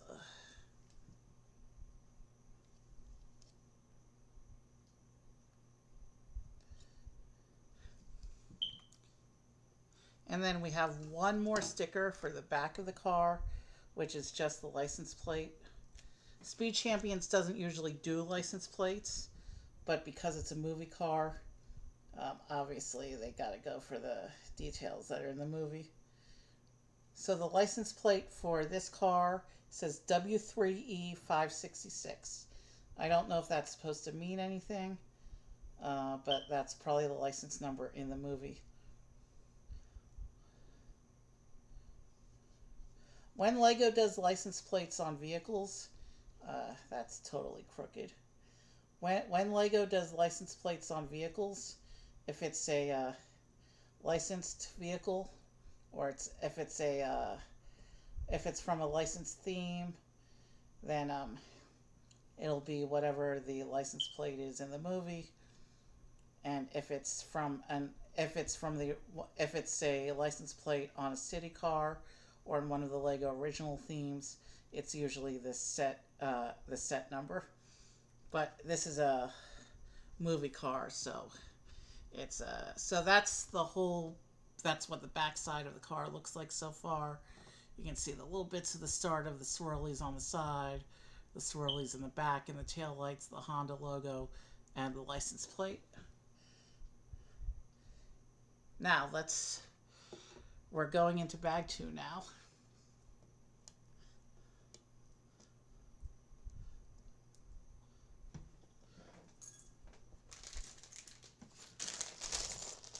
There's not a lot of bag 2, but what is here is going to start to fill in some of the shaping for this car. Because it's an open top convertible, this car probably has less internal structure to deal with since it's not fully enclosed.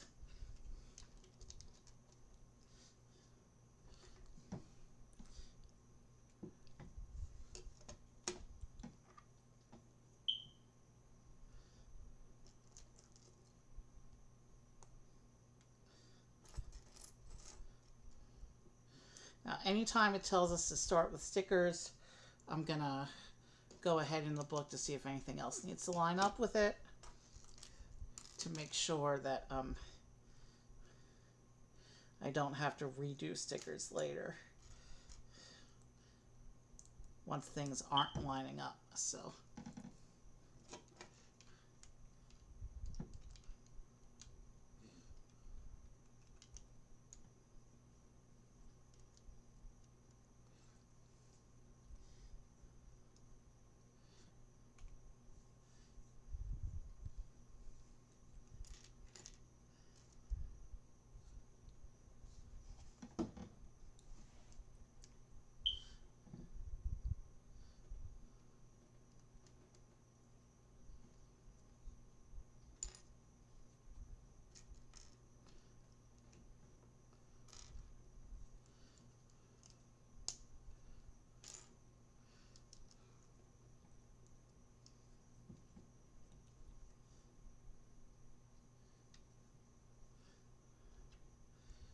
So it looks like we're using some more of the translucent pink.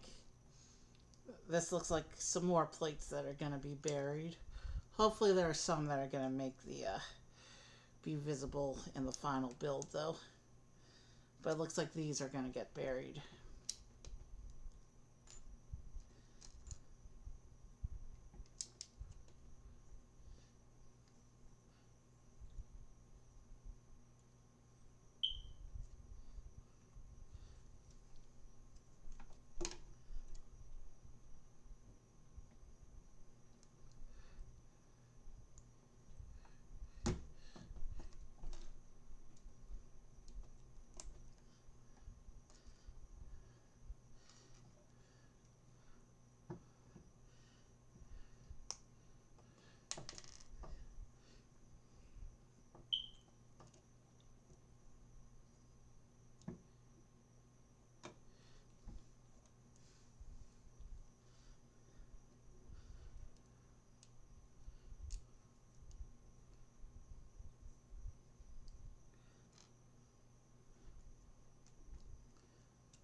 This is definitely the most unique looking of the 6 cars today. This was a good one to save for the finale.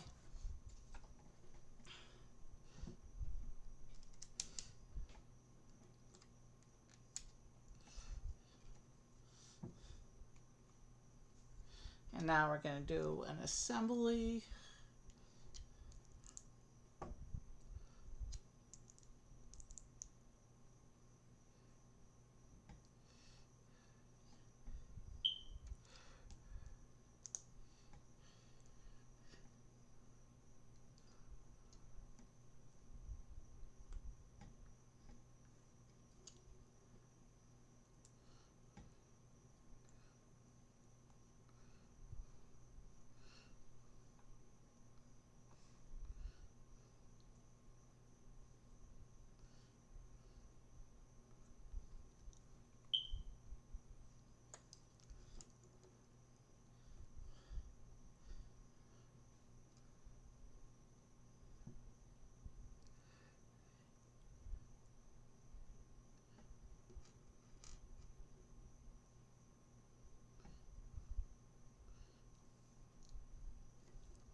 interesting. There's definitely some interesting things going on with the structure here. Not quite on the same caliber as the Dodge, but there's only so much you can do with interesting build techniques when your car isn't going to be all the way enclosed. Some more stickers going on here. And let me just look at the box real quick.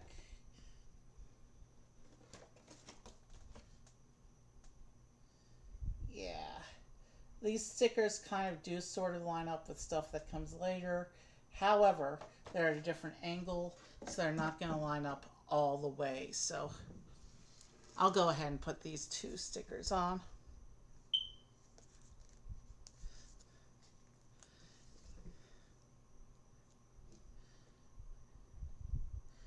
This is one pair of stickers that's more important to get the two stickers to line up with each other than to get them to line up with the rest of the build, because the rest of the picture is going to be at a different angle.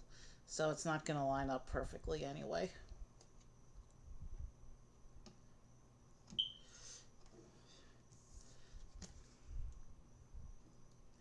And we'll do the same two stickers on the other side. And then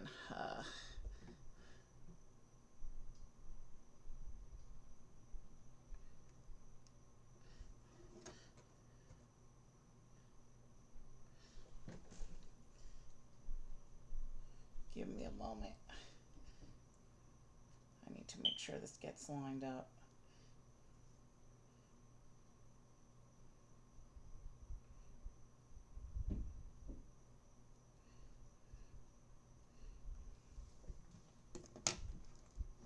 And then 13 and 18.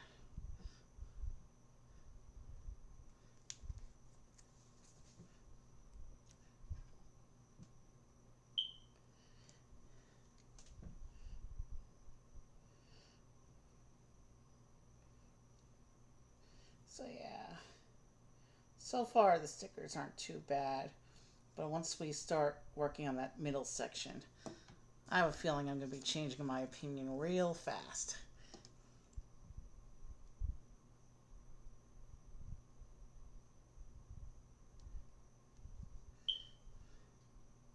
So here's the little sticker detail we just put on that side, and then that side. And those stickers are going to connect to the bigger picture on the sides of the car.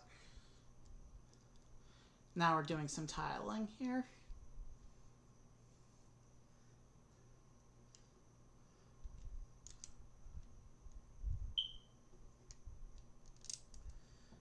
Hopefully there will be a musician to write into when I finish, because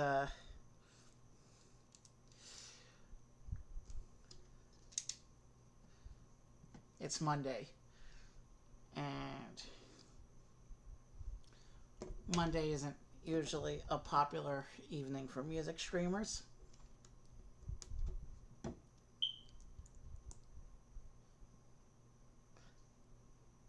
We're already almost done with bag 2.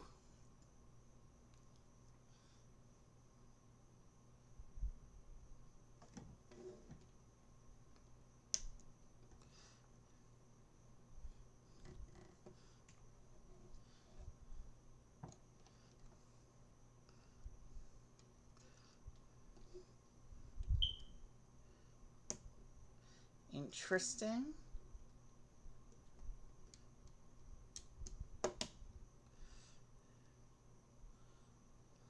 I'm starting to get hungry, but I'm gonna have dinner after I finish this last car, so it'll take care of itself.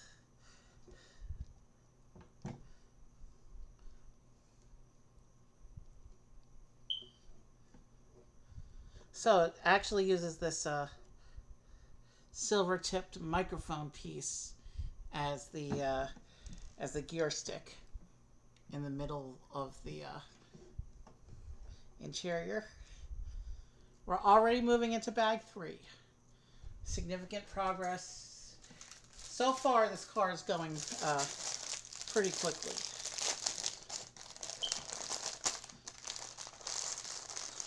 But like I said before, once we get to the big stickers, that's going to slow us down a bit. Once we've got to make sure that all the stickers line up. But the biggest piece of the picture is printed. It's just the stickers that go around it we got to make sure we line up properly.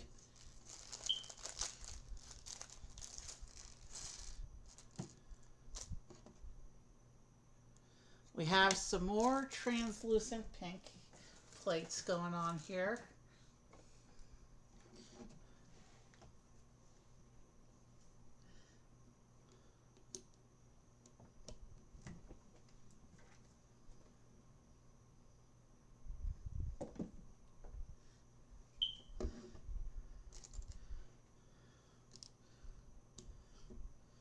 Going along the sides of the car here. And let me just check the picture real quick.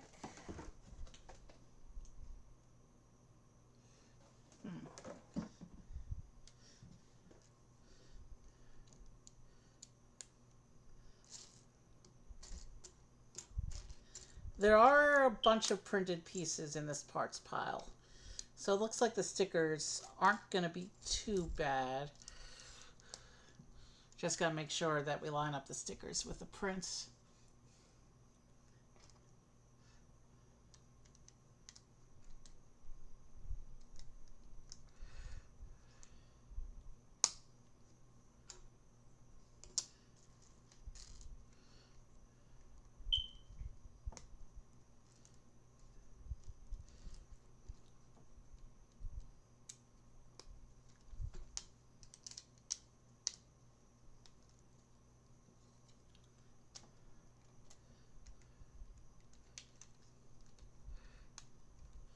Now we're gonna start building up the sides of the car, and this is where the car's really gonna start to. I thought the brightly colored NASCAR Camaro that they did last summer was like the most interesting visual design that they've done on a Speed Champions Gen 2, but I may have to take back that statement. Because this car is definitely a fun one.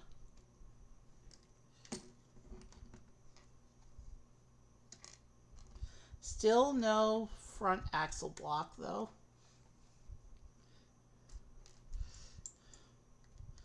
That'll be in the last bag, I guess.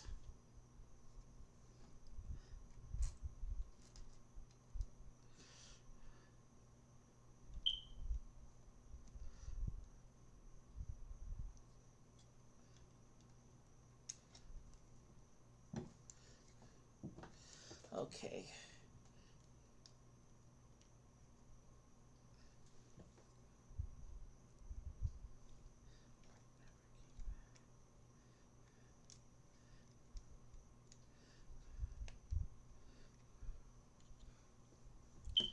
Okay.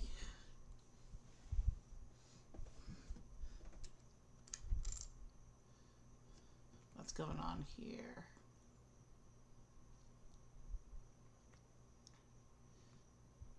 Is this a sticker that's supposed to line up with something else?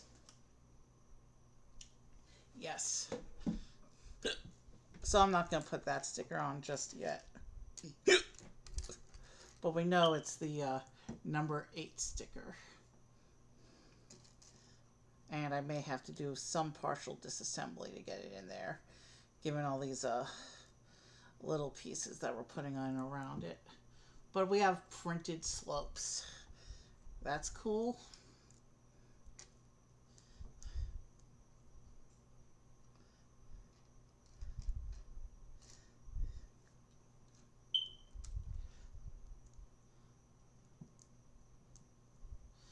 This is what that section looks like with the little printed bits, but without the sticker.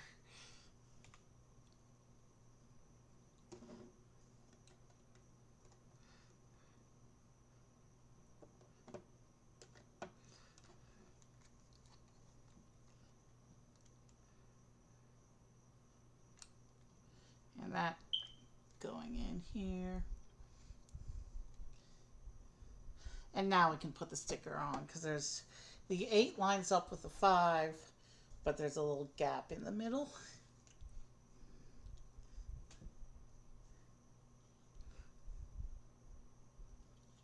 So yeah, let's get the 8 on first. And hopefully we can make it so it looks like all the swirlies are lined up.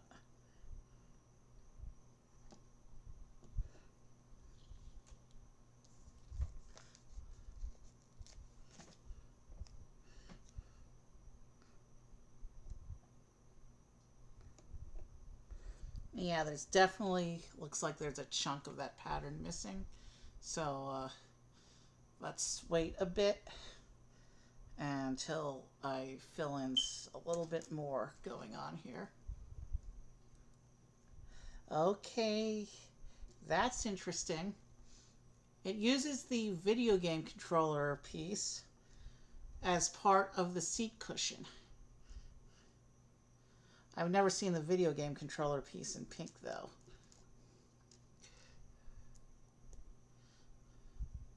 So this is what that looks like, the little seat cushion. And this will go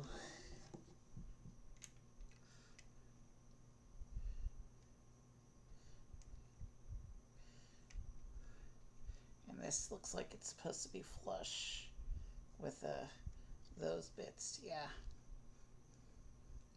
And then I need to build the other seat.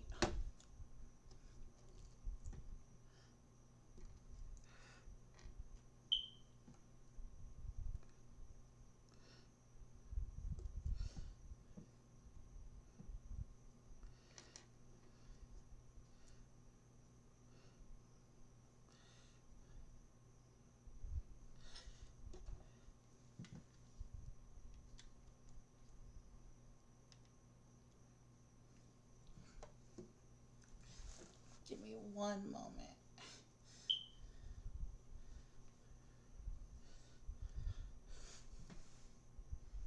Okay. And now it's using the pen piece. Interesting. This is my first, I think this is the first pen piece in my Lego collection. Not really sure what part of the car this is meant to represent though. But that's how it goes. And then we're doing a little section with the okay, so we're making a little bit of a console here.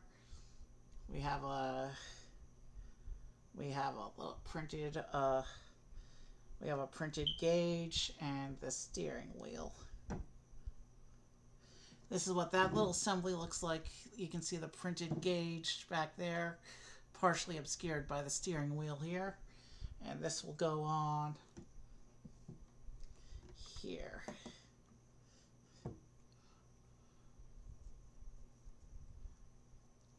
And then this middle section. This is going to have a sticker, but it's an inward facing console sticker, so it doesn't need to be lined up with anything.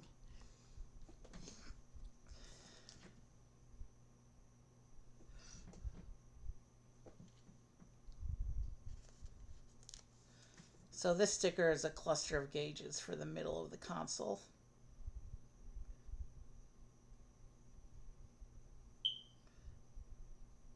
That's what this looks like. And this one will go here.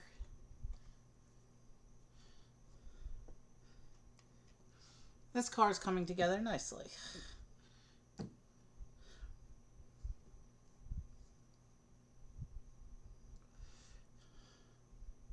And then there's this little printed tile here.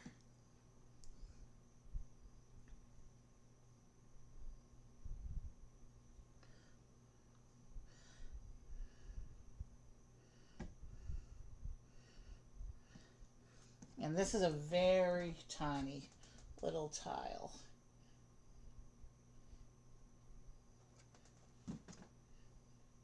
Is this meant to represent a album or something? It says Suki, and then there's a stylized cartoon image of a person and some other background patterns going on here. But this is what that tile looks like. If I can hold it so that it's straight on the camera. And this tile's too tiny, it probably won't focus. But this is the last little bit of the console strip here.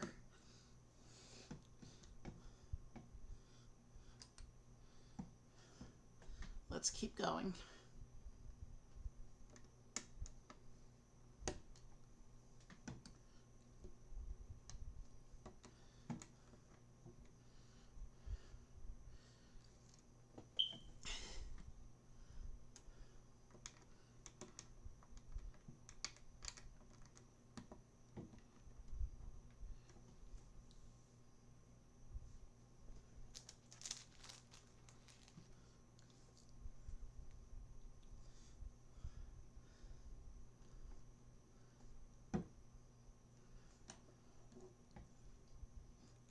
Here's a jumper with a skate piece. And I'm not sure what the skate piece represents or what part of the car it's meant to be, but it may just be structural.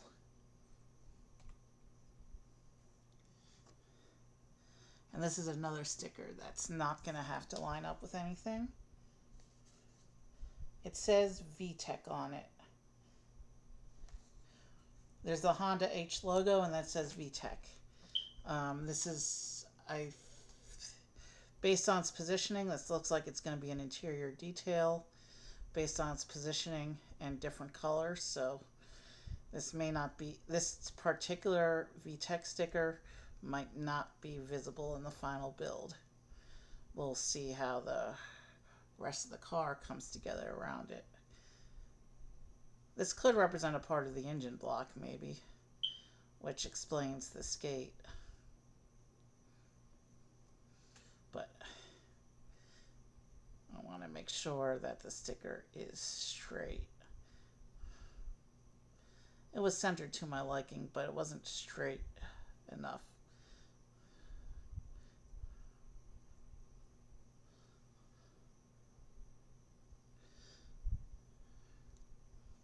That's what this sticker looks like. It says, there's the Honda H logo and then it says VTEC. And there was also a nice nasty crease in that sticker because of my adjustment. I'm really guessing that's the engine block. I guess we'll see.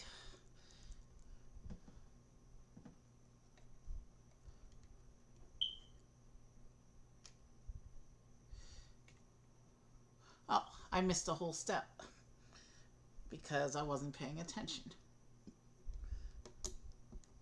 After the sticker distracted me. I'm glad I caught that before I got too far ahead.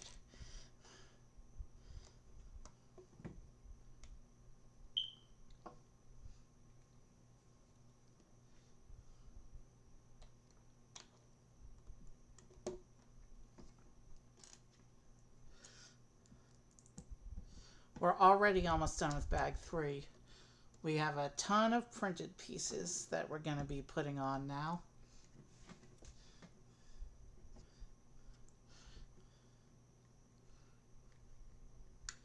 Starting with, okay, this is a cool printed piece.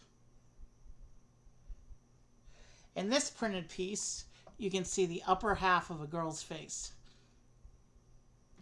This is part of the decoration of the car, and then I guess we'll put on other printed and sticker pieces around it.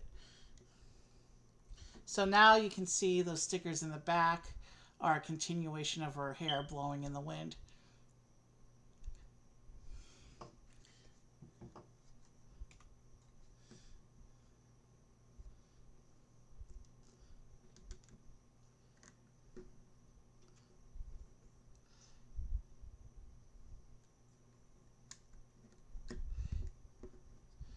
And here you can see some more tiling that we're going to use to continue the patterns. And I'm going to, at this point, I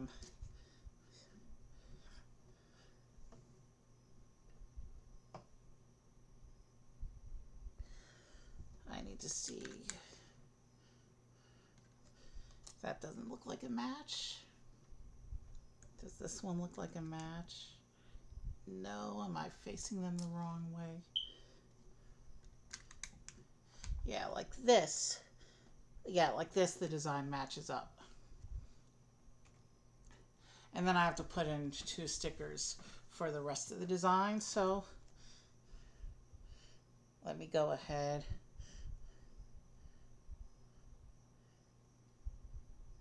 and put in these last 2 stickers, and then I'll show you what that whole decoration looks like.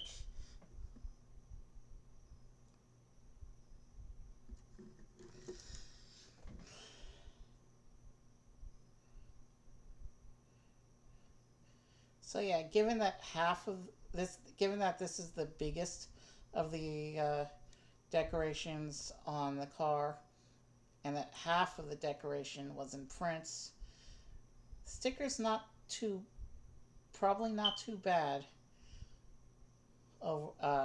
Considering we still got to get it lined up though.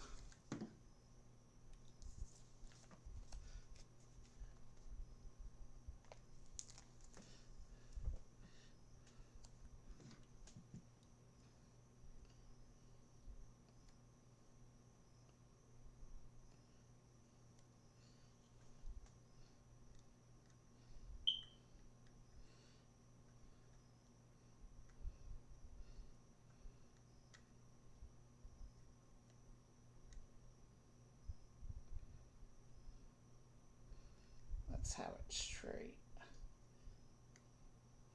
I'm not as concerned about, well, these are the most prominent of the swirl patterns, so I need to be at least semi-concerned about these.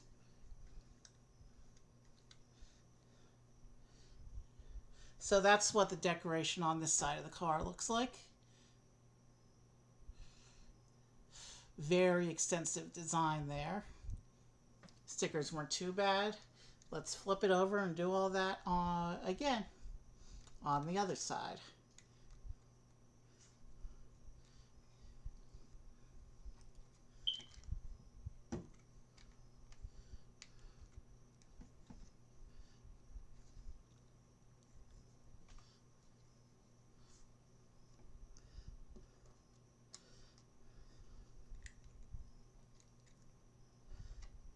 Yeah, this is one of the weirdest shaped Lego pieces. I've only seen it a few times, but it has its usefulness. They wouldn't design a new shape for a Lego piece unless it was going to be useful, so.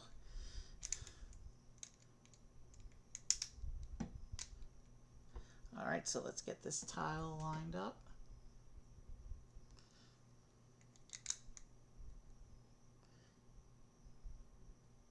Oh, you know what I just noticed? It's subtle. It's subtle, but the girl in the picture on the side of the car has angel wings. So very subtle, or at least maybe it's not subtle, but I didn't notice it at first.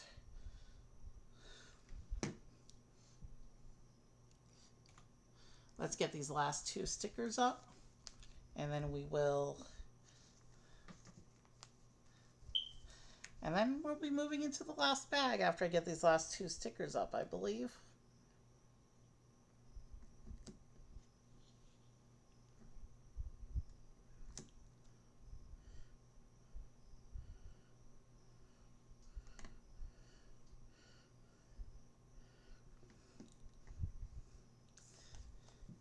This is definitely one of the most uniquely decorated Speed Champions cars there is, if not the most.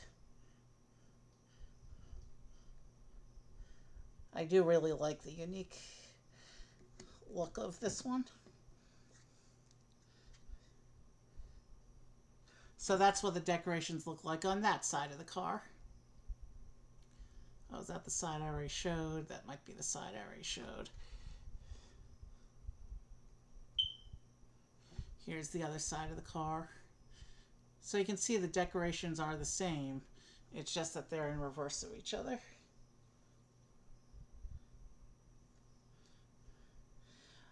Um, by reverse of each other, I mean mirrored, of course. So that the art is facing the same way relative to the car. Bag 4. Lots of little spare bits to clear off from this bag.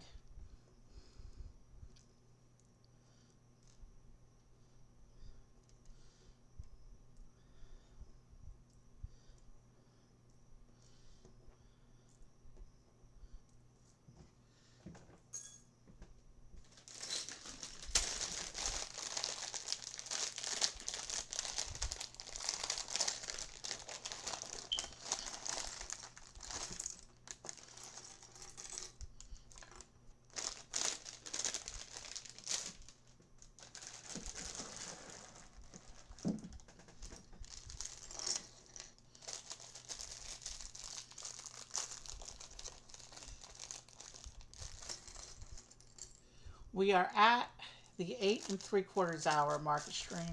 So we're going to go a little over 9 hours. Probably not too far over 9 hours. There's no canopy because it's an open top, but there is this printed windscreen. That's pretty. Anyway, and it's also showing me that we have the wheel bag. Oh, and these are some dual molded wheels with like the tires, gray wheels, and then we're gonna have the wheel caps as well. So this is a really cool dual molded tire. The other cars today didn't have this. It was all single color for the tile wheel combo. Some of them did have a, two of the cars did have a gray wheel caps, but so we're going to start this bag with the second axle block, and this will allow the car to sit straighter and be easier to work on, I guess.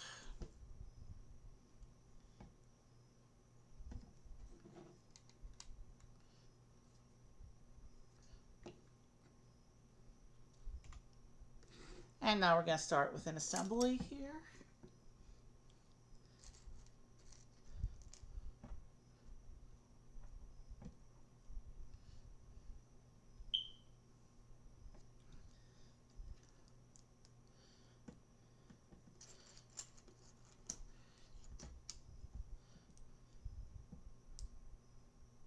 Oh, I see what it's starting to do here. So yeah, my initial prediction of 9 hours wasn't too far off. It's going to be just a few minutes over, I think. We're not going to finish right at the 9 hour mark. There's still quite a few stickers here, but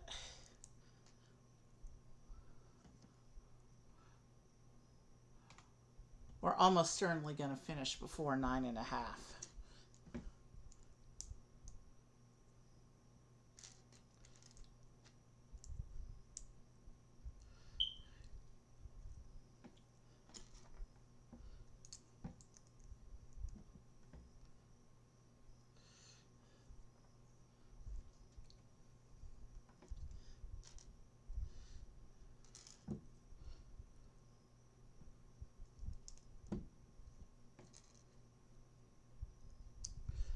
Okay, so this section goes in here.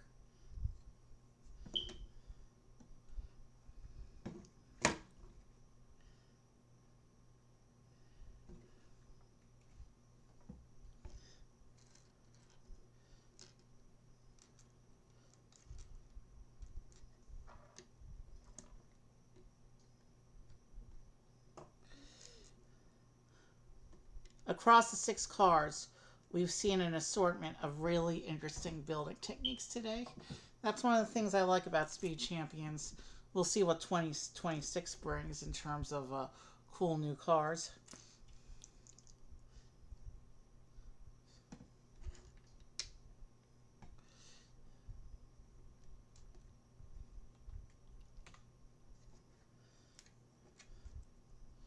So all we have to do now is build up the front end of this car, and then we are done for tonight. Ooh, battle droid arms. I wonder what we need battle droid arms for, but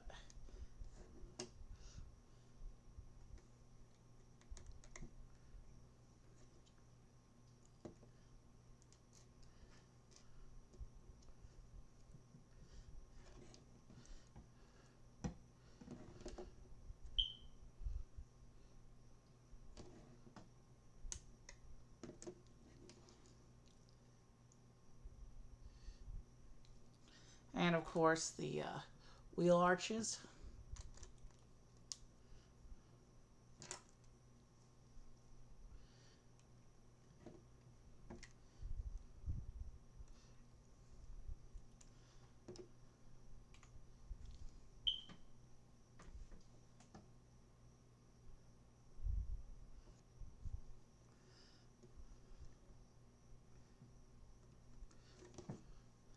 Okay, so the trans pink is showing up on the bottom of the car,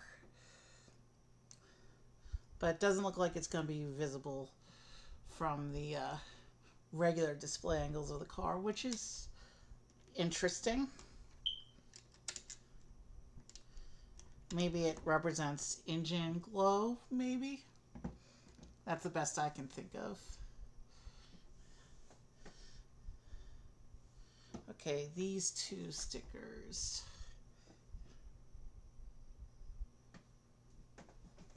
Do these have to line up with any particular look? Not really. There's some swirlies down the front of the car, but as long as these two pieces look like their swirlies are even and centered relative to the middle of the car. So let's go ahead and put these two stickers on. But I'll wait. And do these actually, wait a minute, do these line up with anything else though? I forgot to check that. Yes, they do line up with another piece coming later. So 14 on the left, 16 on the right. Okay, so we'll hold off on those two stickers just a little bit more longer.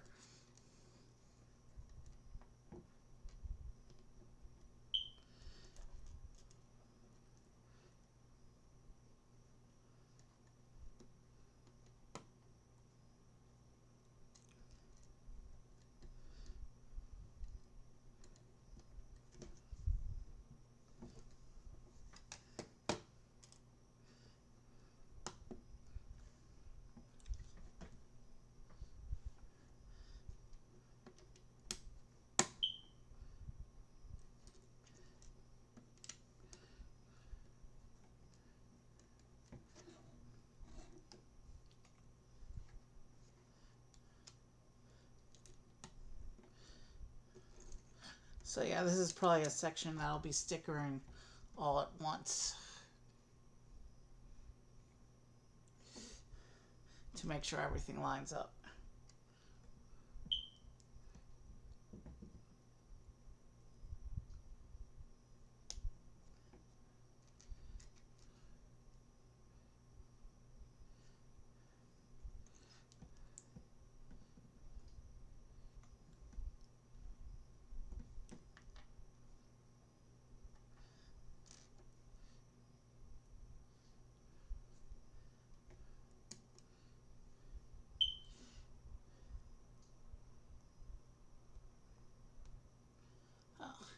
Minifigures drifted out of camera again.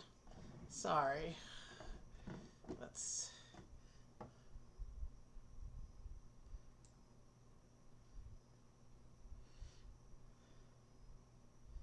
I don't know why I'm trying to make them straight. It's really not... It really doesn't matter all that much.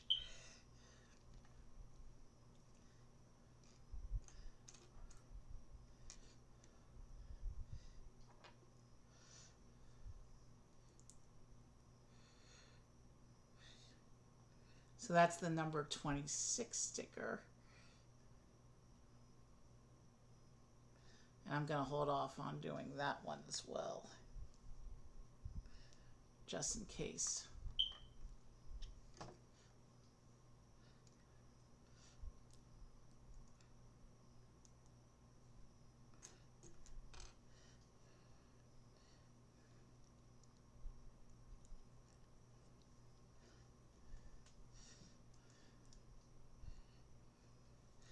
Actually,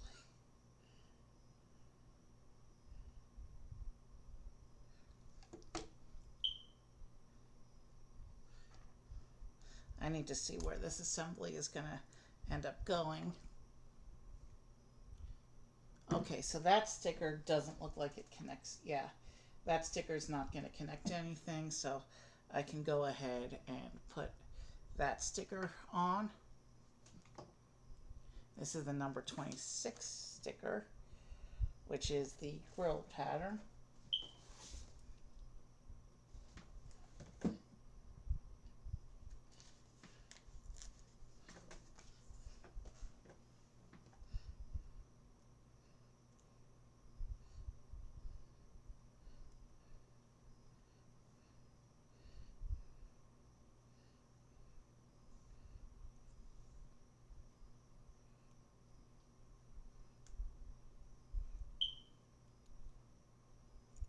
Okay, that's what that looks like. And this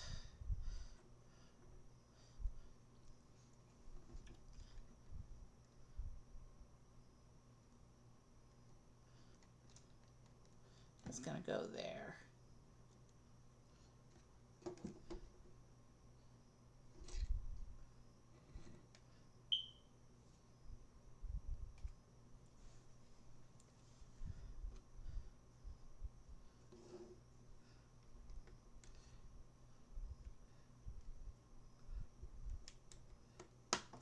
And then we're going to fill in. We're going to start filling in and covering over the structure to make the outer surface of the car.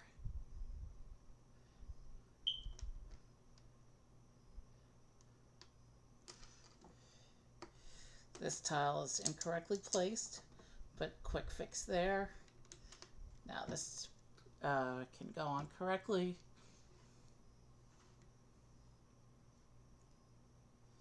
So now we can start putting in the stickers.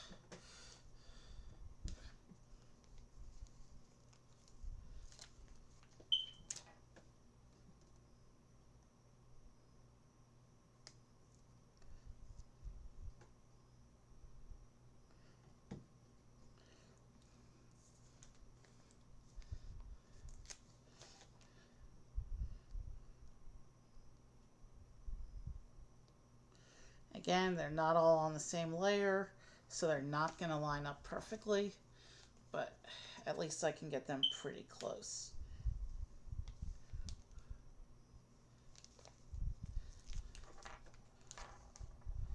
And after this, there's only 3 stickers left on the sheet. It doesn't look like, well, it looks like only one of those stickers is one where getting it lined up exactly is a major concern. So of the 3 remaining stickers, 2 of them are going to be not that big a deal.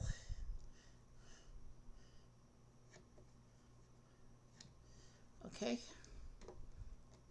Once I get finished, obviously remember I have the 2 stickers from before that I was holding off on that I need to get onto there.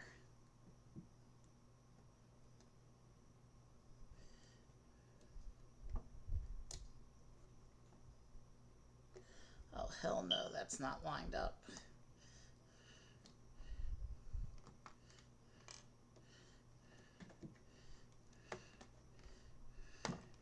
Maybe I should have put those stickers on before.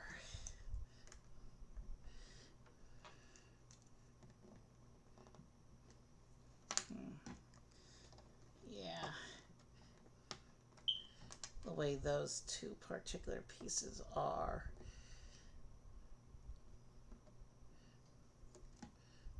Positioned. I should definitely have put those stickers up first.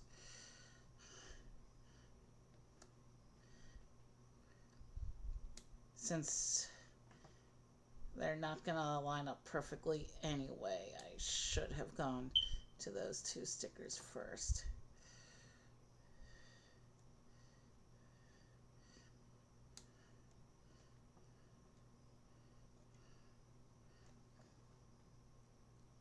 Yeah, that's totally not lining up. I need to move that over quite a bit on its piece.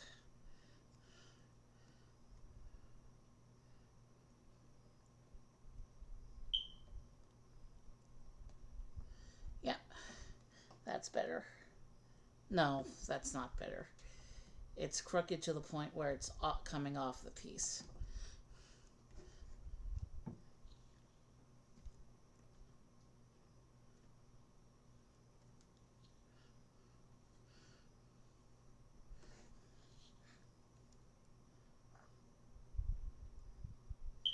Okay, that's as good as that first sticker is going to go. It's not perfect, but I don't want to fight with that one anymore. I still have to do the one on this side. So let me come get this sticker.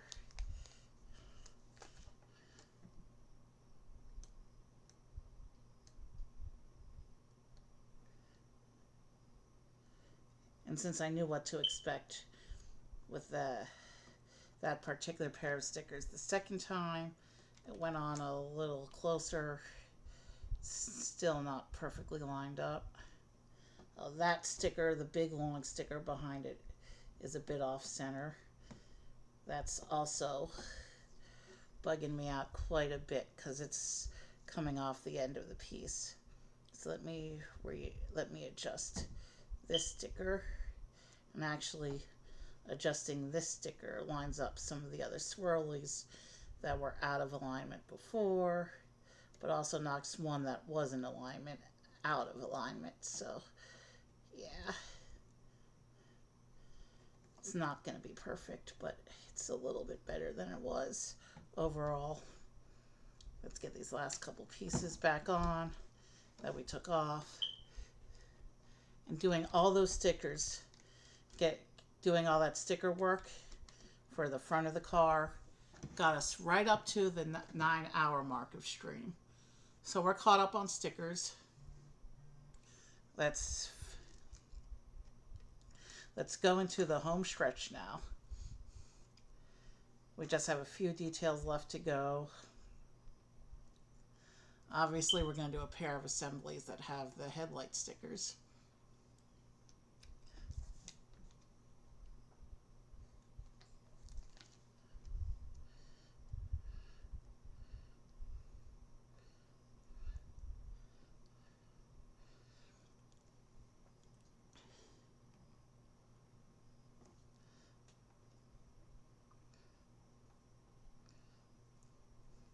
Or part of the headlights at least.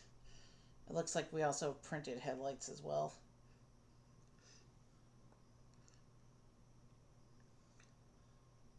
Okay, so this little assembly here with the lower headlight is going to plug into the one of the battle droid arm pieces we put in. If I can just get it to line up and clip. There we go.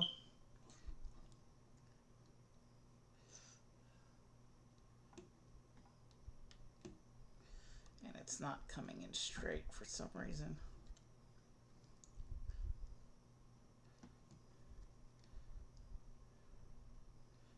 I think it's failure to be straight is an effect of the placement of the battle droid arm. Let's see here. No, it's not the battle droid arm. It's the rotation of the stud clip bar piece thing that we put in. So let me rotate that so it's straight. And I'm actually going to leave the hood assembly off until I finish the headlight assembly for the other side as well, just to make sure everything goes in straight.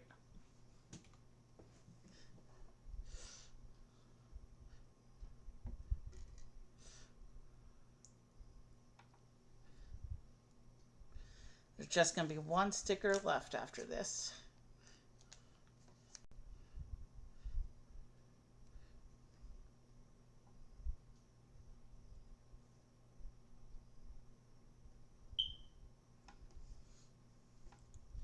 And then this one also gets one of these pieces for clipping onto the Battle Droid arms.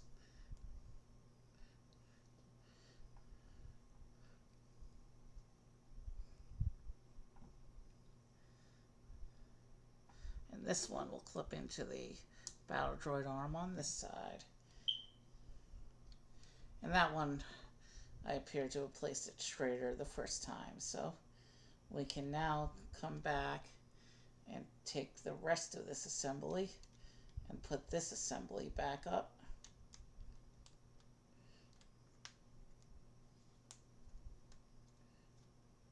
And now, yeah, so the front of the car is coming together nicely now. And then I can put in these triangle tiles, which will help us finish up the shaping here.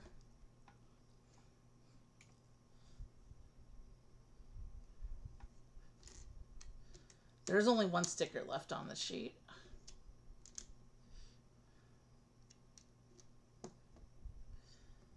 We do have these printed upper headlights now.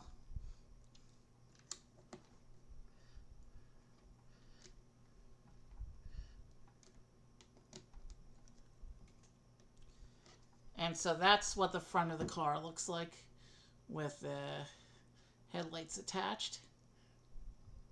And now we can come here. It looks like this section is going to, the tail fin is going to have a sticker.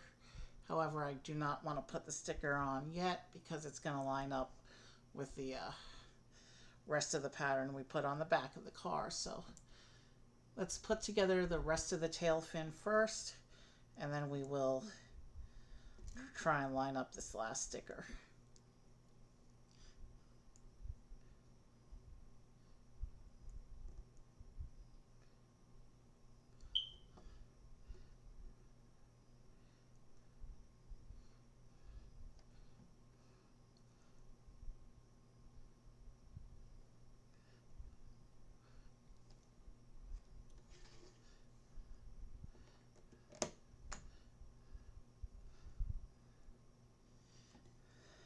So yeah, it looks like it's totally not attached to the rest of the pattern, so it's okay if it's not in perfect alignment. So there's the tail fin with its sticker. Let me see. I got the swirls fairly straight, but not terribly perfect, but it's not too bad.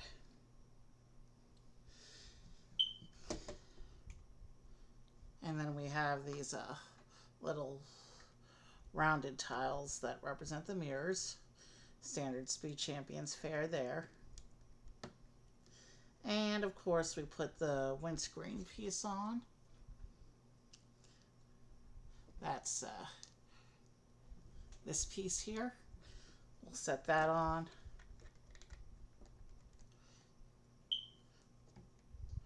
Very nice looking car there.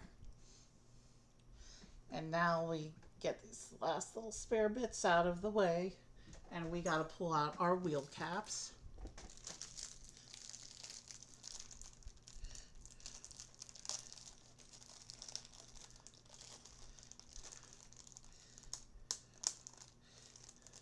We want the mini pointed ones, not the penta ones.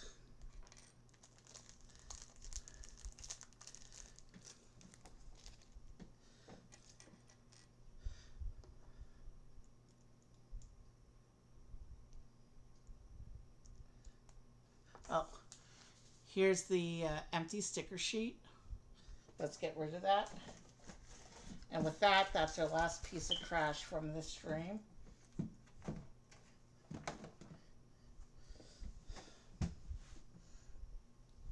And now let's finish up the wheels. Oh, this is the wheel. This is what the wheel design looks like completed. And we will do 4 of these. And then we will set up our exit scene and pick someone to raid. We're about, by the time we pick a raid, we'll be at just over 9 hours, 10 minutes, which is right on what I estimated for stream today. So if you count breaks, each car came in at almost exactly an hour and a half. The brick separator we no longer need, so we can go ahead and put that aside. Let me see who we're going to raid, and then we will set up the exit scene. Advertisement page, of course, not containing this car. The reason the pink car, the Fast and Furious car, I think is not included on that advertisement page is because this car came out by itself in the June Lego release wave, and the other 4 sets, 5 cars, came out in the August release wave together. So they probably did this one kind of as a summer preview and then advertised the others in the back. I think in some parts of the world, all 6 cars came out at the same time in June. But I'm not sure. So let me turn off the browser because you're looking at my Twitch window now. It looks like Brett is streaming, so we will raid into him. Because we always, let me just make sure he's already started and he's not on his countdown. And then when once I confirm that, yeah, he's already playing, so we're gonna raid Brett the Bretton tonight. Usually I raid a musician, but if Brett's on, he gets priority. He's a friend of the channel, and we've done collabs with him, so we're gonna raid Brett the Bretton tonight. But first, we need to set up our spread of cars. Oh, I need to show off this car first in its completed form. So this is the Honda S2000, driven by Suki in Too Fast, Too Furious. There's one more close-up on the angel picture on the side of the car. Close-up of the front of the car. And I'm not going to do close-ups of the other cars because I show them off when I finish them. You can go to the YouTube replay and check those out. The back of the car. And, of course, the top of the car. This one has the most exposed interior, obviously. So, let's line these cars up. I guess 2 rows of 3.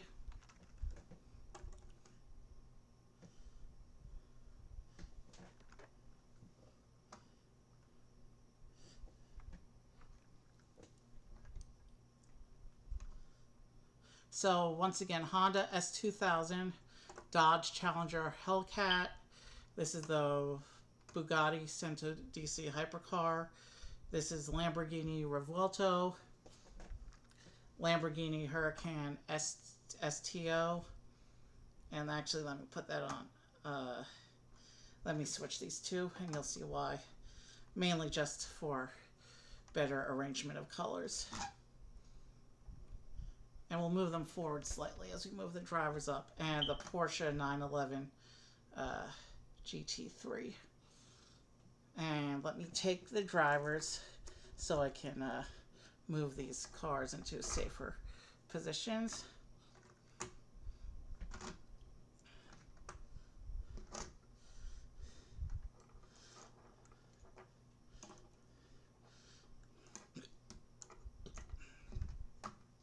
And let's make the drivers sit on top of their cars, or stand if I can. I usually display the drivers standing on their cars when I display these things.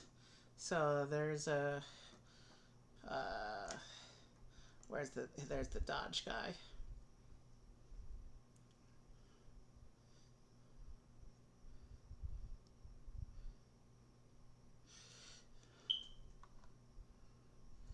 Let's see. Porsche has a smooth surface, but no studs up top. So he'll just have to balance. Hopefully I can get his legs perfectly straight so he stands.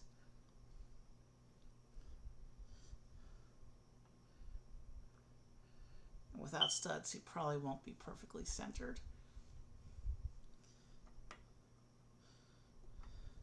Okay, so the Bugatti has studs.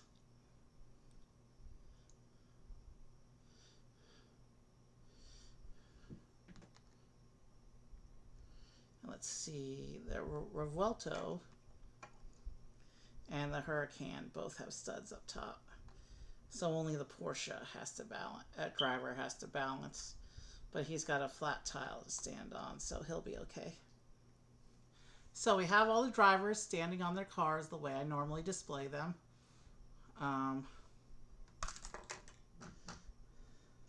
Of course, he was going to go flying. I think, yeah, this was a really fun stream.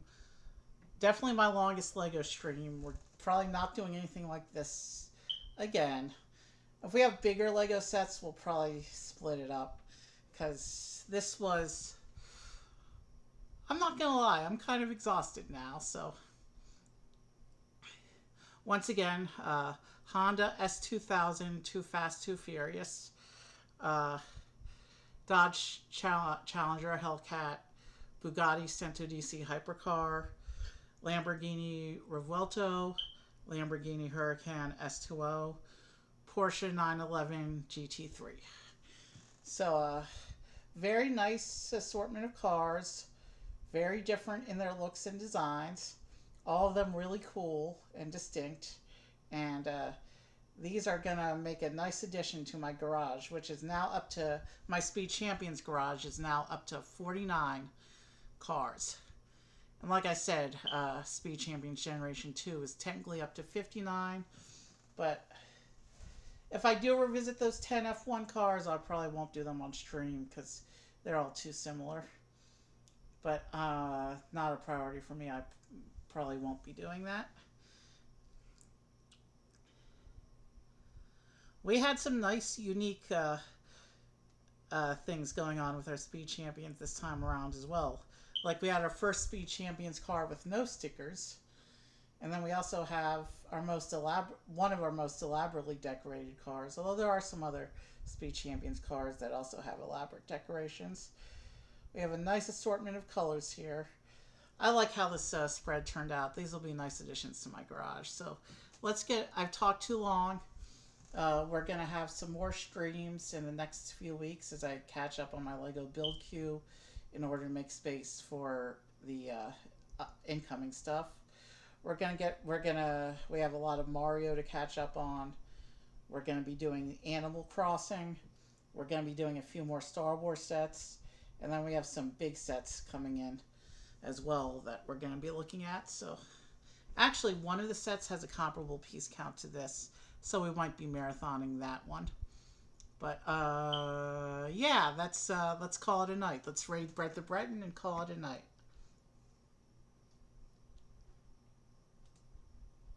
Let's raid Brett the Breton and call it a night.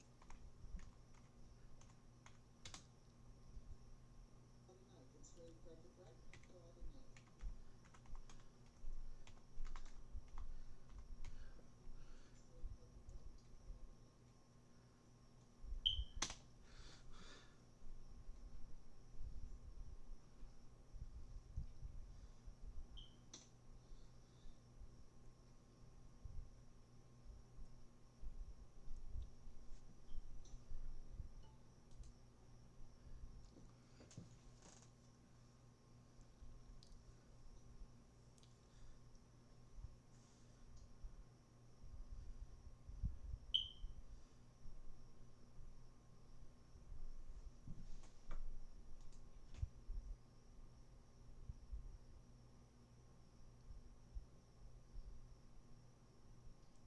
Sorry I never made it back. It took longer than I thought to run the errands.